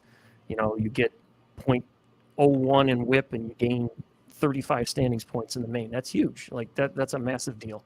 So you got to be looking at those from pretty much July on. If you think you have a good enough team, I was doing it in June in that league that I won, but you half the season by now you should be doing it. What about you, Todd? Like, what is your strategies? You've come pretty close to taking down some overalls as well. Like, what are you doing right now to kind of attack that if you're in contention? So one tip I'd have that I think all of these participants do is I look at the overall for a particular contest, and I figure out the percentage that I'm getting for points in each category. So, for example, you could be at 50% in home runs. You could be at 85% in Ks. And what that tells you is, as Jake was alluding to, you can get a lot more points focusing on the 50% category.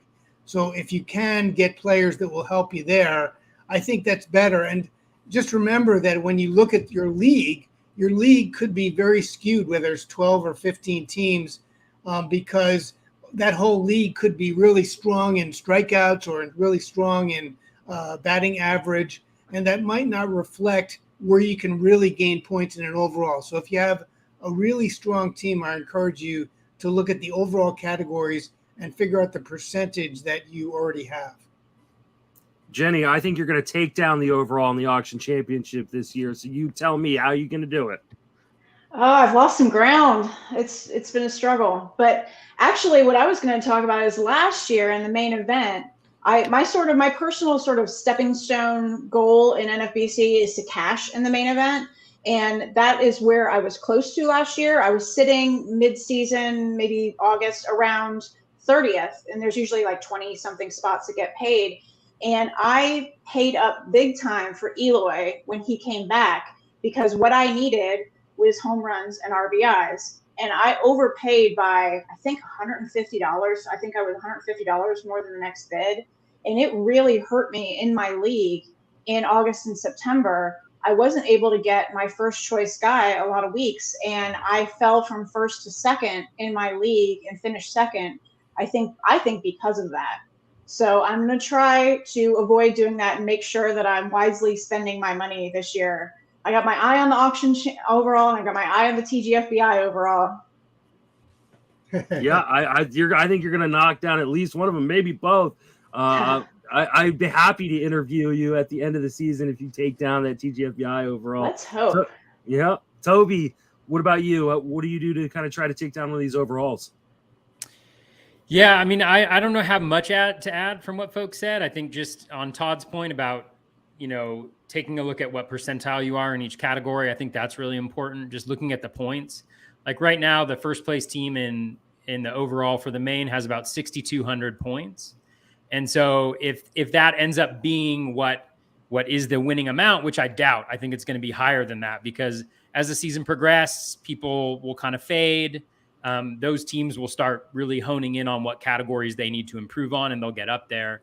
So at the end of the season, it's close to 6,500 points or something like that you're going to need in order to take down the overall. So you have to have 650 points in the categories, in the 10 categories. It doesn't mean you can't have 700 and 601, but you're going to need to be relatively high in all of them. And so really looking at those categories, I think the real thing to consider is just like in the ratio categories, it's very difficult to move unless you get really lucky, right? Unless you get on one of those, historic hot streaks. So if you're kind of middling in the ratios and that's what you need to gain in, it's a little bit of a challenge. You may want to focus more on your league. But one thing too to think about is like first place in the overall is not the only thing that matters. The top 25 in the main event, they all get additional money. The top 10, I think it is, gets, or the top 12 or more doubles your money. So you get $7,000 or more. So you don't have to finish in first place, right? One person gets that. But if you're close enough to that top 25, trying to eke out every single, place in that overall is gonna earn you some more money. So that would be the only things that I'd add to what folks have said previously. Well, and you were just talking about like if you're struggling in ratios and stuff, maybe it's time to focus on your league. So at what point do you decide to like in a league just kind of say, hey, I'm not winning an overall this year. I'm probably not going to cash in the overall. I need to just try to win or cash in my league. At what point do you make that decision?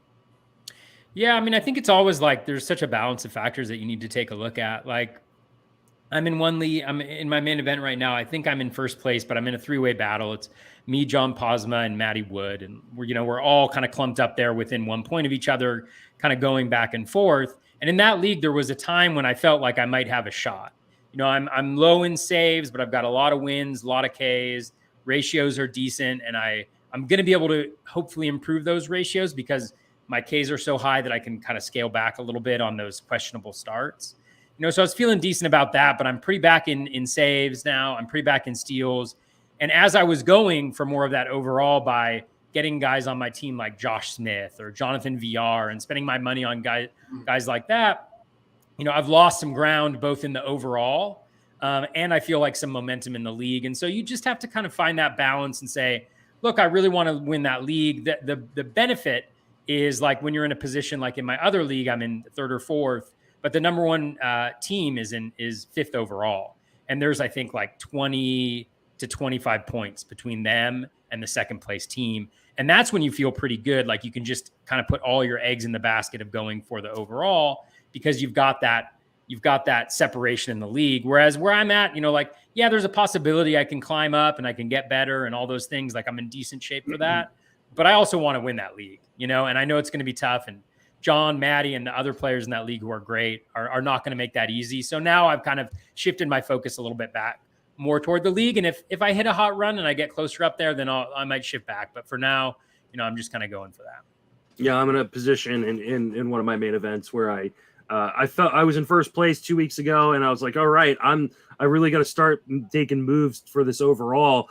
And now I've dropped 30 points thanks to guys like Nick Pavetta and stuff like that in 2 weeks. So now it's like, hey, overall's got to go. Jenny, what about you? At what point do you start just say screw the overall and going for a win in the league?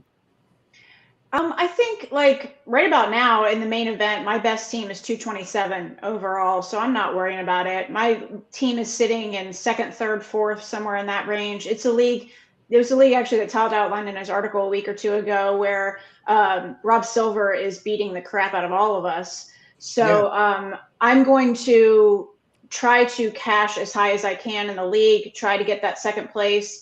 His lead is dropped just a little bit, but it's 227 in the overall. I'm just going to try and get as much as I can out of the league at this point. What about you, Todd? Yeah, I think when you're buried, Justin, in one or two categories, it's really hard to see a path for getting an overall title. If you're like home runs and RBIs are down near 25, 30% mark, it just probably isn't going to happen. So there are some signs that you can go to, like Toby was saying. But I do think you look for that team that has a shot, and then you try to figure out the path that you can make it on. And that's when it gets exciting. And those few teams in August are when I think you really need to sort of shift. And you expect to be working for the league, but you do want to take a look at the overall. And Jake, go ahead and finish us out on this one. Agree with a lot of what was said. Right about now, you should know. Like Todd was just saying, if you're insanely deficient in one or two categories, like you have an ERA of 4.10, or like last year, my main event in June had 3 saves because all my players got injured. You're punting that category, and you're going for the league to cash third, second, what have you. You got to know by now. If you are in a dogfight, and everybody at the top is cannibalizing each other, and you're all in 100th place in the overall, it's going to be really hard.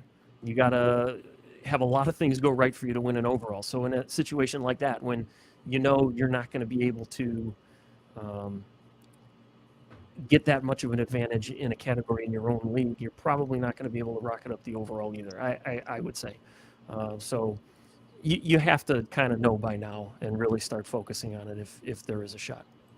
Yeah, I mean, this one main I keep referencing, like, I don't think anybody's going to cash the overall out of this league. It's just too many competitive teams. Legitimately, like I said, I felt a little loud. I don't think I'm out of it. I think I could still, obviously I was in first 2 weeks ago. I could get back into first here in 2 weeks. But I think because it's so competitive and so close, the standings are so closely together, like, I don't know that anybody's going to be able to separate themselves. My other one, Scott Jen said, good luck, buddy. I hope you take down the overall, because he's been kicking the crap out of me and everybody else in that league. So, hey, Vegas, man, that one's loaded, man. Yeah. Yeah, that's the one it's just so closely together. Yep. It was, I was just gonna say, I mean, one thing though too, like right now I'm in 70th in the overall in the main. Like, there's only 500 points between that and cashing. Right. Yeah. So like it is still fairly tight margins in that middle. I think there are those teams that have kind of separated, but there's still a lot of ground that can be gained. So absolutely. Don't sell. Like if you're in that kind of clump, if you're in that glob, there's still an opportunity to kind of disentangle yourself and go for it. One of the questions I deleted off the rundown that we were going to talk about was, like, should you punt, is it, if you're buried in the standings, is it too late to come back? It's not. It's absolutely not too late in almost every scenario. Rob Silver talks about this. Like, when he won his main event overall, he was like in last place in his league in July. Like, it is not impossible to make a comeback if you work hard, because, like some people have mentioned, some people are going to stop paying attention in their leagues if they're buried. and some people are going to run out of fab money. So if you're able to kind of just keep grinding, you can gain ground even if you're a little bit low in the standings right now. What do you do about early round picks that are struggling? Like, is it time to just like give up on injured guys or early round studs that aren't performing like that, Toby? I think it's all dependent. Like, it's dependent on kind of your roster crunch. We've all seen those. I know, Justin, you're very familiar with this. When you open up your team to look at it and there's all that red, Yes. My Barts League all team, over your whole team. So I think, if you're in a situation like that, you'll have a lot less patience. Just an example, like I dropped Freddie Peralta when he was injured. I didn't have him in any mains, but I dropped him in my OC and I dropped him in a super. And, I lost him in the super. I ended up getting him back in the OC, but his recovery is looking really good. Maybe he'll be back in pitching by mid-August, but he's still going to have been out for 2 months. Ozzie Albies, coming back at the end of August.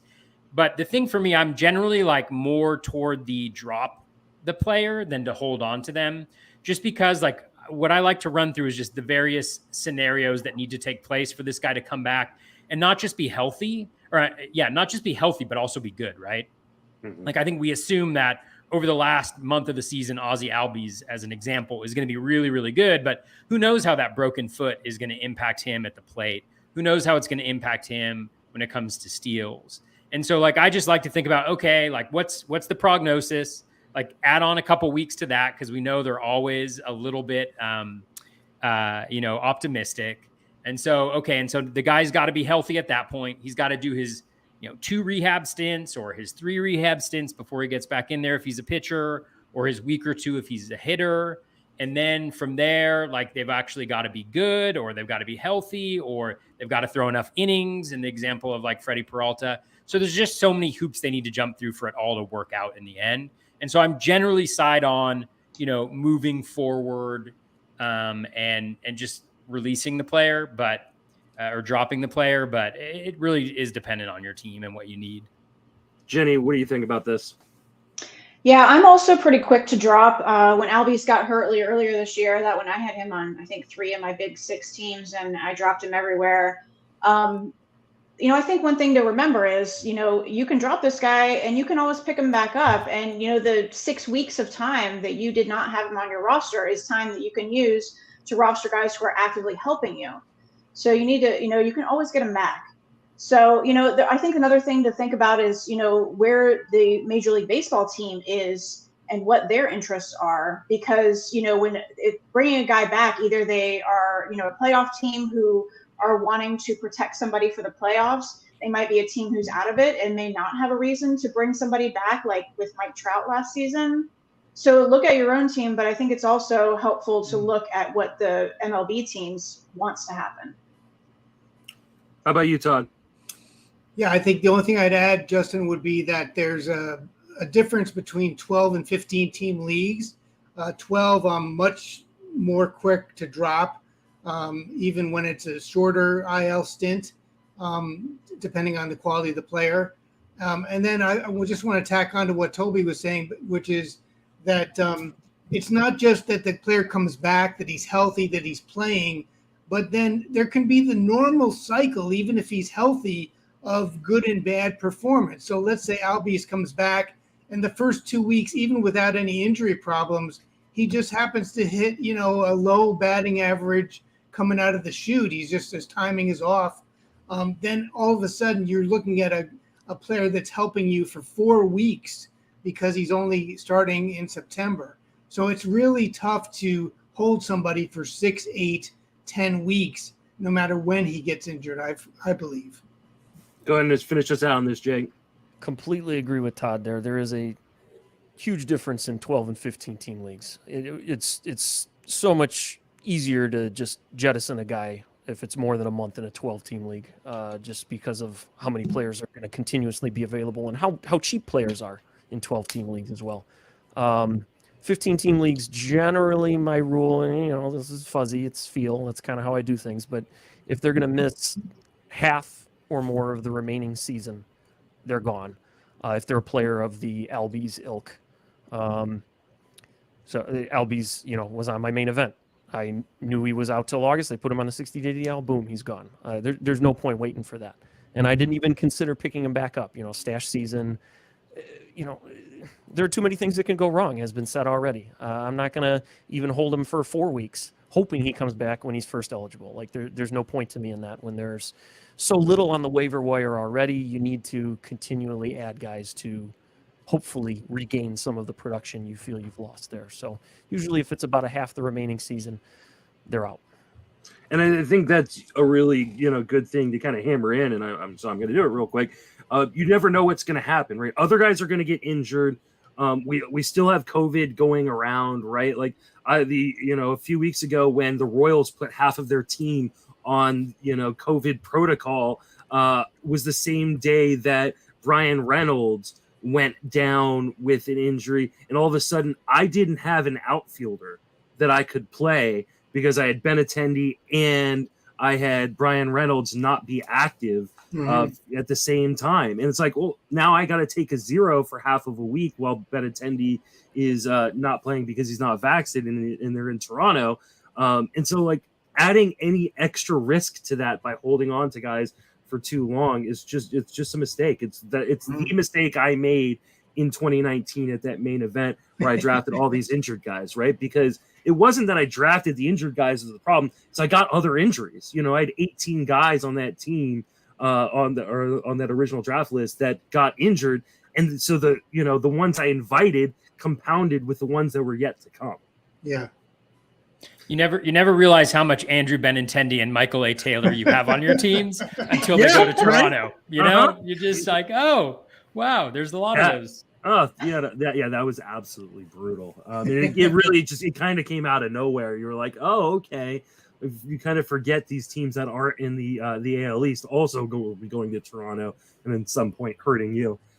Todd, you had a question you wanted to ask the panel, so I'm going to throw it to you so we don't run out of time because we're not going to get to everything that's on the rundown, unfortunately. Sure. So go ahead and frame it for everybody. It was an article I wrote, and I'll just summarize it because I don't want to take too much time, but it was an article I wrote based on 2021, and it was looking at the large acquisitions early in the year and whether they helped teams finish in the upper echelon of leagues.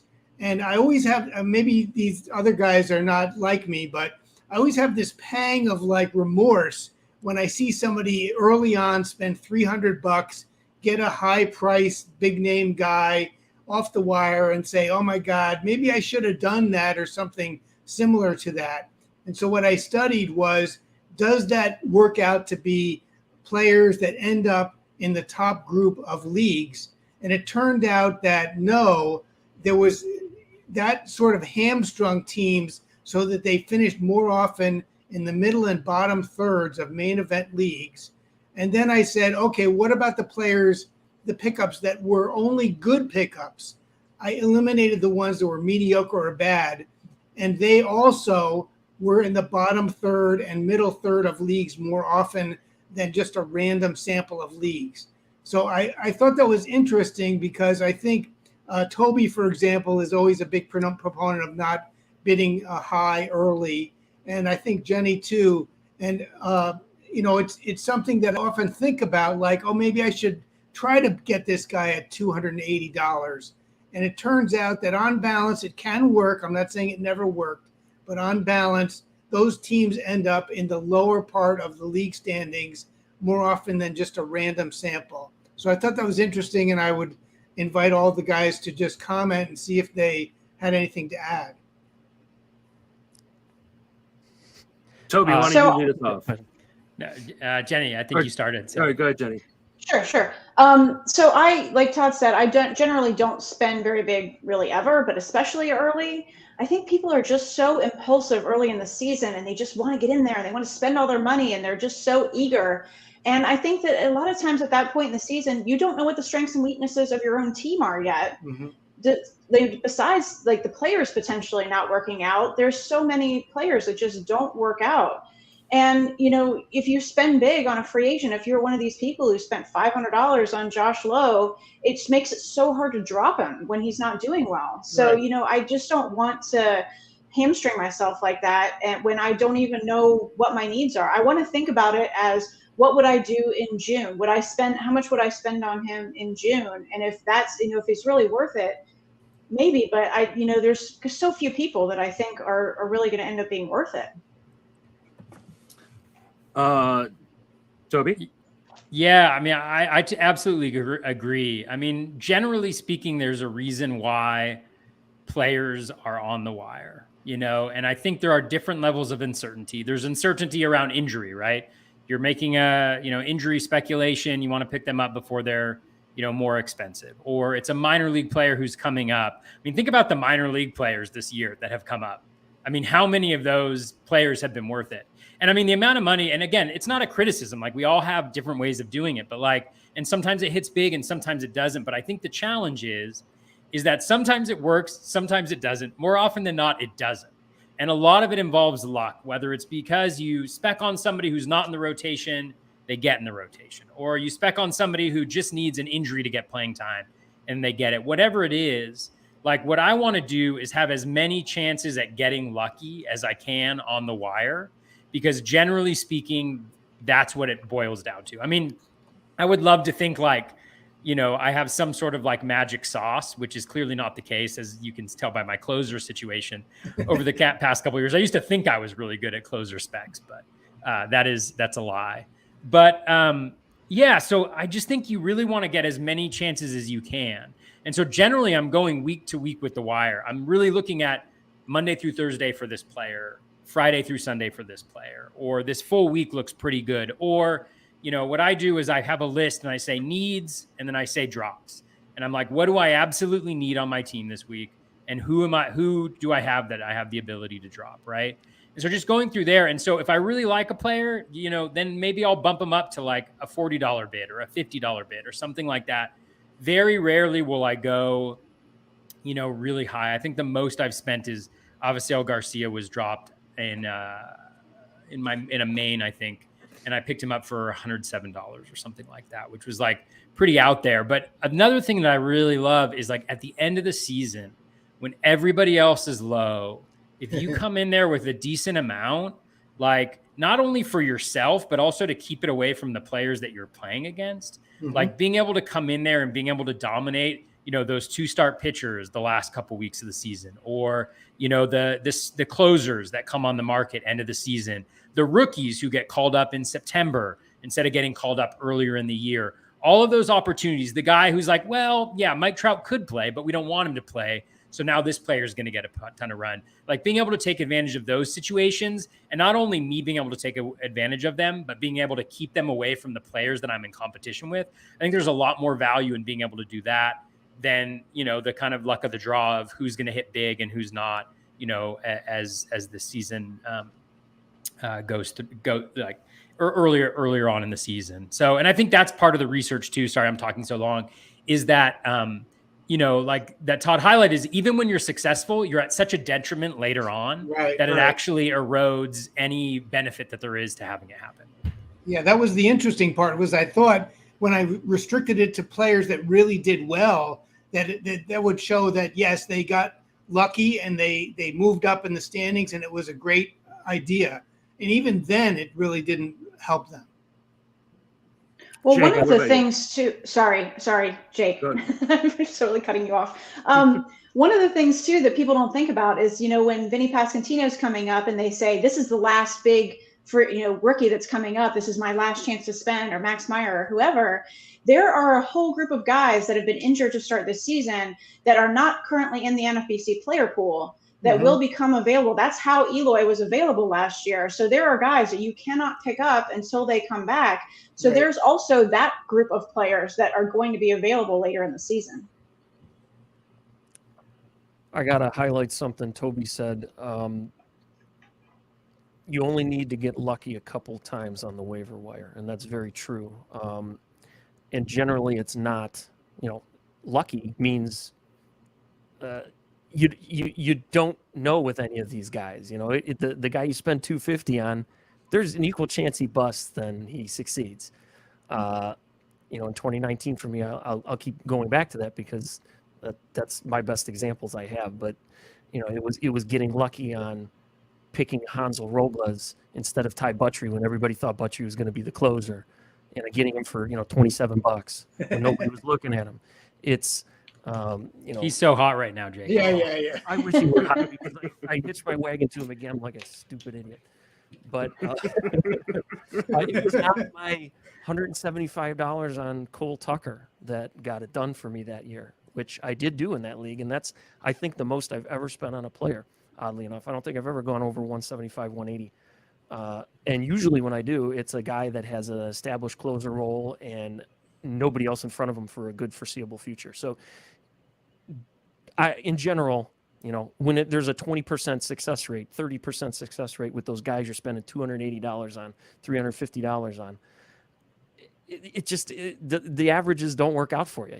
It's much more conducive to you succeeding to hang on to that and continually add those $25, $15 guys as you're going through June, July. As much as we want to get that big bang for your buck in the early season, there are so many opportunities to hit it big on that waiver wire. There's so many guys that continually pop up that could work out. So keep yourself available for all those opportunities, in my opinion. And coming now from a guy who has overspent on players and is now in a position in which he wished he had heard this advice at the beginning of the season as opposed to in the middle of the season, I would equate it to like drafting Mondesi, right? Like this is the fab version of drafting Mondesi, because in order for him to get that goodness that you're hoping to get from him, even though it's high risk, he has to hit, right? Like if you're spending $300 on a player, that is 30% of the player, value of the players you're going to be able to pick up this season. You have to hit on those guys. Like, and if you don't, it's devastating. And you're in a position where I'm in some leagues where I spent, $200 on Nolan Gorman. He's got 9 home runs and hitting 234. Like that isn't what I spent $200+ for in certain leagues. So I think you have a better opportunity if to strike it rich, to hit those lottery tickets. Those guys are going to propel you to the next level if you farm it out over, with smaller amounts over the course of a season. The same week that Michael Harris went for $288 in one of my main events, and he's been good, right? He's returned that value. Mm-hmm. Scott Jenstead got John Birdie for $13. Now I understand why people do it, especially early on, right? Because if you can hit that early on, you're getting more of the goodness for a longer period of time, but it doesn't take away from the risk factor. And if you're one of those people in draft season goes, well, I'm not going to touch the Mondeses or the Byron Buxtons because of the downside, then why would you do it with your fab in season? Mm-hmm. And like, just to put numbers behind it, let's say you're in the first week, there's 26 weeks of fab. If you're in so you have less than $40 per week to spend in fab. Let me know if my math is wrong there, because it's a little debatable, but close enough. You spend $300 that first week on speculative closer. Let's name them Julian Merriweather. Like you spend $300 on that person. You have $700 left for 25. So you're now down to $28 per week. Now that assumes, that your $300 player hits, right? But we've all been in those weeks, right? Where we have to pick 5 players up or 4 players up or 3 players up. And you're like, oh my gosh, I love this 2-step, or I love this matchup. And then the 2-step after it, or have you seen this guy's skills over the last 2 weeks? Like, oh my gosh, I only should go to 7, but what if somebody's like at 8, or what if somebody's at 11 and you bump it up to 14? And you add in those 2 $7 players or whatever it is. And all of a sudden, now you're down from spending 28. Now you're down to 25. And that keeps on happening. And you need to be more aggressive earlier on because everybody else is more aggressive.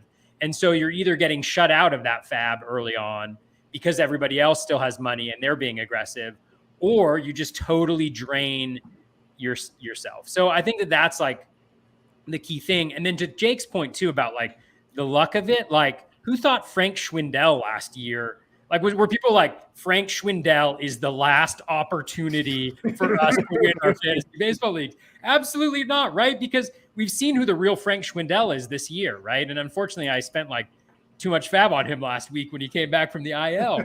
But it's like, like over a long-term stretch of the season, like guys' real skill level will generally play out. If you add Frank Schwindel from last year to early this year, like he's probably that player over a longer term period of time. But what you're hoping to do is catch that player like in that time when he is Frank Schwindel of 2021, you know, and that's not, I think there's skill to it, but I don't think it's a skill about whether it works out or not in the end. Yeah. You know, I wish we had another hour to get through actually the entire rundown because this has been a fantastic conversation. But unfortunately, we're not going to, and we need to give away a prize because Jenny Butler has offered up a NFBC 50 to a raffle winner. I appreciate you so much, Jenny. Thank you so much. Let's give that away. We have gone over the $2,000 mark in this hour. I really appreciate everybody who's donated. Continue to donate through the night into tomorrow because we're going to give away a lot more prizes tomorrow. And the winner of that is Britton Allen. So I will get a hold of Britton and hook him up with Jenny, so that way I can make sure that he gets into that contest. I want to thank you guys so much for coming and joining me, and also I want to thank Jake. He donated a Rotosaurus T-shirt, which was given away earlier on in the show. So really appreciate that as well. I want to give you guys an opportunity to remind people where you can reach social media, plug your work before we get out of here. So Jenny, why don't you go ahead and lead us off? Well, thanks, Justin, for doing this and having me on here. This was great. I'm at Jenny Butler 830 on Twitter, and I'm writing this year for Fantrax and Rotoballer. Thank you. There we go. Toby, remind everybody where you can reach and what you do. Yeah, I am available at Batflip Crazy on Twitter. That's the best place to reach me. I don't do any writing. I do I was gonna say I do a blog. Oh my god! Holy cow! I do a podcast. We try to do it every Tuesday night with varying degrees of success. But me and Bubba for the Bench with Bubba podcast. So it normally comes out on Wednesdays for most people, but we record that on Tuesday nights. So you can check out most of my thoughts on waiver wire and just general baseball there. And I just wanted to give a shout out to Sean. I'm not sure how to pronounce his name. Galvin, because his last name is pretty close to my last name, which is really something special. And so I just wanted to give a shout out to him and for the encouragement that he has provided as well as everybody else. As well as everybody else who's said kind things, and everybody else on the panel, and Justin for all the fantastic work that you do, not only with this, but everything in the fantasy baseball industry. So thanks. We love Sean, who goes by Woody. Got to hang out with him at First Pitch. Oh, Woody, that's Woody from Canada. That's Woody from Canada. What's so funny is my last name is French, and I have family from French from Quebec. So that's where it came from. So fun times. Anyways, way too much information about my. We're learning. What is it? The etymology of my last name? Is that what it is? You have no last name. We all know you have no last name. No, you're right. You're absolutely right, Jay. I don't know what I'm talking about. I'm Toby. just Toby. The Prince. Yeah, the Prince.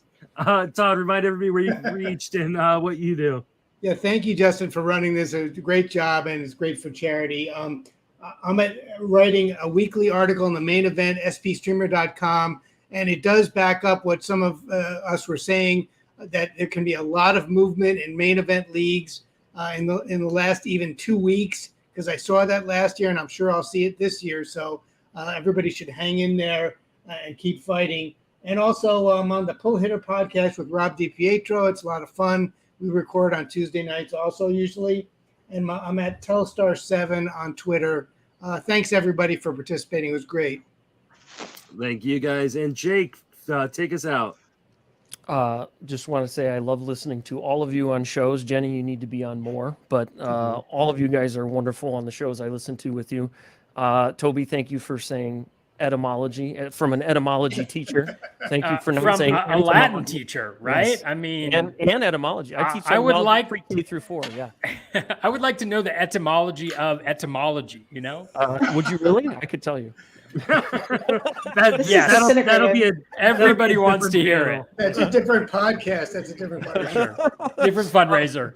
You can find me at the Dust Mite on the High Stakes Heat Pod with Dave McDonald starting again next Thursday. And what else? Check out rotosaurus.com for the 2-star pitchers for next week and the following week. They usually come out by Sunday afternoon at the very latest to get a head jump on your fab for you. There you go. Jake's getting roasted in the comments right now, which is absolutely fantastic. I want to thank all of you guys. I want to thank everybody watching and donating, and anyone who's a part of the panels or donated prizes. I really, really appreciate it. Over $2,000 on the first day is spectacular. Looking forward to doing another day tomorrow. Again, if you want to donate for Big League Impact via my PayPal, justinmasonfantasy@gmail.com, or Venmo @Justin Salinger. Every dollar donated will go to Big League Impact, and every dollar you donate gets you a raffle ticket to win these amazing prizes. Going to have a lot more prizes tomorrow. At least 2 TGFBI spots for 2023 will be a part of that. We're going to do one prize an hour until the last hour, and then I'm just going to do all of the prizes. And at this point, that means the last hour is going to have about 9 or 10 different prizes. So please come back tomorrow, or you can listen back. Yancey said that he missed this panel and he wanted us to run it back. You can run it back yourself by going over to YouTube and watching it, or I'll drop it in podcast form on the TGFBI feed. So thank you guys for coming on. Thank you all for watching and listening. A fantastic baseball season, and I will see you tomorrow.